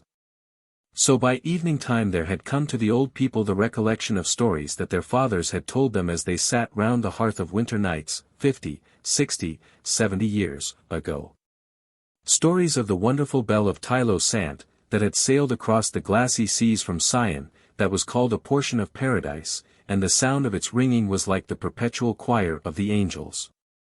Such things were remembered by the old and told to the young that evening, in the streets of the town and in the deep lanes that climbed far hills. The sun went down to the mountain red with fire like a burnt offering, the sky turned violet, the sea was purple, as one told another of the wonder that had returned to the land after long ages. Chapter 5. The Rose of Fire. It was during the next 9 days, counting from that Saturday early in June, the first Saturday in June, as I believe, that Lantricent and all the regions about became possessed either by an extraordinary set of hallucinations or by a visitation of great marvels. This is not the place to strike the balance between the two possibilities. The evidence is, no doubt, readily available, the matter is open to systematic investigation. But this may be said, the ordinary man, in the ordinary passages of his life, accepts in the main the evidence of his senses, and is entirely right in doing so. He says that he sees a cow, that he sees a stone wall, and that the cow and the stone wall are there. This is very well for all the practical purposes of life, but I believe that the metaphysicians are by no means so easily satisfied as to the reality of the stone wall and the cow. Perhaps they might allow that both objects are there in the sense that one's reflection is in a glass, there is an actuality, but is there a reality external to oneself? In any event, it is solidly agreed that, supposing a real existence, this much is certain, it is not in the least like our conception of it. The ant and the microscope will quickly convince us that we do not see things as they really are, even supposing that we see them at all. If we could see the real cow, she would appear utterly incredible as the things I am to relate. Now, there is nothing that I know much more unconvincing than the stories of the red light on the sea. Several sailors, men on small coasting ships, who were working up or down the channel on that Saturday night, spoke of seeing the red light, and it must be said that there is a very tolerable agreement in their tales. All make the time as between midnight of the Saturday and 1 o'clock on the Sunday morning. 2 of those sailor men are precise as to the time of the apparition, they fix it by elaborate calculations of their own as occurring at 12:20 a.m. And the story? A red light, a burning spark seen far away in the darkness, taken at the first moment of seeing for a signal, and probably an enemy signal. Then it approached at a tremendous speed, and one man said he took it to be the port light of some new kind of navy motorboat which was developing a rate hitherto unheard of, 100 or 150 knots an hour. And then, in the third instant of the sight, it was clear that this was no earthly speed. At first a red spark in the farthest distance, then a rushing lamp. And then, as if in an incredible point of time, it swelled into a vast rose of fire that filled all the sea and all the sky and hid the stars and possessed the land. I thought the end of the world had come, one of the sailors said. And then, an instant more, and it was gone from them, and 4 of them say that there was a red spark on Chapel Head, where the old grey chapel of St. Tylo stands, high above the water, in a cleft of the limestone rocks. And thus the sailors. And thus their tales are incredible, but they are not incredible. I believe that men of the highest eminence in physical science have testified to the occurrence of phenomena every whit as marvellous, to things as absolutely opposed to all natural order, as we conceive it. And it may be said that nobody minds them. That sort of thing has always been happening, as my friend remarked to me. But the men, whether or no the fire had ever been without them, there was no doubt that it was now within them, for it burned in their eyes. They were purged as if they had passed through the furnace of the sages, governed with wisdom that the alchemists know. They spoke without much difficulty of what they had seen, or had seemed to see, with their eyes, but hardly at all of what their hearts had known when for a moment the glory of the fiery rose had been about them. For some weeks afterwards they were still, as it were, amazed, almost, I would say, incredulous. If there had been nothing more than the splendid and fiery appearance, showing and vanishing, I do believe that they themselves would have discredited their own senses and denied the truth of their own tales. And one does not dare to say whether they would not have been right. Men like Sir William Crookes and Sir Oliver Lodge are certainly to be heard with respect, and they bear witness to all manner of apparent aversions of laws which we, or most of us, consider far more deeply founded than the ancient hills. They may be justified, but in our hearts we doubt. We cannot wholly believe in inner sincerity that the solid table did rise, without mechanical reason or cause, into the air, and so defy that which we name the law of gravitation. I know what may be said on the other side. I know that there is no true question of law in the case. That the law of gravitation really means just this, that I have never seen a table rising without mechanical aid, or an apple, detached from the bough, soaring to the skies instead of falling to the ground. The so-called law is just the sum of common observation and nothing more, yet I say, in our hearts we do not believe that the tables rise. Much less do we believe in the rose of fire that for a moment swallowed up the skies and seas and shores of the Welsh coast last June. And the men who saw it would have invented fairy tales to account for it, I say again, if it had not been for that which was within them. They said, all of them, and it was certain now that they spoke the truth, that in the moment of the vision, every pain and ache and malady in their bodies had passed away. One man had been vilely drunk on venomous spirit, procured at Jobson's Hole, down by the Cardiff docks. He was horribly ill, he had crawled up from his bunk for a little fresh air, and in an instant his horrors and his deadly nausea had left him.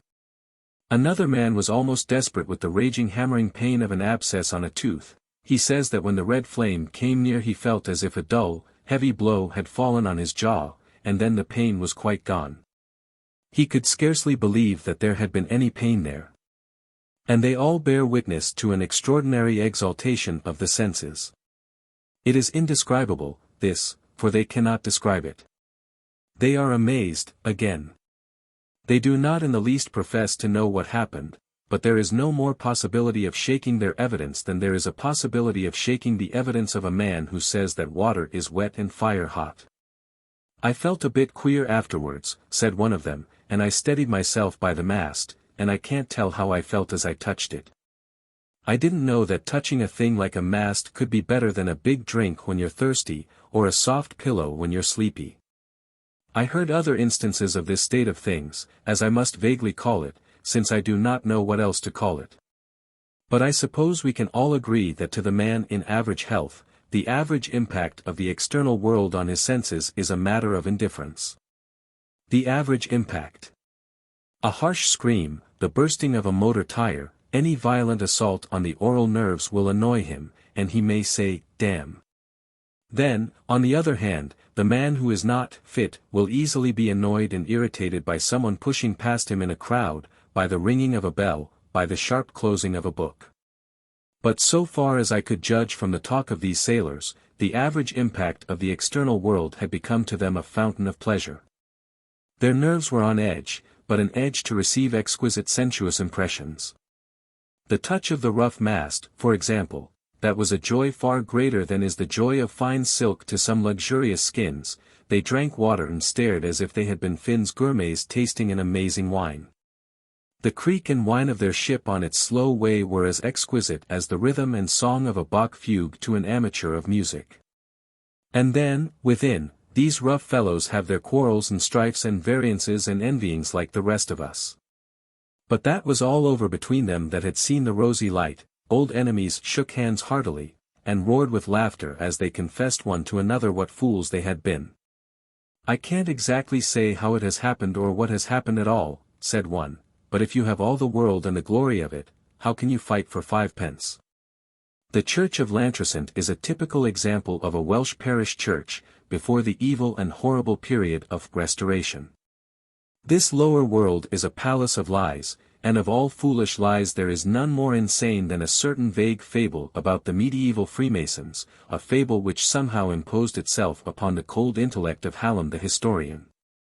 The story is, in brief, that throughout the Gothic period, at any rate, the art and craft of church building were executed by wandering guilds of Freemasons, possessed of various secrets of building and adornment, which they employed wherever they went. If this nonsense were true, the Gothic of Cologne would be as the Gothic of Cone, and the Gothic of Alls like to the Gothic of Abingdon. It is so grotesquely untrue that almost every county, let alone every country, has its distinctive style in Gothic architecture. Arfon is in the west of Wales. Its churches have marks and features which distinguish them from the churches in the east of Wales. The Llantrisant church has that primitive division between nave and chancel which only very foolish people decline to recognize as equivalent to the Oriental iconostasis and as the origin of the Western rood screen. A solid wall divided the church into two portions.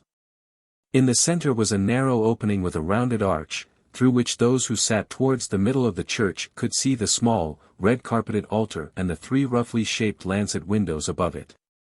The reading pew was on the outer side of this wall of partition, and here the rector did his service, the choir being grouped in seats about him.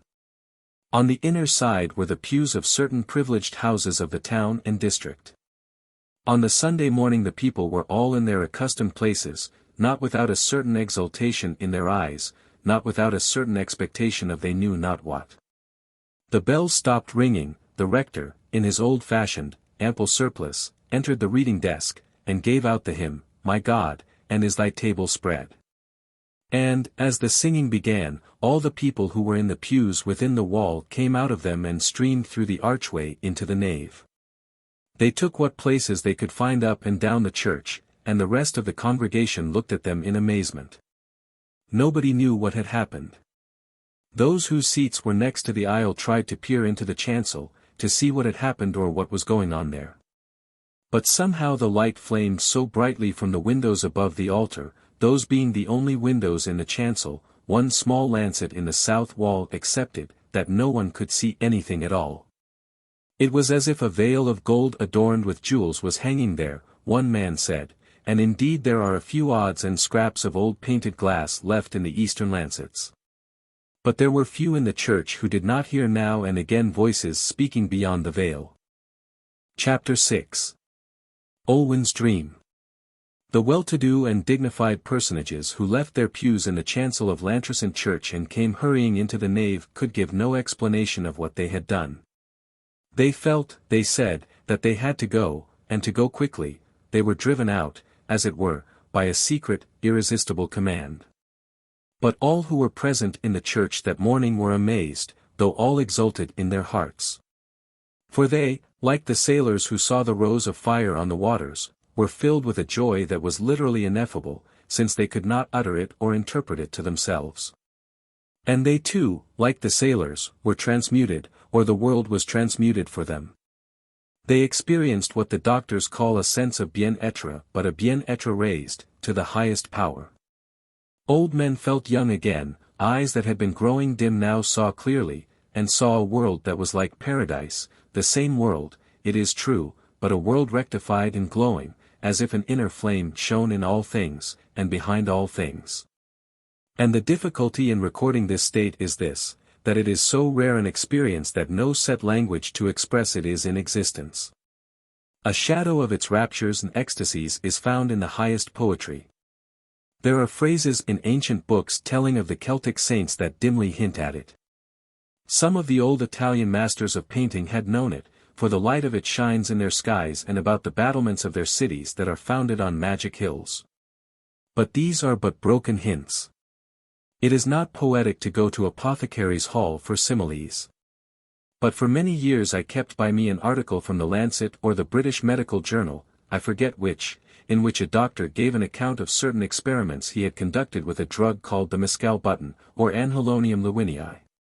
He said that while under the influence of the drug he had but to shut his eyes, and immediately before him there would rise incredible Gothic cathedrals, of such majesty and splendor and glory that no heart had ever conceived. They seemed to surge from the depths to the very heights of heaven, their spires swayed amongst the clouds and the stars, they were fretted with admirable imagery. And as he gazed, he would presently become aware that all the stones were living stones, that they were quickening and palpitating, and then that they were glowing jewels, say, emeralds, sapphires, rubies, opals. But of hues that the mortal eye had never seen. That description gives, I think, some faint notion of the nature of the transmuted world into which these people by the sea had entered, a world quickened and glorified and full of pleasures. Joy and wonder were on all faces. But the deepest joy and the greatest wonder were on the face of the rector. For he had heard through the veil the Greek word for holy, 3 times repeated. And he, who had once been a horrified assistant at High Mass in a foreign church, recognized the perfume of incense that filled the place from end to end. It was on that Sunday night that Olwen Phillips of Crowswind dreamed her wonderful dream. She was a girl of 16, the daughter of small farming people, and for many months she had been doomed to certain death. Consumption, which flourishes in that damp, warm climate, had laid hold of her. Not only her lungs but her whole system was a mass of tuberculosis. As is common enough, she had enjoyed many fallacious brief recoveries in the early stages of the disease, but all hope had long been over, and now for the last few weeks she had seemed to rush vehemently to death. The doctor had come on the Saturday morning, bringing with him a colleague. They had both agreed that the girl's case was in its last stages. "She cannot possibly last more than a day or 2, said the local doctor to her mother. He came again on the Sunday morning and found his patient perceptibly worse, and soon afterward she sank into a heavy sleep, and her mother thought that she would never wake from it. The girl slept in an inner room communicating with the room occupied by her father and mother. The door between was kept open, so that Mrs. Phillips could hear her daughter if she called to her in the night. And Olwen called to her mother that night, just as the dawn was breaking. It was no faint summons from a dying bed that came to the mother's ears, but a loud cry that rang through the house, a cry of great gladness. Mrs. Phillips started up from sleep in wild amazement, wondering what could have happened. And then she saw Olwen, who had not been able to rise from her bed for many weeks past, standing in the doorway in the faint light of the growing day. The girl called to her mother, "Ma'am. Ma'am. It is all over. I am quite well again." Mrs. Phillips roused her husband, and they sat up in bed staring, not knowing on earth, as they said afterwards, what had been done with the world. Here was their poor girl wasted to a shadow, lying on her deathbed, and the life sighing from her with every breath, and her voice, when she last uttered it, so weak that one had to put one's ear to her mouth. And here in a few hours she stood up before them, and even in that faint light they could see that she was changed almost beyond knowing. And, indeed, Mrs. Phillips said that for a moment or 2 she fancied that the Germans must have come and killed them in their sleep, and so they were all dead together. But Olwen called, "Out again," so the mother lit a candle and got up and went tottering across the room, and there was Olwen all gay and plump again, smiling with shining eyes. Her mother led her into her own room, and set down the candle there, and felt her daughter's flesh, and burst into prayers and tears of wonder and delight, and thanksgivings, and held the girl again to be sure that she was not deceived. And then Olwen told her dream, though she thought it was not a dream. She said she woke up in the deep darkness, and she knew the life was fast going from her. She could not move so much as a finger, she tried to cry out, but no sound came from her lips. She felt that in another instant the whole world would fall from her, her heart was full of agony. And as the last breath was passing her lips, she heard a very faint, sweet sound, like the tinkling of a silver bell. It came from far away, from over by Tynuid. She forgot her agony and listened, and even then, she says, she felt the swirl of the world as it came back to her. And the sound of the bell swelled and grew louder, and it thrilled all through her body, and the life was in it. And as the bell rang and trembled in her ears, a faint light touched the wall of her room and reddened, till the whole room was full of rosy fire. And then she saw standing before her bed 3 men in blood-colored robes with shining faces.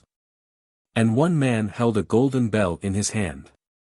And the second man held up something shaped like the top of a table.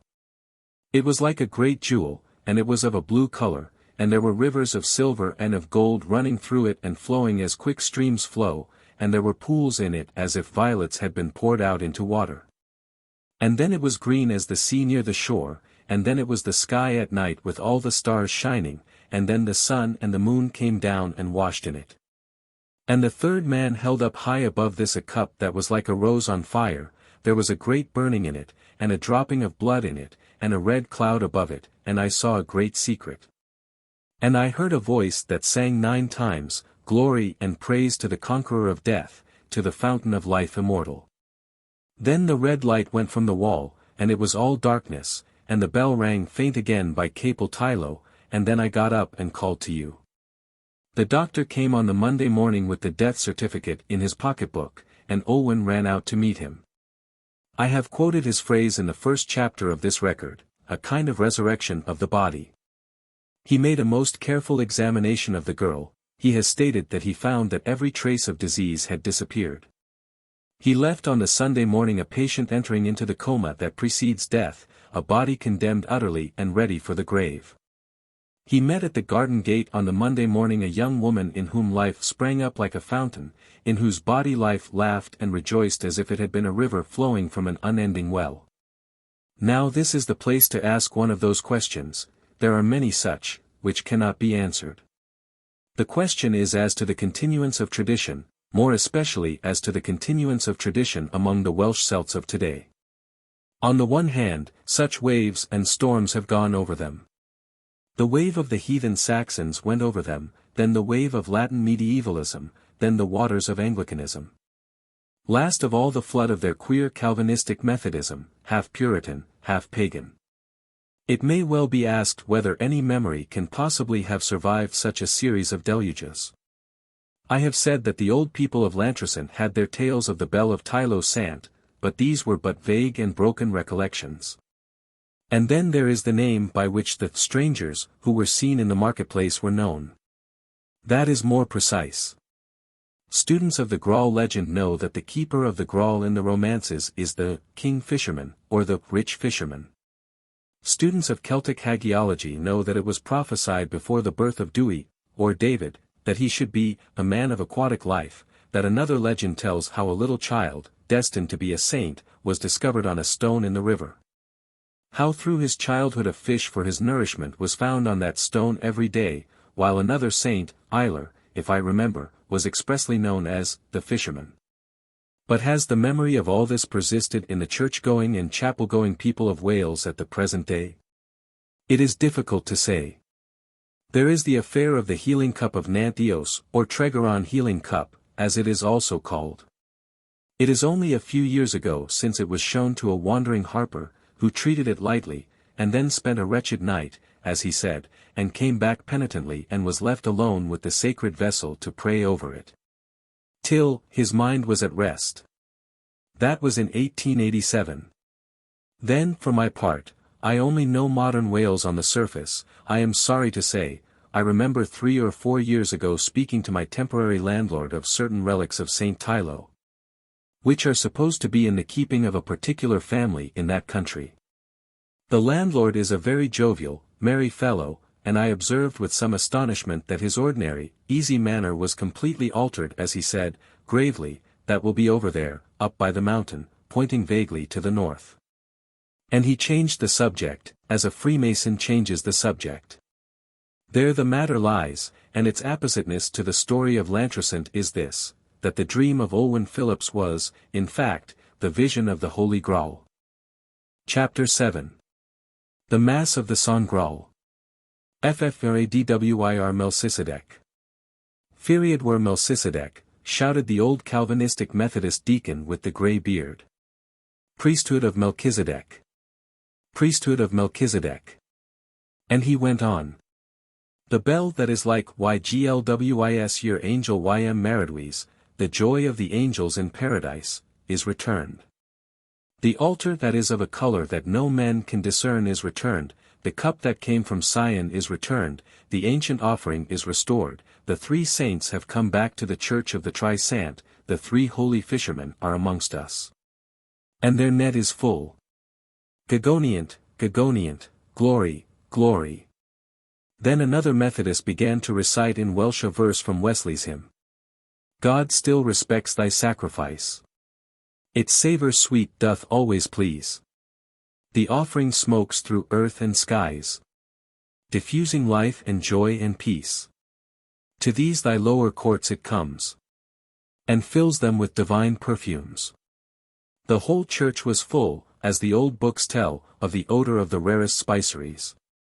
There were lights shining within the sanctuary, through the narrow archway. This was the beginning of the end of what befell at Llantrisant. For it was the Sunday after that night on which Olwen Phillips had been restored from death to life. There was not a single chapel of the Dissenters open in the town that day. The Methodists with their minister and their deacons and all the nonconformists had returned on this Sunday morning to the old hive. One would have said, a church of the Middle Ages, a church in Ireland today. Every seat, save those in the chancel, was full, all the aisles were full, the churchyard was full. Everyone on his knees, and the old rector kneeling before the door into the holy place. Yet they can say but very little of what was done beyond the veil. There was no attempt to perform the usual service. When the bells had stopped, the old deacon raised his cry, and priest and people fell down on their knees as they thought they heard a choir within singing, Alleluia, Alleluia, Alleluia. And as the bells in the tower ceased ringing, there sounded the thrill of the bell from Sion, and the golden veil of sunlight fell across the door into the altar, and the heavenly voices began their melodies. A voice like a trumpet cried from within the brightness. Agios, agios, agios. And the people, as if an age-old memory stirred in them, replied.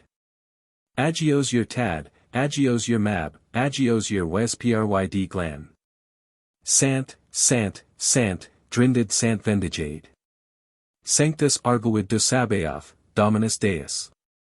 There was a voice that cried and sang from within the altar. Most of the people had heard some faint echo of it in the chapels. A voice rising and falling and soaring in awful modulations that rang like the trumpet of the last angel. The people beat upon their breasts, the tears were like rain of the mountains on their cheeks. Those that were able fell down flat on their faces before the glory of the veil. They said afterwards that men of the hills, 20 miles away, heard that cry and that singing, roaring upon them on the wind, and they fell down on their faces, and cried, the offering is accomplished, knowing nothing of what they said. There were a few who saw 3 come out of the door of the sanctuary, and stand for a moment on the pace before the door. These 3 were in dyed vesture, red as blood. One stood before 2, looking to the west, and he rang the bell. And they say that all the birds of the wood, and all the waters of the sea, and all the leaves of the trees, and all the winds of the high rocks uttered their voices with the ringing of the bell. And the second and the third. They turned their faces one to another. The second held up the lost altar that they once called Sapphirus, which was like the changing of the sea and of the sky, and like the immixture of gold and silver. And the third heaved up high over the altar a cup that was red with burning and the blood of the offering. And the old rector cried aloud then before the entrance. Bendigide your offering Ynoes Esod, blessed be the offering unto the age of ages. And then the mass of the Sangraal was ended, and then began the passing out of that land of the holy persons and holy things that had returned to it after the long years. It seemed, indeed, to many that the thrilling sound of the bell was in their ears for days, even for weeks after that Sunday morning. But thenceforth neither bell nor altar nor cup was seen by anyone. Not openly, that is, but only in dreams by day and by night. Nor did the people see strangers again in the market of Llantrisant, nor in the lonely places where certain persons oppressed by great affliction and sorrow had once or twice encountered them. But that time of visitation will never be forgotten by the people. Many things happened in the 9 days that have not been set down in this record, or legend. Some of them were trifling matters, though strange enough in other times. Thus a man in the town who had a fierce dog that was always kept chained up found one day that the beast had become mild and gentle. And this is Otter, Edward Davies, of Llanafon, a farmer, was roused from sleep one night by a queer yelping and barking in his yard. He looked out of the window and saw his sheepdog playing with a big fox. They were chasing each other by turns, rolling over and over one another, cutting such capers as I did never see the like, as the astonished farmer put it. And some of the people said that during this season of wonder the corn shot up, and the grass thickened, and the fruit was multiplied on the trees in a very marvellous manner. More important, it seemed, was the case of Williams, the grocer. Though this may have been a purely natural deliverance. Mr. Williams was to marry his daughter Mary to a smart young fellow from Carmarthen, and he was in great distress over it. Not over the marriage itself, but because things had been going very badly with him for some time, and he could not see his way to giving anything like the wedding entertainment that would be expected of him. The wedding was to be on the Saturday, that was the day on which the lawyer, Lewis Prothero, and the farmer, Philip James, were reconciled, and this John Williams, without money or credit, could not think how shame would not be on him for the meagreness and poverty of the wedding feast. And then on the Tuesday came a letter from his brother, David Williams, Australia, from whom he had not heard for 15 years. And David, it seemed, had been making a great deal of money, and was a bachelor, and here was with his letter a paper good for £1,000, you may as well enjoy it now as wait till I am dead. This was enough, indeed, one might say. But hardly an hour after the letter had come the lady from the big house, Place Mar, drove up in all her grandeur, and went into the shop and said, Mr. Williams, your daughter Mary has always been a very good girl, and my husband and I feel that we must give her some little thing on her wedding, and we hope she'll be very happy. It was a gold watch worth £15. And after Lady Watson, advances the old doctor with a dozen of port, 40 years upon it, and a long sermon on how to decant it. And the old rector's old wife brings to the beautiful dark girl 2 yards of creamy lace, like an enchantment, for her wedding veil, and tells Mary how she wore it for her own wedding 50 years ago. And the squire, Sir Watson, as if his wife had not been already with a fine gift, calls from his horse, and brings out Williams and barks like a dog at him, goin' to have a wed-din, Williams? Can't have a wed-din without champagne, why, no. Wouldn't be legal, don't why, no. So look out for a couple of cases. So Williams tells the story of the gifts, and certainly there was never so famous a wedding in Lantricent before. All this, of course, may have been altogether in the natural order, the glow, as they call it, seems more difficult to explain. For they say that all through the 9 days, and indeed after the time had ended, there never was a man weary or sick at heart in Lantricent, or in the country round it. For if a man felt that his work of the body or the mind was going to be too much for his strength, then there would come to him of a sudden a warm glow and a thrilling all over him, and he felt as strong as a giant, and happier than he had ever been in his life before, so that lawyer and hedger each rejoiced in the task that was before him, as if it were sport and play. And much more wonderful than this or any other wonders was forgiveness, with love to follow it. There were meetings of old enemies in the marketplace and in the street that made the people lift up their hands and declare that it was as if one walked the miraculous streets of Sion. But as to the phenomena, the occurrences for which, in ordinary talk, we should reserve the word miraculous. Well, what do we know? The question that I have already stated comes up again, as to the possible survival of old tradition in a kind of dormant, or torpid, semi-conscious state. In other words, did the people see and hear what they expected to see and hear? This point, or one similar to it, occurred in a debate between Andrew Lang in Anatole, France, as to the visions of Joan of Arc. France stated that when Joan saw St. Michael, she saw the traditional archangel of the religious art of her day, but to the best of my belief Andrew Lang proved that the visionary figure Joan described was not in the least like the 15th century conception of St. Michael. So, in the case of Lantricent, I have stated that there was a sort of tradition about the holy bell of Tylo Sant. And it is, of course, barely possible that some vague notion of the Graal Cup may have reached even Welsh country folks through Tennyson's Idylls. But so far I see no reason to suppose that these people had ever heard of the portable altar, called Saphras in William of Malmesbury, or of its changing colors, that no man could discern. And then there are the other questions of the distinction between hallucination and vision, of the average duration of one and the other, and of the possibility of collective hallucination. If a number of people all see, or think they see, the same appearances, can this be merely hallucination? I believe there is a leading case on the matter, which concerns a number of people seeing the same appearance on a church wall in Ireland.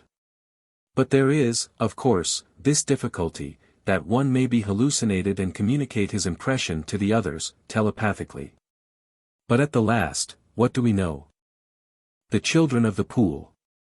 A couple of summers ago I was staying with old friends in my native county, on the Welsh border. It was in the heat and drought of a hot and dry year, and I came into those green, well-watered valleys with a sense of a great refreshment. Here was relief from the burning of London streets, from the close and airless nights. When all the myriad walls of brick and stone and concrete and the pavements that are endless give out into the heavy darkness the fires that all day long have been drawn from the sun. And from those roadways that have become like railways, with their changing lamps, and their yellow globes, and their bars and studs of steel. From the menace of instant death if your feet stray from the track, from all this what a rest to walk under the green leaf in quiet, and hear the stream trickling from the heart of the hill. My friends were old friends, and they were urgent that I should go my own way. There was breakfast at 9, but it was equally serviceable and excellent at 10, and I could be in for something cold for lunch, if I liked. And if I didn't like I could stay away till dinner at 7:30. And then there was all the evening for talks about old times and about the changes, with comfortable drinks, and beds soothed by memories and tobacco, and by the brook that twisted under dark alders through the meadow below. And not a red bungalow to be seen for many a mile around. Sometimes, when the heat even in that green land was more than burning, and the wind from the mountains in the west ceased, I would stay all day under shade on the lawn, but more often I went afield and trod remembered ways. And tried to find new ones, in that happy and bewildered country. There, paths go wandering into undiscovered valleys, there from deep and narrow lanes with overshadowing hedges, still smaller tracks that I suppose are old bridle paths, creep obscurely, obviously leading nowhere in particular. It was on a day of cooler air that I went adventuring abroad on such an expedition. It was a day of the veil. There were no clouds in the sky, but a high mist, grey and luminous, had been drawn all over it. At one moment it would seem that the sun must shine through, and the blue appear, and then the trees in the wood would seem to blossom, and the meadows lightened, and then again the veil would be drawn. I struck off by the stony lane that led from the back of the house up over the hill. I had last gone that way many years ago, of a winter afternoon, when the ruts were frozen into hard ridges, and dark pines on high places rose above snow, and the sun was red and still above the mountain. I remembered that the way had given good sport, with twists to right and left, and unexpected descents, and then risings to places of thorn and bracken, till it darkened to the hushed stillness of a winter's night, and I turned homeward reluctant. Now I took another chance with all the summer day before me, and resolved to come to some end and conclusion of the matter. I think I had gone beyond the point at which I had stopped and turned back as the frozen darkness and the bright stars came on me. I remembered the dip in the hedge, from which I saw the round tumulus on high at the end of the mountain wall. And there was the white farm on the hillside, and the farmer was still calling to his dog, as he, or his father, had called before, his voice high and thin in the distance. After this point, I seemed to be in undiscovered country. The ash trees grew densely on either side of the way and met above it. I went on and on into the unknown in the manner of the only good guidebooks, which are the tales of old knights. The road went down, and climbed, and again descended, all through the deep of the wood. Then, on both sides, the trees ceased, though the hedges were so high that I could see nothing of the way of the land about me. And just at the wood's ending, there was one of those tracks or little paths of which I have spoken, going off from my lane on the right, and winding out of sight quickly under all its leafage of hazel and wild rose, maple and hornbeam. With a holly here and there, and honeysuckle golden, and dark bryony shining entwining everywhere. I could not resist the invitation of a path so obscure and uncertain, and set out on its track of green and profuse grass, with the ground beneath still soft to the feet, even in the drought of that fiery summer. The way wound, as far as I could make out, on the slope of a hill, neither ascending nor descending, and after a mile or more of this rich walking, it suddenly ceased, and I found myself on a bare hillside. On a rough track that went down to a grey house.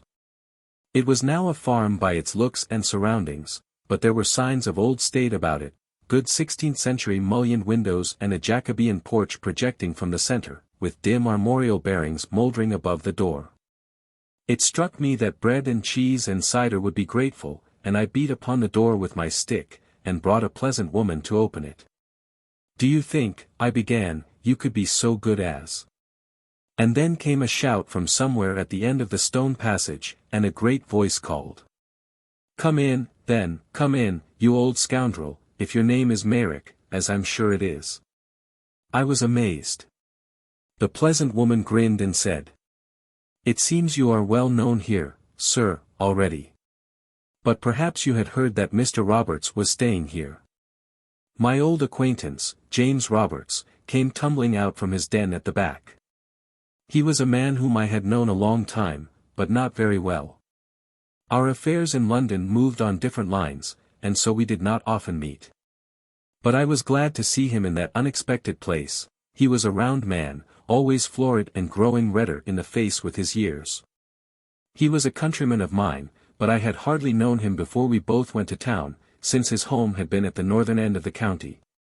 He shook me cordially by the hand, and looked as if he would like to smack me on the back. He was, a little, that kind of man, and repeated his, come in, adding to the pleasant woman, "And bring you another plate, Mrs. Morgan, and all the rest of it. I hope you've not forgotten how to eat Caerphilly cheese, Merrick. I can tell you, there is none better than Mrs. Morgan's making. And, Mrs. Morgan, another jug of cider, and cidre da, mind you."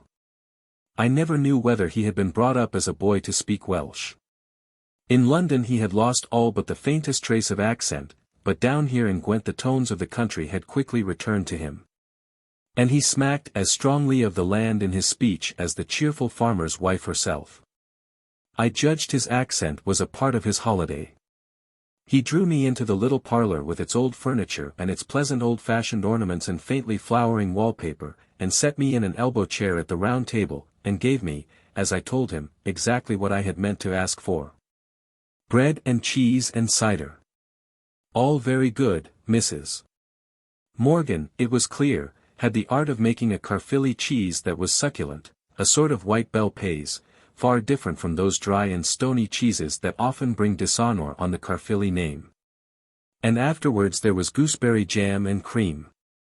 And the tobacco that the country uses, shag on the back, from the Welsh back, Bristol. And then there was gin. This last we partook of out of doors, in an old stone summer-house, in the garden at the side. A white rose had grown all over the summer-house, and shaded and glorified it. The water in the big jug had just been drawn from the well in the limestone rock, and I told Roberts gratefully that I felt a great deal better than when I had knocked at the farmhouse door. I told him where I was staying. He knew my host by name, and he, in turn, informed me that it was his first visit to Laneypool, as the farm was called. A neighbour of his at Lee had recommended Mrs. Morgan's cooking very highly, and, as he said, you couldn't speak too well of her in that way or any other. We sipped and smoked through the afternoon in that pleasant retreat under the white roses. I meditated gratefully on the fact that I should not dare to enjoy shag on the back so freely in London, a potent tobacco, of full and ripe savour. But not for the hard streets. "You say the farm is called Laneypool," I interjected. "That means, by the pool, doesn't it?" "Where is the pool?" "I don't see it." "Come you," said Roberts, "and I will show you."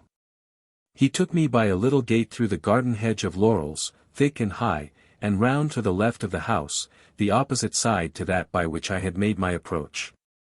And there we climbed a green rounded bastion of the old ages, and he pointed down to a narrow valley, shut in by steep wooded hills.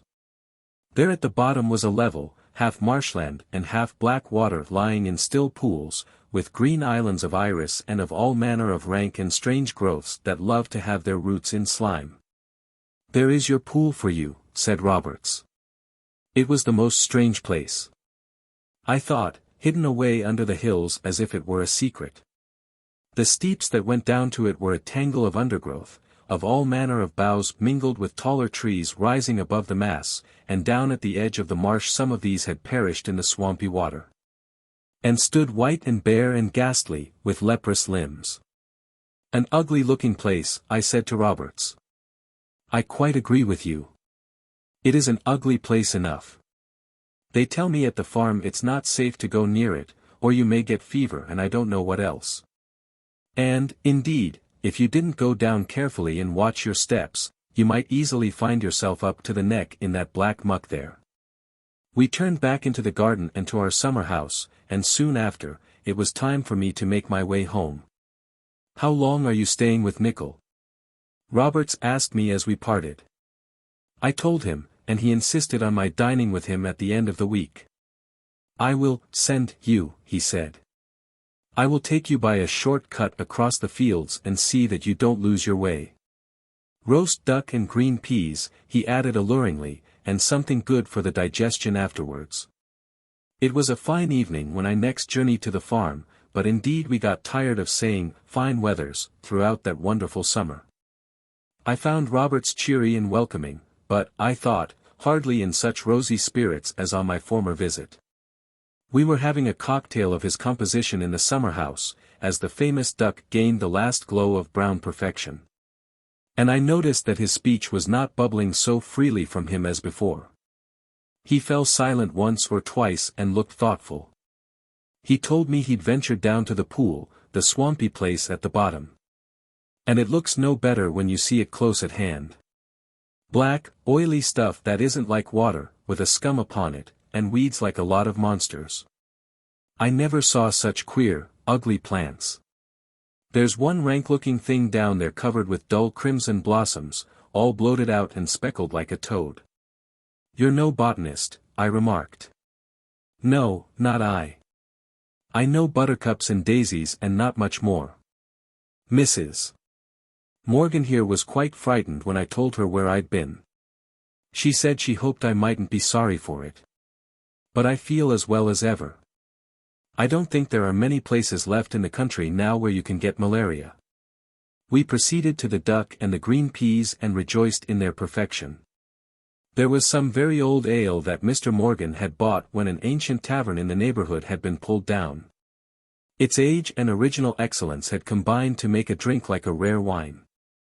The "something good for the digestion" turned out to be a mellow brandy that Roberts had brought with him from town. I told him that I had never known a better hour. He warmed up with the good meat and drink and was cheery enough, and yet I thought there was a reserve, something obscure at the back of his mind that was by no means cheerful. We had a second glass of the mellow brandy, and Roberts, after a moment's indecision, spoke out. He dropped his holiday game of Welsh countryman completely. "You wouldn't think, would you?" he began, "that a man would come down to a place like this to be blackmailed at the end of the journey? Good Lord!" I gasped in amazement. "I should think not indeed. What's happened?" He looked very grave. I thought even that he looked frightened. "Well, I'll tell you. A couple of nights ago, I went for a stroll after my dinner, a beautiful night, with the moon shining, and a nice, clean breeze. So I walked up over the hill, and then took the path that leads down through the wood to the brook. I'd got into the wood, 50 yards or so, when I heard my name called out, 'Roberts. James Roberts.' In a shrill, piercing voice, a young girl's voice, and I jumped pretty well out of my skin, I can tell you. I stopped dead and stared all about me. Of course I could see nothing at all, bright moonlight and black shadow and all those trees, anybody could hide. Then it came to me that it was some girl of the place having a game with her sweetheart. James Roberts is a common enough name, especially in this part of the country. So I was just going on, not bothering my head about the local love affairs, when that scream came right in my ear, 'Roberts! Roberts!' James Roberts. And then half a dozen words that I won't trouble you with, not yet, at any rate. I have said that Roberts was by no means an intimate friend of mine. But I had always known him as a genial, cordial fellow, a thoroughly good-natured man, and I was sorry and shocked, too, to see him sitting there wretched and dismayed. He looked as if he had seen a ghost, he looked much worse than that. He looked as if he had seen terror. But it was too early to press him closely. I said, "What did you do then?" I turned about, and ran back through the wood, and tumbled over the stile. I got home here as quick as ever I could, and shut myself up in this room, dripping with fright and gasping for breath. I was almost crazy, I believe. I walked up and down. I sat down in the chair and got up again. I wondered whether I should wake up in my bed and find I'd been having a nightmare. I cried, "At last I'll tell you the truth." I put my head in my hands, and the tears ran down my cheeks. I was quite broken. "But, look here," I said, "isn't this making a great to-do about very little? I can quite see it must have been a nasty shock. But, how long did you say you had been staying here? 10 days, was it? A fortnight, tomorrow. Well. You know country ways as well as I do. You may be sure that everybody within 3 or 4 miles of Laneypool knows about a gentleman from London, a Mr. James Roberts, staying at the farm. And there are always unpleasant young people to be found, wherever you go. I gather that this girl used very abusive language when she hailed you. She probably thought it was a good joke. You had taken that walk through the wood in the evening a couple of times before. No doubt, you had been noticed going that way, and the girl and her friend or friends planned to give you a shock. I wouldn't think any more of it, if I were you." He almost cried out. "Think any more of it? What will the world think of it?" There was an anguish of terror in his voice. I thought it was time to come to Q's. I spoke up pretty briskly. "Now, look here, Roberts, it's no good beating about the bush. Before we can do anything, we've got to have the whole tale, fair and square. What I've gathered is this: you go for a walk in a wood near here one evening, and a girl, you say it was a girl's voice, hails you by your name, and then screams out a lot of filthy language. Is there anything more in it than that?" "There's a lot more than that. I was going to ask you not to let it go any further, but as far as I can see, there won't be any secret in it much longer. There's another end to the story, and it goes back a good many years, to the time when I first came to London as a young man. That's 25 years ago." He stopped speaking. When he began again, I could feel that he spoke with unutterable repugnance. Every word was a horror to him. "You know as well as I do, that there are all sorts of turnings in London that a young fellow can take, good, bad, and indifferent. There was a good deal of bad luck about it. I do believe, and I was too young to know or care much where I was going, but I got into a turning with the black pit at the end of it." He beckoned me to lean forward across the table, and whispered for a minute or two in my ear. In my turn, I heard not without horror. I said nothing. That was what I heard shrieked out in the wood. "What do you say? You've done with all that long ago?" "It was done with very soon after it was begun. It was no more than a bad dream. And then it all flashed back on me like deadly lightning." "What do you say? What can I do?" I told him that I had to admit that it was no good to try to put the business in the wood down to accident, the casual filthy language of a depraved village girl. As I said, it couldn't be a case of a bow drawn at a venture. There must be somebody behind it. Can you think of anybody? There may be 1 or 2 left. I can't say. I haven't heard of any of them for years. I thought they had all gone, dead, or at the other side of the world. Yes. But people can get back from the other side of the world pretty quickly in these days. Yokohama is not much farther off than Yarmouth. But you haven't heard of any of these people lately? As I said, not for years. But the secret's out. But, let's consider. Who is this girl? Where does she live? We must get at her, and try if we can't frighten the life out of her. And, in the first place, we'll find out the source of her information. Then we shall know where we are. I suppose you have discovered who she is? I've not a notion of who she is or where she lives. I dare say you wouldn't care to ask the Morgans any questions. But to go back to the beginning, you spoke of blackmail. Did this damned girl ask you for money to shut her mouth? No, I shouldn't have called it blackmail. She didn't say anything about money. Well, that sounds more helpful. Let's see, tonight is Saturday. You took this unfortunate walk of yours a couple of nights ago, on Thursday night. And you haven't heard anything more since. I should keep away from that wood, and try to find out who the young lady is. That's the first thing to be done, clearly. I was trying to cheer him up a little, but he only stared at me with his horror-stricken eyes. It didn't finish with the wood, he groaned. My bedroom is next door to this room where we are. When I had pulled myself together a bit that night, I had a stiff glass, about double my allowance, and went off to bed and to sleep. I woke up with a noise of tapping at the window, just by the head of the bed. Tap, tap, tap, it went. I thought it might be a bough beating on the glass. And then I heard that voice calling me, James Roberts, open, open. I tell you, my flesh crawled on my bones. I would have cried out, but I couldn't make a sound. The moon had gone down, and there's a great old pear tree close to the window, and it was quite dark. I sat up in my bed, shaking for fear.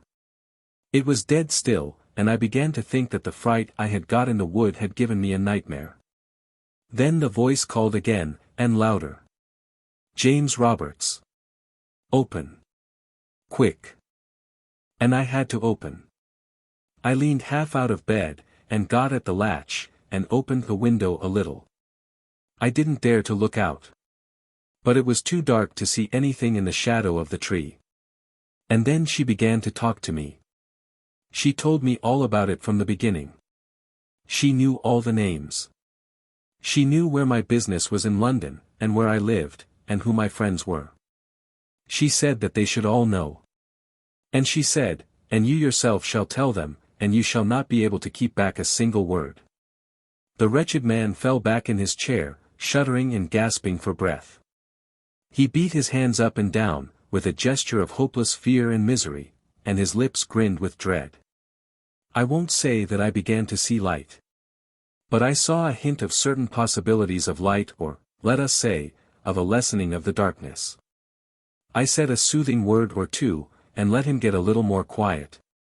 The telling of this extraordinary and very dreadful experience had set his nerves all dancing, and yet, having made a clean breast of it all, I could see that he felt some relief. His hands lay quiet on the table, and his lips ceased their horrible grimacing. He looked at me with a faint expectancy, I thought, as if he had begun to cherish a dim hope that I might have some sort of help for him. He could not see himself the possibility of rescue, still, one never knew what resources and freedoms the other man might bring. That, at least, was what his poor, miserable face seemed to me to express. And I hoped I was right, and let him simmer a little, and gather to himself such twigs and straws of hope as he could. Then, I began again. This was on the Thursday night. And last night? Another visit? The same as before. Almost word for word. And it was all true, what she said. The girl was not lying. Every word of it was true. There were some things that I had forgotten myself, but when she spoke of them, I remembered at once. There was the number of a house in a certain street, for example. If you had asked me for that number a week ago, I should have told you, quite honestly, that I knew nothing about it. But when I heard it, I knew it in the instant. I could see that number in the light of a street lamp. The sky was dark and cloudy, and a bitter wind was blowing, and driving the leaves on the pavement, that November night. When the fire was lit? That night. When they appeared. And you haven't seen this girl? You couldn't describe her. I was afraid to look, I told you. I waited when she stopped speaking. I sat there for half an hour or an hour. Then I lit my candle and shut the window latch. It was 3 o'clock and growing light. I was thinking it over. I noted that Roberts confessed that every word spoken by his visitant was true. She had sprung no surprises on him. There had been no suggestion of fresh details, names, or circumstances. That struck me as having a certain, possible, significance. And the knowledge of Roberts's present circumstances, his city address, and his home address, and the names of his friends, that was interesting, too. There was a glimpse of a possible hypothesis. I could not be sure. But I told Roberts that I thought something might be done. To begin with, I said, I was going to keep him company for the night. Nickel would guess that I had shirked the walk home after nightfall, that would be quite all right. And in the morning he was to pay Mrs. Morgan for the 2 extra weeks he had arranged to stay, with something by way of compensation. And it should be something handsome, I added with emotion, thinking of the duck and the old ale. And then, I finished, I shall pack you off to the other side of the island. Of that old ale I made him drink a liberal dose by way of sleeping draught. He hardly needed a hypnotic. The terror that he had endured and the stress of telling it had worn him out.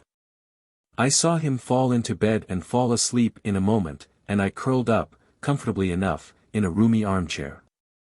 There was no trouble in the night, and when I writhed myself awake, I saw Roberts sleeping peacefully. I let him alone, and wandered about the house and the shining morning garden, till I came upon Mrs. Morgan, busy in the kitchen. I broke the trouble to her. I told her that I was afraid that the place was not agreeing at all with Mr. Roberts. Indeed, I said, he was taken so ill last night that I was afraid to leave him. His nerves seem to be in a very bad way. Indeed, then, I don't wonder at all, replied Mrs. Morgan, with a very grave face. But I wondered a good deal at this remark of hers, not having a notion as to what she meant. I went on to explain what I had arranged for our patient, as I called him, East Coast breezes, and crowds of people, the noisier the better, and, indeed, that was the cure that I had in mind. I said that I was sure Mr. Roberts would do the proper thing. That will be all right, sir, I am sure, don't you trouble yourself about that. But the sooner you get him away after I have given you both your breakfasts, the better I shall be pleased. I am frightened to death for him, I can tell you. And she went off to her work, murmuring something that sounded like, plant YPWLL, plant YPWLL. I gave Roberts no time for reflection.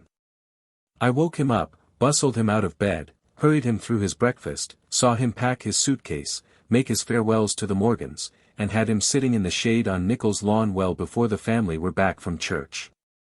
I gave Nickel a vague outline of the circumstances, nervous breakdown and so forth, introduced them to one another, and left them talking about the Black Mountains, Roberts's land of origin.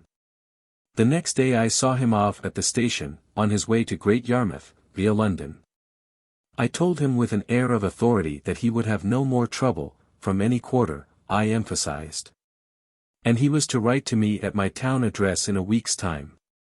And, by the way, I said, just before the train slid along the platform, here's a bit of Welsh for you. What does plant YPWLL mean? Something of the pool. Plant YPWLL, he explained, means children of the pool. When my holiday was ended, and I had got back to town, I began my investigations into the case of James Roberts and his nocturnal visitant. When he began his story I was extremely distressed, I made no doubt as to the bare truth of it, and was shocked to think of a very kindly man threatened with overwhelming disgrace and disaster. There seemed nothing impossible in the tale stated at large, and in the first outline. It is not altogether unheard of for very decent men to have had a black patch in their lives, which they have done their best to live down and atone for and forget.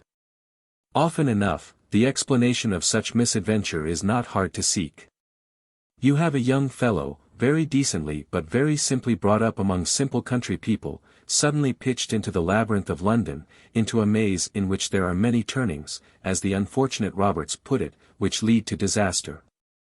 Or to something blacker than disaster. The more experienced man, the man of keen instincts and perceptions, knows the aspect of these tempting passages and avoids them. Some have the wit to turn back in time, a few are caught in the trap at the end. And in some cases, though there may be apparent escape, and peace and security for many years, the teeth of the snare are about the man's leg all the while. And close at last on highly reputable chairmen and churchwardens and pillars of all sorts of seemly institutions. And then jail, or at best, hissing and extinction. So, on the first face of it, I was by no means prepared to pooh-pooh Robert's tale. But when he came to detail, and I had time to think it over, that entirely illogical faculty, which sometimes takes charge of our thoughts and judgments, told me that there was some huge flaw in all this, that somehow or other things had not happened so. This mental process, I may say, is strictly indefinable and unjustifiable by any laws of thought that I have ever heard of. It won't do to take our stand with Bishop Butler, and declare with him that probability is the guide of life, deducing from this premise the conclusion that the improbable doesn't happen. Any man who cares to glance over his experience of the world and of things in general is aware that the most wildly improbable events are constantly happening. For example, I take up today's paper, sure that I shall find something to my purpose, and in a minute I come across the headline, "Damaging a Model Elephant." A father, evidently a man of substance, accuses his son of this strange offense. Last summer, the father told the court, his son constructed in their front garden a large model of an elephant, the material being bought by witness. The skeleton of the elephant was made of tubing, and it was covered with soil and fiber, and held together with wire netting. Flowers were planted on it, and it cost £3.5. A photograph of the elephant was produced in court, and the clerk remarked, "It is a fearsome-looking thing." And then the catastrophe. The son got to know a married woman much older than himself, and his parents frowned, and there were quarrels. And so, one night, the young man came to his father's house, jumped over the garden wall and tried to push the elephant over. Failing, he proceeded to disembowel the elephant with a pair of wire clippers. There. Nothing can be much more improbable than that tale, but it all happened so, as the Daily Telegraph assures me, and I believe every word of it.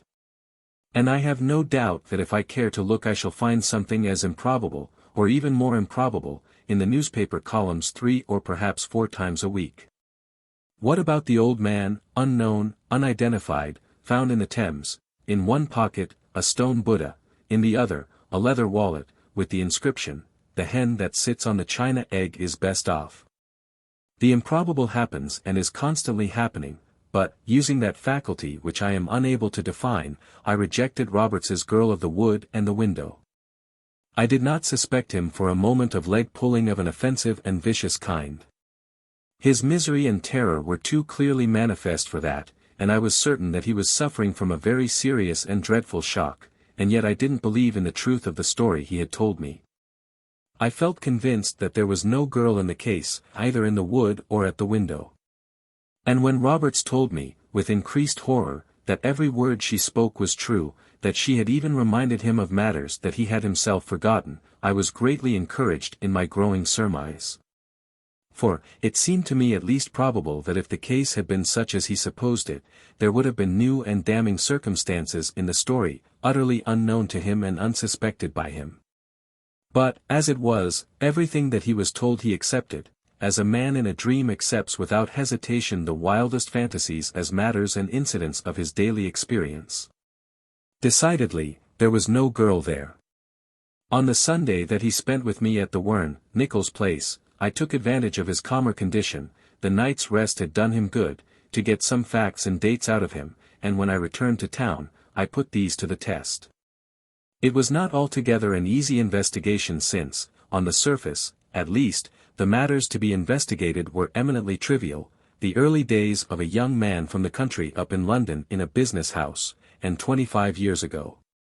Even really exciting murder trials and changes of ministries become blurred and uncertain in outline, if not forgotten, in 25 years, or in 12 years for that matter, and compared with such events. The affair of James Roberts seemed perilously like nothing at all.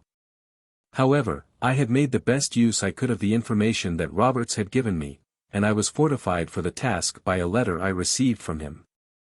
He told me that there had been no recurrence of the trouble, as he expressed it, that he felt quite well, and was enjoying himself immensely at Yarmouth.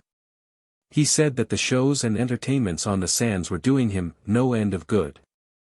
There's a retired executioner who does his old business in a tent, with the drop and everything. And there's a bloke who calls himself Archbishop of London, who fasts in a glass case, with his mitre and all his togs on. Certainly, my patient was either recovered, or in a very fair way to recovery.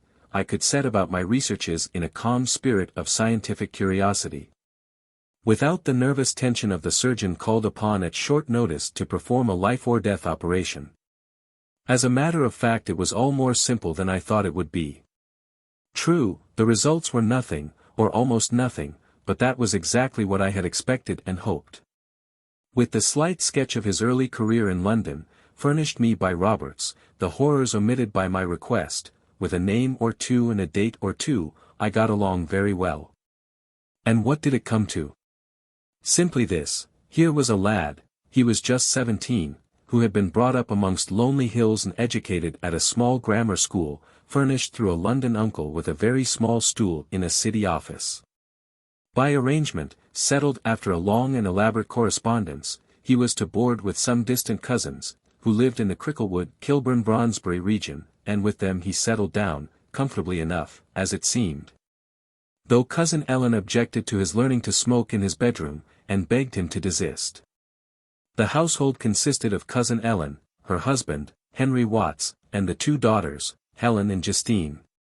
Justine was about Robert's own age, Helen 3 or 4 years older. Mr. Watts had married rather late in life, and had retired from his office a year or so before. He interested himself chiefly in tuberous-rooted begonias, and in the season went out a few miles to his cricket club and watched the game on Saturday afternoons.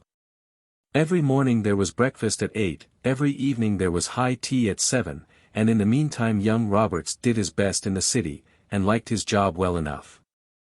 He was shy with the two girls at first, but Justine was lively, and couldn't help having a voice like a peacock, and Helen was adorable. And so things went on very pleasantly for a year or perhaps 18 months. On this basis, that Justine was a great joke, and that Helen was adorable. The trouble was that Justine didn't think she was a great joke. For, it must be said that Roberts's stay with his cousins ended in disaster. I rather gather that the young man and the quiet Helen were guilty of, shall we say, amiable indiscretions, though without serious consequences. But it appeared that Cousin Justine, a girl with black eyes and black hair, made discoveries which she resented savagely, denouncing the offenders at the top of that piercing voice of hers, in the waste hours of the Bronsbury night. To the immense rage, horror, and consternation of the whole house. In fact, there was the devil to pay, and Mr. Watts then and there turned young Roberts out of the house.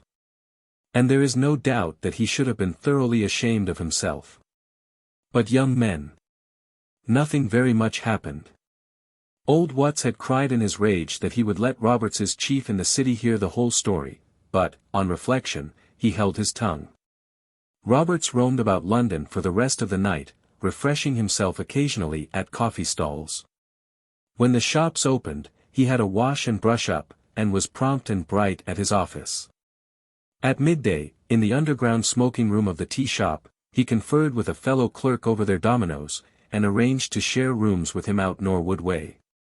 From that point onwards, the career of James Roberts had been eminently quiet, uneventful, successful.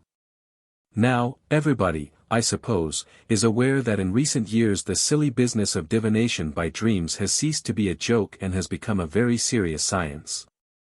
It is called psychoanalysis. And is compounded, I would say, by mingling 1 grain of sense with 100 of pure nonsense. From the simplest and most obvious dreams, the psychoanalyst deduces the most incongruous and extravagant results. A black savage tells him that he has dreamed of being chased by lions, or, maybe, by crocodiles, and the psycho man knows at once that the black is suffering from the Oedipus complex. That is, He is madly in love with his own mother, and is, therefore, afraid of the vengeance of his father. Everybody knows, of course, that lion and crocodile are symbols of father. And I understand that there are educated people who believe this stuff. It is all nonsense, to be sure. And so much the greater nonsense inasmuch as the true interpretation of many dreams, not by any means of all dreams, moves, it may be said, in the opposite direction to the method of psychoanalysis. The psychoanalyst infers the monstrous and abnormal from a trifle. It is often safe to reverse the process. If a man dreams that he has committed a sin before which the sun hid his face, it is often safe to conjecture that, in sheer forgetfulness, he wore a red tie, or brown boots with evening dress. A slight dispute with the vicar may deliver him in sleep into the clutches of the Spanish Inquisition, and the torment of a fiery death. Failure to catch the post with a rather important letter will sometimes bring a great realm to ruin in the world of dreams. And here, I have no doubt, we have the explanation of part of the explanation of the Roberts affair. Without question, he had been a bad boy, there was something more than a trifle at the heart of his trouble. But his original offense, grave as we may think it, had in his hidden consciousness, swollen and exaggerated itself into a monstrous mythology of evil. Some time ago, a learned and curious investigator demonstrated how Coleridge had taken a bald sentence from an old chronicler, and had made it the nucleus of the Ancient Mariner. With a vast gesture of the spirit, he had unconsciously gathered from all the four seas of his vast reading all manner of creatures into his net, till the bare hint of the old book glowed into one of the great masterpieces of the world's poetry. Roberts had nothing in him of the poetic faculty, nothing of the shaping power of the imagination, no trace of the gift of expression, by which the artist delivers his soul of its burden. In him, as in many men, there was a great gulf fixed between the hidden and the open consciousness, so that which could not come out into the light grew and swelled secretly, hugely, horribly in the darkness. If Roberts had been a poet or a painter or a musician, we might have had a masterpiece. As he was neither, we had a monster. And I do not at all believe that his years had consciously been vexed by a deep sense of guilt. I gathered in the course of my researches that not long after the flight from Brondesbury, Roberts was made aware of unfortunate incidents in the Wat saga, if we may use this honored term, which convinced him that there were extenuating circumstances in his offense, and excuses for his wrongdoing. The actual fact had, no doubt, been forgotten or remembered very slightly, rarely, casually, without any sense of grave moment or culpability attached to it. While, all the while, a pageantry of horror was being secretly formed in the hidden places of the man's soul. And at last, after the years of growth and swelling in the darkness, the monster leapt into the light, and with such violence that to the victim it seemed an actual and objective entity. And, in a sense, it had risen from the black waters of the pool. I was reading a few days ago, in a review of a grave book on psychology, the following very striking sentences. The things which we distinguish as qualities or values are inherent in the real environment to make the configuration that they do make with our sensory response to them. There is such a thing as a sad landscape, even when we who look at it are feeling jovial. And if we think it is sad only because we attribute to it something derived from our own past associations with sadness, Professor Kafka gives us good reason to regard the view as superficial. That is not imputing human attributes to what are described as demand characters in the environment, but giving proper recognition to the other end of a nexus, of which only one end is organized in our own mind.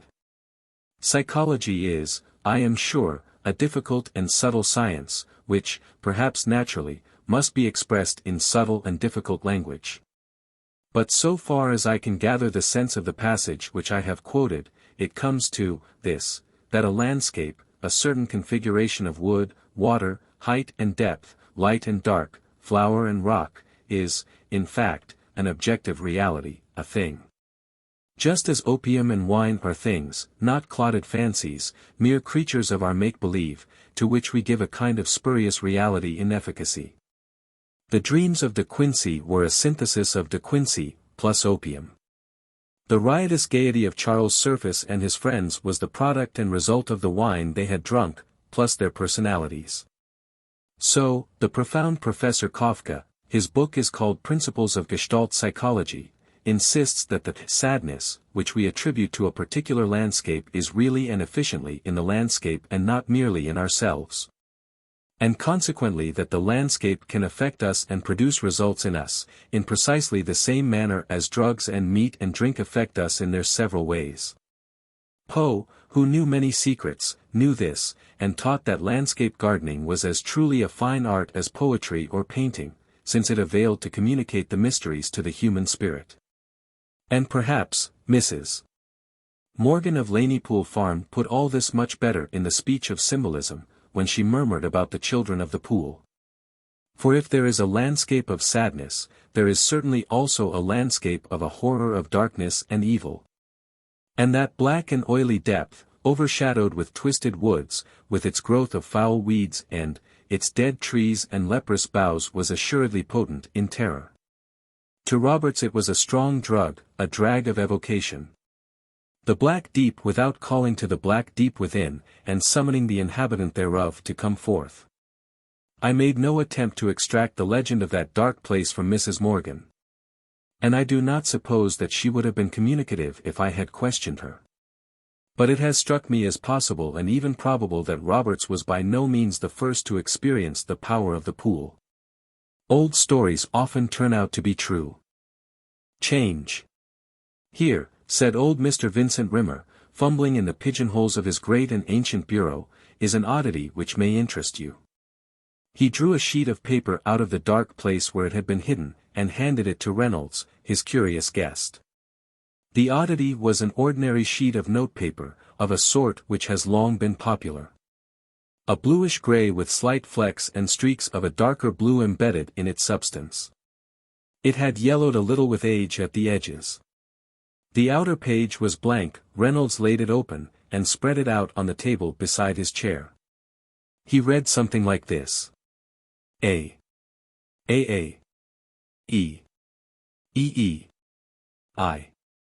E. E. A. I.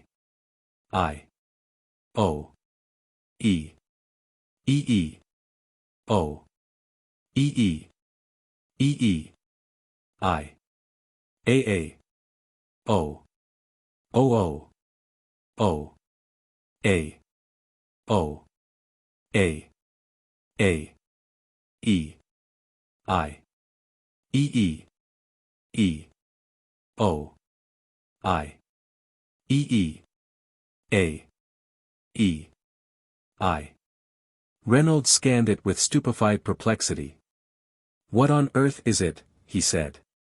Does it mean anything? Is it a cipher, or a silly game, or what? Mr. Rumour chuckled. I thought it might puzzle you, he remarked. Do you happen to notice anything about the writing? Anything out of the way at all? Reynolds scanned the document more closely. Well, I don't know that there is anything out of the way in the script itself. The letters are rather big, perhaps, and they are rather clumsily formed. But it's difficult to judge handwriting by a few letters, repeated again and again. But, apart from the writing, what is it? That's a question that must wait a bit. There are many strange things related to that bit of paper. But one of the strangest things about it is this, that it is intimately connected with the Darren mystery. What mystery did you say? The Darren mystery? I don't think I ever heard of it. Well, it was a little before your time. And, in any case, I don't see how you could have heard of it. There were, certainly, some very curious and unusual circumstances in the case, but I don't think that they were generally known, and if they were known, they were not understood. You won't wonder at that, perhaps, when you consider that the bit of paper before you was one of those circumstances. But what exactly happened? That is largely a matter of conjecture. But, anyhow, here's the outside of the case, for a beginning. Now, to start with, I don't suppose you've ever been to Memoirs. Well, you should go. It's a beautiful county, in West Wales, with a fine sea-coast, and some very pleasant places to stay at, and none of them too large or too popular. One of the smallest of these places, Trenant, is just a village. There is a wooded height above it called the Alt. And down below, the church, with a Celtic cross in the churchyard, a dozen or so of cottages, a row of lodging houses on the slope round the corner, a few more cottages dotted along the road to Memoirs, and that's all.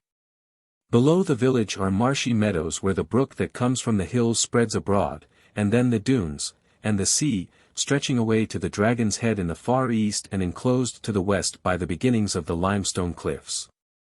There are fine, broad sands all the way between Trenant and Porth, the market town, about a mile and a half away, and it's just the place for children. Well, just 45 years ago, Trenant was having a very successful season. In August there must have been 18 or 19 visitors in the village. I was staying in Porth at the time, and, when I walked over, it struck me that the Trenant beach was quite crowded, 8 or 9 children castle building and learning to swim, and looking for shells, and all the usual diversions.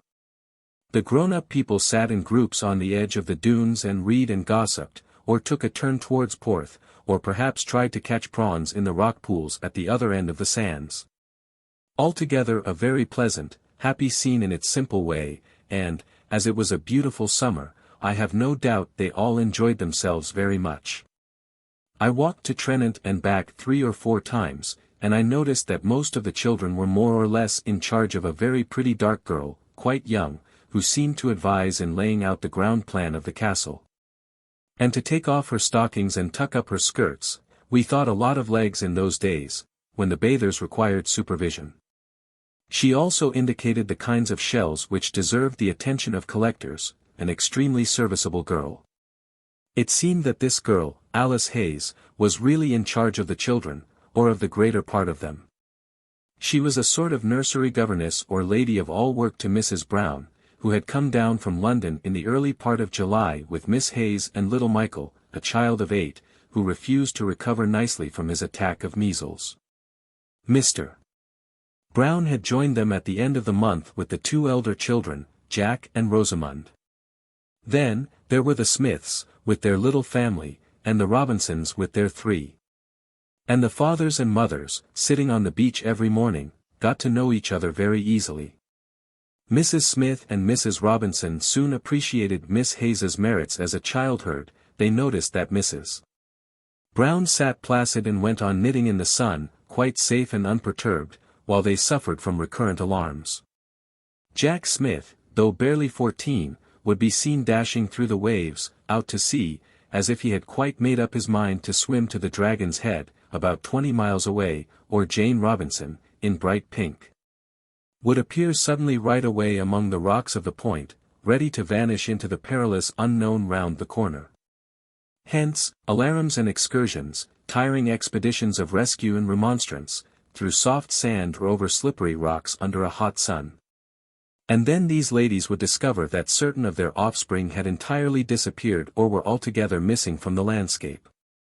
And dreadful and true tales of children who had driven tunnels into the sand and had been overwhelmed therein rushed to the mind.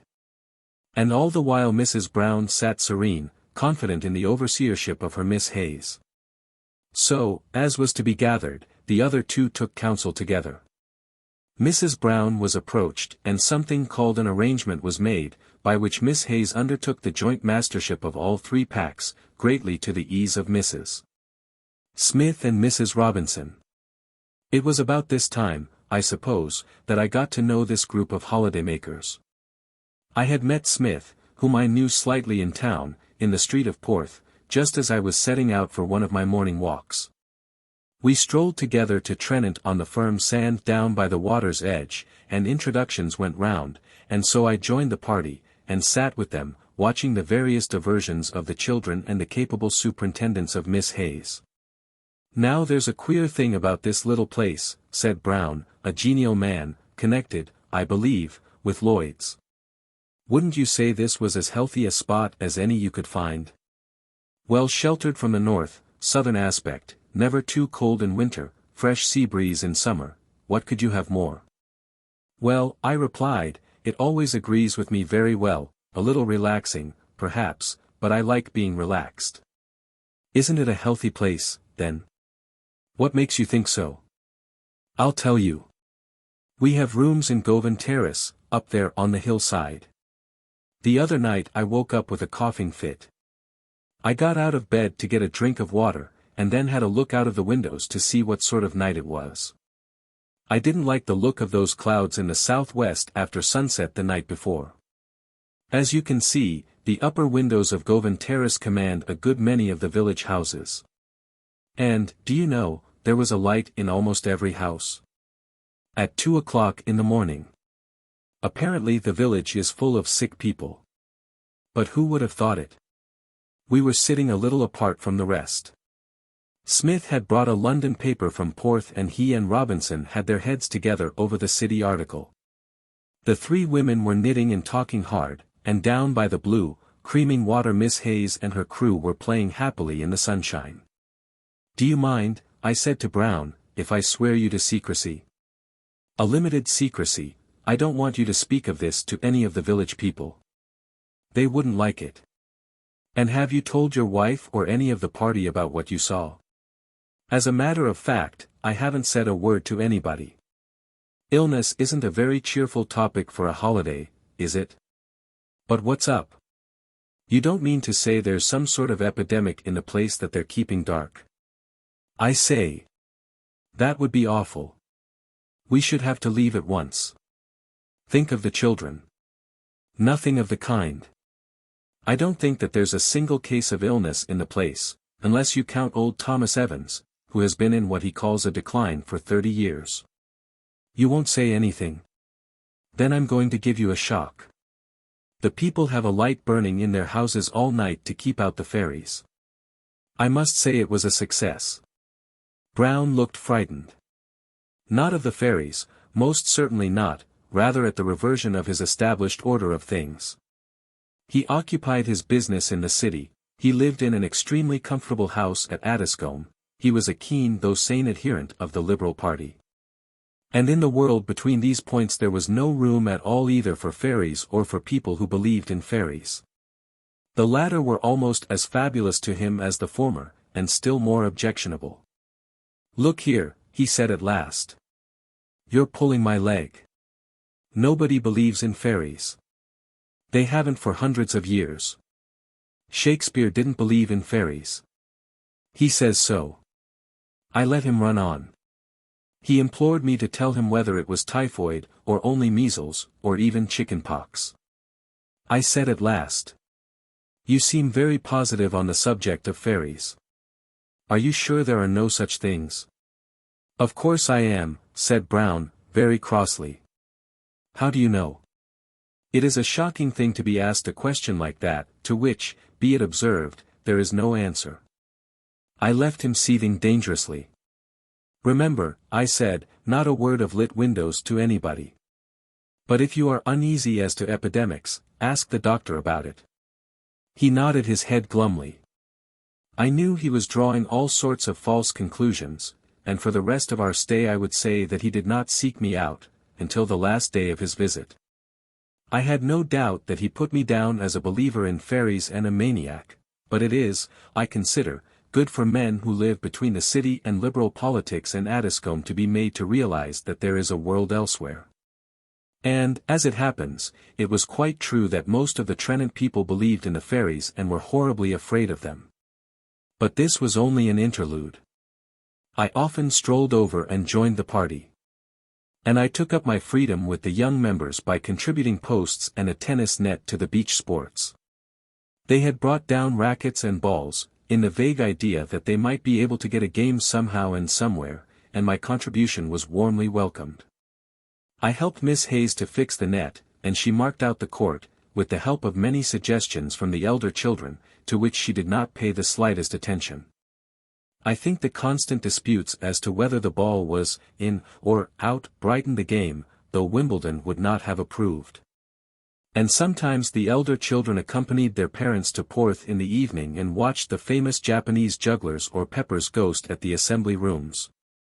Or listened to the mysterious musicians at the D. Barry Gardens, and altogether everybody had, you would say, a very jolly time.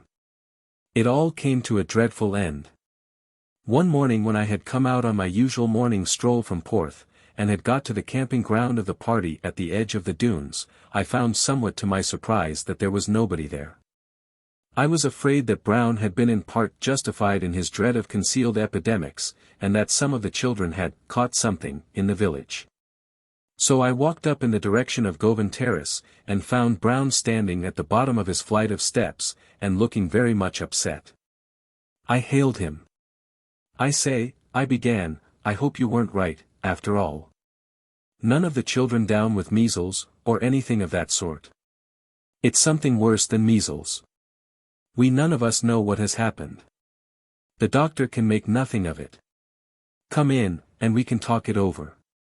Just then a procession came down the steps leading from a house a few doors further on. First of all there was the porter from the station, with a pile of luggage on his truck.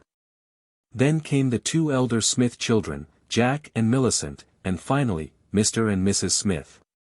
Mr. Smith was carrying something wrapped in a bundle in his arms. "Where's Bob?" He was the youngest, a brave, rosy little man of 5 or 6. "Smith's carrying him," murmured Brown. "What's happened? Has he hurt himself on the rocks? I hope it's nothing serious." I was going forward to make my inquiries, but Brown put a hand on my arm and checked me. Then I looked at the Smith party more closely, and I saw at once that there was something very much amiss. The two elder children had been crying, though the boy was doing his best to put up a brave face against disaster, whatever it was. Mrs. Smith had drawn her veil over her face, and stumbled as she walked, and on Smith's face there was a horror as of ill dreams. "Look," said Brown in his low voice. Smith had half turned, as he set out with his burden to walk down the hill to the station. I don't think he knew we were there. I don't think any of the party had noticed us as we stood on the bottom step, half hidden by a blossoming shrub. But as he turned uncertainly, like a man in the dark, the wrappings fell away a little from what he carried, and I saw a little wizened, yellow face peering out, malignant, deplorable. I turned helplessly to Brown, as that most wretched procession went on its way and vanished out of sight. "What on earth has happened? That's not Bobby. Who is it?" "Come into the house," said Brown, and he went before me up the long flight of steps that led to the terrace. There was a shriek and a noise of thin, shrill, high-pitched laughter as we came into the lodging-house. "That's Miss Hayes in blaspheming hysterics," said Brown grimly. "My wife's looking after her. The children are in the room at the back. I daren't let them go out by themselves in this awful place." He beat with his foot on the floor and glared at me, awestruck, a solid man shaken. "Well," he said at last, "I'll tell you what we know, and as far as I can make out, that's very little. However, you know Miss Hayes, who helps Mrs. Brown with the children, had more or less taken over the charge of the lot, the young Robinsons and the Smiths, too. You've seen how well she looks after them all on the sands in the morning. In the afternoon she's been taking them inland for a change. You know there's beautiful country if you go a little way inland, rather wild and woody, but still very nice, pleasant and shady. Miss Hayes thought that the all-day glare of the sun on the sands might not be very good for the small ones, and my wife agreed with her. So they took their teas with them and picnicked in the woods and enjoyed themselves very much, I believe. They didn't go more than a couple of miles or 3 at the outside, and the little ones used to take turns in a go-kart. They never seemed too tired. Yesterday at lunch they were talking about some caves at a place called the Darren, about 2 miles away. My children seemed very anxious to see them, and Mrs. Probert, our landlady, said they were quite safe, so the Smiths and Robinsons were called in, and they were enthusiastic, too, and the whole party set off with their tea baskets, and candles and matches, in Miss Hayes's charge. Somehow they made a later start than usual, and from what I can make out they enjoyed themselves so much in the cool dark cave, first of all exploring, and then looking for treasure, and winding up with tea by candlelight, that they didn't notice how the time was going. Nobody had a watch, and by the time they'd packed up their traps and come out from underground, it was quite dark. They had a little trouble making out the way at first, but not very much, and came along in high spirits, tumbling over molehills and each other, and finding it all quite an adventure.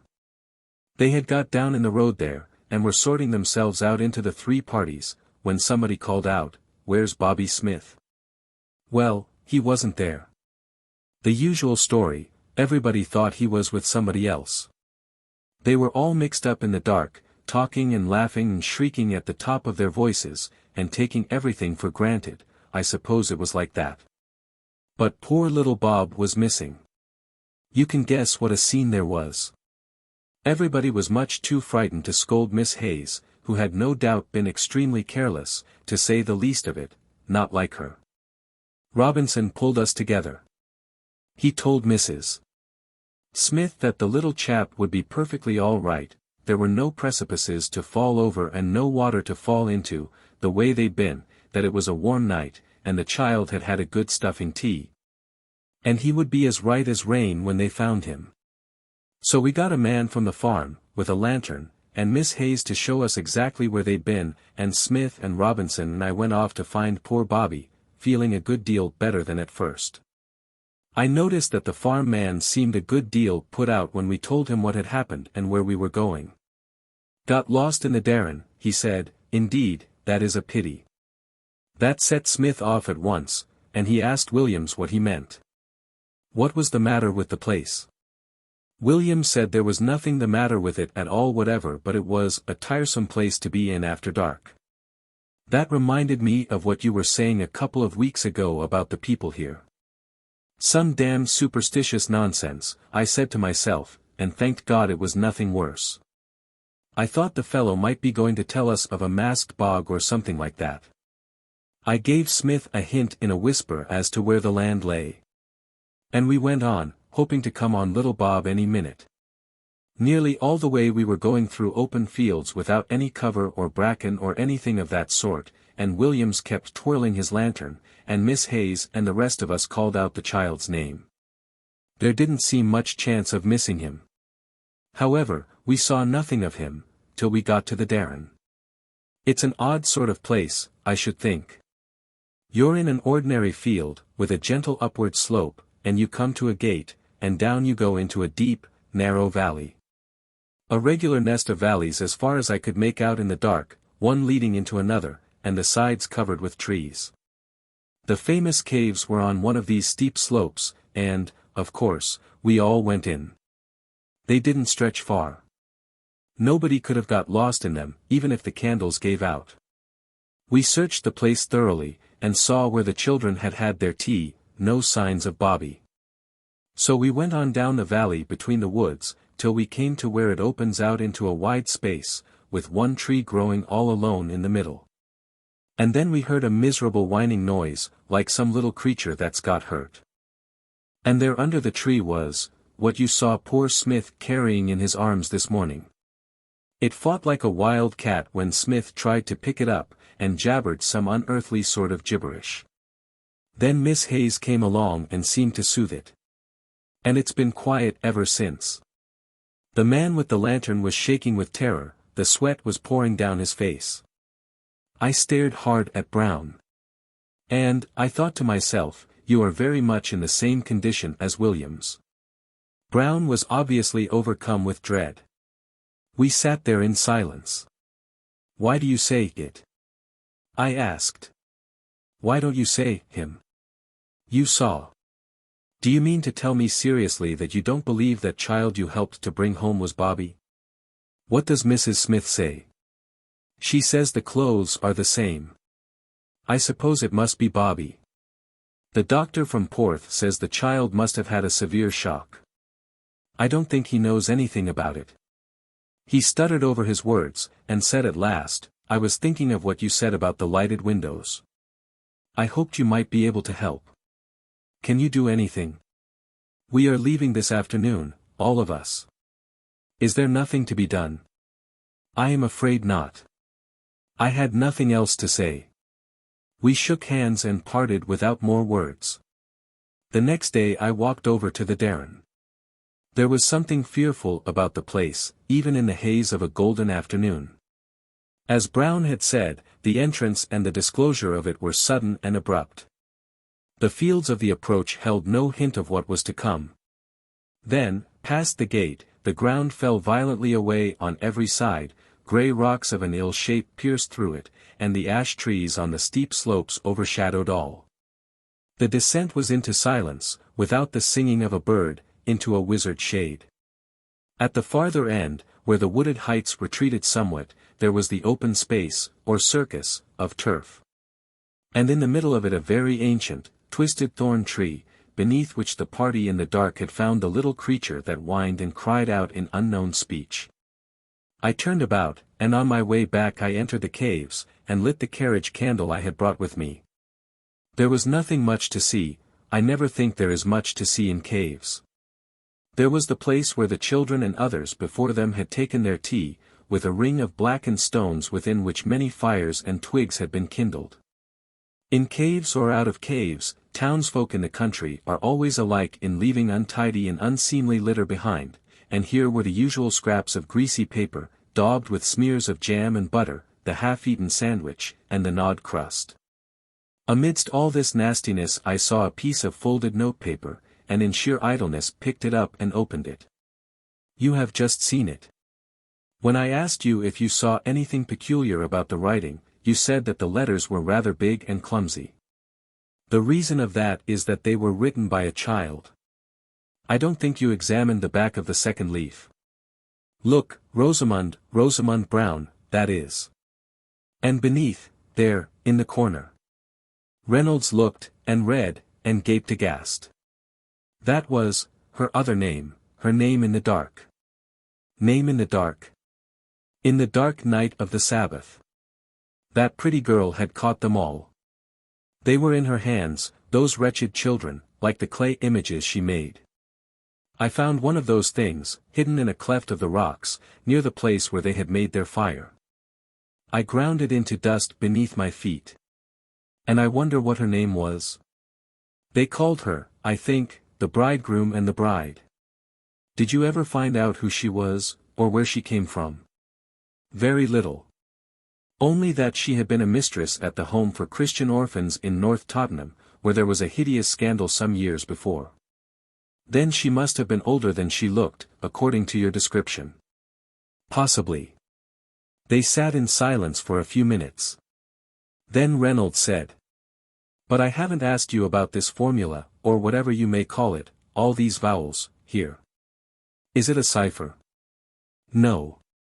But it is really a great curiosity, and it raises some extraordinary questions, which are outside this particular case. To begin with, and I am sure I could go much farther back than my beginning, if I had the necessary scholarship, I once read an English rendering of a Greek manuscript of the 2nd or 3rd century, I won't be certain which. It's a long time since I've seen the thing. The translator and editor of it was of the opinion that it was a Mithraic ritual, but I have gathered that weightier authorities are strongly inclined to discredit this view. At any rate, it was no doubt an initiation rite into some mystery, possibly it had Gnostic connections, I don't know. But our interest lies in this, that one of the stages or portals, or whatever you call them, consisted almost exactly of that formula you have in your hand. I don't say that the vowels and double vowels are in the same order. I don't think the Greek manuscript has any AES or AAS. But it is perfectly clear that the two documents are of the same kind and have the same purpose.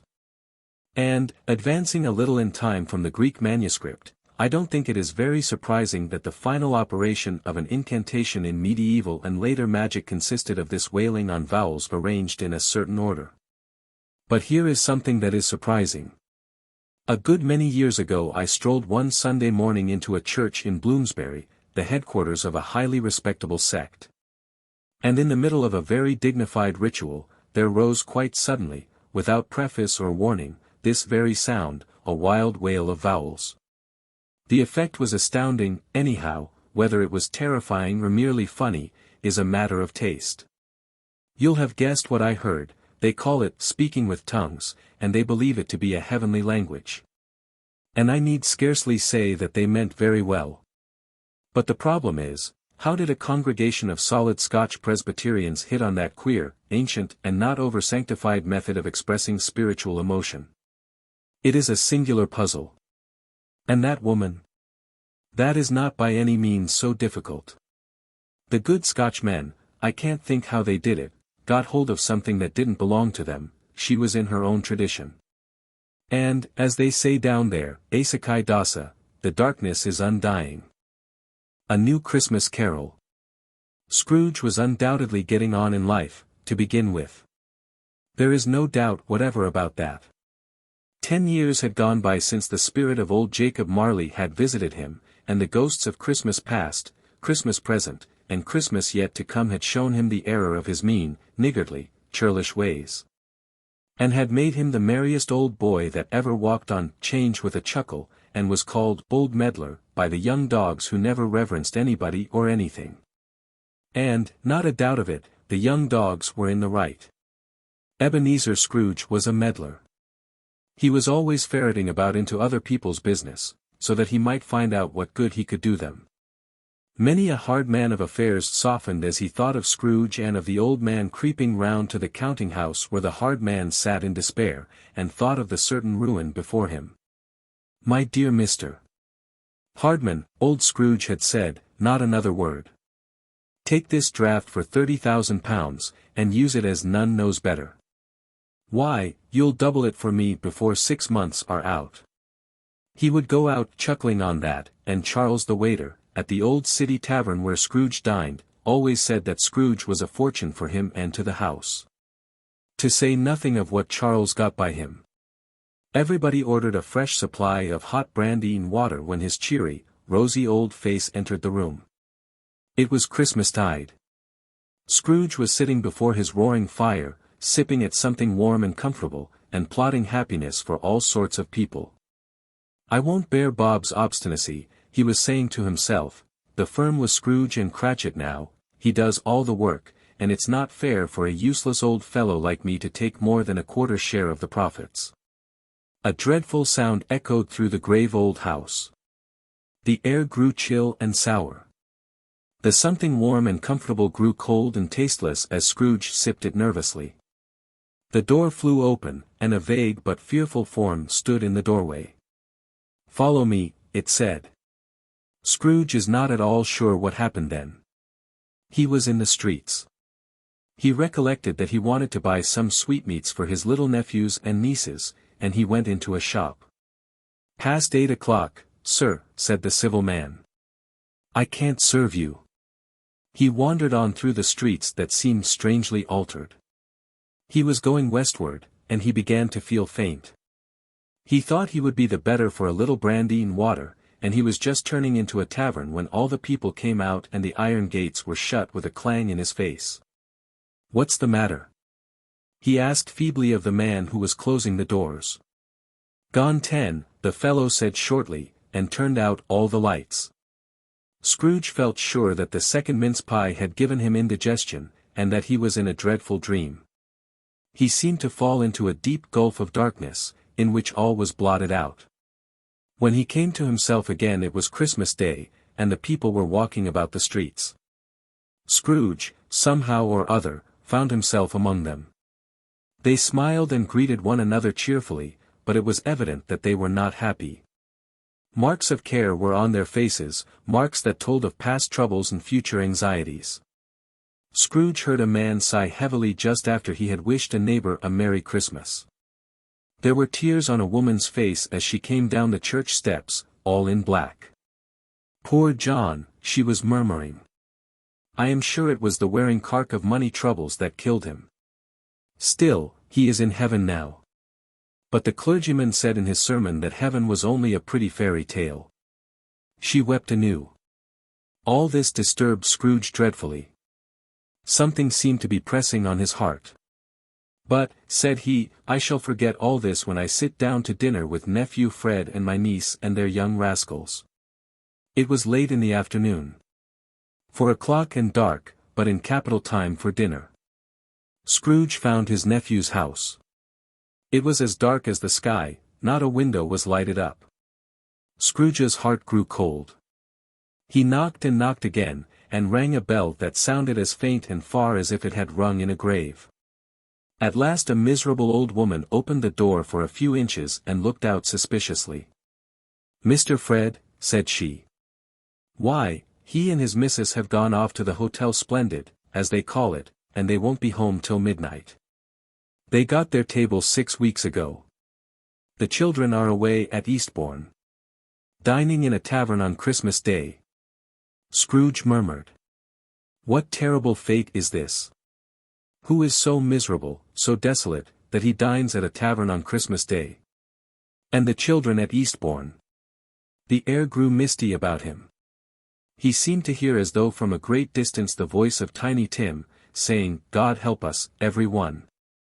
Again the spirit stood before him. Scrooge fell upon his knees. "Terrible phantom," he exclaimed. "Who and what art thou? Speak, I entreat thee." "Ebenezer Scrooge," replied the spirit in awful tones. "I am the ghost of the Christmas of 1920. With me I bring the demand note of the Commissioners of Income Tax." Scrooge's hair bristled as he saw the figures. But it fell out when he saw that the apparition had feet like those of a gigantic cat. "My name is Pussyfoot. I am also called Ruin and Despair," said the phantom, and vanished. With that Scrooge awoke and drew back the curtains of his bed. "Thank God," he uttered from his heart.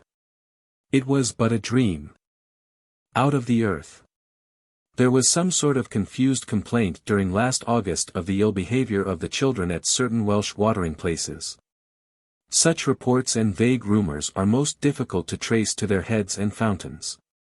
None has better reason to know that than myself. I need not go over the old ground here, but I am afraid that many people are wishing by this time that they had never heard my name. Again, a considerable number of estimable persons are concerning themselves gloomily enough, from my point of view, with my everlasting welfare. They write me letters, some in kindly remonstrance, begging me not to deprive poor, sick-hearted souls of what little comfort they possess amidst their sorrows.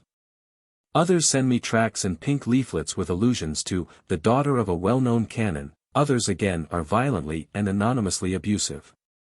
And then in open print, in fair book form, Mr. Begbie has dealt with me righteously but harshly, as I cannot but think. Yet, it was all so entirely innocent, nay casual, on my part. A poor linnet of prose, I did but perform my indifferent piping in the evening news because I wanted to do so, because I felt that the story of the bowman ought to be told.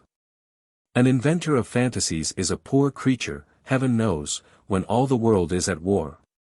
But I thought that no harm would be done, at any rate, if I bore witness, after the fashion of the fantastic craft, to my belief in the heroic glory of the English host who went back from Mons fighting and triumphing. And then, somehow or other, it was as if I had touched a button and set in action a terrific, complicated mechanism of rumors that pretended to be sworn truth, of gossip that posed as evidence, of wild taradiddles that good men most firmly believed. The supposed testimony of that daughter of a well-known canon took parish magazines by storm, and equally enjoyed the faith of dissenting divines. The daughter denied all knowledge of the matter, but people still quoted her supposed sure word. And the issues were confused with tales, probably true, of painful hallucinations and deliriums of our retreating soldiers, men fatigued and shattered to the very verge of death. It all became worse than the Russian myths, and as in the fable of the Russians, it seemed impossible to follow the streams of delusion to their fountainhead, or heads. Who was it who said that Miss M. knew 2 officers who, etc., etc.? I suppose we shall never know his lying, deluding name. And so, I dare say, it will be with this strange affair of the troublesome children of the Welsh seaside town, or rather of a group of small towns and villages lying within a certain section or zone, which I am not going to indicate more precisely than I can help, since I love that country, and my recent experience with the bowman have taught me that no tale is too idle to be believed.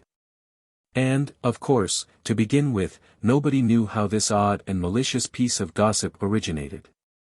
So far as I know, it was more akin to the Russian myth than to the tale of the Angels of Mons. That is, rumour preceded print.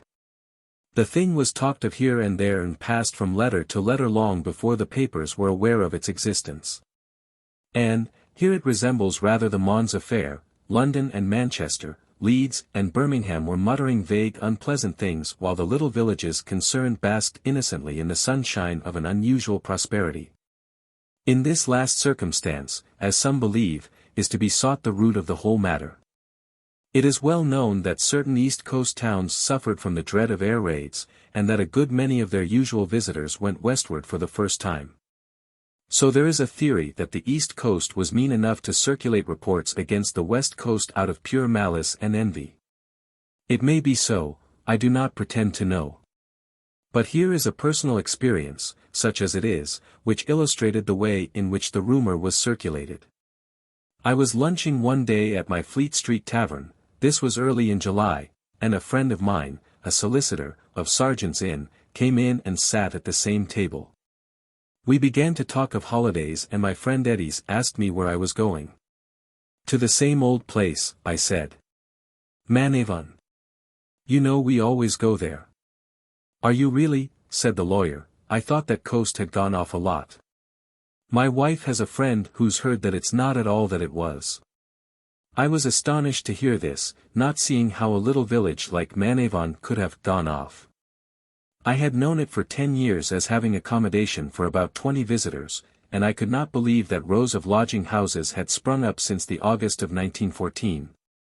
Still I put the question to Eddie's, trippers.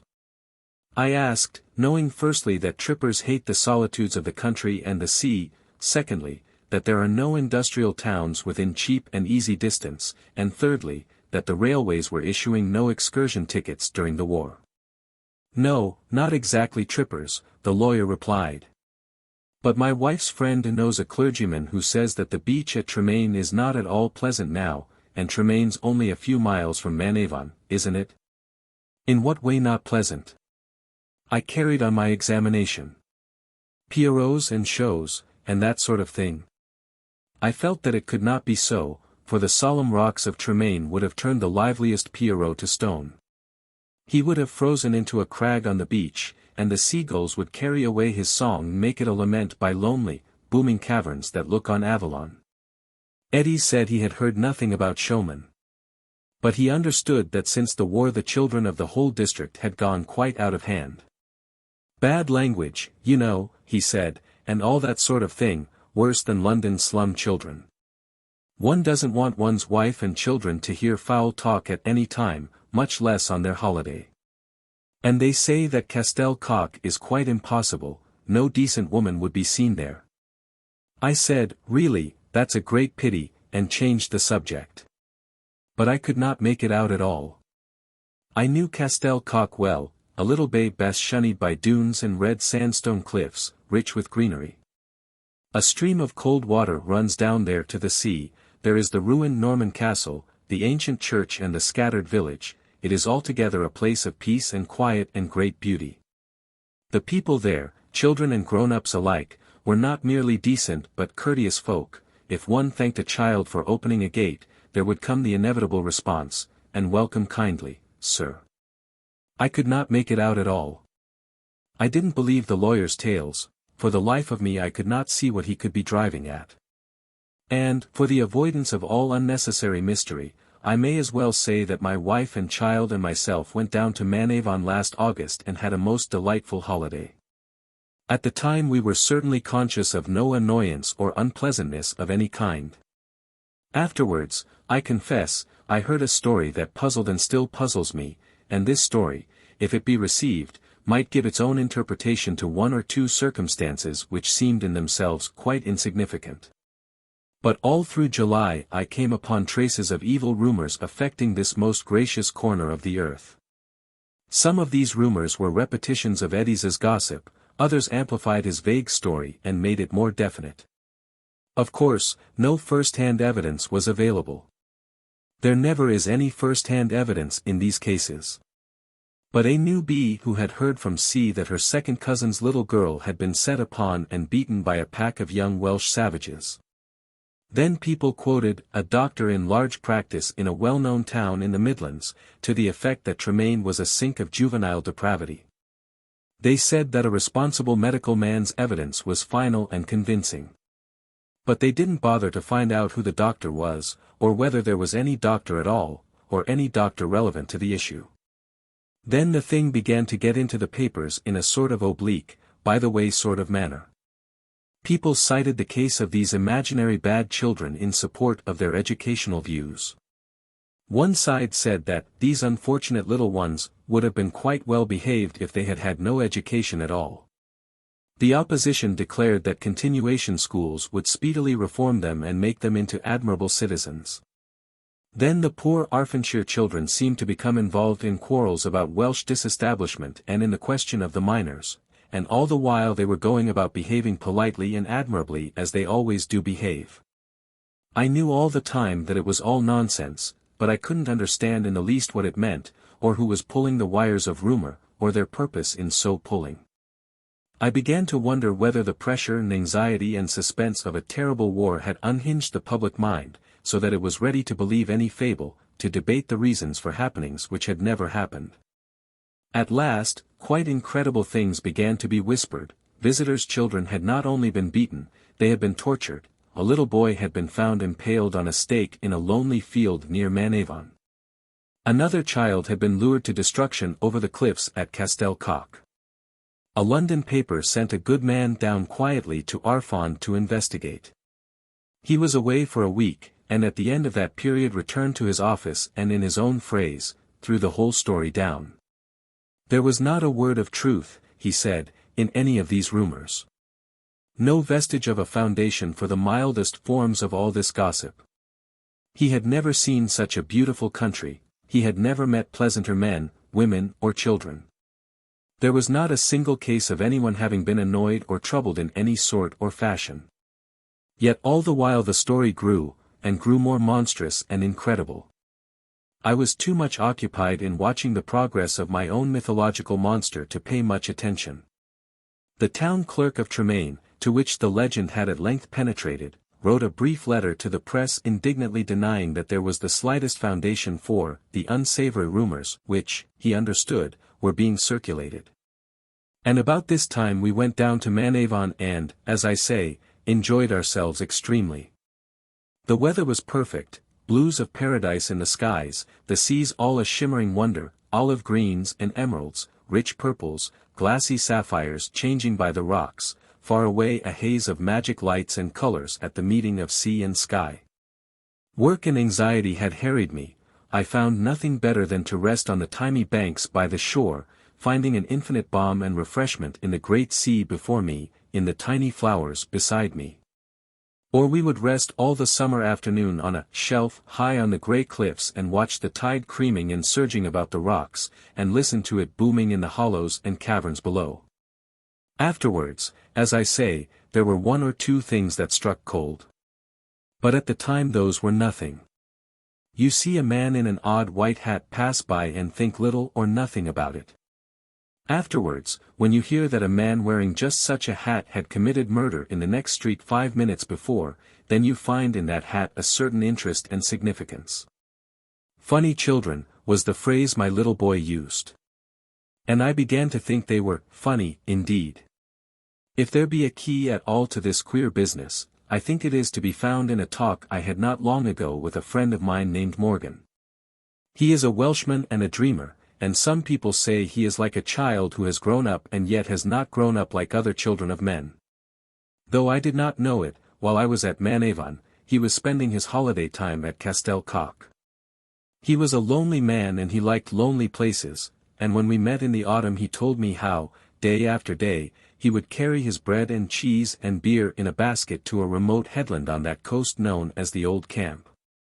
Here, far above the waters, are solemn, mighty walls, turf-grown, circumvallations rounded and smooth with the passing of many thousand years. At one end of this most ancient place there is a tumulus, a tower of observation, perhaps, and underneath it slinks the green, deceiving ditch that seems to wind into the heart of the camp. But in reality rushes down to sheer rock and a precipice over the waters. Here came Morgan daily, as he said, to dream of Avalon, to purge himself from the fuming corruption of the streets. And so, as he told me, it was with singular horror that one afternoon as he dozed and dreamed and opened his eyes now and again to watch the miracle and magic of the sea, as he listened to the myriad murmurs of the waves. His meditation was broken by a sudden burst of horrible raucous cries, and the cries of children, too, but children of the lowest type. Morgan says that the very tones made him shudder, they were to the ear what slime is to the touch, and then the words, every foulness, every filthy abomination of speech. Blasphemies that struck like blows at the sky, that sank down into the pure, shining depths, defiling them. He was amazed. He peered over the green wall of the fort, and there in the ditch he saw a swarm of noisome children, horrible little stunted creatures with old men's faces, with bloated faces, with little sunken eyes, with leering eyes. It was worse than uncovering a brood of snakes or a nest of worms. No, he would not describe what they were about. Read about Belgium, said Morgan, and think they couldn't have been more than 5 or 6 years old. There was no infamy, he said, that they did not perpetrate, they spared no horror of cruelty. I saw blood running in streams, as they shrieked with laughter, but I could not find the mark of it on the grass afterwards. Morgan said he watched them and could not utter a word, it was as if a hand held his mouth tight. But at last he found his voice and shrieked at them, and they burst into a yell of obscene laughter and shrieked back at him, and scattered out of sight. He could not trace them, he supposes that they hid in the deep bracken behind the old camp. Sometimes I can't understand my landlord at Castelcock, Morgan went on. He's the village postmaster and has a little farm of his own, a decent, pleasant, ordinary sort of chap. But now and again he will talk oddly. I was telling him about these beastly children and wondering who they could be when he broke into Welsh, something like, the battle that is for age unto ages, and the people take delight in it. So far Morgan, and it was evident that he did not understand at all. But this strange tale of his brought back an odd circumstance or two that I recollected, a matter of our little boy straying away more than once, and getting lost among the sand dunes and coming back screaming, evidently frightened horribly. And babbling about, funny children. We took no notice, did not trouble, I think, to look whether there were any children wandering about the dunes or not. We were accustomed to his small imaginations. But after hearing Morgan's story I was interested and I wrote an account of the matter to my friend, old Dr. Dethoit, of Hereford. And he. They were only visible, only audible to children and the childlike. Hence the explanation of what puzzled you at first, the rumours, how did they arise? They arose from nursery gossip, from scraps and odds and ends of half-articulate children's talk of horrors that they didn't understand, of words that shamed their nurses and their mothers. These little people of the earth rise up and rejoice in these times of ours. For they are glad, as the Welshman said, when they know that men follow their ways. The Islington Mystery. Chapter 1. The public taste in murders is often erratic, and sometimes, I think, fallible enough. Take, for example, that Crippen business. It happened 17 years ago, and it is still freshly remembered and discussed with interest. Yet it was by no means a murder of the first rank. What was there in it? The outline is crude enough, simple, easy, and disgusting, as Dr. Johnson observed of another work of art.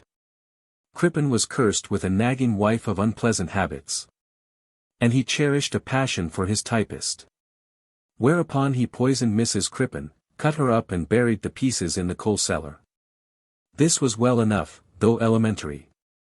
And if the foolish little man had been content to lie quiet and do nothing, he might have lived and died peaceably. But he must needs disappear from his house, the action of a fool, and cross the Atlantic with his typist absurdly and obviously disguised as a boy, sheer, bungling imbecility. Here, surely, there is no single trace of the master's hand. And yet, as I say, the Crippen murder is reckoned amongst the masterpieces. It is the same tale in all the arts, the low comedian was always sure of a laugh if he cared to tumble over a pin. And the weakest murderer is sure of a certain amount of respectful attention if he will take the trouble to dismember his subject. And then, with respect to Crippen, he was caught by means of the wireless device, then in its early stages. This, of course, was utterly irrelevant to the true issue, but the public wallows in irrelevance. A great art critic may praise a great picture, and make his criticism a masterpiece in itself. He will be unread. But let some asinine paragraphist say that the painter always sings Tom Bowling as he sets his palette, and dines on boiled fowl and apricot sauce 3 times a week, then the world will proclaim the artist great. Chapter 2. The success of the second rate is deplorable in itself, but it is more deplorable in that it very often obscures the genuine masterpiece. If the crowd runs after the false, it must neglect the true. The intolerable Romola is praised. The admirable cloister and the hearth is waved aside. So, while the very indifferent and clumsy performance of Crippen filled the papers, the extraordinary Battersea murder was served with a scanty paragraph or 2 in obscure corners of the press. Indeed, we were so shamefully starved of detail that I only retain a bare outline of this superb crime in my memory. But, roughly, the affair was shaped as follows. In the first floor of one of the smaller sets of flats in Battersea, a young fellow, 18, 20, was talking to an actress, a touring actress of no particular fame, whose age, if I recollect, was drawing on from 30 to 40. A near shot, broke in suddenly on their talk. The young man dashed out of the flat, down the stairs, and there, in the entry of the flats, found his own father, shot dead.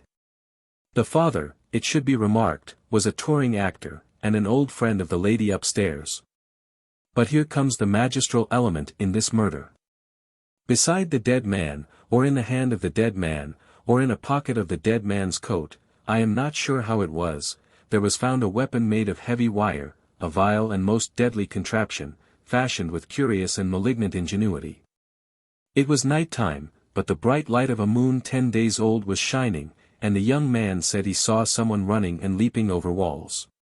But mark the point, the dead actor was hiding beneath his friend's flat, hiding and lying in wait, with his villainous weapon to his hand.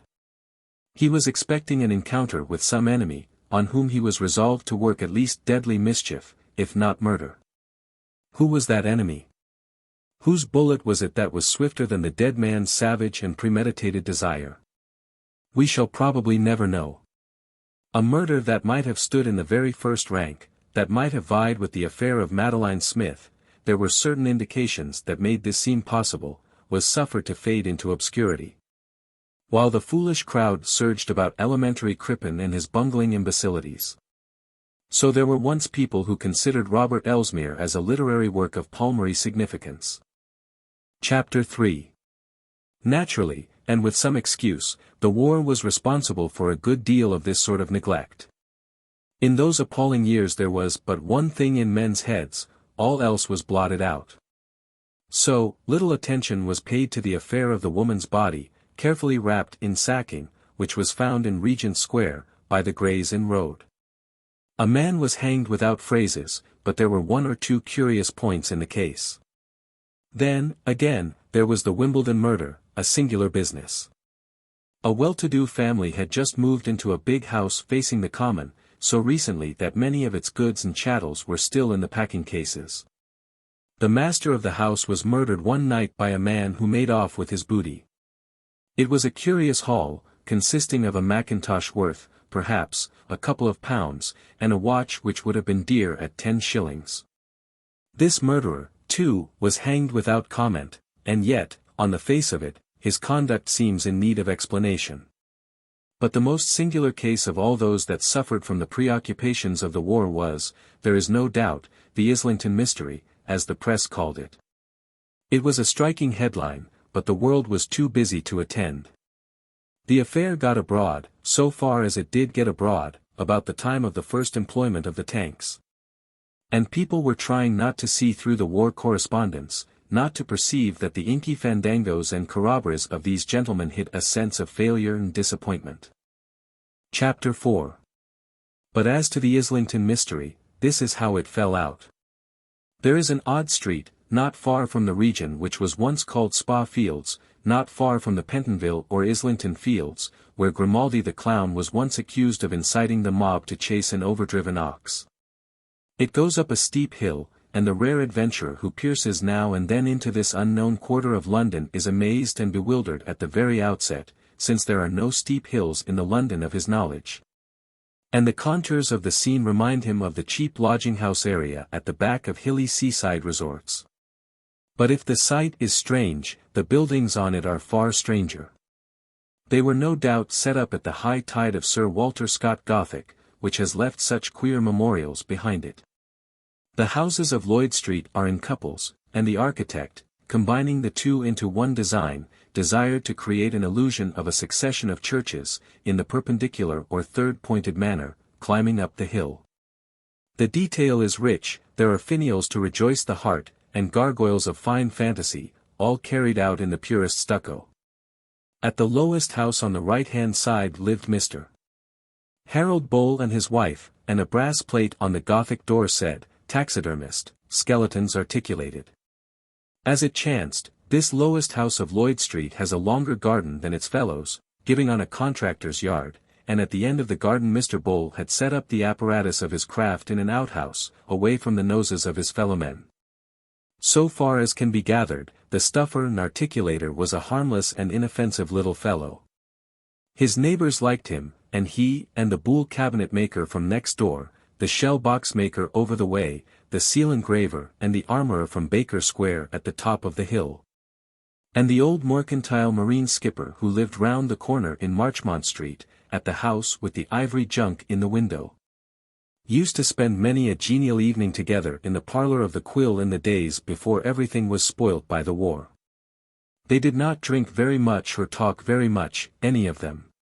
But they enjoyed their moderate cups and the snug comfort of the place, and stared solemnly at the old coaching prints that were upon the walls, and at the large glass painting depicting the landing of England's injured queen, which hung over the mantelpiece, between two pink dogs with gold collars. Mr. Bole passed as a very nice sort of man in this circle and everybody was sorry for him. Mrs. Bole was a Tartar and a scold. The men of the quarter kept out of her way, the women were afraid of her. She led poor Bole the devil's own life.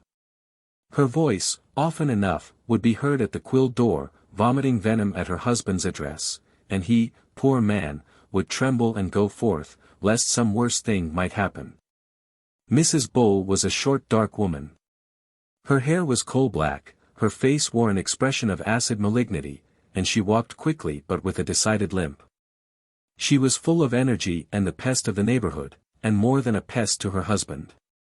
The war, with its scarcity and its severe closing hours, made the meetings at the Quill rarer than before, and deprived them of a good deal of their old comfort.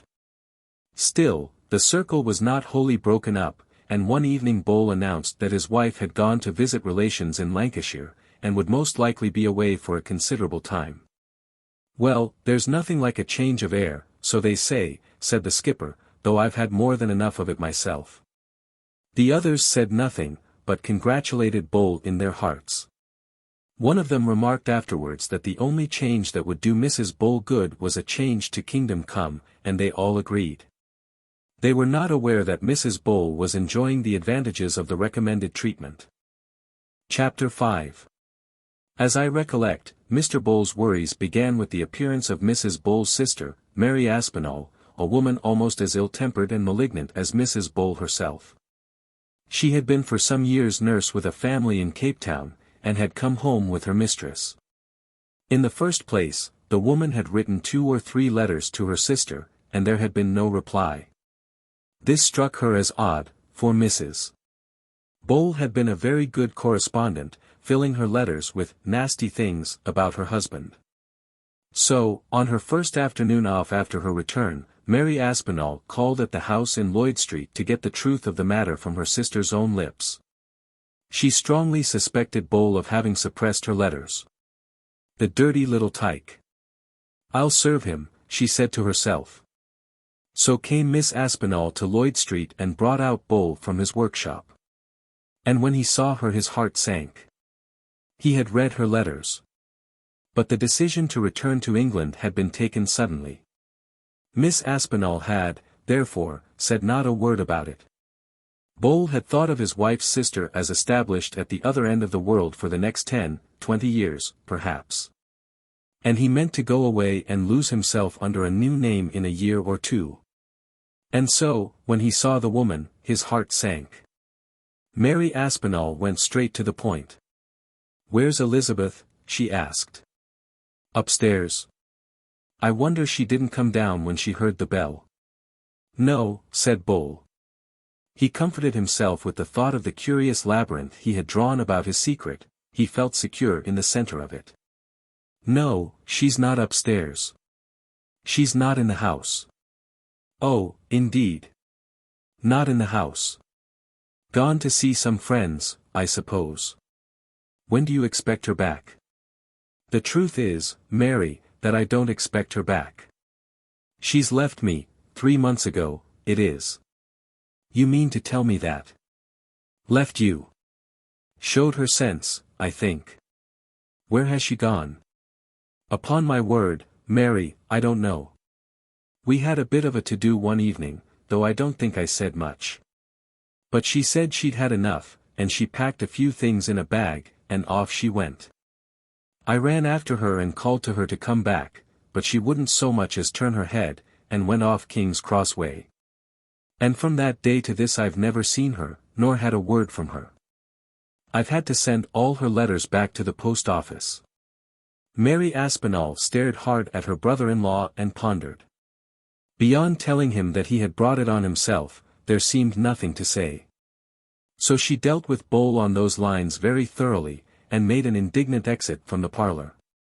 He went back to stuff peacocks, for all I know. He was feeling comfortable again. There had been a very unpleasant sensation in the stomach for a few seconds, a very horrible fear at the moment that one of the outer walls of that labyrinth of his had been breached, but now all was well again. And all might have been permanently well if Miss Aspinall had not happened to meet Mrs. Horridge in the main road, close to the bottom of Lloyd Street. Mrs.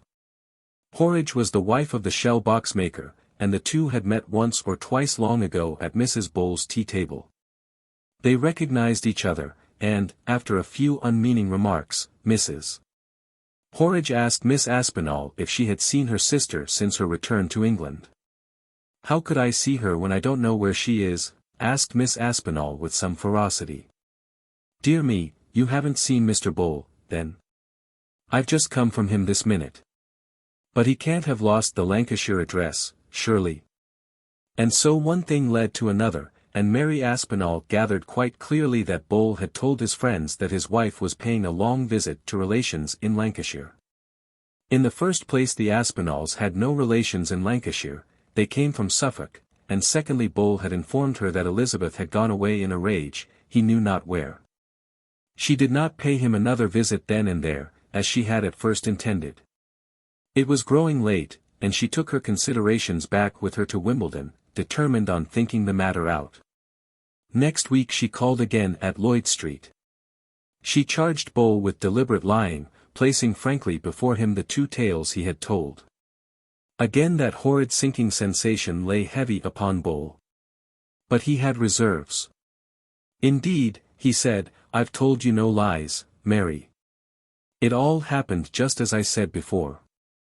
But I did make up that tale about Lancashire for the people about here. I didn't like them to have my troubles to talk over, especially as Elizabeth is bound to come back some time, and I hope it will be soon."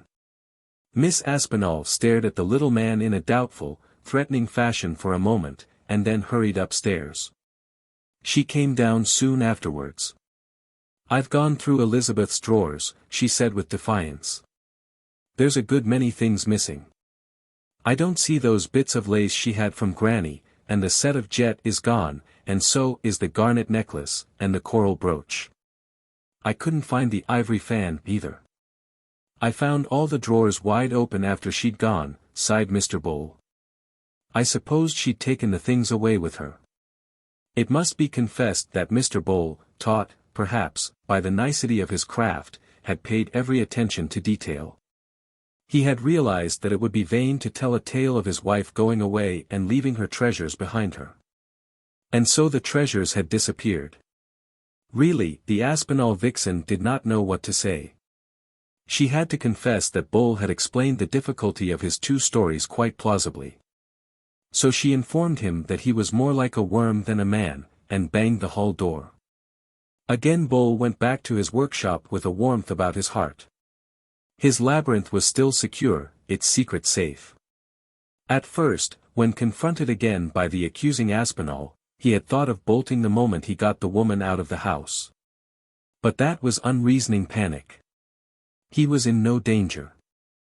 And he remembered, like the rest of us, the Crippen case. It was running away that had brought Crippen to ruin. If he had sat tight he would have sat secure, and the secret of the cellar would never have been known. Though, as Mr. Bull reflected, anybody was welcome to search his cellar, to search here and there and anywhere on his premises, from the hall door in front to the workshop at the back. And he proceeded to give his calm, whole-souled attention to a fine raven that had been sent round in the morning. Miss Aspinall took the extraordinary disappearance of her sister back with her to Wimbledon and thought it over. She thought it over again, and she could make nothing of it.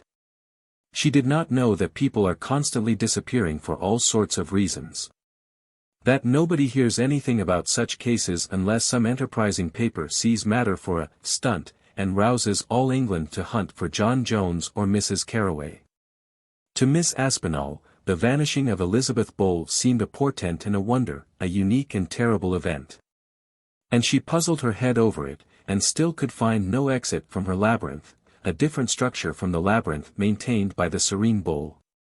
The Aspinall had no suspicions of her brother-in-law. Both his manner and his matter were straightforward, clear, and square. He was a worm, as she had informed him, but he was certainly telling the truth. But the woman was fond of her sister, and wanted to know where she had gone and what had happened to her, and so she put the matter into the hands of the police. Chapter 6. She furnished the best description that she could of the missing woman, but the officer in charge of the case pointed out that she had not seen her sister for many years. And that Mrs. Bull was obviously the person to be consulted in the matter. So the taxidermist was again drawn from his scientific labors. He was shown the information laid by Miss Aspinall and the description furnished by her. He told his simple story once more, mentioning the incident of his lying to his neighbors to avoid unpleasant gossip, and added several details to Miss Aspinall's picture of his wife. He then furnished the constable with 2 photographs, pointed out the better likeness of the two, and saw his visitor off the premises with cheerful calm. In due course, the missing bill, garnished with a reproduction of the photograph selected by Mr. Bull, with minute descriptive details, including the marked limp, was posted up at the police stations all over the country, and glanced at casually by a few passers-by here and there. There was nothing sensational about the placard. And the statement, last seen going in the direction of King's Cross, was not a very promising clue for the amateur detective. No hint of the matter got into the press. As I have pointed out, hardly 1% of these cases of missing does get into the press. And just then we were all occupied in reading the paeans of the war correspondents, who were proving that an advance of 1.5 miles on a 9-mile front constituted a victory which threw Waterloo into the shade. There was no room for discussing the whereabouts of an obscure woman whom Islington knew no more. It was sheer accident that brought about the catastrophe. James Curry, a medical student who had rooms in Percy Street, Tottenham Court Road, was prowling about his quarter one afternoon in an indefinite and idle manner, gazing at shop windows and mooning at street corners. He knew that he would never want a cash register, but he inspected the stock with the closest attention, and chose a fine specimen listed at £75. Again, he invested heavily in costly Oriental rugs, and furnished a town mansion in the Sheraton Manor at very considerable expense. And so his tour of inspection brought him to the police station.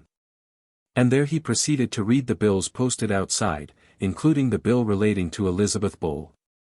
Walks with a marked limp. James Curry felt his breath go out of his body in a swift gasp. He put out a hand towards the railing to steady himself as he read that amazing sentence over again. And then he walked straight into the police station. The fact was that he had bought from Harold Bole, 3 weeks after the date on which Elizabeth Bole was last seen, a female skeleton. He had got it comparatively cheaply because of the malformation of one of the thigh bones. And now it struck him that the late owner of that thigh bone must have walked with a very marked limp. Chapter 7. Mollet made his reputation at the trial. He defended Harold Bole with magnificent audacity. I was in court. It was a considerable part of my business in those days to frequent the Old Bailey, and I shall never forget the opening phrases of his speech for the prisoner. He rose slowly, and let his glance go slowly round the court. His eyes rested at last with grave solemnity on the jury. At length he spoke, in a low, clear, deliberate voice, weighing, as it seemed, every word he uttered. Gentlemen, he began, a very great man, and a very wise man, and a very good man once said that probability is the guide of life. I think you will agree with me that this is a weighty utterance. When we once leave the domain of pure mathematics, there is very little that is certain. Supposing we have money to invest, we weigh the pros and cons of this scheme and that, and decide at last on probable grounds. Or it may be our lot to make an appointment. We have to choose a man to fill a responsible position in which both honesty and sagacity are of the first consequence. Again, probability must guide us to a decision. No one man can form a certain and infallible judgment of another. And so through all the affairs of life, we must be content with probability, and again with probability. Bishop Butler was right. But every rule has its exception. The rule which we have just laid down has its exception. That exception confronts you terribly, tremendously, at this very moment. You may think, I do not say that you do think, but you may think that Harold Bole, the prisoner at the bar, in all probability murdered his wife, Elizabeth Bole. There was a long pause at this point. Then, if you think that, then it is your imperative duty to acquit the prisoner at the bar. The only verdict which you dare give is a verdict of not guilty. Up to this moment, counsel had maintained the low, deliberate utterance with which he had begun his speech, pausing now and again and seeming to consider within himself the precise value of every word that came to his lips. Suddenly his voice rang out, resonant, piercing. One word followed swiftly on another. This, remember, is not a court of probability. Bishop Butler's maxim does not apply here. Here there is no place for probability. This is a court of certainty. And unless you are certain that my client is guilty, unless you are as certain of his guilt as you are certain that 2 and 2 make 4, then you must acquit him. Again, and yet again, this is a court of certainty. In the ordinary affairs of life, as we have seen, we are guided by probability. We sometimes make mistakes. In most cases these mistakes may be rectified. A disastrous investment may be counterbalanced by a prosperous investment. A bad servant may be replaced by a good one. But in this place, where life and death hang in the balances which are in your hands, there is no room for mistakes, since here mistakes are irreparable. You cannot bring a dead man back to life. You must not say, this man is probably a murderer, and therefore he is guilty. Before you bring in such a verdict, you must be able to say, this man is certainly a murderer. And that you cannot say, and I will tell you why. Mollet then took the evidence piece by piece. Scientific witnesses had declared that the malformation of the thigh bone in the skeleton exhibited would produce exactly the sort of limp which had characterized Elizabeth Bole. Counsel for the defense had worried the doctors, had made them admit that such a malformation was by no means unique. It was uncommon. Yes, but not very uncommon. Perhaps not. Finally, one doctor admitted that in the course of 30 years of hospital and private practice he had known of 5 such cases of malformation of the thigh bone. Mollet gave an inaudible sigh of relief. He felt that he had got his verdict. He made all this quite clear to the jury. He dwelt on the principle that no one can be condemned unless the corpus delicti, the body, or some identifiable portion of the body of the murdered person can be produced. He told them the story of the Campden Wonder, how the murdered man walked into his village 2 years after 3 people had been hanged for murdering him. "Gentlemen," he said, "for all I know, and for all you know, Elizabeth Bowl may walk into this court at any moment. I say boldly that we have no earthly right to assume that she is dead." Of course Bowl's defense was a very simple one. The skeleton which he sold to Mr. Curry had been gradually assembled by him in the course of the last 3 years. He pointed out that the 2 hands were not a very good match, and, indeed, this was a little detail that he had not overlooked. The jury took half an hour to consider their verdict. Harold Bowl was found not guilty. He was seen by an old friend a couple of years ago. He had emigrated to America, and was doing prosperously in his old craft in a big town of the Middle West. He had married a pleasant girl of Swedish extraction. "You see," he explained, "the lawyers told me I should be safe in presuming poor Elizabeth's death." He smiled amiably. "And finally, I beg to state that this account of mine is a grossly partial narrative. For all I know, assuming for a moment the severe standards of Molay, Bowl was an innocent man. It is possible that his story was a true one. Elizabeth Bowl may, after all, be living. She may return after the fashion of the murdered man in the Campden Wonder. All the thoughts, devices, meditations that I have put into the heart and mind of Bowl may be my own malignant inventions without the shadow of true substance behind them. In theory, then, the Islington mystery is an open question. Certainly. But in fact,